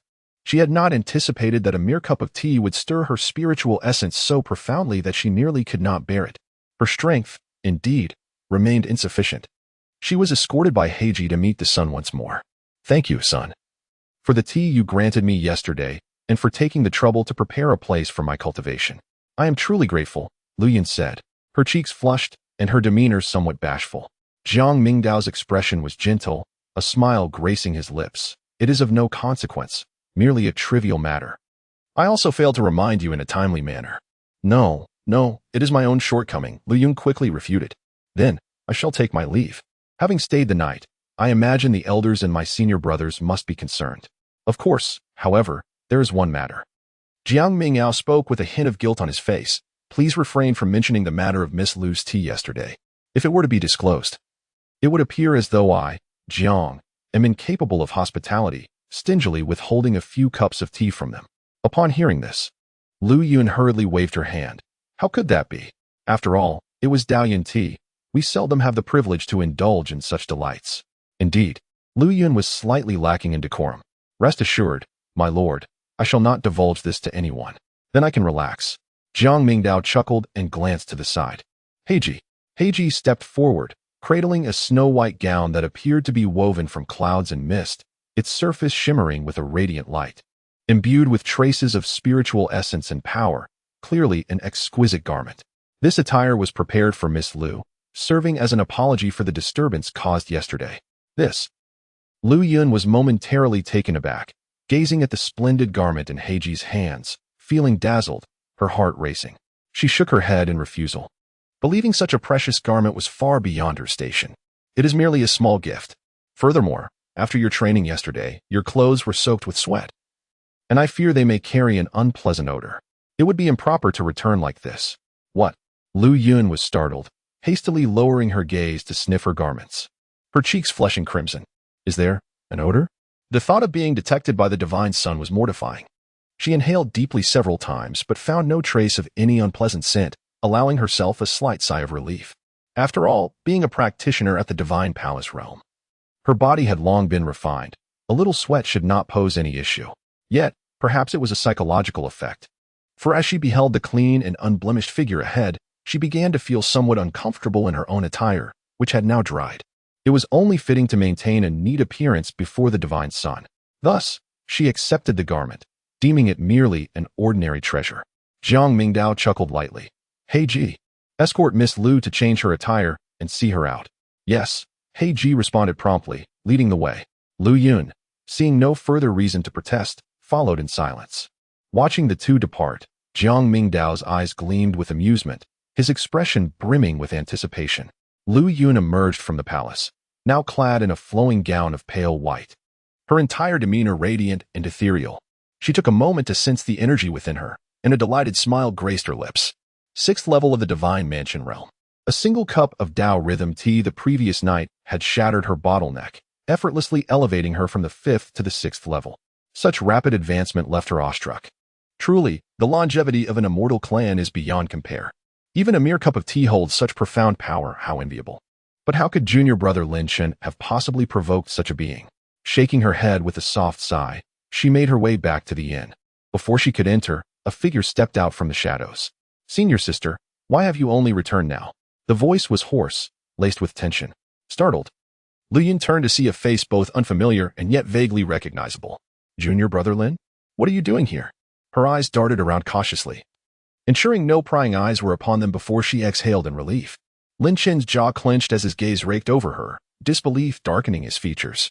She changed her clothes? Spent the night alone in Jiang Mingdao's palace, only to return the next day in different attire. A storm of images flooded his mind, his face twisting with fury. You were gone all night. What exactly did that divine sun want with you? Jealousy seared through him, though he fought to remain composed. It was nothing. He merely inquired about you, and even said you could return. Lu Yun replied cheerfully, her eyes bright with hope. Junior brother, there is no need to hide anymore. Come with me now to see the elders. Her heart swelled with joy, convinced that Lin Chen's troubles were over, now that the divine sun himself had given his word. That I could return? Nonsense. Lin Chen snarled, his voice thick with rage. Jiang Mingdao is no saint. Don't be fooled by him. Lu Yun's smile faltered, a pang of discomfort twisting within her. Instinctively, she defended. The divine sun was nothing but kind and gracious, hardly the tyrant you make him out to be. Whatever misunderstanding lies between you, it can surely be resolved. Lies. Lin Chen hissed under his breath, though his outburst drew several curious glances from passers-by. Lu Yun's expression tightened. Don't cause unnecessary trouble. Lin Chen's heart writhed in torment. First, there was Lu Ling Wang, and now, even Lu Yun, the one closest to him, was slipping away? Tell me the truth. What happened last night in Jiang Mingdao's palace? What did the two of you do? The question tore from his lips, each word laced with venom. Under normal circumstances, though she had promised Jiang Mingdao not to reveal the Tao rhythm tea, Lu Yun would never have lied to her junior brother. But now, faced with Lin Chen's distorted expression, his bloodshot eyes burning with accusation, she couldn't help but recall Jiang Mingdao's composed and gentle demeanor. A pang of disappointment struck her. After all my efforts to resolve his troubles, is this his reaction? Nothing happened between the divine sun and me. I stayed for other reasons, she replied coolly, her earlier joy dimmed. Then why the change of clothes? Lin Chen pressed, his voice trembling. What situation would require you to change? Lu Yun met his gaze, her patience thinning. Your thoughts are too clouded. If you refuse to engage with the divine sun, then continue hiding. We'll discuss the rest later. She turned away, adding firmly, don't seek me out these next few days. I've just broken through and need solitude to stabilize my cultivation. When the tomb opens, you may accompany me then. With that, she strode into the inn, leaving Lin Chen standing frozen, his lips parted in silent protest. Watching her retreating figure, a sharp pang pierced his chest, as though something precious had slipped through his fingers. Meanwhile, within the palace, a chime resonated beside Jiang Mingdao's ear. Ding. Detected fluctuations in the fate of the Son of Destiny, Lin Chen. Fate value decreased by 200. A faint smile curled his lips. Almost time for the harvest. In the following days, the disturbances from the Cloud Sea tomb grew increasingly violent. Divine light pulsed intermittently, and mirage-like illusions flickered amidst the depths of the mountains. Then, at dawn on this day, the entire Cloud Sea tomb trembled with a deafening roar. The mist shattered, and boundless radiance illuminated the land. The perpetual fog that had shrouded the tomb for centuries finally dispersed, revealing the colossal ruins of an ancient relic. The Cloud Sea tomb had opened. The commotion shook the entire Cloud Sea city. Streaks of light shot from the city walls, and soon, the area before the ruins swarmed with cultivators. Boom.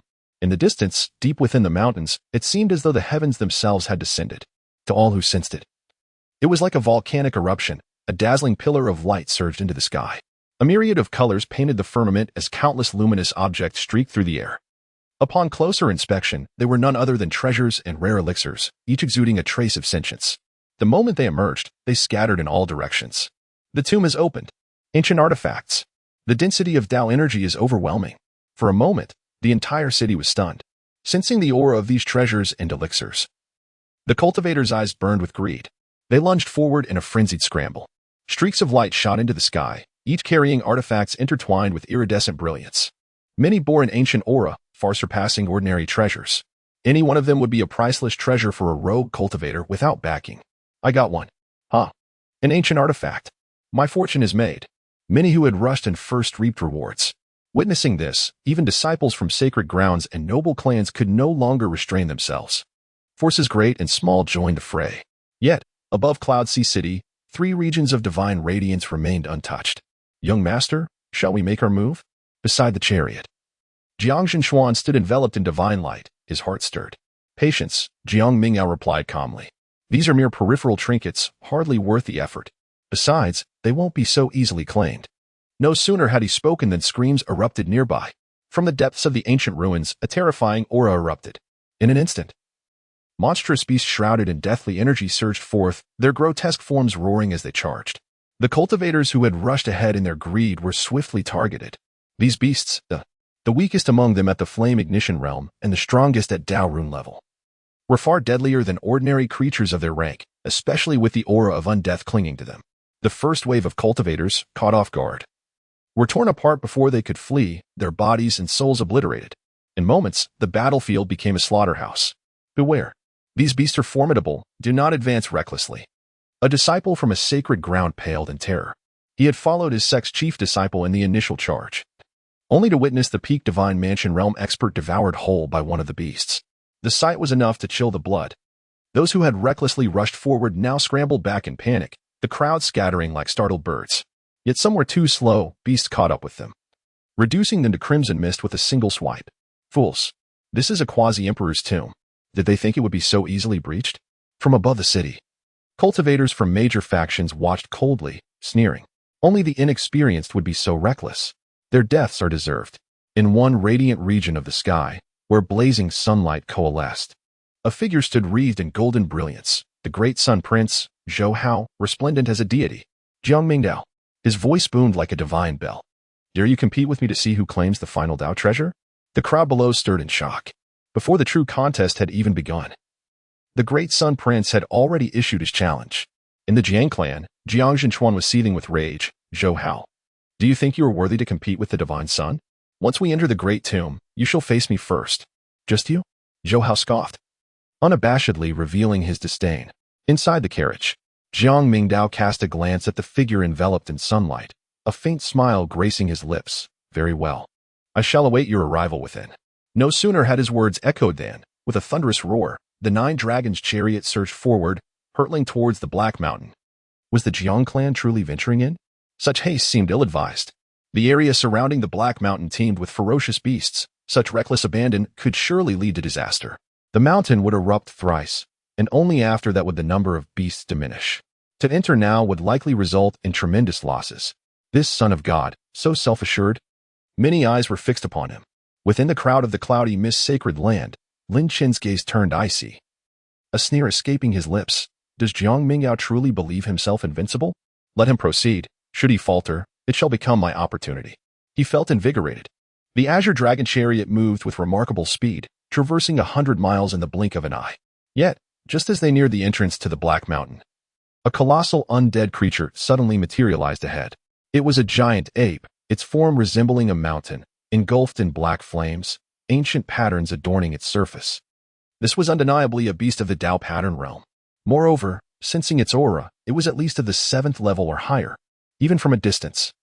Its overwhelming ferocity instilled a sense of dread. Tao pattern realm. How formidable. The air crackled with terror as onlookers observed how the Jiang clan would respond. Before the city, many craned their necks, eager to witness the unfolding drama. Son of God, you may enter first. I shall engage this beast here. Jiang Zhenchuan radiated an aura of profound light, ready to take action. With a physique unparalleled, he believed that even against a creature of such overwhelming prowess, he would not face insurmountable difficulties. There is no need for such complexities. Jiang Mingdao's expression remained unchanged as he simply raised his hand and struck down. Boom! The mountains and rivers trembled, and a surge of energy erupted. A colossal hand descended from the carriage, smashing down with overwhelming force. The Tao pattern realm giant ape, which had seemed so formidable, shattered like fragile paper, exploding into a rain of blood. The cultivators watching from below froze in shock, their eyes wide with disbelief. Instant annihilation. With a single strike, a Tao pattern realm undying beast had been crushed like an insect. Hiss, is this the power of the primordial chaos physique? An eerie silence fell over the area before Cloud Sea City. Even the older cultivators at the King Realm level were stunned. This was a Tao pattern realm undying creature. Its flesh was indestructible, tainted with the aura of immortality. No matter how severe the injury, it could regenerate swiftly. Yet, Jiang Mingdao's palm strike had obliterated its body completely, leaving no chance for recovery. Was he truly only at the Tao pattern realm? How terrifying was the Jiang clan in this era? Were they truly destined to bear the mandate of heaven? On the side of the great Sun Immortal dynasty, Zhou Hao, who had been brimming with confidence, felt a flicker of unease as he witnessed the scene. His previously unshakable pride wavered slightly. What kind of raw power was this? Even with his cultivation of the heavenly sun scripture, he doubted he could unleash such might. Beside him, an elder with silver hair spoke gravely, Your Highness, be cautious.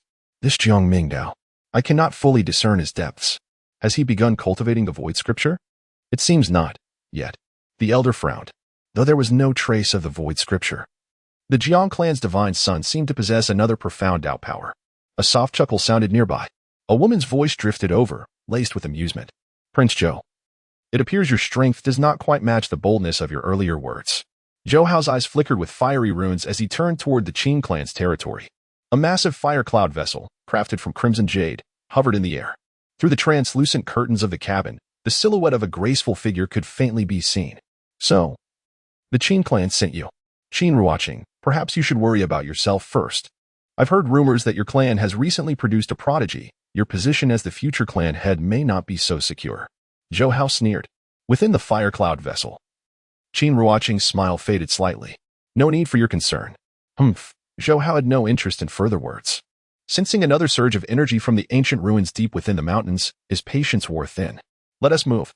With a roar, his war chariot charged toward the Cloud Sea tomb. The Qin clan's fire cloud vessel soared after them.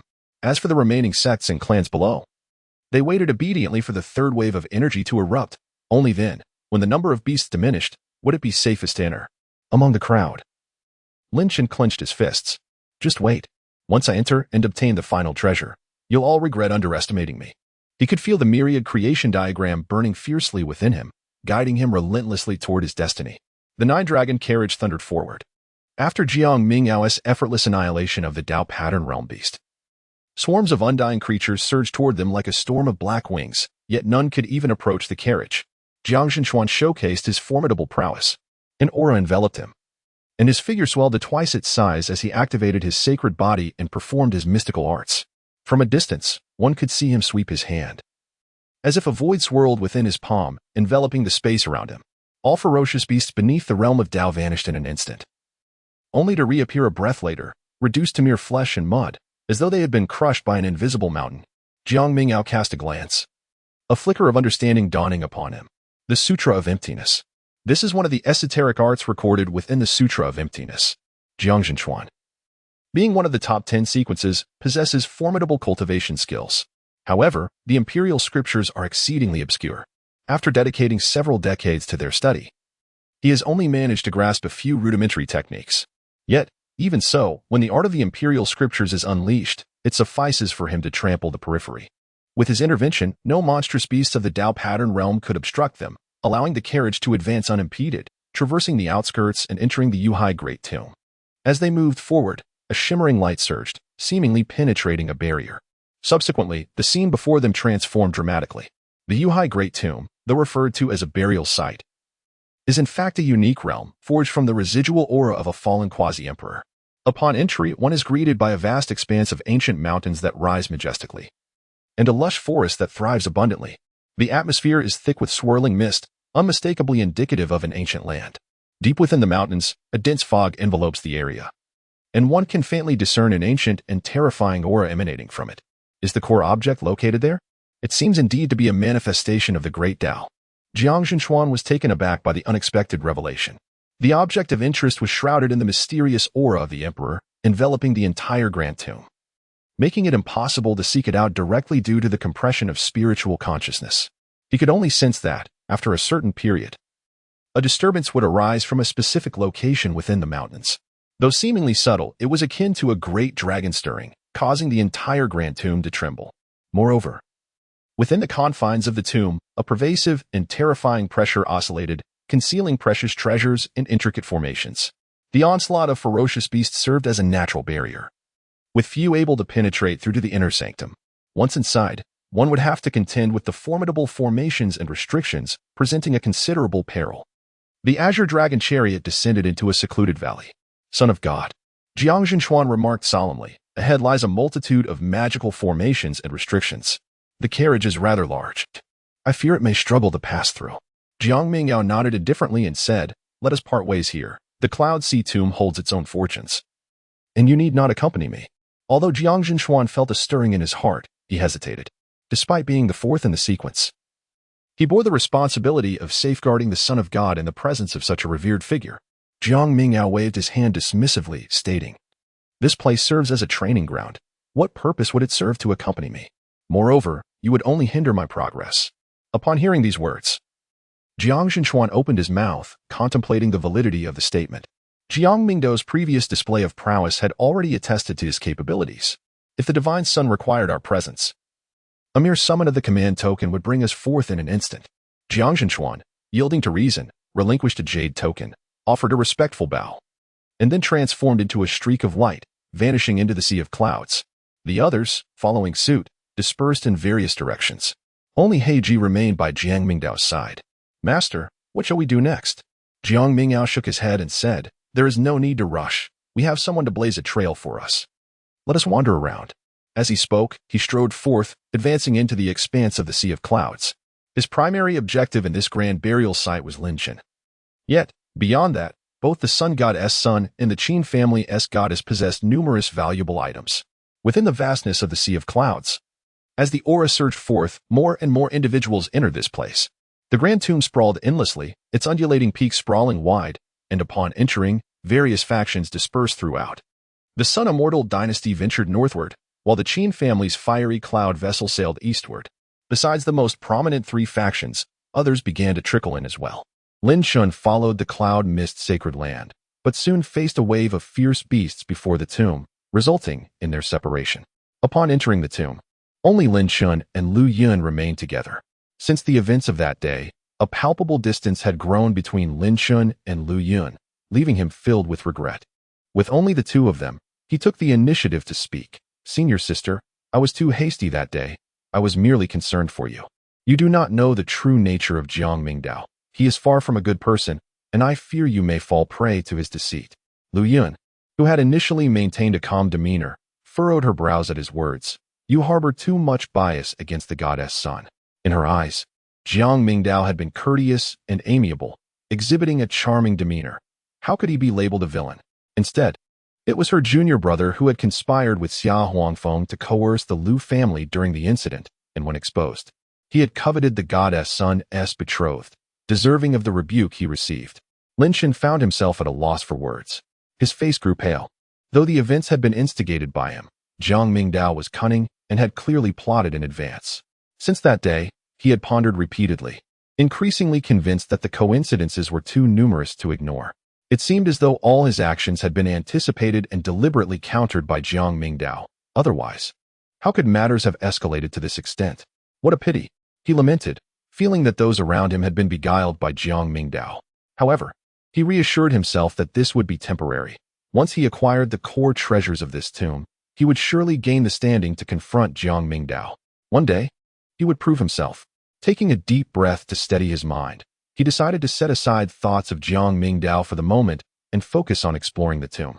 Senior sister, stay close to me, he instructed, leading the way as the radiance of the myriad transformations diagram within him glimmered, guiding his path. Lu Yun refrained from further comment, merely sighing quietly. It seemed her junior brother was overly preoccupied, perhaps due to his infatuation with the Lu family's young lady, leading to resentment towards the goddess son. Nevertheless, she resolved to counsel him after their exit from the tomb. As they ventured deeper into the tomb under Lin Chun's guidance, they quickly made significant discoveries. At that moment, Lin Chun's prowess became evident. With the support of Tao patterns and the integration of transformative power, his burgeoning spiritual body displayed formidable might. Midway, a peak ancient eagle of the divine mansion realm swooped down to attack. Lin Chun's Tao patterns surged, and with a single strike of his thunderblade, he swiftly vanquished it. Lin Chun, you have become so powerful, Lu Yun exclaimed, her lips slightly parted in astonishment. Just prior to their departure from the mountain, Lin Chun had been beneath her in strength. A hint of pride flickered across Lin Chun's face. This is merely the beginning, senior sister. Stay close and do not wander off. Over here. He took a stride and swiftly soared forward. In just a few steps, a flourishing medicinal field unfolded before him. It was the Taiyin herb. In the center of the field stood a plant that appeared similar to ordinary flora, yet Lin Chun perceived an unmistakable glow emanating from it. It was undeniably a rare herb, at least 3,000 years old. He was overjoyed and immediately set to harvesting it. With this acquisition, his subsequent endeavors became increasingly fruitful. Under the guidance of the Myriad transformations diagram, he effortlessly sought out treasures, even uncovering rare herbs buried deep within the canyons, alongside unexposed treasures and precious materials. Lin Chun, with a countenance of delight, felt as if he were swept up in a whirlwind of fortune. This place is tailor-made for me. Others, lacking the Myriad transformations diagram, cannot hope to locate treasures as I do. His excitement surged as he collected his findings, confident that if he could depart this place unscathed, the treasures he refined would significantly enhance his transformative power. Lin Chun continued his quest for rare treasures. Jiang Mingdao's expression was calm and composed, as if he were leisurely exploring the mountains, casually venturing deeper into the wilderness. Master, shall we not gather precious materials? Black Princess inquired, her face reflecting confusion. Jiang Mingdao shook his head, stating, there is no need. Assistance has already been rendered. Assistance? Is it Jiang Zhenchuan? He Ji queried, her brow furrowing in confusion. However, Jiang Mingdao showed no inclination to elaborate, and she refrained from pressing further. Within Jiang Mingdao's line of sight, a distinct shadow clad in black was exceedingly busy, darting about with great agility, traversing various locations. The chosen one of fortune indeed possesses remarkable abilities. The treasures, hidden in remote locales, are often elusive even to the keenest of spiritual senses. Yet Lin Chun can pinpoint their existence with remarkable precision, directly seeking them out. Jiang Mingdao glanced and then averted his gaze. However, it was still somewhat too slow. Lin Chun possessed over 2,000 units of fortune. If this continued, it would adversely affect his subsequent plans. After laying the groundwork for so long, it should yield some results. Haika, Jiang Mingdao spoke. The members of the Great Yuan Chamber of Commerce will soon discover the robbers. You should lend them your assistance. The mention of robbers piqued He-ji's curiosity regarding how the divine child was aware of this, yet she refrained from inquiring further. With a reply of acknowledgement, she soared swiftly in the direction pointed out by Jiang Mingdao. Jiang Mingdao withdrew his gaze, surveying the ancient relics of this place. Entrusting matters of treasures to Lin Chen sufficed, yet his purpose for coming here extended beyond merely aiding Lin Chen. The constitution of the Sun Prince was indeed extraordinary, and speaking of the Tianyang scripture, I find myself quite intrigued. His eyes flickered as he gazed towards the horizon.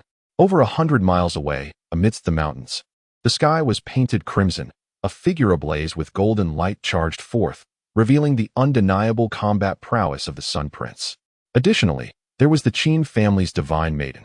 To the east of the Grand Tomb, two figures soared through the air.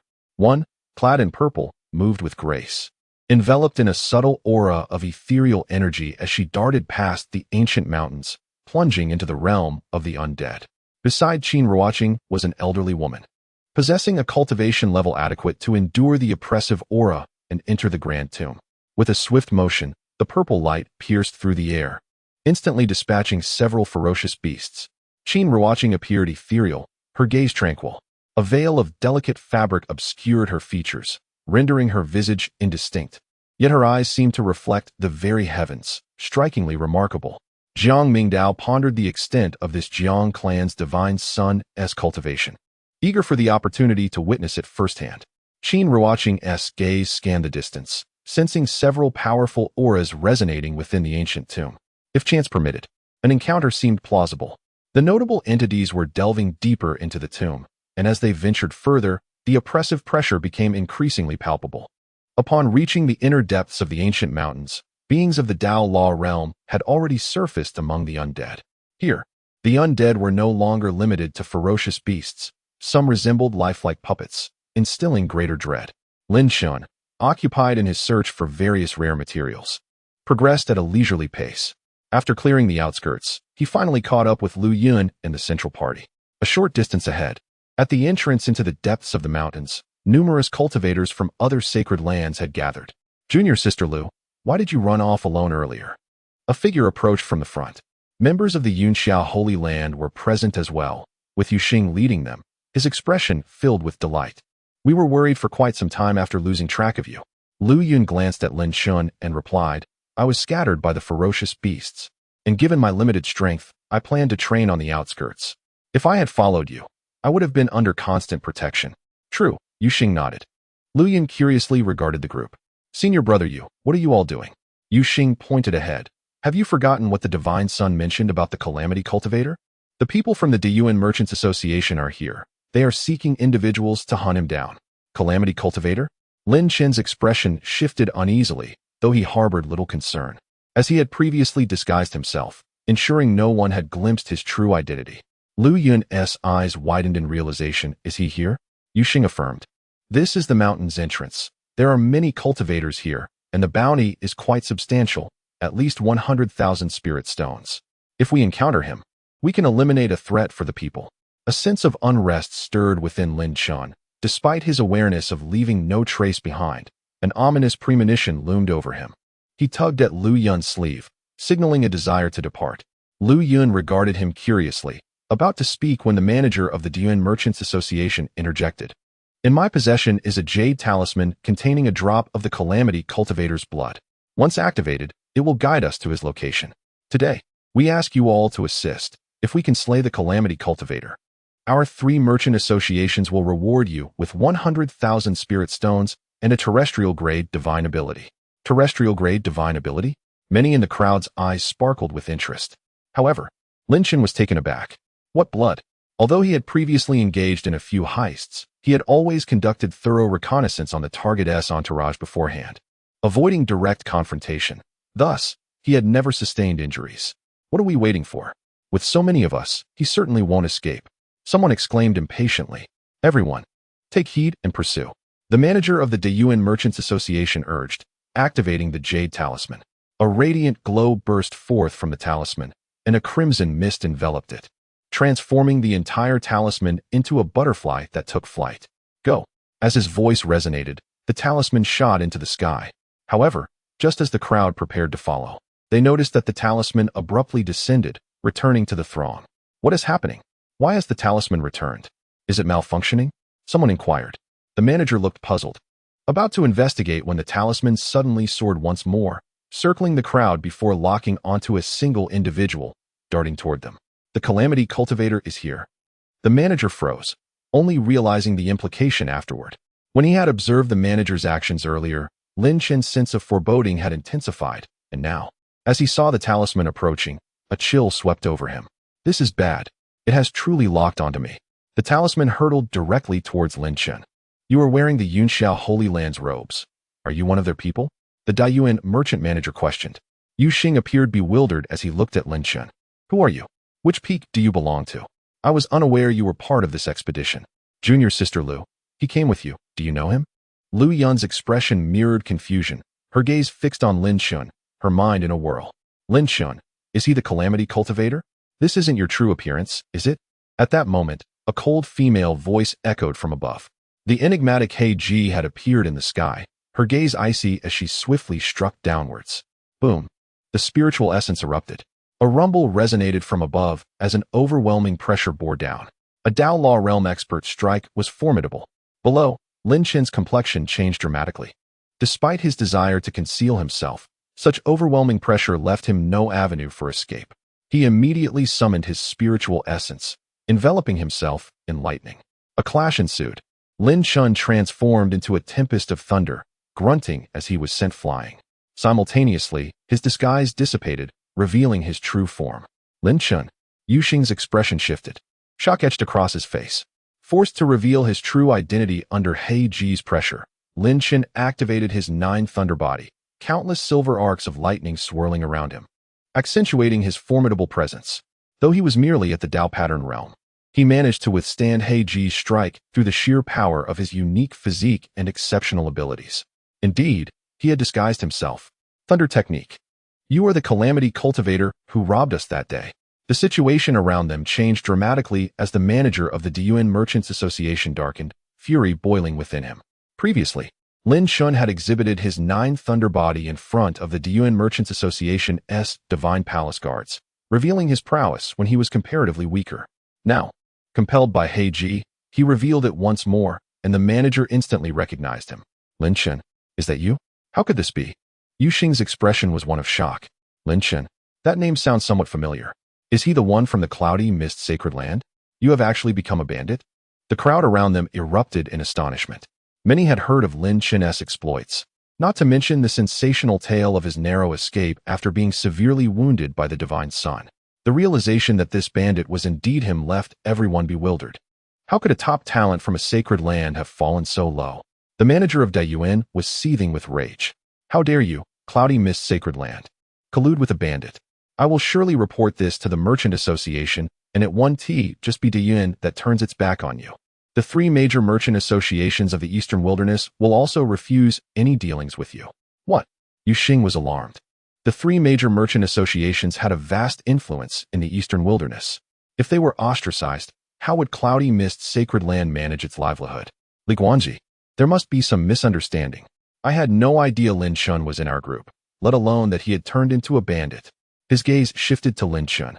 Filled with fury, Lin Chen, did you truly rob the 3 major merchant associations? A wave of stares locked onto Lin Chen. His expression turned ashen as he fixed his gaze on He Ji, a woman he recognized as Jiang Mingdao's companion. Jiang Mingdao again. Junior brother Lin. Lu Yun's face was one of disbelief. No, it's not true. Lin Chen's complexion drained of color as he tried to explain, but words failed him. Gradually, the crowd snapped out of their shock, their gazes turned hostile. It wasn't just Lin Chen who was under scrutiny. Even the others from Cloudy Mist Sacred Land were met with suspicion.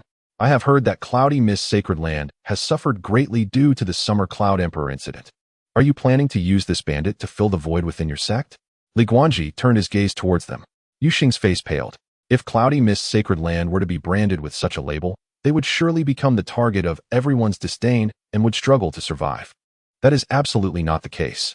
We have not seen Lin Chen in a long time. He acted on his own. Li Guanji sneered. Then why was he wearing your Cloudy Mist Sacred Land-esque attire when he arrived? And why was he with your people? Yu Xing was drenched in cold sweat. At a loss for words, glancing anxiously at Lu Yun. Junior sister Lu, did Lin Shan contact you before? How could you claim before the divine son that you had never met him? Lu Yun's complexion turned pale. Senior brother, I. She too was distressed, unsure of how to defend herself. Lin Shan was frantic. It's not like that. Junior sister was unaware. I followed her here. He attempted to explain the situation, to convey his intention to make amends, but in the current atmosphere, no one would listen to him. You bandit. If it weren't for the divine son assisting in refining the jade talismans, it would have been difficult to find you. Since you have shown yourself today, you shall not escape, Li Guanji declared. Kill him, and the reward remains. The mention of the divine son and the jade talismans refined by Jiang Mingdao ignited Lin Chun's realization, filled with fury and disbelief. Jiang Mingdao, you have betrayed me. The surrounding cultivators, unfazed by his thoughts, sprang into action. Spiritual powers surged as divine fire shot through the air, and the ground beneath them morphed into a weaponized terrain, launching attacks from all directions. Faced with such overwhelming force, Lin Shan let out a roar as he unleashed the full power of his Dao pattern realm. Boom! A layer of lightning Dao patterns enveloped him, illuminating his form with brilliance, his hair glistening like crystal. Against the oncoming assailants, he threw a punch, infusing it with spiritual energy and thunderous might, causing a tempest of lightning to coalesce around his fist, striking down with the force of 1,000 bolts. The attackers were thrown back, scattered and disoriented. Dao patterns. What? This Lin Shan has actually attained the Dao pattern realm. Many cultivators' faces changed dramatically. Even Yu Xing was left in disbelief. Dao pattern realm? Just months ago, when Lin Shan descended the mountain, he was merely at the peak of the fire ignition realm. Though he had heard that Lin Shan had broken through to the divine abode realm in the Lu family, how could such a transformation occur in such a short time? What genius is this? However, the more impressive he became, the more it confirmed the allegations of banditry. Regardless of how you improved, it must have been through plundering the merchant associations. Li Guanji's rage intensified. Lin Shan, you shall not escape. As he spoke, his icy gaze fell upon Yu Xing and the others. Lin Shan, as a member of Cloudy Mist Sacred Land, you should be aware of the consequences if this matter is not handled properly. Yu Xing's complexion turned pale. Finally, his expression darkened as he shouted, Lin Shan, you should surrender at once. Seize him. With his command, the people of Cloudy Mist Sacred Land sprang into action. Lin Shan's expression shifted slightly. Although he was exceptionally powerful, with few rivals in the Dao pattern realm, he could not withstand the onslaught of so many, especially with familiar faces among them. Damn you, Jiang Mingdao! He roared, retreating hastily as he activated the 9 Thunder Body, continually defending against their attacks. At that moment, Hei Ji struck again. By the master's command. Today you shall be captured.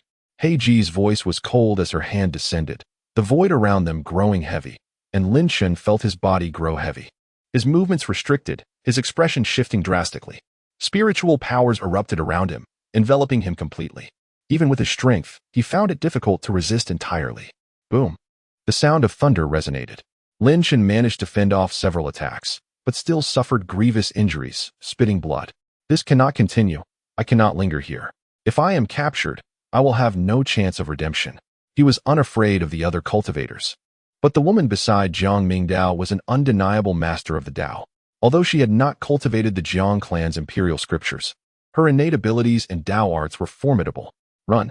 The myriad transformations within him surged, urging him forward with increasing intensity. If he could obtain the treasures of the great Dao, he could settle all grudges. He immediately activated the myriad transformations, a shimmering light swirling above his head, enveloping him as he fled into the distance. As he departed, he cast a glance at Lu Yun, who was pale and incredulous. For a brief moment, he hesitated, then decided to take her with him. He could momentarily disregard others, but he could not let his sister misunderstand him. The flowing lights sped away as Lin Shan dashed through the mountain pass and into the depths of the forest.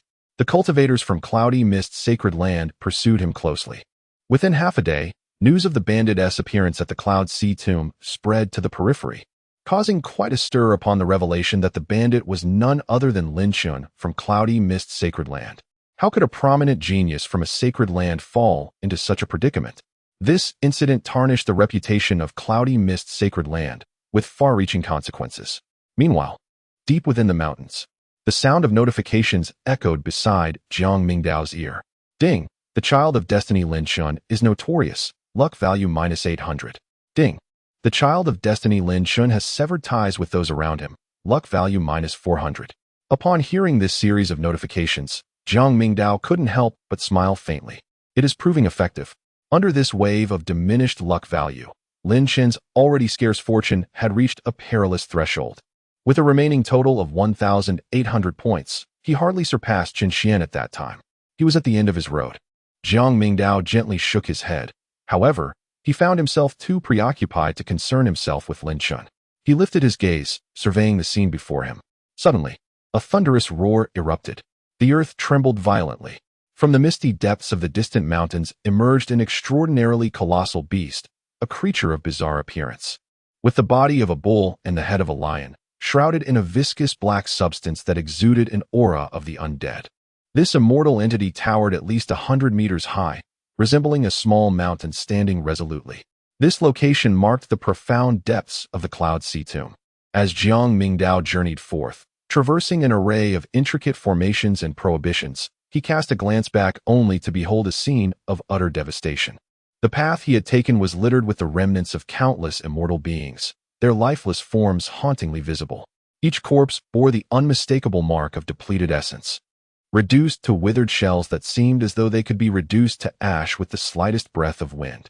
Before Jiang Mingdao stood a formidable undead beast, a stark contrast to those he had encountered previously. This creature was an embodiment of the Dao Law realm, a pinnacle of existence within the depths of the Cloud Sea tomb. With only this obstacle remaining, he knew that the core of the tomb lay just beyond. Jiang Mingdao's expression remained unchanged as he lifted his gaze. Sensing Jiang Mingdao's disdain, the fearsome beast with a lion's head let out a thunderous roar. The bellow, imbued with the essence of death, resounded like a bolt of lightning from the heavens, deafening in its intensity. Accompanying the roar was an overwhelming aura of immortality that surged forth, almost devouring everything in its path. In tandem with its ferocious bellow, the lion-headed beast brought down its colossal paw with tremendous force. Within the monstrous claw, a terrifying energy coiled, infused with the power to shatter mountains and rivers. The Dao Law realm was indeed formidable. Prior to this encounter, Jiang Mingdao had never faced such a presence, yet he did not underestimate it. Gathering the Dao power around him, he struck simultaneously. With a resonant hum, he unleashed his palm, condensing his vital energy into a singular point that crashed down with immense force. A thunderous explosion echoed as the void trembled. The undead beast quivered violently, its fury escalating. Evidently taken aback that its assault could be thwarted by this seemingly insignificant human of the Dao pattern realm. With a fierce roar, it opened its cavernous maw, exuding a malevolent aura as thunderous sounds erupted from within. Subsequently, a bolt of crimson lightning shot forth, terrifying in its ferocity. As it erupted, nearby mountains were instantly obliterated. Could this be an innate divine ability? Jiang Mingdao pondered, recognizing that this power, once possessed by the beast in life, had been further catalyzed by its immortal essence, transforming into blood lightning. Jiang Mingdao was somewhat taken aback. With his hands forming intricate seals, a radiant white flame coalesced, subsequently transforming into an ancient fire seal. The ancient seal of azure fire illuminated the surroundings, scorching the earth and turning all in its wake to charred remnants. The fearsome beast with a lion's head was no exception, as its fur ignited instantaneously. Yet, being an undying entity, its demise was an arduous endeavor unless its foundation was shattered. A dark thunder erupted from its maw, colliding fiercely with the ancient seal. The ground shook with a thunderous roar as man and beast clashed, unleashing tremendous waves of force. The mountains trembled, trees collapsed, and countless lower-tier undying beings were swept away by the residual shockwaves, reduced to mere dust. Jiang Mingdao engaged in combat with the ferocious beast for over 10 exchanges, gradually forming a rough understanding within his heart. Although he possessed advantages in terms of Taoist techniques and physical prowess, bolstered by an undying aura, he ultimately fell short due to his lack of comprehension of ancient scriptures. He shook his head, resolving not to squander any more time. In the next moment, a resonant hum echoed. Jiang Mingdao's aura abruptly transformed, and a swirling mass of inky darkness emerged. Mysterious black runes began to manifest upon his skin, and his presence took on a profound and ancient depth. Just a moment prior, He radiated with ethereal brilliance, strikingly handsome as if descended from the heavens. Now, however, he emanated a terrifying demonic light that sent shivers through the soul. The primordial ancient scriptures stirred within him. With his hands brought together, two orbs of deep darkness suddenly surged forth from his palms. A being of the Tao Law realm, possessing overwhelming power, sensed the imminent danger posed by the diminutive figure before it. With a roar of fury, it instinctively activated its divine abilities. In that instant, the mountains echoed with tumult, and the heavens themselves seemed to shatter. Jiang Mingdao's demeanor was tranquil, his skin as smooth as jade. Yet beneath the surface, countless black, demonic runes appeared to pulsate with life, writhing beneath his dermis.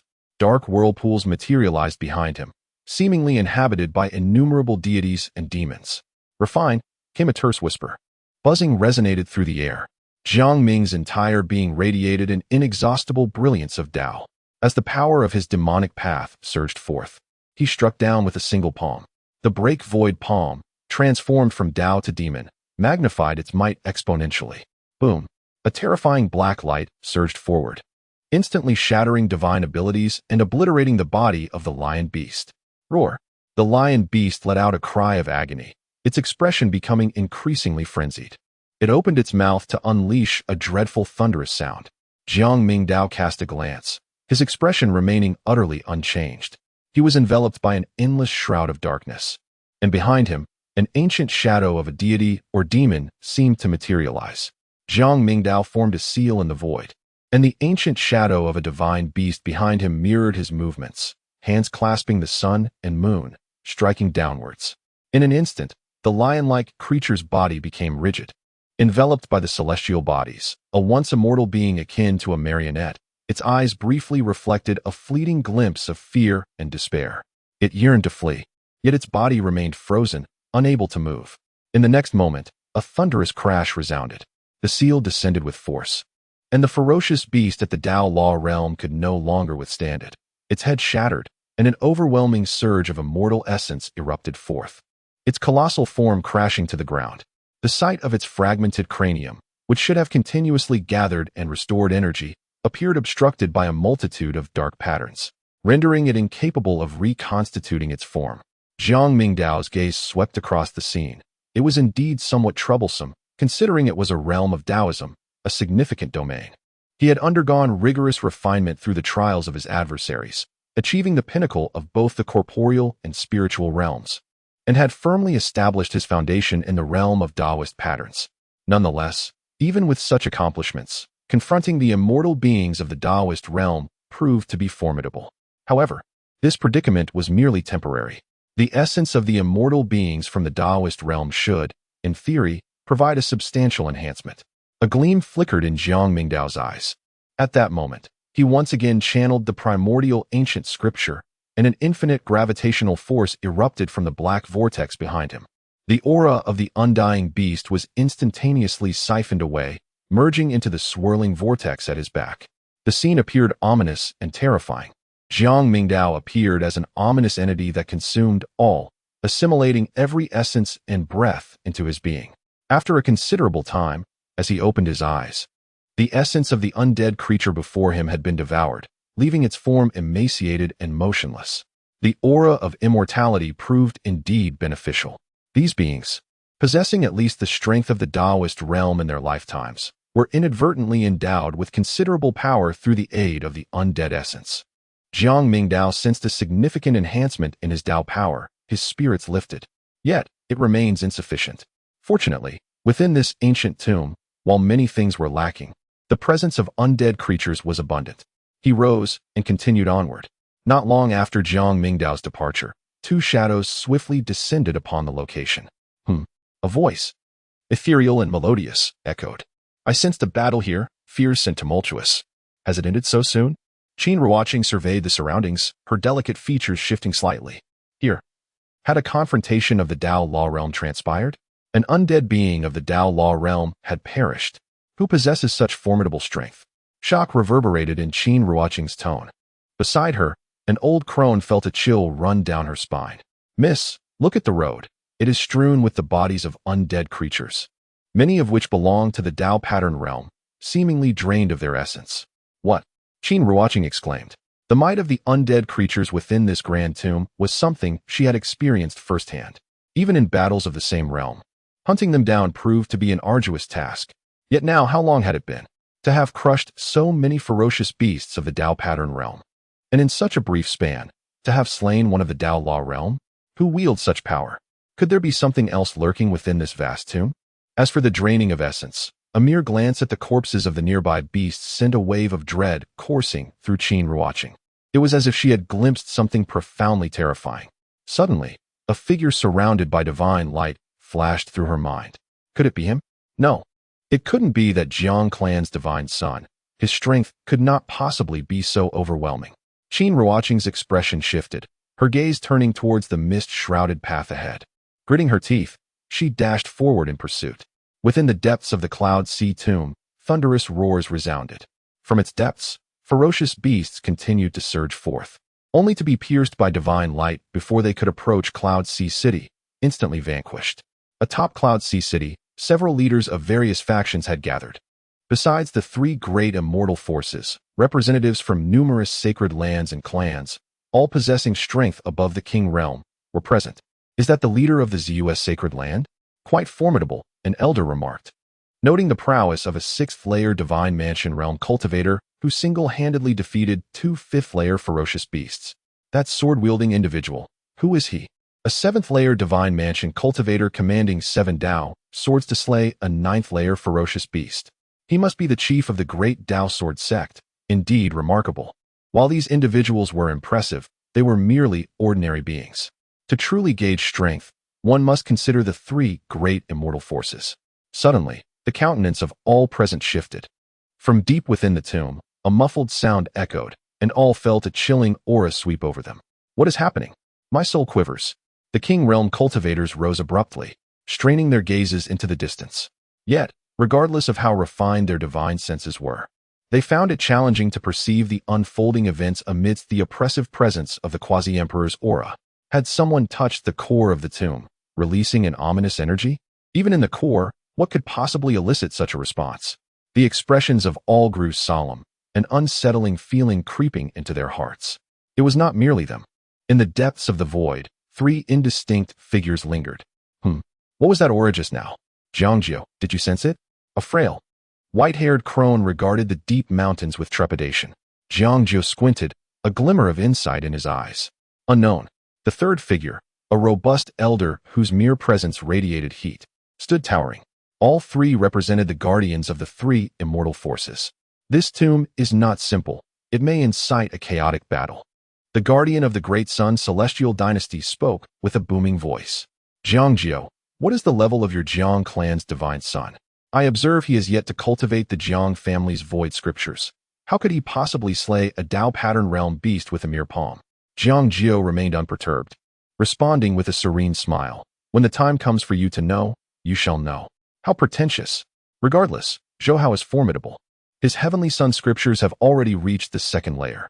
When the core battle commences, who shall prevail remains uncertain, sneered the guardian of the Great Sun Celestial Dynasty. Upon hearing this, Jiangjiu did not display anger, merely chuckling softly. To compare with the divine sun? Previously, I held Zhouhao in high regard. As the Great Sun's sacred body, coupled with his mastery of the imperial scriptures, he is indeed a troublesome opponent. Unless the void scriptures reach perfection, the Jiang clan would struggle against such an unparalleled physical cultivator. However, after the recent events involving the Qin clan, such concerns had dissipated. How could such strength be worthy of confronting their Jiang clan's divine son? After the expedition into the tomb, the name of the divine son would undoubtedly resonate throughout the realms, and even among the numerous immortal forces, few would dare to equate themselves with him. Deep within the tomb, ancient mountains thrived. A streak of light surged from the heavens, crashing into the mountains, stirring up clouds of dust. As the light faded, Lin Chen's figure emerged, his complexion pale from the exhausting battles he had faced and the tremendous toll of utilizing the Myriad manifestations creation diagram. Beside him, Lu Yun appeared, her expression complex as she regarded Lin Chen, devoid of any trace of their earlier intimacy. What shall you do now, you who have become a calamity? Lin Chen's expression shifted. Senior sister, I was compelled by circumstance. It was never my intention. It is all Jiang Mingdao's fault.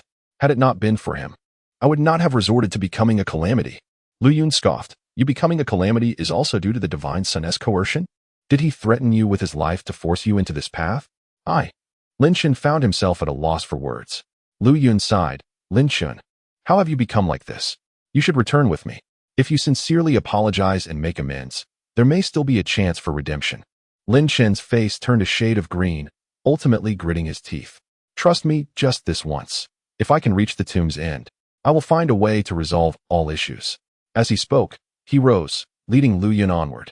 Watching his departing figure, Lu Yun sighed, reluctant to abandon him entirely. After all, they were once fellow disciples, so she pursued him. Clang. At that moment, a sudden chime resonated from the distant mountains.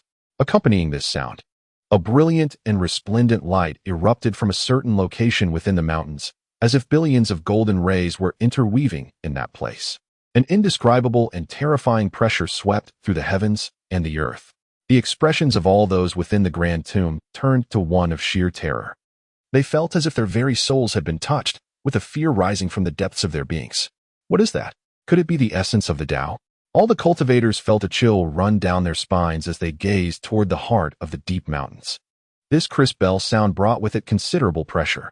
The various factions that had entered the endless ancient mountains also turned their attention to the source of the sound. The bell toll? Prince Zhou Hao of the Great Sun, radiant in golden light, looked on with fervent intensity. Before him lay the remains of a fearsome beast he had just slain, its body gruesomely destroyed, with numerous scorched imprints upon it. Combined with the boiling vitality surrounding Zhou Hao, it was evident that this was the result of his trials. The essence of the Tao within the tomb of the quasi-emperor was right before him. Let us enter at once, he commanded, and the two Taoist practitioners accompanying him promptly followed suit. In a corner of the deep mountains, Qin Ruoqing withdrew her gaze from the scattered corpses of the immortal beings around her. She too had heard the bell toll. My lady, the core site is not far ahead, exclaimed the elderly woman beside her, her face alight with joy. If they could just enter, they would be able to seize the essence of the Tao. A glimmer of glazed jade color sparkled in Qin Ruoqing's purple eyes as she cast a distant glance at the thick mist surrounding her, her expression conflicted. Particularly, her gaze swept over the scattered bodies of the immortal beings, sending a shiver through her heart. The danger here was unknown, despite the lengthy pursuit. She had yet to catch up. Who could it be? Had someone already entered the core before her? After a moment of hesitation, she resolved that, regardless of the circumstances, having come this far, she could not return empty-handed. Let us proceed, she declared, and immediately, Qin Ruoqing sped forward. As she traversed the dense fog, it wasn't long before an ancient bronze palace gradually came into view. The venerable hall appeared to be constructed entirely of verdant bronze, adorned with mottled traces, exuding an aura of antiquity. At a glance, one could feel the magnificent power enveloping this place, dispelling the thick mist. Above the palace, vast breaths of energy floated, subtly forming a silvery cloud that brimmed with boundless Tao power. Even as a divine maiden of the Qin clan, Qin Ruoqing was profoundly shaken upon witnessing this scene. Is this the tomb of the quasi-emperor? She murmured. In the next moment, a voice suddenly emanated from beside her. Do not approach carelessly. Be wary of triggering the prohibitions. Who? Startled by the unexpected voice, Qin Ruoqing looked up in alarm. How had someone been beside her without her noticing? Not only her, but the powerful Taoist practitioner following her had also sensed nothing. The elderly woman beside her was equally taken aback, her countenance pale with fear.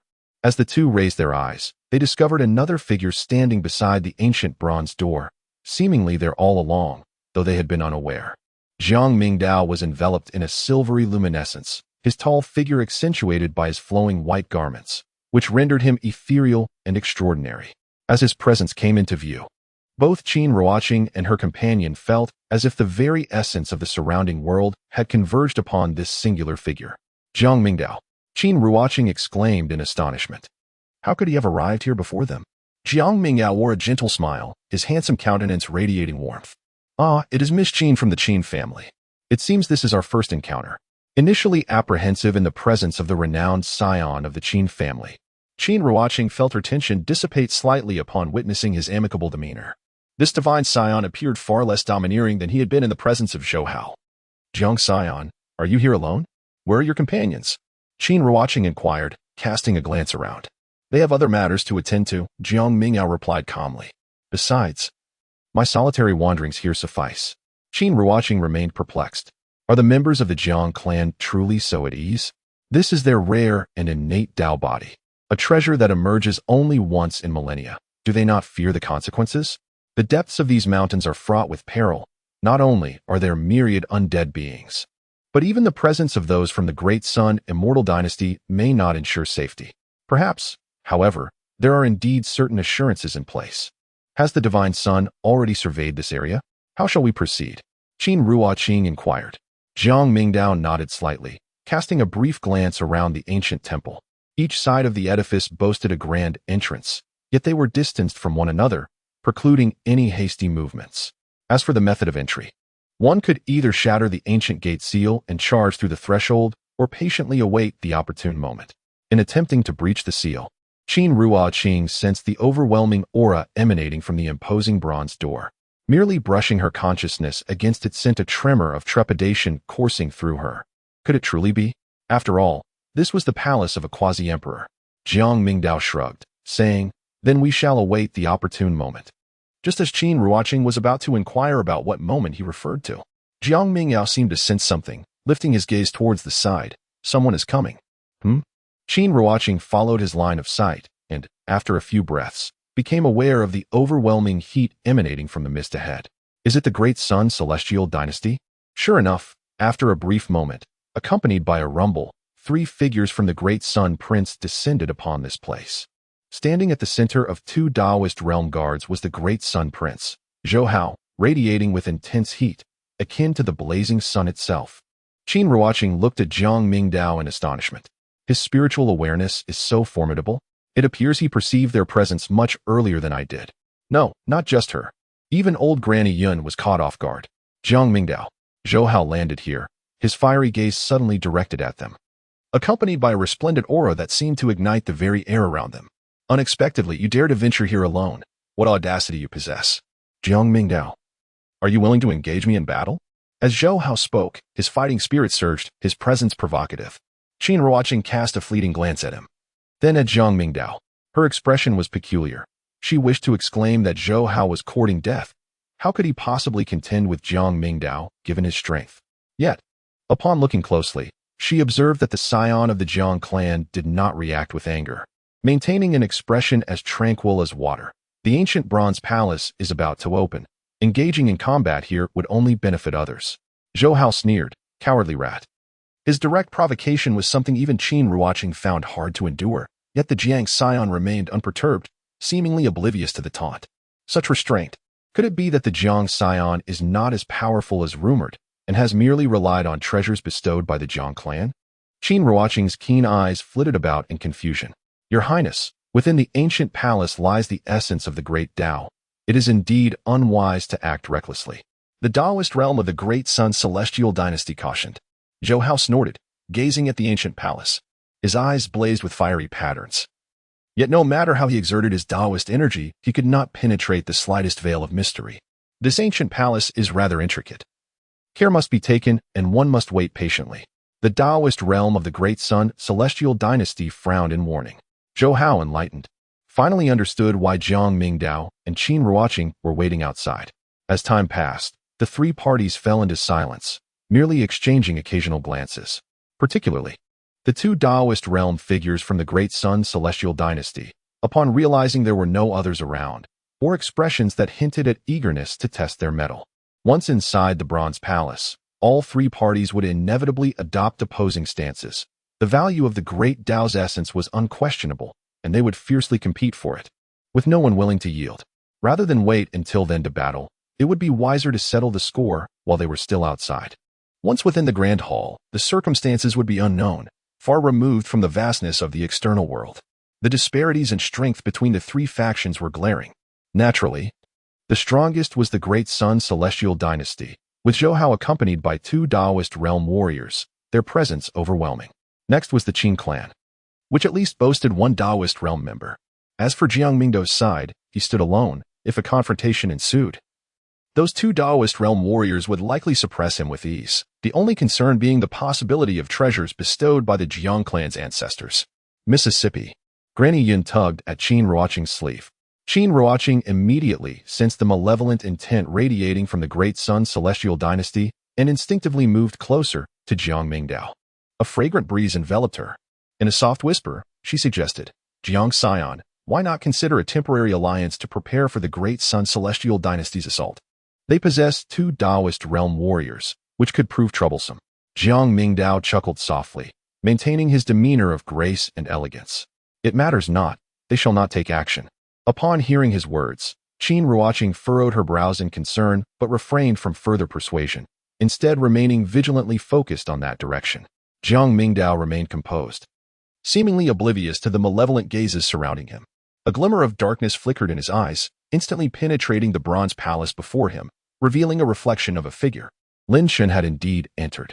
This is the advantage of being the chosen one of fate. Within his line of sight, it was evident that Lin Shun had accessed the bronze ancient door from another location and stepped inside.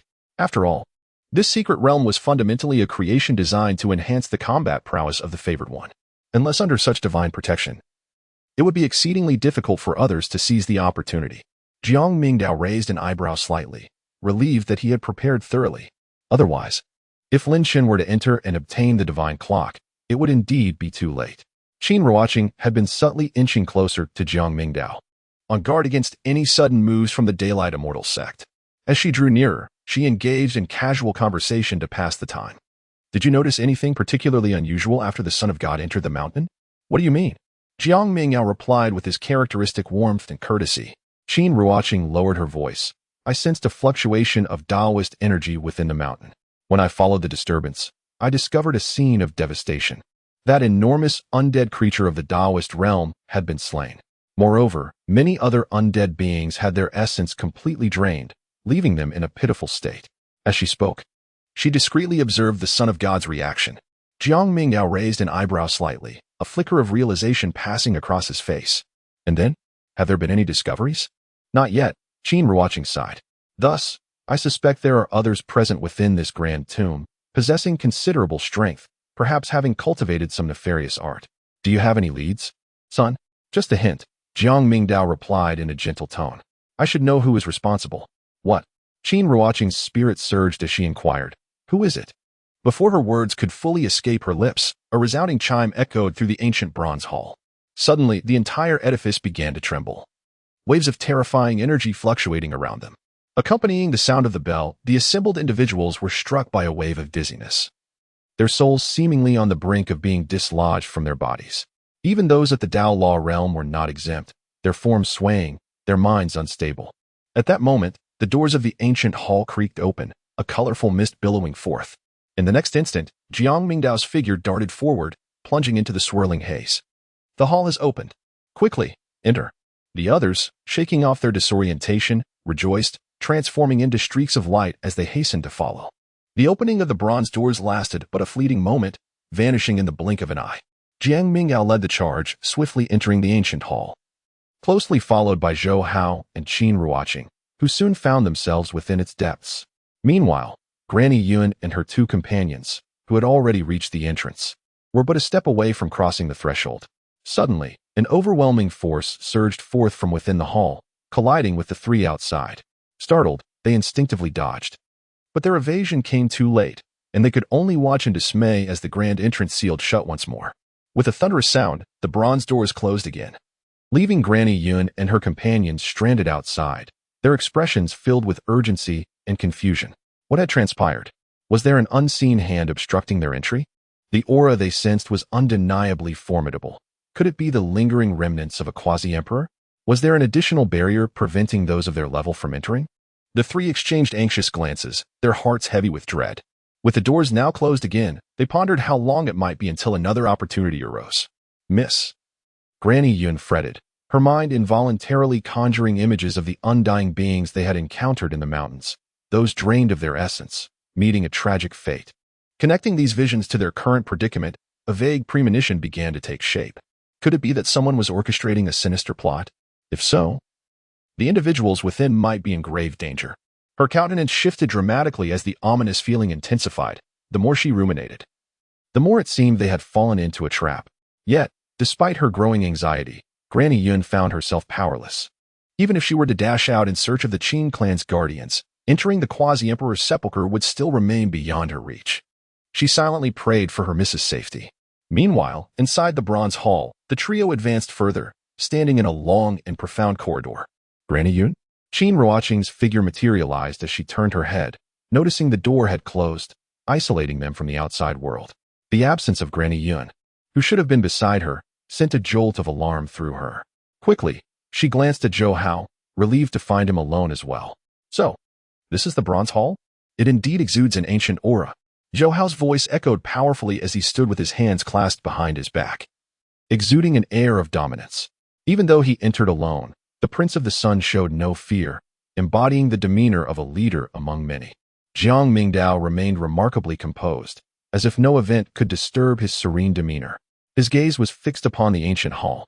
Upon entering this place, one could distinctly sense the terrifying pressure permeating the surroundings, as if some unseen force was watching over them, causing a slight tremor in their bodies, instilling a sense of reverence that might compel them to kneel in worship. The deceased quasi-emperor is merely a remnant of power, a mere specter attempting to invoke fear. Zhou Hao exclaimed, unleashing the brilliance of the sun's divine light, which shattered the oppressive aura surrounding them. Qin Ruoqing's eyes reflected a violet glow, and a fleeting wisp of purple energy flickered around her before she returned to her normal state. However, when she turned her gaze inward, she noticed that the divine figure had remained completely unchanged throughout this ordeal. He appears unaffected by the hall's oppressive aura? Is it due to his Hunyuan Dao body? Her expression was one of curiosity. Zhou Hao strode confidently forward. The bronze hall was exceedingly vast. Along the deep corridor, ancient murals could be discerned, some stained with blood. The bloodstains varied in color, encompassing the black blood of ordinary beings and the faintly golden blood that retained its hue even after millennia. Intriguingly, these blood droplets were imbued with a hint of spiritual energy, and any reckless attempt to probe with divine sense seemed likely to incur a backlash. It appeared as though the hall had witnessed a fierce battle, with numerous desiccated and decayed corpses scattered about, alongside various remnants of combat. Oh, is that a treasured artifact? Qin Ruoqing's gaze fell upon a purple longsword lying at the edge of the pathway, her initial excitement quickly dissipating upon closer inspection. This sword was half shattered, its runes worn away. It had become little more than scrap metal. Qin Ruoqing lamented, it seems this ancient hall possesses a unique formation capable of absorbing all spiritual energies, gathering them together. Perhaps to protect the invaluable treasures within? Her thoughts raced, filled with anticipation. If her conjecture held true, then the ultimate treasure must lie at the core of this hall. The ultimate treasure. This time, I shall surely succeed. Zhou Hao's eyes sparkled with fervor, evidently sharing the same insight, brimming with enthusiasm. With this newfound revelation, the spirits of the trio soared, and they hastened deeper into the palace. Within the bronze hall, numerous prohibitive formations lay in wait. However, most were ancient and their remaining power minimal, allowing them to advance with relative ease. It was only upon entering a side chamber that they encountered several humanoid undead creatures. Yet, Zhou Hao revealed his own strength, the sun divine body proving significantly effective against these malevolent beings, and he dispatched them with minimal effort. The only challenge was the labyrinthine layout of the palace, devoid of clear pathways, necessitating a thorough exploration of each route. Throughout it all, Jiang Mingdao remained unfazed, trailing behind. Qin Ruoqing found herself perplexed. Why was this divine figure so indifferent, allowing Zhou Hao to take the lead? She recalled their earlier conversation and approached him, Divine One. Do you know who was responsible for slaying the undead beings outside? Jiang Mingdao raised an eyebrow and nodded slightly. That would be the case. Who is this individual? The periphery is rife with undying beings of the Dao pattern realm, and there exists a formidable entity of the Dao law realm, truly terrifying. Were I to encounter such a being, I fear I would not even have the chance to flee. Qin Ruoqing recalled the scene she had previously witnessed, her complexion shifting slightly. The undying being, even in the form of a mere corpse, emanated an aura of dread that was palpable. Jiang Mingdao chuckled lightly. The goddess is overly modest. Although the lion beast is formidable, it is ultimately just a lifeless entity. With your strength, dealing with it should pose no challenge. Even if you cannot slay it, escaping should be quite feasible. Is that so? Qin Ruoqing smiled, a flicker of happiness igniting within her due to his praise. However, this smile waned almost instantly as a sudden thought struck her, causing her expression to stiffen and a chill to wash over her entire being. What is it? Jiang Mingdao noticed her unusual demeanor and inquired with curiosity. Qin Ruoqing, her eyes tinged with a hint of fear, took a few steps back. I don't believe I mentioned that the entity in the realm was a lion beast. In fact, I was unaware that it was a lion beast.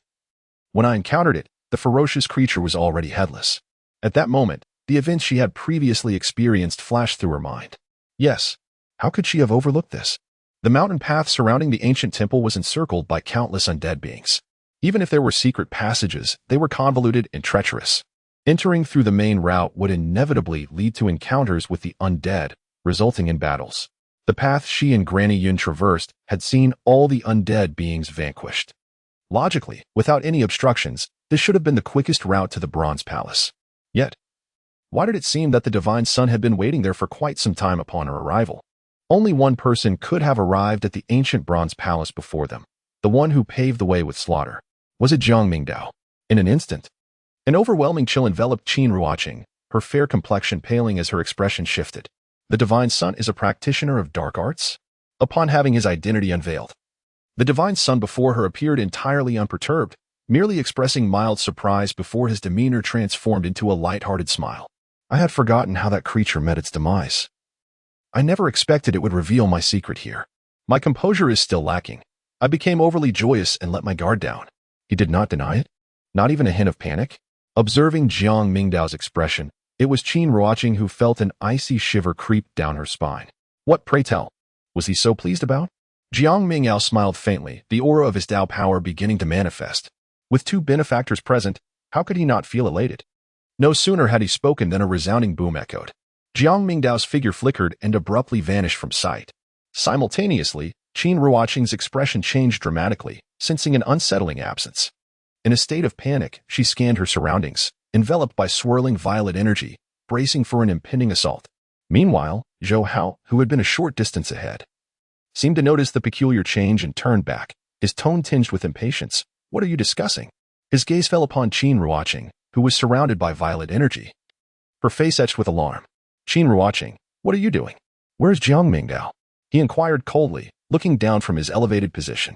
In the next instant, he observed Qin Ruoqing's expression stiffen, her eyes widening in terror as they fixed upon something behind him. Am I truly that frightening? He mused, but then realized she was staring at his back. Zhou Hao swiftly turned, his own power surging in preparation, yet it was still too late. With a sickening sound, blood erupted as a slender, pale hand pierced through his chest from behind, ripping through his torso and emerging from his front. After delivering the devastating blow, the white hand withdrew, leaving Zhou Hao with a grievous wound, his chest torn and blood gushing forth. Jiang Mingdao, he exclaimed, bewildered and enraged. What are you planning to do? A brilliant light erupted from Zhou Hao's form as he surged forward, his face pale and a mix of shock and fury evident. In the position where he had stood moments before, Jiang Mingdao hovered, his expression indifferent, a slight frown gracing his features as he examined his hand, seemingly regretful that he had not succeeded in delivering a fatal strike. Is it not clear enough? My intention is to eliminate you. Jiang Mingdao, upon hearing the inquiry, displayed an air of nonchalance. Were you not eager to engage with me before? Now, I present you with this opportunity. Zhou Hao, seething with rage, could hardly contain his fury. Previously, his reflexes had been extraordinarily swift. Upon sensing an anomaly, he had immediately transformed into the Great Sun's sacred body. Yet even so, he could not avert the impending peril. A flicker of dread coursed through him. He was, after all, the Great Sun's sacred body, having cultivated the Tianyang Sutra, renowned for its mastery and physical refinement, rendering his corporeal form unparalleled. Not to mention, even individuals of a higher realm would find it challenging to inflict severe damage upon him. Yet, here was Jiang Mingdao, whose single strike had effortlessly pierced through his back and chest. What kind of vitality is this? After all, it is the Tianyang Sutra. Jiang Mingdao cast his gaze downward, finding his opponent nearly impossible to vanquish. Before him, Zhou Hao was enveloped in a dazzling halo of white light, his shattered form visibly mending at an astonishing rate. The Tianyang Sutra, an imperial body-refining scripture, bestowed upon its practitioner the remarkable ability of physical immortality right from the onset of cultivation. Unless one could eliminate him in an instant, he could recuperate as long as his vitality remained. At the pinnacle of his training, he could even revive from a drop of blood, making him exceedingly formidable. Yet, the more challenging the foe, the more Zhang's desire to conquer him intensified. Meanwhile, Qin Ruoqing had retreated a considerable distance, her complexion pale with trepidation, fearful of being caught in the fray. One strike alone had nearly torn apart the formidable Day-Sun sacred body of Zhou Hao. Had his gaze fallen upon her, her corporeal form would likely have been obliterated. "I will slay you, Jiang Mingdao," Zhou Hao bellowed, his voice a tempest of fury. In a fleeting moment, his body had nearly healed, his eyes brimming with boundless rage. Without hesitation, several porcelain vials flew from his grasp as he consumed a mouthful of elixirs. The potions coursed through his veins, transforming into a torrent of vitality that mended his wounds. After all, he was the prince of the undying celestial dynasty, and he possessed a wealth of treasures. Now was the time for vengeance. Zhou Hao roared, and the Day-Sun's sacred body erupted in a cascade of radiant light, transforming the entire bronze ancient hall into a blinding white expanse. The temperature soared, as if the very sun had descended upon them. Boom! The walls of the surrounding palace trembled violently, as though on the verge of collapse. Under the influence of the Tianyang Sutra and the Day-Sun's sacred body, an infinite brilliance coalesced around Zhou Hao, clearly revealing his prowess at the 9th level of Tao pattern realm. He was relentless in his pursuit. Qin Ruoqing stood by, her heart racing in terror at the sight. This was an ancient scripture of imperial might, its power beyond question. In comparison, the disparity in strength between her and these two was insurmountable. Zhou Hao, tall and striking, radiated an intense heat, even his hair igniting in flames. In his hands, sunlight converged into a blazing long blade, adorned with patterns of the sun, searingly hot, perfectly attuned to his physique. This was an ancient artifact bestowed upon him by the Day-Sun celestial dynasty. Although it fell short of a Tao soldier in might, it was imbued with the powers of his ancestors. Buzz! The silvery blade of light descended in an instant, the air around it scorching, as if it were being torn asunder. Heavenly tier divine ability, Sunfire Blade.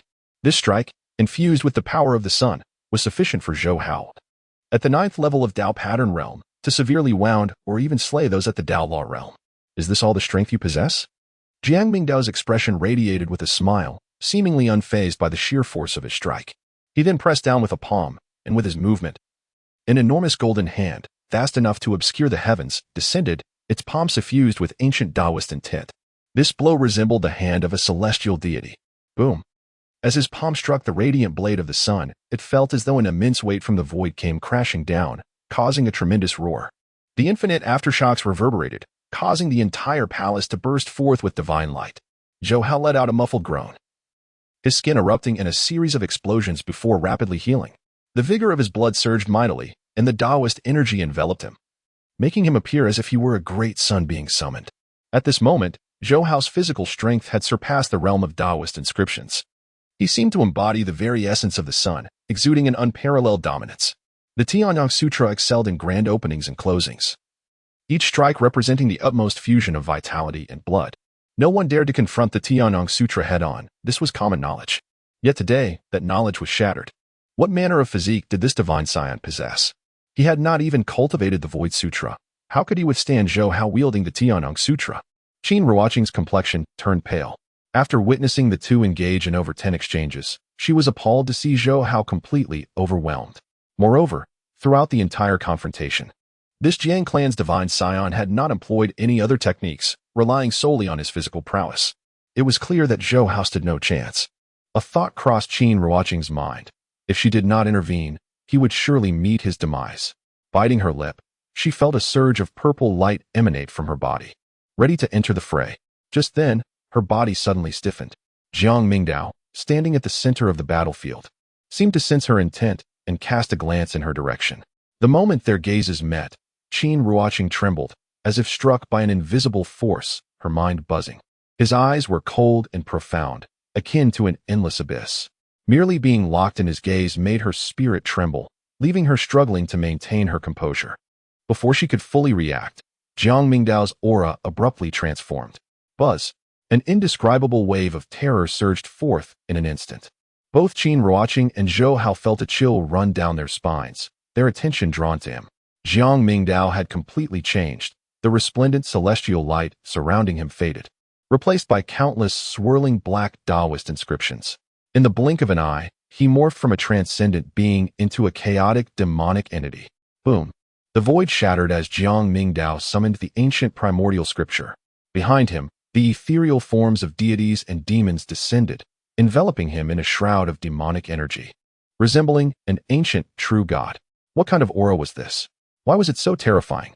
Qin Ruoqing's scalp tingled, her eyes wide with fear. In that moment, Jiang Mingdao's aura had increased manifold. Was this truly his true form? As this thought crossed her mind, a resounding boom echoed.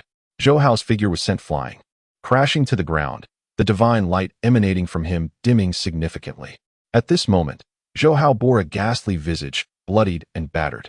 He had sustained a grievous injury.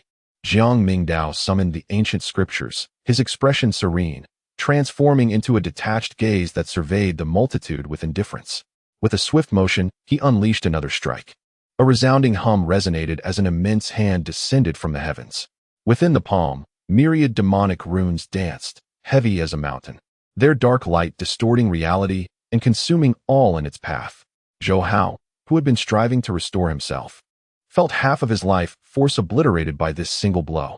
His body erupted, half dissolving into nothingness, while the remaining portion lay on the ground. Acutely aware of his bones and organs being devoured by the terrifying black radiance, which relentlessly gnawed at his vitality, rendering even the Tianyang scripture ineffective. The Tianyang scripture has failed? A look of horror washed over Qin Ruoqing from afar. Zhou Hao's complexion paled, his scalp prickling in dread. Jiang Mingdao, you are indeed a practitioner of sinister arts. As a scion of the Jiang clan, daring to commit such acts, you shall surely face the wrath of heaven and earth. Zhou Hao's anger surged, his voice a thunderous roar. He had come to realize the insurmountable gap in strength between them. He was no match for him. The terror was overwhelming, and a sense of regret flickered within him. Had he known it would come to this, he would never have provoked him. Jiang Mingdao chuckled softly.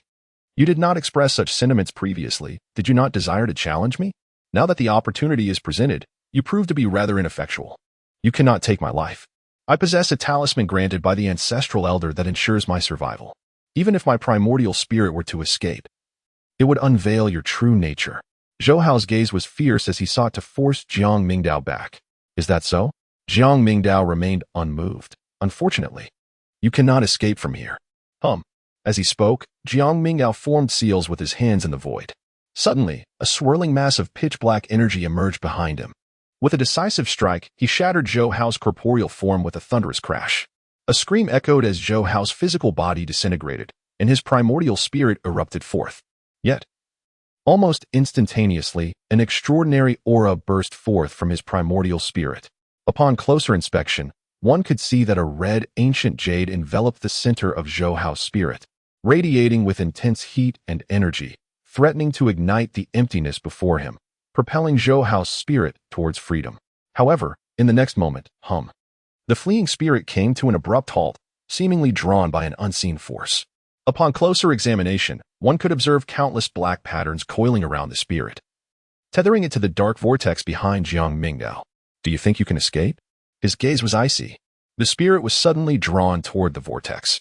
Zhou Hao was genuinely alarmed now. His expression twisted in horror as he cried out, "No, impossible. Why did the ancestral artifact fail? Jiang Mingdao, I was wrong. Spare me. I shall reveal nothing." His anguished screams filled the air, but Jiang Mingdao showed no signs of hesitation. As the vortex revealed its demonic power, it voraciously consumed Zhou Hao's primordial spirit. Immediately, Jiang Mingdao's gaze fixated on the remnants of Zhou Hao's body, where a blood mist erupted, and countless golden wisps of spiritual light lingered. Instantly, threads of dark, demonic light surged forth, stripping away the essence within Zhou Hao, merging it into the black vortex. In the act of devouring, a blazing path pattern flowed across Jiang Mingdao's exterior. Within him, a surge of pure solar force suddenly emerged, the innate essence belonging to the great sun's sacred body.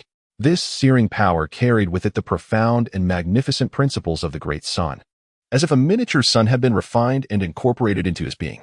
As Jiang Ming's thought stirred, the power of the Tao manifested within his palm, transforming what was once ordinary energy into the pure essence of the great sun Tao. This power was imbued with the ability to dispel evil and annihilate, each thread brimming with boundless might. The great sun holy body has been seized? Qin Ruoqing's complexion turned ashen, her mind buzzing. Everything before her surpassed her understanding entirely. The holy body, the Tao body, were these not innate in nature? When one perishes, their Tao dissipates. Yet now, how could they be usurped? From Jiang Ming's transition to the demonic path to the slaying of Zhou Hao, events unfolded with such rapidity that she scarcely had a moment to react. It was lost. The holy body was taken away. This is the demonic path. Are you a practitioner of the demonic path in this lifetime? Qin Ruoqing's voice trembled. Jiang Mingdao offered a faint smile. Not at all. With a casual gesture, the storage artifact atop Zhou Hao's lifeless body soared into his palm. As its master had perished, the restrictions on the artifact were effortlessly dispelled with a mere sweep of his hand. Upon probing with his spiritual sense, he beheld a plethora of spirit stones, countless medicinal herbs, and an array of rare celestial minerals and divine materials, each one a treasure of immeasurable worth. Among them lay an ancient artifact. Examining the long, sunlight blade that radiated with searing brilliance, he shook his head. Indeed, it was an exclusive relic of the great Sun Celestial dynasty, of little utility to him. After securing the items, he proceeded onward.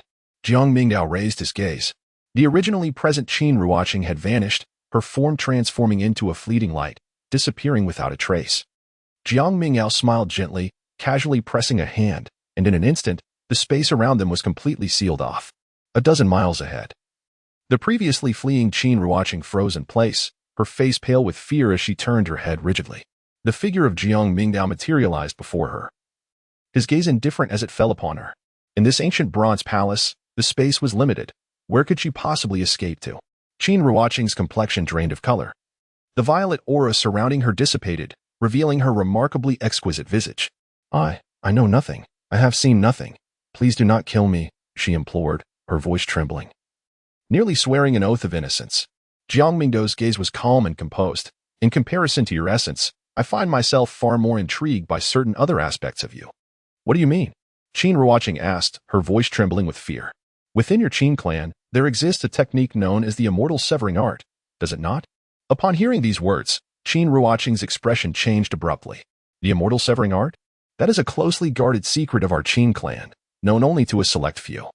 How could he possibly be aware of it? I do not comprehend what you are speaking of, Qin Ruoqing stammered. Is that so? Jiang Mingdao raised an eyebrow, seemingly filled with regret. If that is the case, then your presence serves no purpose. In the next moment, his expression turned cold and heavy. Foreboding aura enveloped him as his gaze bore down. A large hand shot out suddenly. Qin Ruoqing attempted to evade and resist. Yet, the image of Zhou Hao's gruesome demise lingered vividly before her eyes, leaving her devoid of the courage to retaliate. The hand pressed lightly against her left chest. With just a bit of force, I could extract your heart. Would you care to take a glance? His indifferent voice, laced with a hint of mockery, echoed in her ears. This malevolent being. In that instant, Qin Ruoqing's complexion turned pale as she truly felt the breath of death drawing near. Even with someone pressing upon her chest, she could not summon any feelings of shame. Countless phantoms flitted through her mind. The air around Jiang Mingdao was thick with the essence of various dark arts, seemingly interwoven throughout every corner of the space, overwhelming Qin Ruoqing with a tide of fear, dread, and terror. Particularly that pale hand. She could sense the power it contained, knowing that with the slightest movement, her heart could be severed from her body. Her purple cloud armor, a supreme divine artifact, could withstand certain death blows. Yet, before the might capable of shattering Zhou Hao's physical form, its resilience was akin to that of mere paper. To refuse meant death. At last, Qin Ruoqing's composure shattered, her lips parted. I know the technique of slaying immortals. Her pallid visage reflected the dimming light in her eyes, devoid of any trace of the vitality she once possessed. I am aware of the technique of slaying immortals, yet it is a closely guarded secret of my Qin clan, and I am not yet worthy to access it. Only by truly becoming the clan leader can one approach the knowledge of slaying immortals. Jiang Mingdao maintained a tranquil demeanor, fully aware of the circumstances surrounding him. The Qin clan, while a formidable force, did not stand out remarkably. They lacked a complete imperial scripture, possessing only a few fragmented ancient pathways of inheritance. Nevertheless, the Qin clan managed to uphold their immortal reputation, relying on the art of slaying immortals. As the name suggests, it is a technique designed to vanquish celestial beings, classified within the realm of immortal arts. This formidable skill possesses the potential to pose a threat to even the great emperors. Within the narrative, the Qin clan serves as a hidden weapon, and their art of slaying immortals has undeniably provided significant assistance to Lin Shen in the latter part of the story. Now, this assistance naturally belongs to him. As he opened his sea of consciousness to accept the slave mark, Jiang Mingdao spoke. A slave mark? Upon hearing this, Qin Ruoqing's expression shifted, yet she recognized the inevitability of the situation. It was merely a slave mark, not an intricate technique, at worst. She could return to her clan and request her ancestors to assist in its removal once she left this place. With this thought, Qin Ruoqing let out a long sigh. Though her face still bore a reluctant expression, she closed her eyes, a divine light emanating from her brow, leaving her primordial spirit unguarded. Jiang Mingdao offered a faint smile. And in the palm of his hand, countless black rays of light coalesced as if they were liquid, swirling with an otherworldly magic. Qin Ruoqing cast but a single glance. And in that instant, a profound terror gripped her very soul. The situation seemed not to align with her expectations.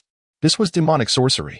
In the next moment, the dark radiance in Jiang Mingdao's palm solidified into a pitch-black seed, which swiftly burrowed into the depths of Qin Ruoqing's primordial spirit. As she attempted to resist, it was already too late. Peering inward, she beheld the demonic seed merging with her essence. Qin Ruoqing's complexion turned ashen, panic overwhelming her. She had underestimated him. How could Jiang Mingdao possibly wield mere slave markings? What he employed was evidently a technique of the dark arts. Jiang Mingdao smiled faintly. You could attempt to return to the Qin clan and have the great emperor cleanse it. To be honest, I'm quite curious whether it would succeed. However, even if it were possible, I fear you, Miss Qin, would not live to witness it. He reached out, his fingers grazing Qin Ruoqing's delicate, jade-like cheek, soft as fine mutton fat. Qin Ruoqing trembled violently, her soul nearly fleeing her body, not daring to resist in the slightest. Let us go. It is time to retrieve the final treasure of the great Tao, Jiang Mingdao said, withdrawing his hand and casting his gaze deeper into the hall. The treasure-hunting rat must have already reaped bountiful rewards by now. Meanwhile, in another part of the ancient bronze palace, we truly made it inside. The power of the creation diagram is indeed effective. Lin Chen's face was alight with exhilaration. Sensing the disturbances earlier, he and Lu Yun had traversed the ancient mountains surrounding the tomb with minimal resistance, guided by the all-encompassing creation diagram. They arrived before the bronze gate in the north, which shimmered faintly, allowing them swift entry. Stepping into the vast, archaic hall, they were awestruck by its grandeur. Lu Yun gasped, "This is the tomb of a quasi-emperor? The aura here is terrifying." Lin Chen smirked with quiet pride. "Senior sister, stay close. Who knows what dangers lurk here?" The all-encompassing creation diagram shimmered before him, charting their path. For what felt like an eternity, they navigated the labyrinthine corridors, never once straying from the diagram's guidance. Finally, they arrived before an immense bronze door, its towering frame vanishing into the unseen heights above. Ancient bloodstains marred its surface, exuding an oppressive, primordial aura. "Is this the core?" Lu Yun murmured, shivering. Lin Chen nodded. "It must be. But how do we open it?" Suddenly, the entire palace quaked violently, dust raining from above. A wave of terrifying energy swept through them. Lu Yun paled. What was that? Lin Chen's expression darkened.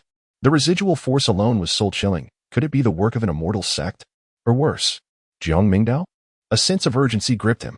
His storage pouch grew warm, and he retrieved an unremarkable stone orb, a relic from a beast slain earlier in the tomb. The orb cracked apart, revealing a radiant jade pearl inscribed with intricate runes. It shot from his palm and embedded itself into the door. With a thunderous groan, the bronze gate swung open, unleashing a flood of divine light and mist. Inside, the chamber brimmed with dense spiritual energy, invigorating their very bones. At its center stood a small dais, upon which rested an inverted ancient bell, wreathed in celestial radiance. Lin Chen's breath caught. A Tao weapon. The realization struck him like a tidal wave. This was no ordinary treasure. It was an artifact of supreme power, capable of suppressing all beneath the Tao realm. With this, he would no longer fear anyone, not even Jiang Mingdao. A cold grin twisted his lips. "Jiang Mingdao, just you wait. Soon, you'll witness my true strength." "Oh?" A familiar voice, laced with amusement, echoed behind him. Lin Chen froze. Slowly, he turned. Two figures, wreathed in divine light, stepped through the doorway. One was clad in white.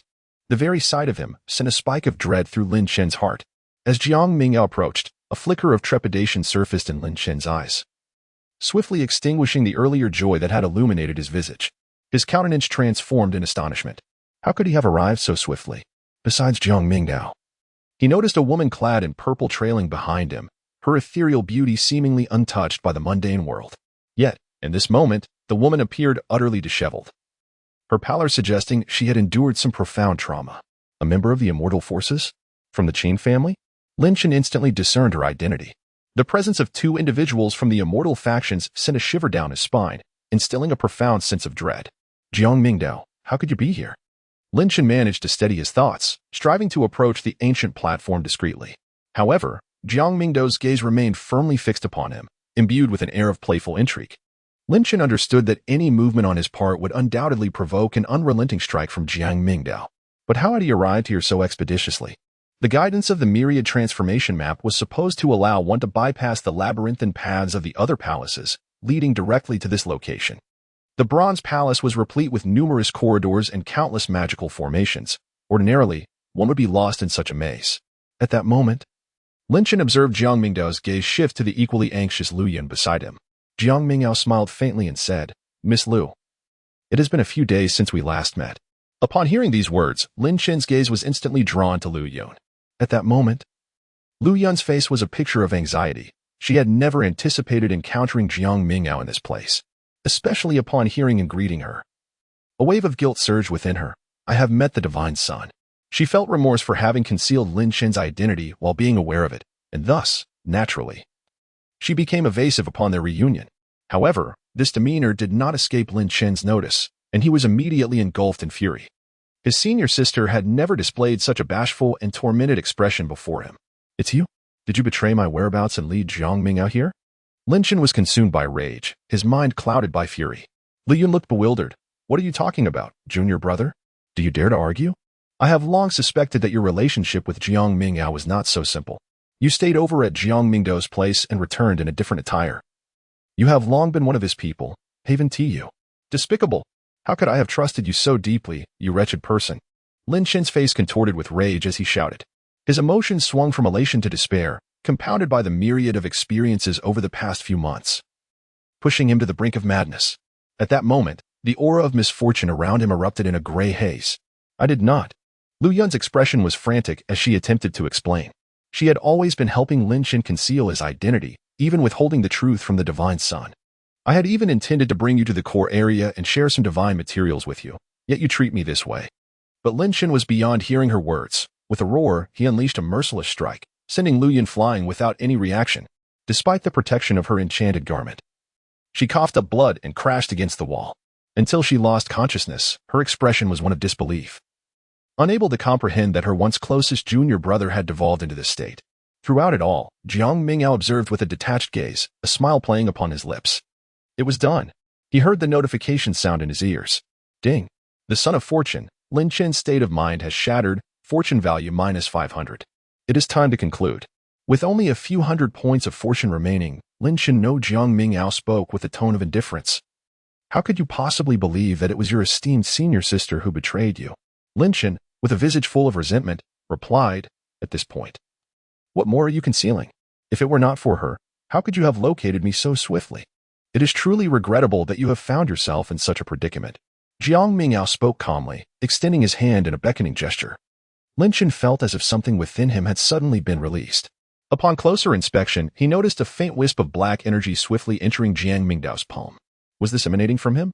A look of bewilderment washed over Lin Chen's face as disbelief set in. When had this occurred? How had he been so oblivious? His complexion turned pale, and his eyes glazed over. Was this the source of his power? But he had no idea when it had infiltrated the Lu family. Suddenly, a realization struck him.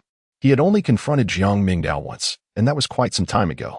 Had this divine figure been orchestrating his downfall from the very beginning? Following his shock and fury, an overwhelming dread enveloped him. It became evident that everything he had experienced was under Jiang Mingdao's manipulation. Even the matter of persuading his senior sister to stay overnight. Was all of this merely to destabilize his mental state? "Jiang Mingdao!" Lin Chen screamed in anguish. His face twisted with madness. He turned to Qin Ruoqing, clinging to a final glimmer of hope. "Qin family goddess, let us join forces to vanquish Jiang Mingdao. And you may claim this weapon. I only desire Jiang Mingdao's demise." In his estimation, the Qin family goddess, being part of the Qin lineage, should possess strength comparable to Jiang Mingdao. Qin Ruoqing had remained silent, absorbing the conversation between Jiang Mingdao. If Jiang Mingdao were merely distinguished by his prowess, that would be one thing. After all, he is not a transcendental being, lacking an imperial throne, and there will always be those who surpass him. Yet, his cunning and strategizing are equally astute. If I were in his position, a flicker of fear crossed her gaze, and deep within her soul, an idea arose that filled her with a tinge of shame. It is indeed fortunate that he harbors ulterior motives towards her.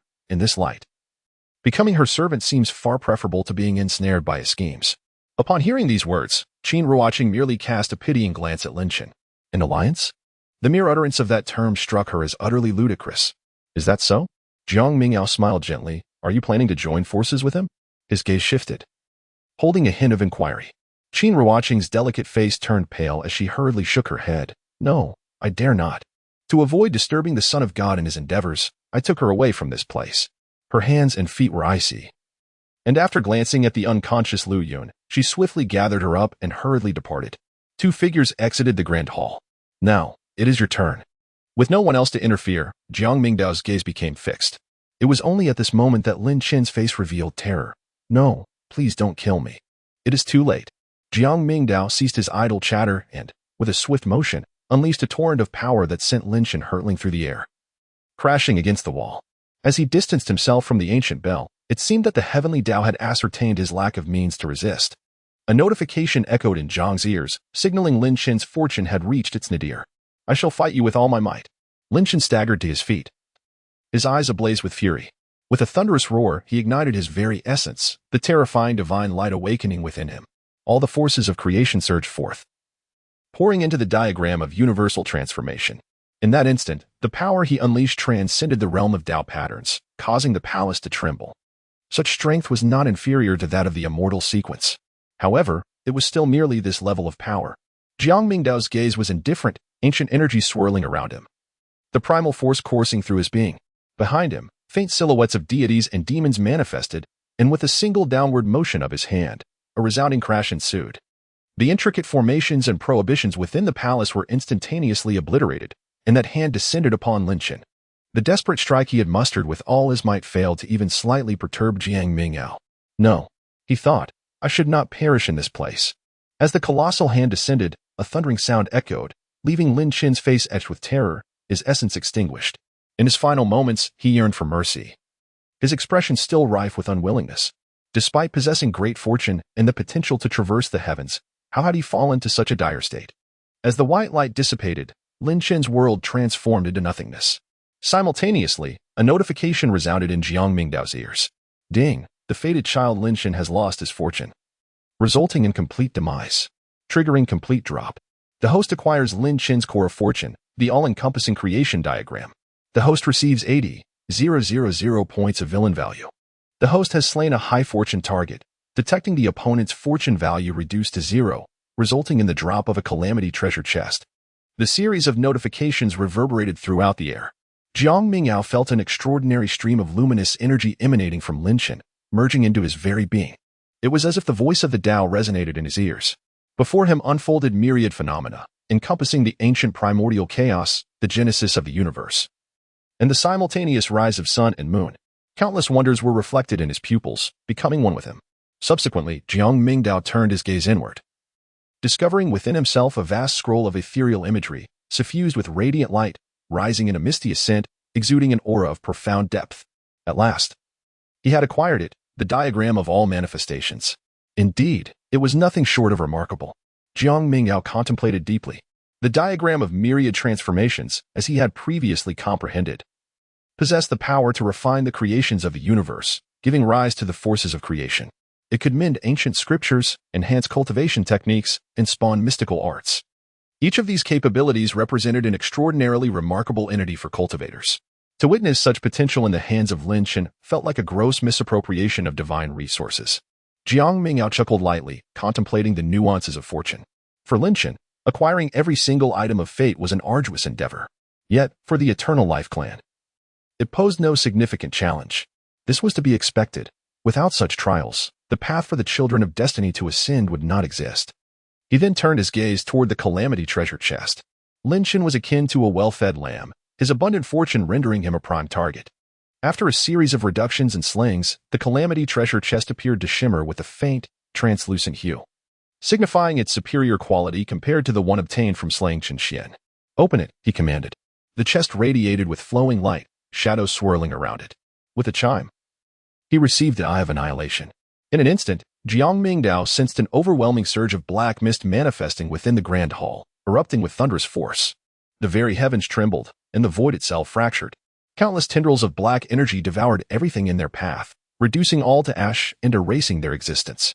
Soon after, Jiang Mingdao felt a subtle pain in his left eye as the swirling black mist was irresistibly drawn toward him, akin to a great whale siphoning water. All the mist converged into his gaze. After a prolonged moment, he finally opened his eyes, while his right eye remained unblemished. His left had transformed into a realm of pure black, featuring a stark white pupil that exuded an otherworldly allure. An influx of information flooded his mind. The Eye of Annihilation, imbued with the innate power of the Annihilation Tao, possessed the ability to encompass the annihilation force of all realms. Once activated, it could obliterate anything in its path. Such formidable power was truly awe-inspiring. Jiang Mingdao, after a moment of reflection, could not help but express his admiration. Although he had acquired this extraordinary eye, it still required refinement and elevation. Nonetheless, the power he could currently wield far exceeded his own realm. Should he encounter another immortal being of the Tao Law realm, with a mere glance, he could effortlessly obliterate it. He blinked, and the peculiar nature of his left eye swiftly receded, returning to normalcy. This special Tao eye, when slightly concealed, was not easily detectable.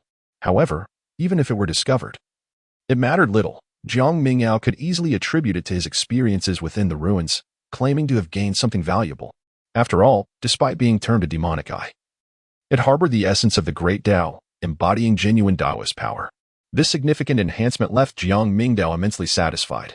Such is the fate of the fortunate. Each being he hunted magnified his strength exponentially. Lin Shan was destined to become an emperor, and by eliminating him prematurely, Jiang Mingdao effectively gained another potential path to imperial ascendance. Jiang Mingdao smiled faintly.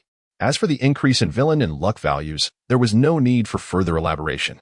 He would simply await the day when he could fully absorb them, resulting in a significant enhancement of his strength. Setting those thoughts aside for the moment, his gaze fell upon the ancient bell before him. Naturally, he would not forget the essence of the tomb of the semi-emperor. He set off toward the stone platform. With each step he took, it felt as though an invisible pressure multiplied from all directions, and by the time he reached the end, it was as if he bore the weight of a colossal mountain. Is there a sense of rejection? He pondered. Sensing that perhaps he was not the destined child of fortune, Jiang Mingdao raised an eyebrow. Yet, the child of destiny had already met his demise, leaving you with no alternatives. He bore the immense pressure resolutely and approached the stone platform. With a deliberate motion, he reached out and made contact with the Wushan bell. Instantly, it seemed as though the bell had been activated, and an extraordinary transformation ensued. A clear, resonant chime echoed from the Wushan bell. In the next moment, a cataclysmic wave of unimaginable terror erupted from the bell, sweeping across the surroundings.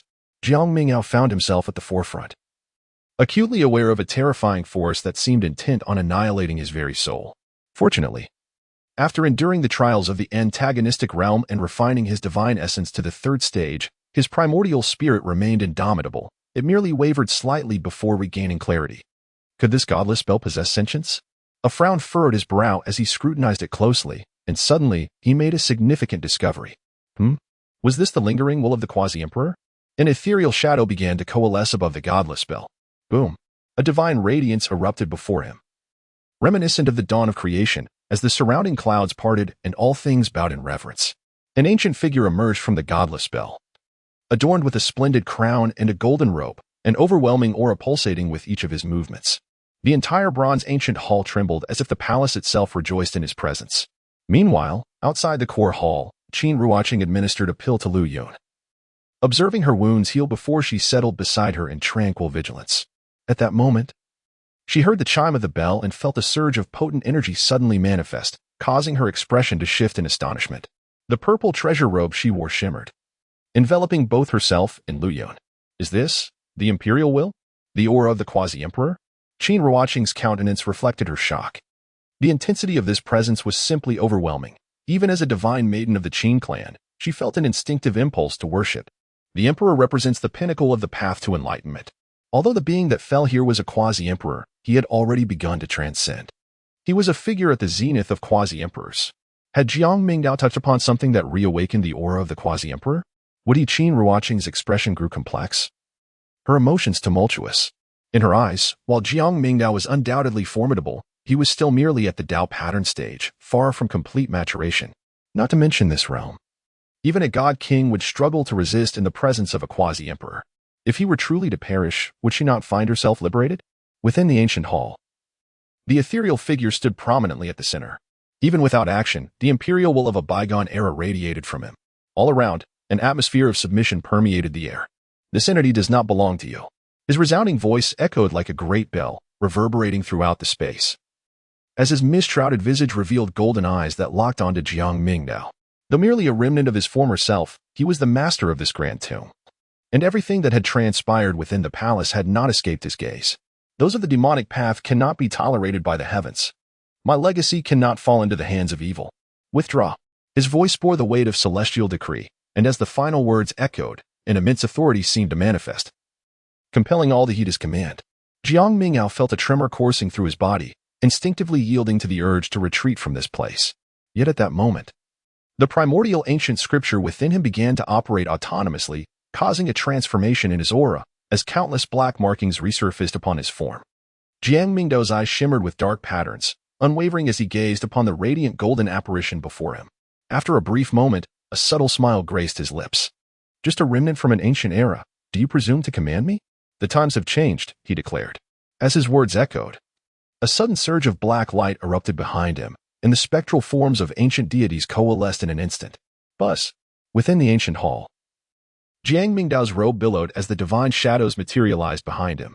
A glimmer of divine light flickered in his eyes as he stared unflinchingly at the remnant of the quasi-emperor before him. Impudent!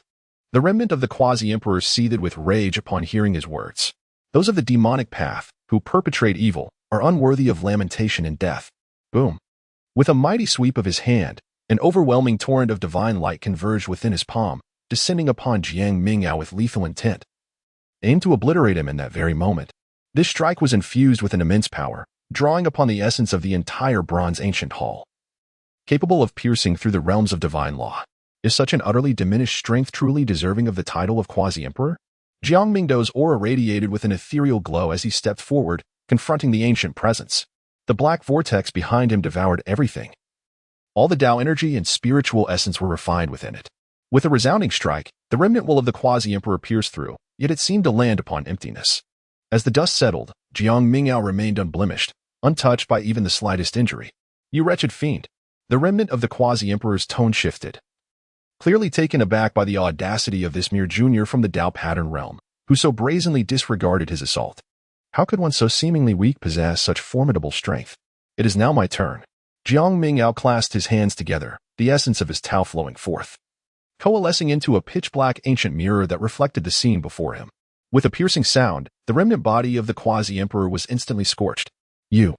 His face twisted in terror, and he attempted to utter more, yet Jiang Mingdao denied him the opportunity.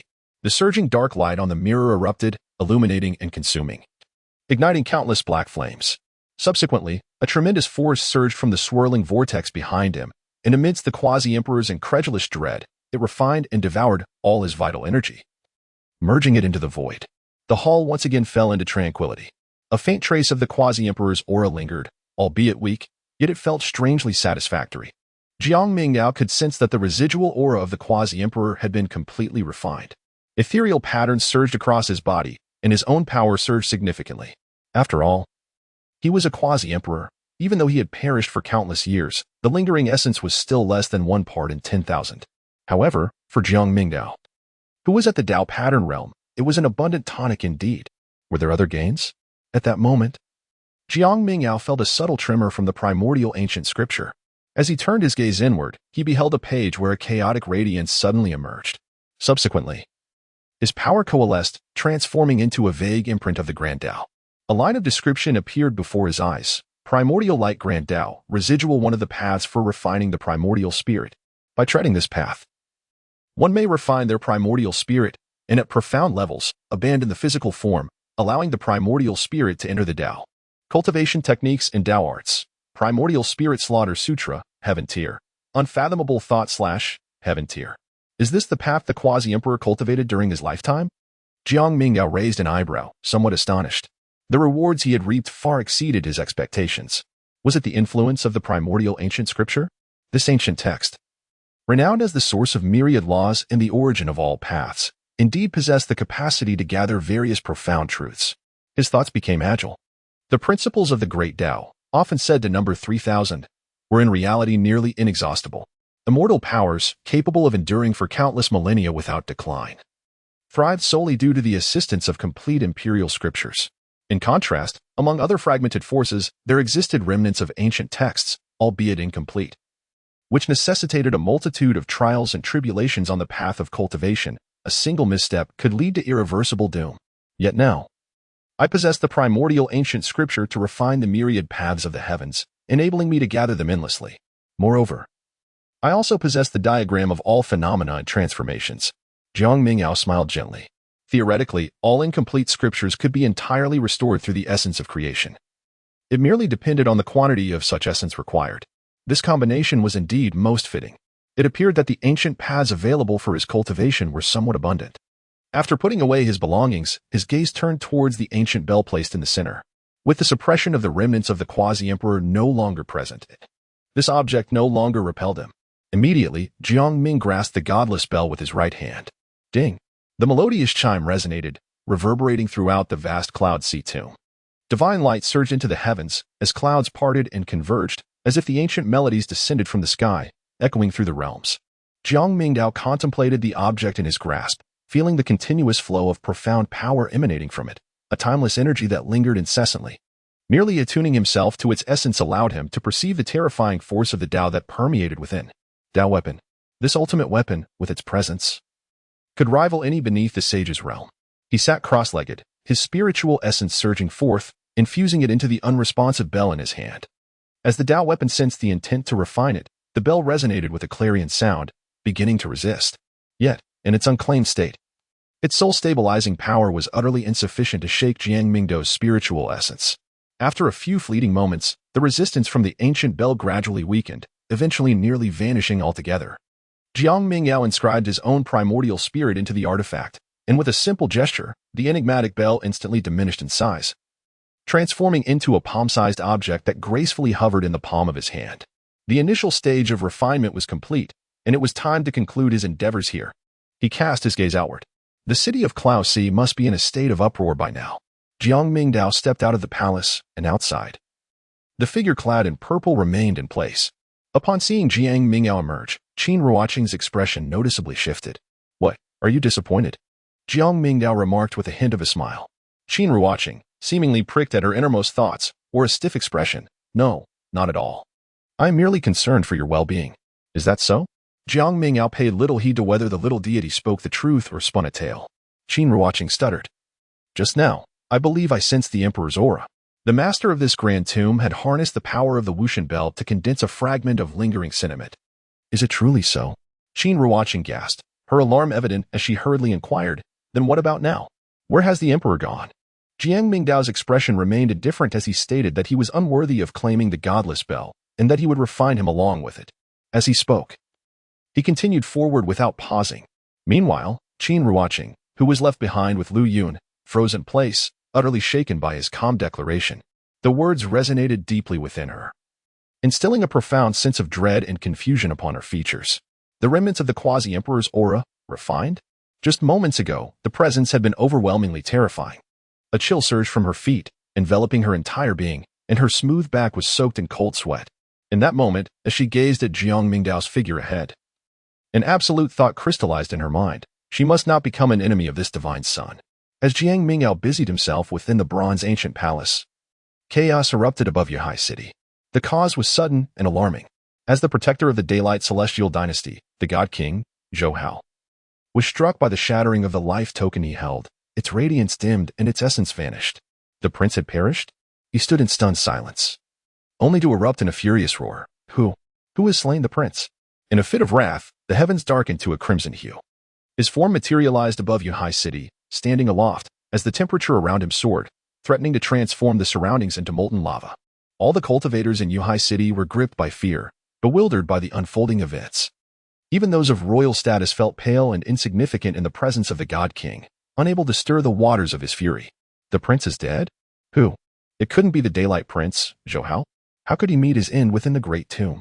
No wonder the atmosphere within that tomb was so menacing. Could it have been due to the recent disturbances? Many voices quivered in trepidation as they exchanged fearful glances. Realizing the gravity of the situation, an heir of an immortal force had died here, a calamity of monumental proportions. At that moment, above the great tomb of Yuhai, clouds surged into the sky, divine light radiating as the aura of the quasi-emperor dissipated instantaneously. What was happening? The quasi-emperor's presence vanished? Someone must have obtained a treasure of the Tao. Everyone sprang to their feet, looking up in anticipation. Soon, several figures emerged from the great tomb, soaring rapidly into view. From a distance, the crowd observed the figures exiting, their speed astonishing as they cleared the North Sea tomb. As they drew closer, recognition sparked in the eyes of many. The godson of the Jiang clan. And is that the divine maiden of the Qin clan? Both had emerged. Excitement rippled through the crowd. With the dissolution of the aura from within the North Sea tomb, it suggested that one of these two had claimed the Tao treasure. Suddenly, a figure descended with haste. The ambient temperature rising to an unbearable heat. The protector of the daylight celestial dynasty, Zhou Shenwang, his hair and beard standing on end, glared at the two Tao law cultivators. "Where is the prince?" His voice brimmed with unrestrained fury, and the faces of the two cultivators turned pale with terror. "And no, we did not enter the ancient palace itself. Only the godson of the Jiang clan and the divine maiden of the Qin clan proceeded inside." Their voices trembled as they recounted their frantic search within the bronze palace, finding no trace of the prince. "You two failed to remain by the prince's side? What use are you?" Zhou Shenwang's anger ignited, his roar reverberating like thunder. In an instant, he struck down with a palm, causing the clouds to erupt as a massive crimson hand descended upon one of the Tao law cultivators. The cultivator's face contorted in horror, pleading for mercy. But Zhou Shenwang remained unmoved, his grip tightening. With a resounding crash, a mist of blood erupted as the cultivator was annihilated. Zhou Shenwang then extracted his soul, searching it momentarily before opening his eyes. The truth of their words rang clear. Yet, as guardians of the prince, their negligence was inexcusable. The remaining Tao law cultivator trembled, stammering in his pleas for mercy. Zhou Shenwang seized him with a single hand, delivering a grievous blow, casting him back into the ranks of the daylight celestial dynasty. His choice not to execute him outright stemmed not from mercy, but from the intent to read. Jiang Mingdao's voice was filled with emotion, his expression one of regret. Zhou Hao indeed entered the ancient palace with us, but in the end, he encountered another individual. The two engaged in combat, triggering the aura of a quasi-emperor. And he perished within. Another individual? Who? Zhou Shenwang's countenance darkened. Linshan. Jiang Mingdao sighed deeply. Linshan? Is it he? The Linshan from Yunxia's sacred land? Has he ascended to become a formidable figure amidst the tribulations? I never anticipated he would venture into the heart of this domain. Did Linshan slay the Prince of the Great Sun? The expressions of those present shifted, shock evident in their faces, especially among the representatives from Yunxia's sacred land.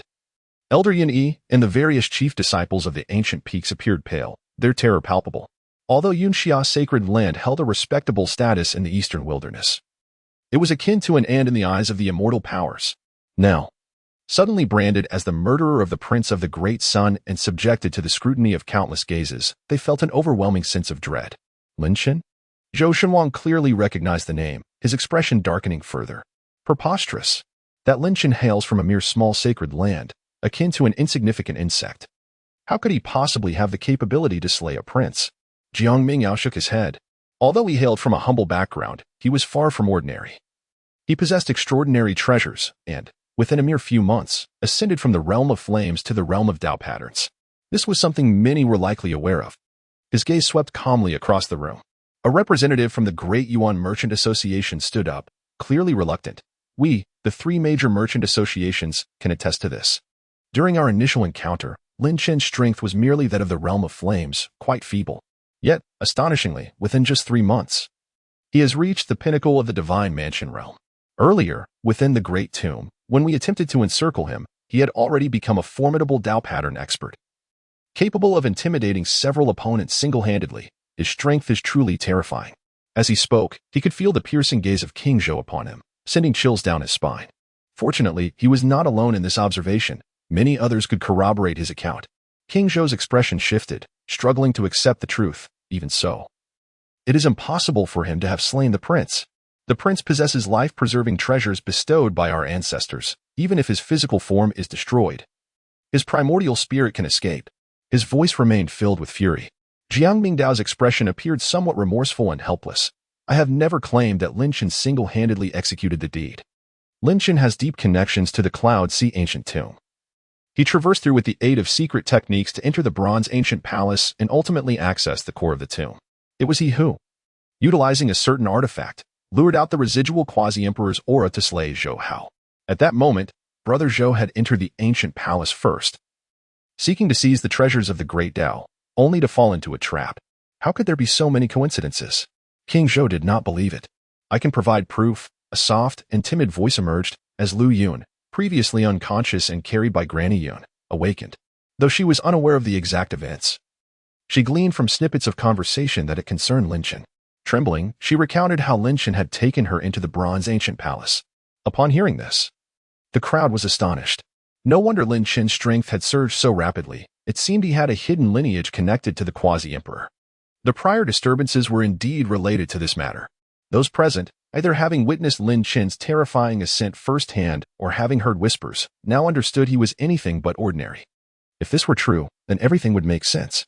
King Zhou's countenance shifted restlessly, his impulse to extract Lu Yun's soul for investigation almost overwhelming. Yet, standing beside Jiang Mingdao, he knew he could not act recklessly. Moreover, judging by the woman's strength and her demeanor, she could not possibly be deceiving him. Could it be true that she was slain by Lin Chen? But how could he explain this? What of Lin Chen? Dead, Jiang Mingdao added. He and Zhou Hao were mutually destructive, and I ultimately struck him down. Yet, there was no concrete evidence, merely Jiang Shinxi's word. King Zhou's expression darkened. Then I must request that the divine son and daughter accompany me back to the daylight immortal dynasty. The emperor ancestor shall discern the truth. His tone was menacing, clearly unwilling to relent. Qin watching tensed, anxiety coursing through her. She was uncertain if she could withstand the emperor's scrutiny. At that moment, Jiang Mingdao suddenly chuckled. Though he laughed, his face remained serene. Are you perhaps overestimating your own significance? When I am pleased, I may address you as king. When displeased, what are you to question me? As these words left his lips, a profound silence enveloped Cloud Sea City, the onlookers frozen in disbelief, their pallor draining away. Did he dare to provoke the king? Presumptuous. As Jiang Mingdao's voice echoed, the skies above Cloud Sea City seemed to erupt like a volcano. King Zhou's eyes blazed with fury as he roared. In an instant, the terrifying pressure belonging to a divine king erupted forth. He was a godly sovereign. An unequivocal peak powerhouse on the path of cultivation, an entity revered wherever he roamed. To be so insulted before others today was intolerable. Not even a divine son was exempt. King Zhou's aura surged violently. At this moment, he could annihilate an entire city with but a gesture, obliterating constellations. His eyes turned a fiery red, and half the heavens ignited in flames. You are exceedingly arrogant. Today, I shall teach you a lesson on behalf of the Jiang clan. King Zhou, enraged, swiped down with a colossal hand, casting a looming shadow of crimson over Jiang Mingdao, locking him in place. Not far away, the ninth elder, who had appeared calm, suddenly narrowed his eyes, divine light bursting forth, a chilling aura enveloping him as he prepared to intervene. Just then, he sensed something amiss. His expression shifted slightly, and instead of interjecting, he focused intently on the divine son. More precisely, he noticed a small, exquisite ancient bell that had inexplicably materialized in Jiang Mingdao's palm.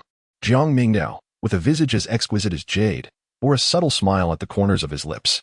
Little did he anticipate that a scene meant for Lin Chen's grandstanding would unfold upon him instead. Nevertheless, it served well to bolster his reputation as a formidable antagonist. Buzz. As this thought crossed his mind, the small bell in the palm of Jiang Mingdao's hand suddenly soared into the heavens. Upon its release, the bell, devoid of consciousness, expanded with the gusts of wind, transforming into a colossal mountain that hovered above him, radiating a terrifying divine light. The onlookers sensed an overwhelming aura manifesting above them. As the sky itself became tainted, and a dreadfully potent presence permeated the air, causing all living beings, above and below, to struggle for breath. What is that? Is it the essence of the Tao? Is that the legendary Tao weapon? A Tao weapon of the imperial class. The crowd erupted in astonishment. A vast ancient bell, gleaming with golden brilliance, appeared in the sky, resembling a resplendent sun, its radiance ablaze, unleashing an immense divine power. Merely suspended in midair, the aura it emitted instilled an overwhelming sense of terror, as if to revert all existence back to chaos. Then, ding, the bell reverberated once. The sound was not particularly loud, yet it echoed with clarity for miles. Following this, a wave of terrifying shockwaves erupted from it. In an instant, all cultivators surrounding Yuhai City felt their souls quiver violently, as the bell's toll resonated painfully in their ears, awakening a chilling dread from the depths of their being, causing dizziness even among the most formidable, including those of the Divine King realm, who momentarily lost their focus. Buzz. The terrifying sound waves emanating from the bell locked onto Zhou Shenwang. The vibrations surged like an immense ocean, cascading through the heavens, threatening to shatter the very fabric of the universe.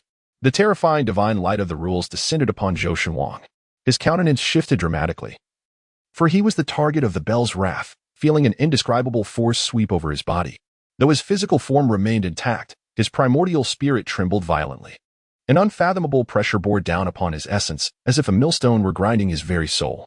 A surge of excruciating pain engulfed him, and Zhou Shenhuang felt as if his primordial spirit were on the verge of exploding. Ah! A wretched scream erupted as his Tao power shattered. Golden blood spewed from his eyes, nose, mouth, and ears, and his very being seemed to threaten to burst apart. His gaze became frenzied, his face contorted with terror.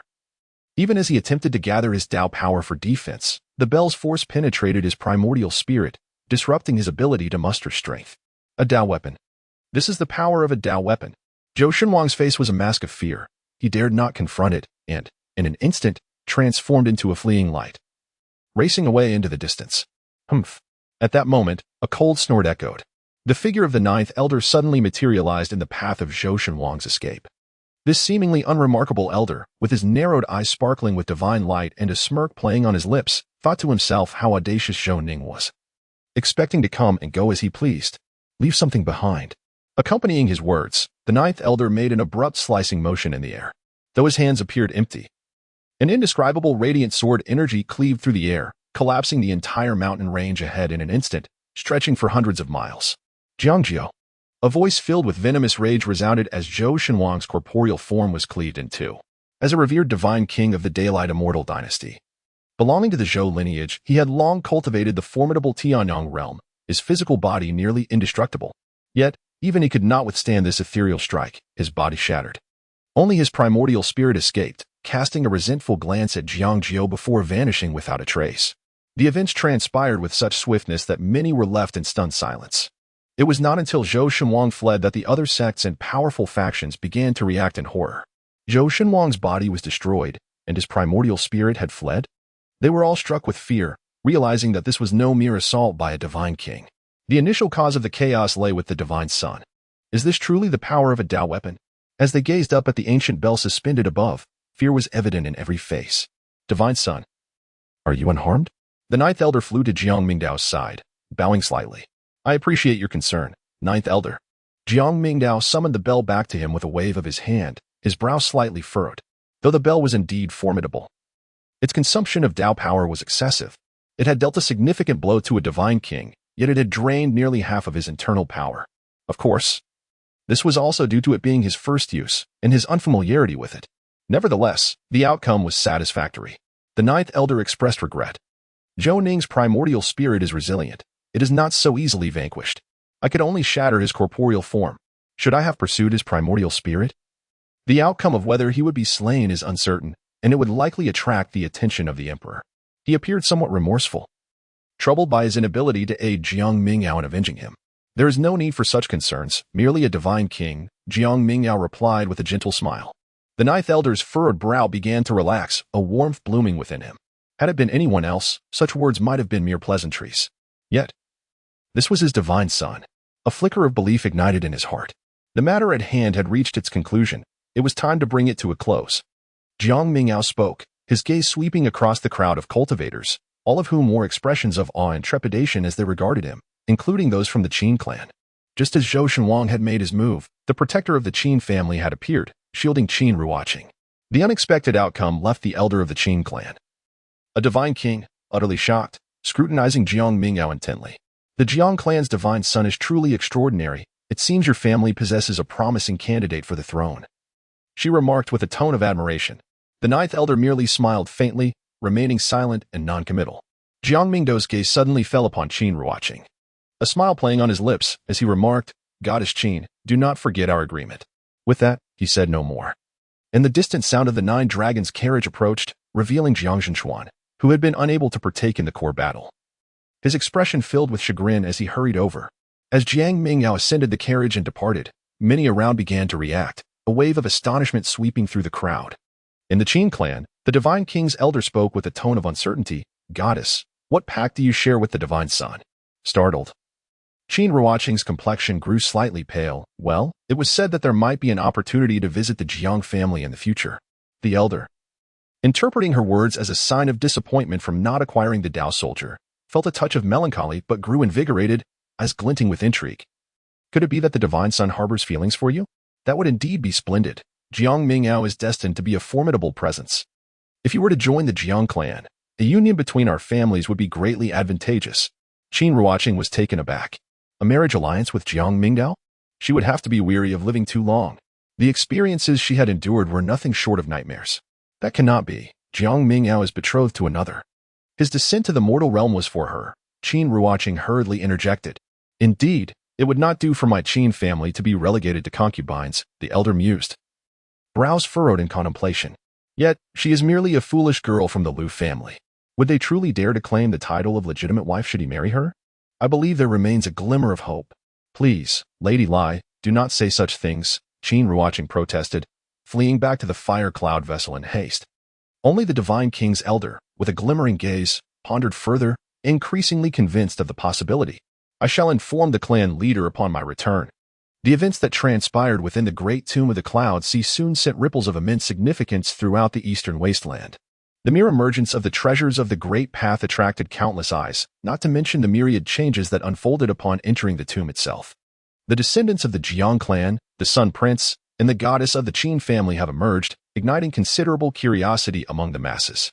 The chaotic battles within the ancient tomb, along with the presence of formidable foes, have created a tumultuous atmosphere. In no time, the entire eastern wilderness was abuzz with excitement. In every city, on bustling streets, wherever people gathered, fervent discussions ensued. Even within the grand taverns, storytellers regaled audiences day and night with tales of these events. The Jiang clan's scion is indeed formidable. Although it is known that he possesses a natural Dao physique, this marks his first public appearance. Is it truly within the capabilities of a mere scion to inflict such grievous harm upon a divine sovereign? The weapon he wielded was an ancient bell. Immense as a mountain, resplendent in gold. Once activated, it left all spectators dizzy. Even the divine sovereign could not withstand its might. Truly terrifying. The discourse primarily revolved around Jiang Mingdao's manipulation of the bell. After all, much of what transpired within the tomb was mere hearsay. However, many witnessed the clash between Jiang Mingdao and divine sovereign Zhou above Yahai City with their own eyes. Ignoring the sovereign's words and showing no fear of his intervention, Jiang ultimately delivered a crippling blow to the divine sovereign. Each of these events stirred the onlookers' blood, filling them with exhilaration. In that moment, Jiang Mingdao's name transcended the title of Jiang clan scion, becoming a figure of genuine terror and might. Apart from Jiang Mingdao, another name frequently echoed among the populace was Lin Shen. Do you know how Lin Shen has ascended so rapidly? I have heard whispers from the Qin family that the goddess of the Qin clan, upon entering the deep mountains, encountered countless bodies of immortal beings, which were then refined to extract their essence. All of this was orchestrated by Lin Shen. What? Such a technique exists? Could Lin Shen be practicing some malevolent art? While uncertainty looms, it is undeniable that the forces of darkness have resurfaced, and Lin Shen may have been imparted with a sinister skill. The truth and falsehood intertwine, leading to a cacophony of speculation. Nevertheless, rumors of the dark practitioners have taken root, instilling a sense of trepidation throughout the eastern wilderness. Meanwhile, the Nine Dragons' carriage roared into the sky, soaring through the heavens. Within the carriage, several figures were seated. Among them, Jiang Mingdao remained composed. The tales surrounding Lin Shen were deliberately spread by him through Qin Ruoqing, serving to obscure the truth and facilitate his subsequent plans. He cast his gaze to the side, idly toying with a delicate, snow-white hand. The owner of that hand lifted her clear, cold eyes, revealing a visage unmarred, with skin as pure as snow, radiantly enchanting. Lu Ling Wang, still disinclined to speak, directed her gaze towards Jiang Mingdao, her eyes now imbued with a softness previously unseen. We are soon to return to the Jiang clan. Ling Wang, are you prepared? Jiang Mingdao spoke in a gentle tone, feeling the flow of fortune as he grasped the hand of the other party. His gaze fell upon Lu Ling Wang, and he sensed an increase in her fortune as well. In just a few short months, this crimson-clad Empress had achieved remarkable progress in her cultivation. At this moment, she had reached the pinnacle of the divine mansion realm, and it would not be long before she could break through to the next level, advancing to the third stage of cultivation. After their encounter with the Grand Tomb of the Cloud Sea, Jiang Mingdao returned to the Lu family to fetch Lu Ling Wang and escort her back to the Jiang clan.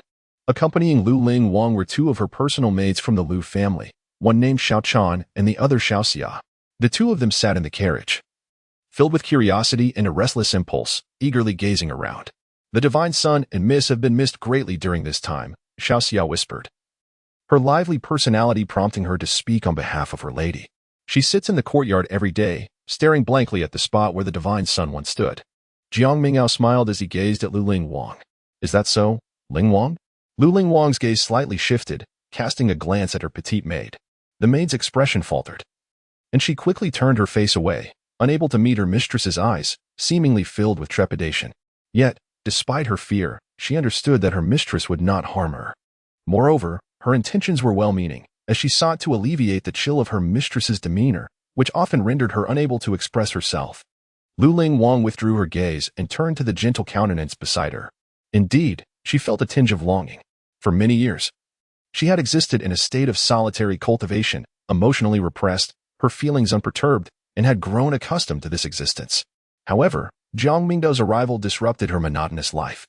Though their time together was brief, the impression he left in that cold and desolate environment was indelible, particularly during the months of his absence. Lu Ling Wang found herself grappling with a burgeoning sentiment known as longing. This feeling deepened with the passage of time. It was only upon their reunion that it surged forth unexpectedly. Is this what it means to like someone? Lu Ling Wang pondered, her own heart a mystery to her. A notification echoed in Jiang Mingdao's ears. Finding host, the attitude towards you has shifted from familiarity to attachment. Ability synchronization in progress. With a chime, the comprehension of the great Tao successfully synchronized.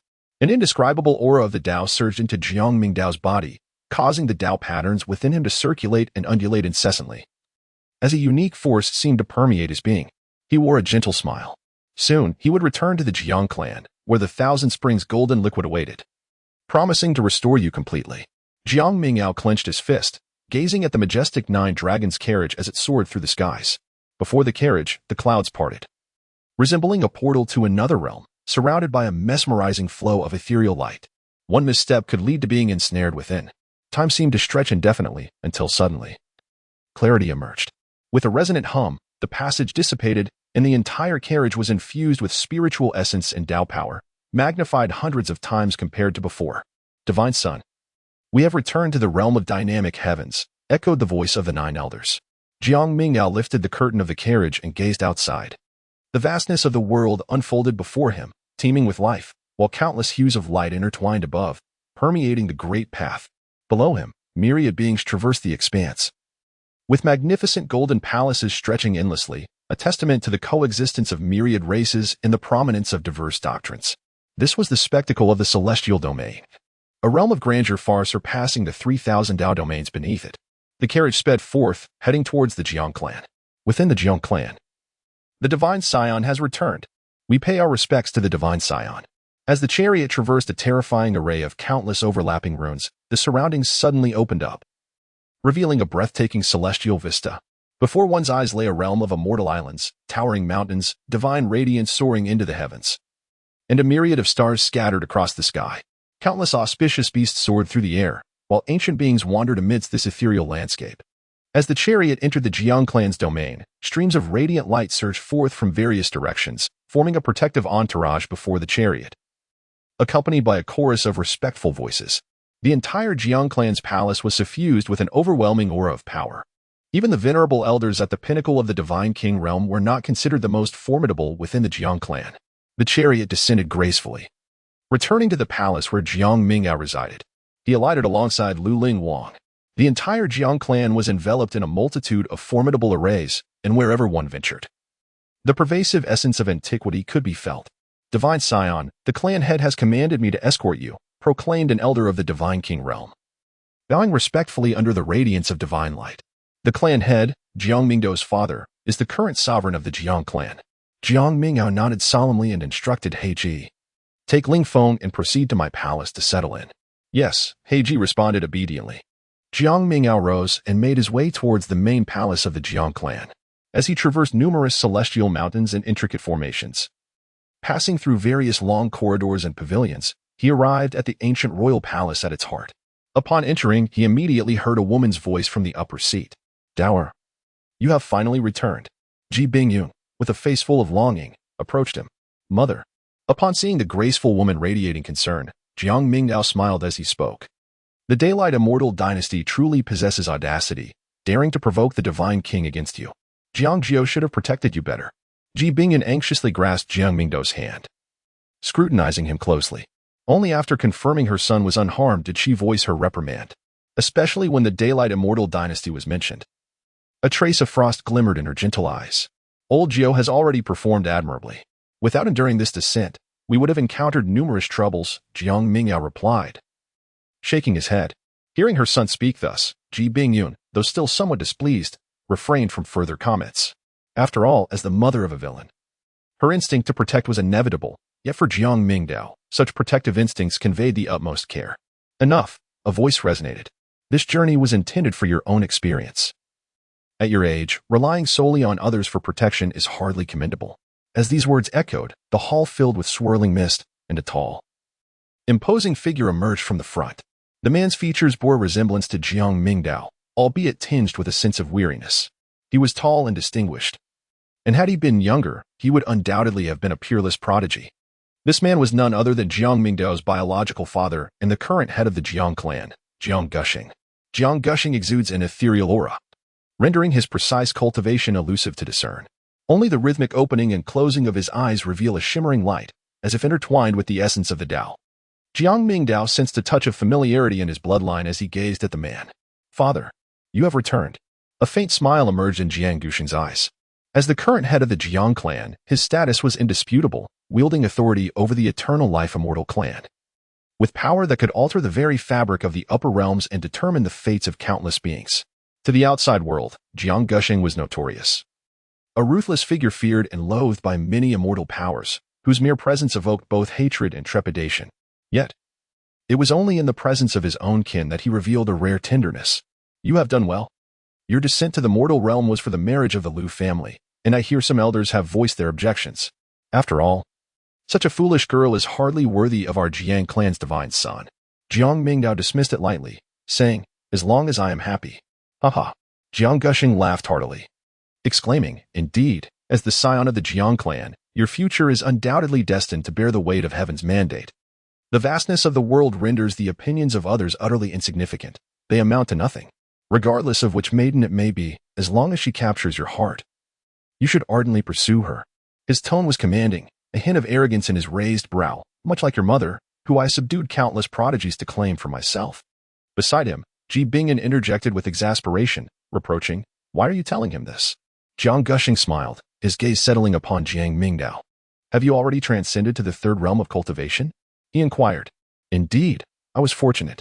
Jiang Gushing found the situation both amusing and perplexing. Upon returning home, he began to adopt a posture of humility. Very well, as you have reached the third stage of cultivation, you may delve into the Void Sutra on your own. Proceed to the mountain pavilion shortly. His tone was casual, exhibiting no concern for the imperial scripture. Such a tome, even among the immortal lineage, is considered a closely guarded secret, and for many of the Jiang clan's ranks, merely catching a glimpse of it is an arduous endeavor. However, this challenge was entirely absent in the presence of Jiang Mingdao. With his innate Tao physique and status as the divine scion of the Jiang clan, countless individuals eagerly anticipated Jiang Mingdao's engagement with the imperial scripture. Very well, Jiang Mingdao nodded in agreement. Jiang Gushing spoke. That small ancient bell you acquired is rather intriguing. I heard from Lao Jiao that it possesses the ability to shatter the primordial spirit, which is quite an impressive artifact. However, while its power is commendable, it ultimately originates from a mere quasi-emperor. Once you ascend to the third realm of cultivation, the clan will bestow upon you numerous privileges. At the Divine Tower, you will also have the freedom to select a singular artifact. It is limited to one, as such treasures within the clan are finite. Others typically have to borrow them. Upon hearing this, Jiang Mingdao was profoundly aware of the advantages of the Chongqing immortal clan.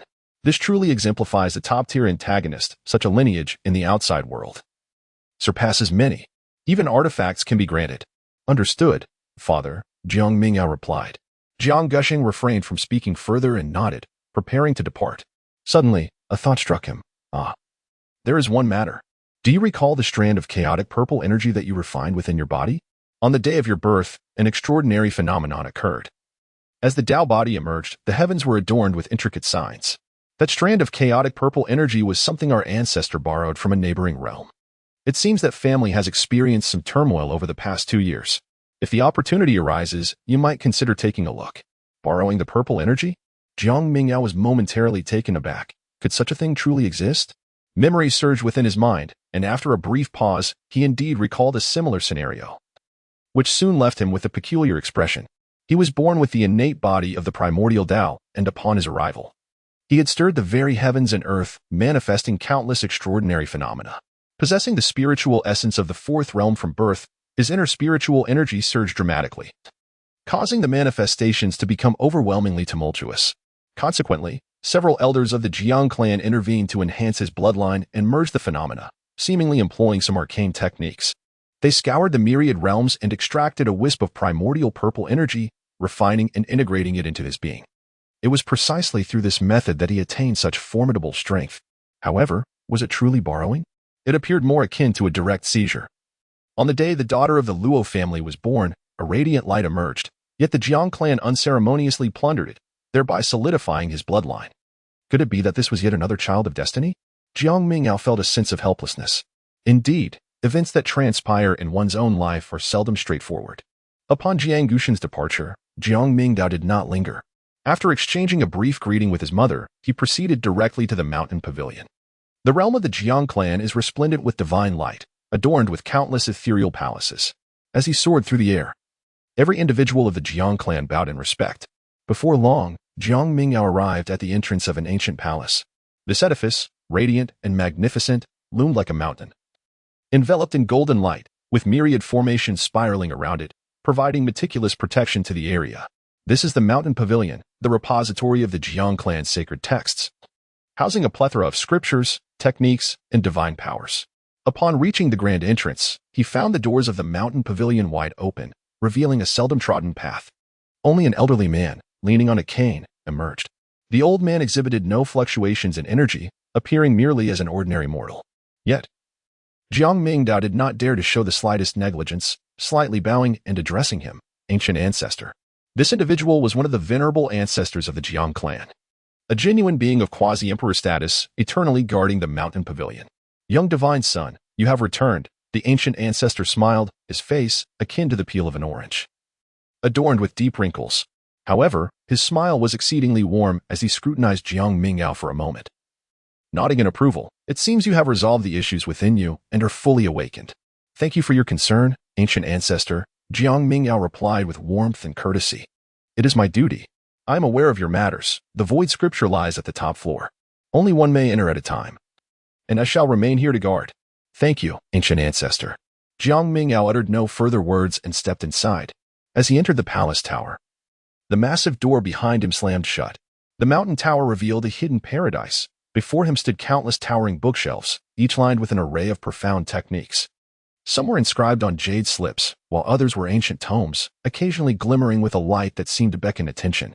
Within the entire palace tower, the collection of techniques numbered in the thousands, representing the Jiang clan's accumulation over 1,000,000 years. He remained transfixed, advancing steadily until he reached the final door. The techniques displayed on the shelves, though impressive, were ultimately commonplace.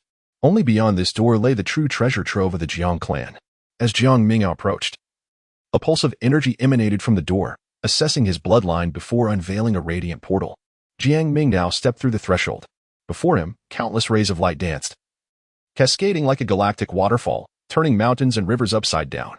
When Jiang Mingdao finally opened his eyes again, it seemed as though he stood amidst the cosmos, surrounded by a vast expanse of pure, snowy whiteness.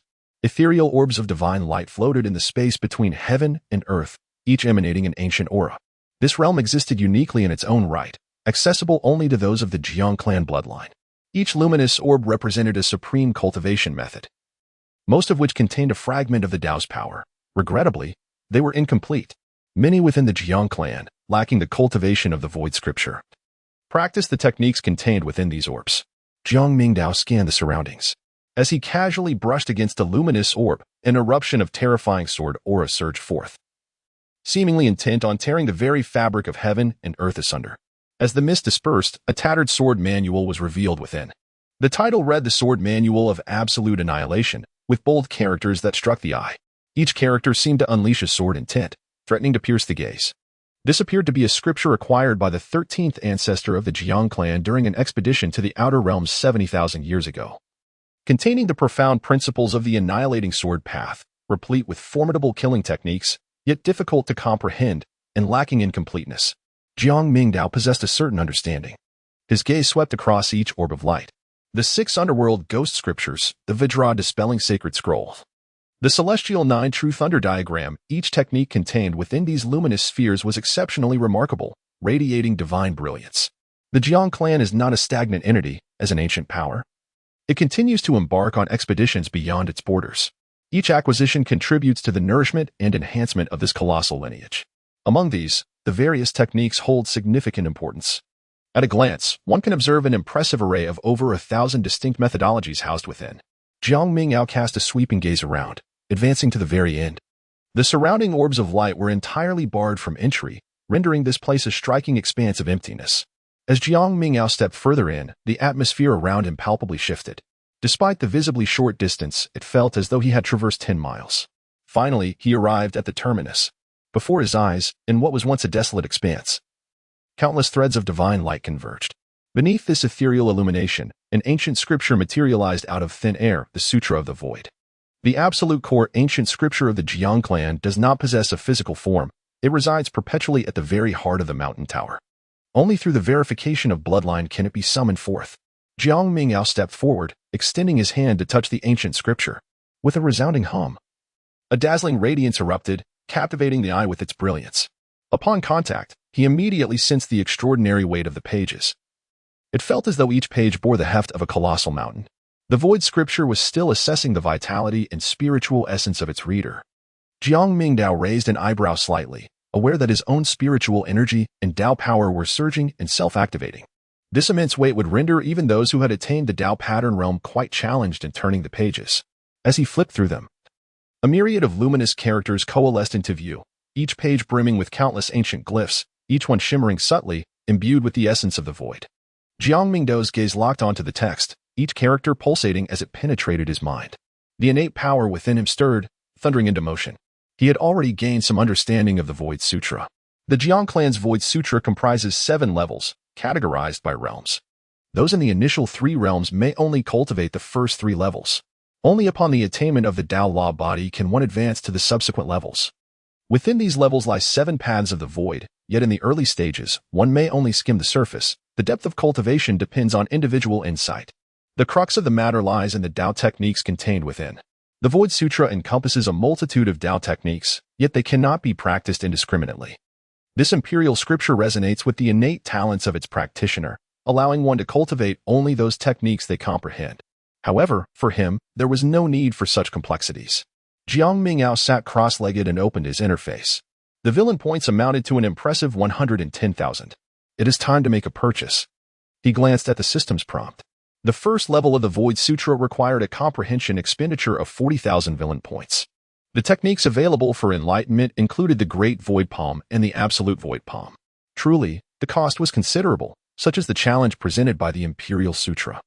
Jiang Mingdao's expression was one of resignation. In this light, it seemed that his villain points would not be of much use. However, it was worth it. System, allocate points. With Jiang Mingdao's command, an overwhelming surge of enlightenment flooded into his mind. The characters of the Void Sutra were meticulously dissected, and countless streams of light surged into his being, as terrifying divine radiance began to circulate. Simultaneously, a myriad of luminescence erupted around him, manifesting various principles of the Tao and the laws of nature. The previously obscure text of the imperial scripture gradually became clear in Jiang Mingdao's consciousness, and countless profound insights surged within him. The path of the void pertains to the grand principles of space, all of which are immensely powerful.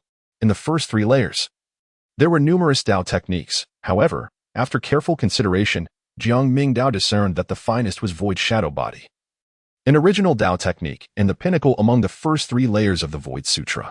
Once mastered, it would enable him to wield the power of the void, allowing him to instantaneously transform and dive into the void, appearing and vanishing without a trace, extremely formidable and enigmatic. This was the apex of Tao techniques. Other notable techniques included the Void Great Hand Seal, which Zhao Zhenxuan had used to create fissures in the void with a single strike, and the Sky Void Step, which allowed for short-distance spatial traversal, among others. Ultimately, the ability to comprehend any particular Tao technique depended purely on one's insight and fortune. Yet, with the assistance of villain points, Jiang Mingdao would not miss any opportunity. Boom. It seemed as though streams of light flickered before him, as countless insights from the Void Sutra and Tao techniques collided within his mind. As he practiced the Void Sutra, the aura surrounding Jiang Mingdao rapidly intensified.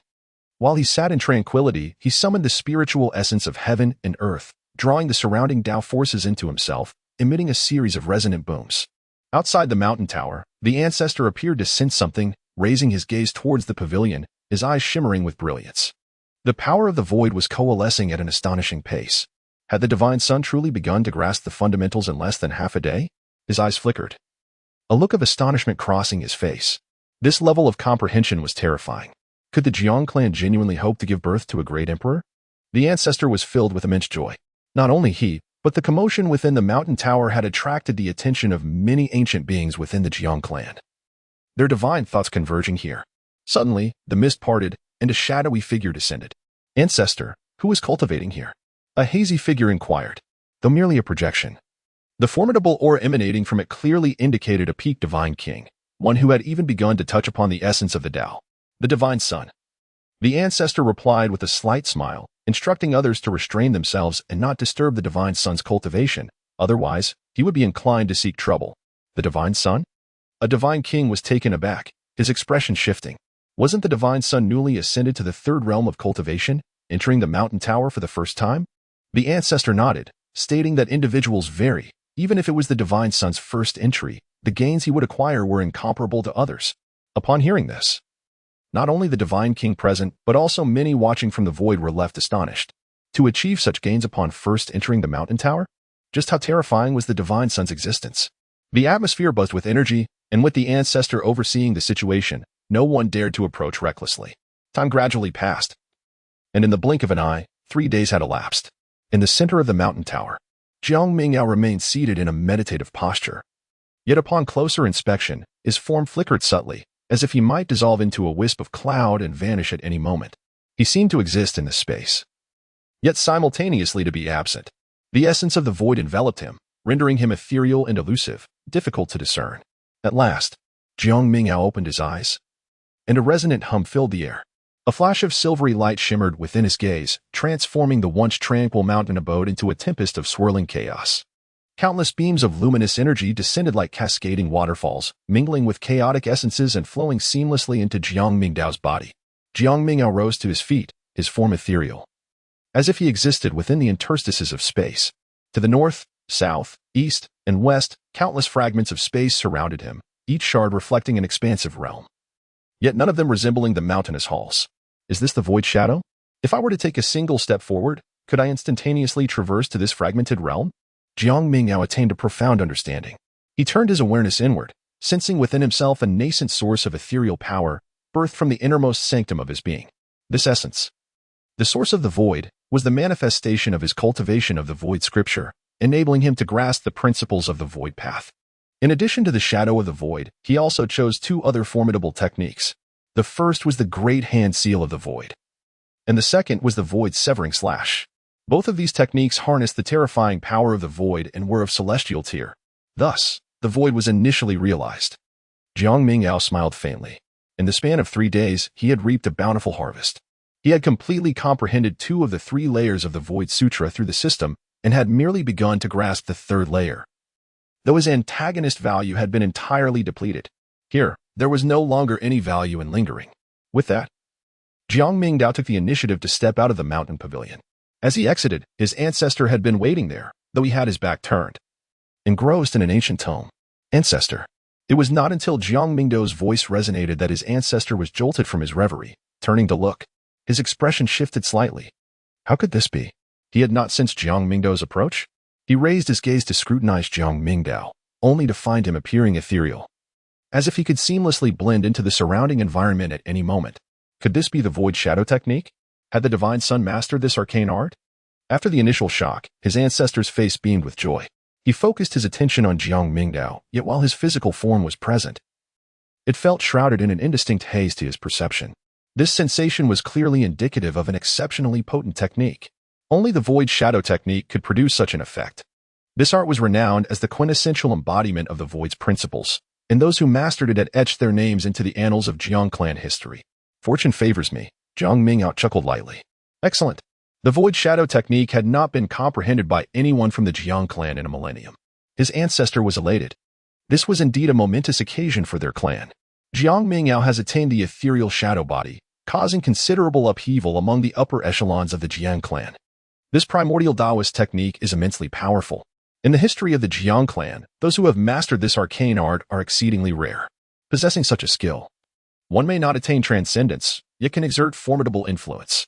With this technique, one traverses the void, leaving no trace in their wake, employing methods of assassination that are utterly terrifying. In that moment, many ancestors were filled with a mixture of astonishment and delight within the main hall. Jiang Gushing sensed the changes in this place and lifted his gaze, astonished. To have cultivated this particular art, could it be that this lad is exceptionally attuned to the void scripture? Well, if that is the case, it is all the better. I can entrust him with subsequent matters without worry. A faint smile graced his lips. Upon exiting the mountain pavilion, Jiang Mingdao proceeded to the Divine Tower. This location, akin to the mountain pavilion, is the absolute core of the Jiang clan, housing numerous ancient and primordial artifacts. After a brief selection, he chose a weapon of Dao and departed. Subsequently, Jiang Mingdao returned directly to his own palace. At the heart of the Jiang clan's grand palatial complex stood a magnificent, resplendent celestial palace, soaring above the rest, commanding a view over all below, exuding an air of supremacy. This was Jiang Mingdao's residence, the Heavenly Palace. As he flew through the air, countless beings of formidable vitality within the palace lay prostrate. As an immortal celestial clan, the Jiang clan possessed an astounding heritage. With a multitude of beings residing within their palatial realm, not lacking in various ancient bloodlines and primordial veins. Within the palace, Lu Ling Wang had been settled comfortably. All beings here were aware that she might become the future matriarch, thus they dared not show the slightest negligence. She would rest for the next few days. After some time, I shall take you to the Qianquan Golden Pool to aid in healing your spiritual wounds. Jiang Mingdao possessed a congenial demeanor. His thoughts regarding Lu Ling Wang were unequivocal. She was destined to become the future Empress in Crimson, and he intended to continue gathering her under his wing. Moreover, he possessed a parasite system, which perpetually allowed him to absorb insights and enhance his cultivation from Lu Ling Wang, rendering his efforts in this regard nearly negligible. Merely gazing upon her enchanting visage brought him great contentment.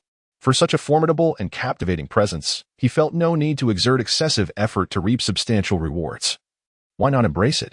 He engaged Lu Ling Wang in light conversation for a while, after which he arranged for her accommodation within the palace. Next in line was the next child of fortune, the one whose destiny I had usurped. Jiang Mingdao's expression was peculiar. This individual, judging by the narrative's archetype, was undoubtedly a child of destiny, albeit a female. The one whose fortune he had previously usurped now appeared to be awakening, clearly beginning to flourish. Haikai, he intoned, his thoughts coalescing into words. Present. Haikai manifested before him. Please assist me in investigating matters concerning the Yunluo clan. Understood. Haikai withdrew. Jiang Mingdao began to contemplate matters concerning his clan. In Jiang Han's memory, the perspective was primarily centered around Lin Qin. With Lin Qin's demise, most of the memories lost their intrinsic value. Only a few ancient relics, as time passes, might yield some rewards. Thus far, he had encountered 3 children of destiny. After eliminating each of them, the results were quite apparent. The most bountiful treasure, undoubtedly, was Lin Qin. Merely possessing the Myriad transformations diagram proved immensely beneficial for Jiang Mingdao, a member of the Eternal Life Immortal clan. Following that was Qin Xian. Although the gains were modest, the Celestial Walker was still diligently fulfilling his duties. According to Celestial Walker, he had already acquired 2 more celestial inscriptions, hastening the completion of the ancestral talisman. Jiang Mingdao raised an eyebrow. If he could ascertain the whereabouts of the Reincarnation Sutra, it would undoubtedly prove to be immensely beneficial. As for Jiang Han, he was merely a feeble child of fate, his significance having diminished to the point of insignificance. The pressing concern lay in the impending encounters with other children of destiny. In this vast universe, within the boundless territories, and under the celestial laws, the number of such children of fate would only increase. Hence, his current strength remained insufficient.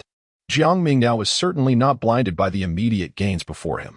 One must understand that those favored by destiny are often endowed with the extraordinary ability to defy fate. If he truly believed that he could simply revel in his current fortune, enjoying peace and security, he would inevitably find himself confronted by another favored by destiny. Despite being a top-tier scion, he found himself burdened even more than the protagonist. Jiang Mingdao shook his head in resignation. Open the interface. As his voice fell, a transparent screen materialized before him. Host, Jiang Mingdao cultivation level, Dao pattern realm, 7th stage, 9th level physique bloodlines, source of calamity, primordial Tao body, celestial demon body. Incomplete Sun sacred body techniques, void scripture, third layer, incomplete heavenly sun scripture, primal ancient scripture, demon slayer scripture.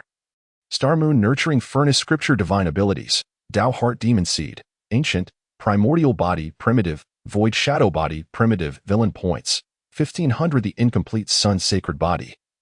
Though infused with the bloodline of the Sun Emperor's offspring, remains in a fragmented state, requiring gradual restoration. Next, there is the heavenly sun scripture. This imperial scripture, having taken on some indistinct semblance after Jiang Mingdao absorbed the essence of the Sun Prince, is a crucial pillar for the enduring strength of an immortal force. Imbued with imperial power seals. Even after assimilating the soul of the Sun Emperor's heir and extracting memories, complete knowledge remains elusive. At that time, Zhou Hao had already cultivated the heavenly sun scripture to the second layer. Due to the imperial power's obfuscation, soul-searching yielded no clear information. In the hands of others, it would merely be a collection of fragmented and useless methods. However, I possess the diagram of all things transformation. Jiang Mingdao chuckled softly, and with a mere thought. An expansive scroll unfolded before his eyes, a boundless tapestry shimmering with divine light. After vanquishing Linshan, this golden finger had wholly become his own, allowing him to wield it at will. At this moment, he cast his gaze upon the myriad transformations depicted on the scroll and discerned a singular piece of data, creation power, 0, on that fateful day. Linshan had fought valiantly, depleting the last remnants of creation power within, but there had not been much to begin with. Such is the nature of creations. Jiang Mingdao pondered for a moment and summoned his servants, commanding them to procure the divine materials. As the scion of the eternal life celestial clan, he was not lacking in any resources. Soon, messages cascaded down from the celestial palace, nearly stirring the entire Jiang clan into a frenzy. What? The scion requires materials? What kind of materials? Hurry, prepare them at once. Dispatch several members of the giant spirit clan to assist the scion in transporting the materials. All the overseers and elders dared not show even a hint of negligence, as countless figures raced through the sacred peaks and islands, hastily relaying the news. Before long, an array of resplendent materials was delivered to the celestial palace. Each item was imbued with the essence of the Tao, adorned with ancient patterns and shimmering with colorful light. Any single one of them was exceedingly rare in the outside world. Upon a glance, the palace was awash with a kaleidoscope of radiant hues. These creations, in accordance with the perception of the cosmic creation diagram, consisted of materials rich in ancient power. Such treasures, if presented in the external world, would be worth a fortune. Yet within the Jiang clan, they were relatively abundant. Jiang Mingdao stood before an array of materials, once again activating the manifestation of all things diagram. A resounding hum filled the air as a colossal scroll unfurled in the hall, its flowing patterns pulsating, radiant light cascading downwards.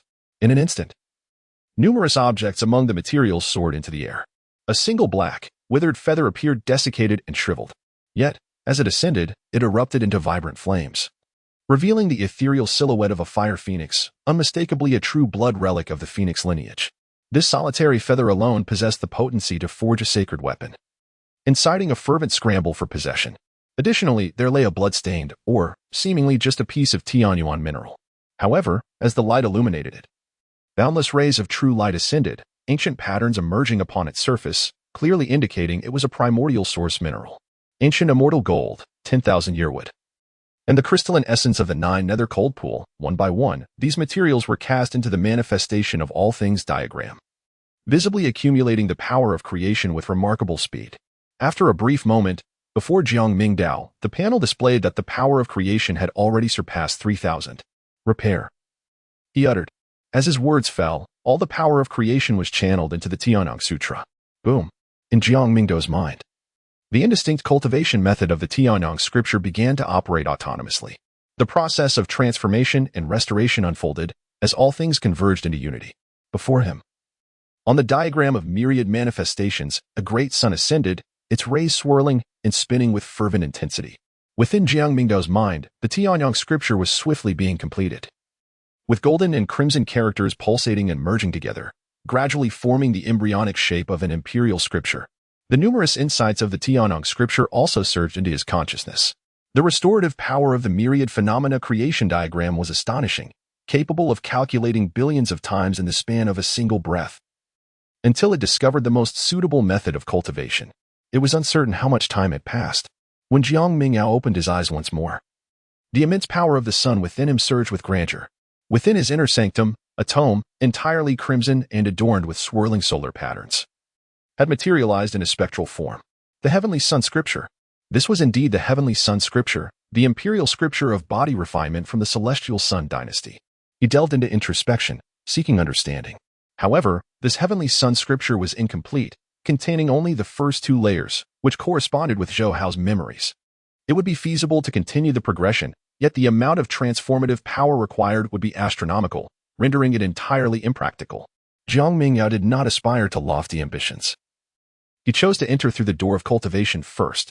The Tianong scripture is a specialized imperial scripture for body refinement, encompassing 6 fundamental paths, all intrinsically linked to the enhancement of the physical form. The initial 2 tiers focus on the essence of the great sun Dao source.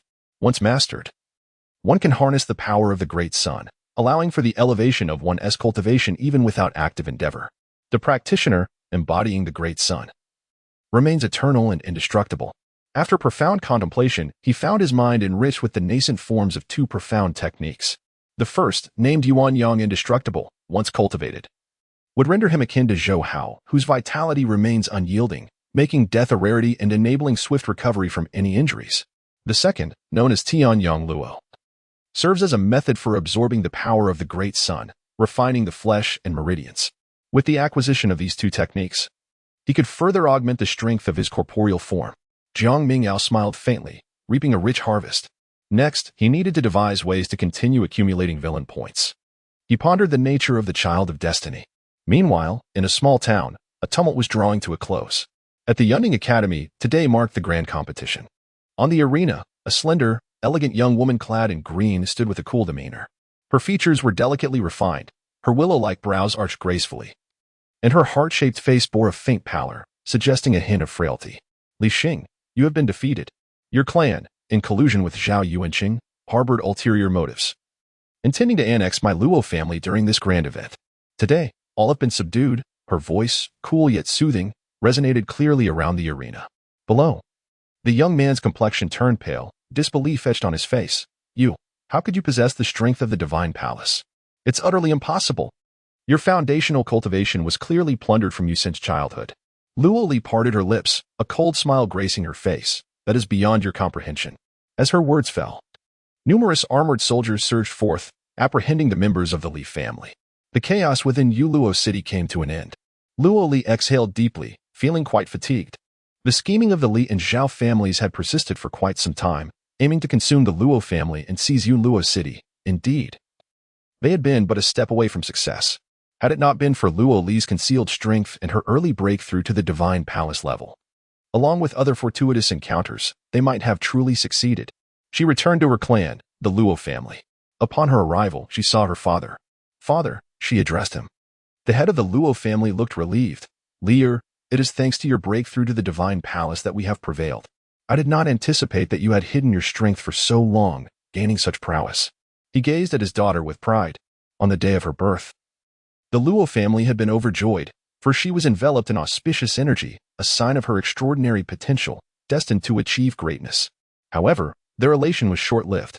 Suddenly, a thunderous roar echoed above the Luo family estate, as a colossal golden eye pierced through the clouds, locking its gaze upon them, accompanied by ominous rumblings. There indeed existed a being of purple energy, born simultaneously with our clan's divine child. It seemed to be divine providence, yet it was merely lacking this entity. Borrowing it for a moment, resounded a domineering voice, enveloping the Luo family's estate in terrifying waves of energy. Dark clouds swirled and blood-red hues intertwined. A massive array materialized, engulfing the entire Luo family. At that moment, only Luo Tianming, at the pinnacle of the divine palace realm, was filled with dread and attempted to intervene. But he was powerless to resist. Ultimately, he could only watch helplessly as the purple energy from his daughter was siphoned away, disappearing into the heavens. Simultaneously, the divine patterns on Luo Li dimmed, her cries grew weaker, and she became exceedingly frail. As a result, panic swept through the Luo family, and various rare materials were employed to barely preserve Luo Li's life. Yet, her foundational strength was utterly depleted. Moreover, she suffered from innate deficiencies, making the absorption of spiritual energy throughout her childhood exceedingly arduous. Despite her relentless efforts, she struggled to advance to the third realm of cultivation, rendered a complete failure. Luo Tianming, in a bid to save his only daughter, exhausted the family's wealth, gravely wounding the Luo family's vitality, which triggered this calamity. Father. There is no need for such despair. Luo Li, with her delicate bone structure, pursed her red lips, her gaze resolute. Had it not been for those individuals, our Luo family would not have fallen to this state. A cold glint flickered in her eyes as she recalled past events. She had thoroughly investigated the masterminds behind it all. The Jiang clan, that detestable and formidable immortal clan. Were it not for them, my foundation would not be so precarious. And my father would not have exhausted his spiritual essence for her health over the years, leading to damage in his inner realm and a regression in his cultivation, leaving him only at the initial stage of the divine palace realm. Luo Li spoke solemnly. Father, I have already touched the precipice of the 3 realms of cultivation, and an opportunity for advancement is imminent. I intend to leave this place. I have heard that the 9 Heavens Tao Palace is about to recruit a new batch of disciples. If I can gain entry, I may have the chance to access the imperial scriptures and, in the future, strive for the king realm. You wish to depart?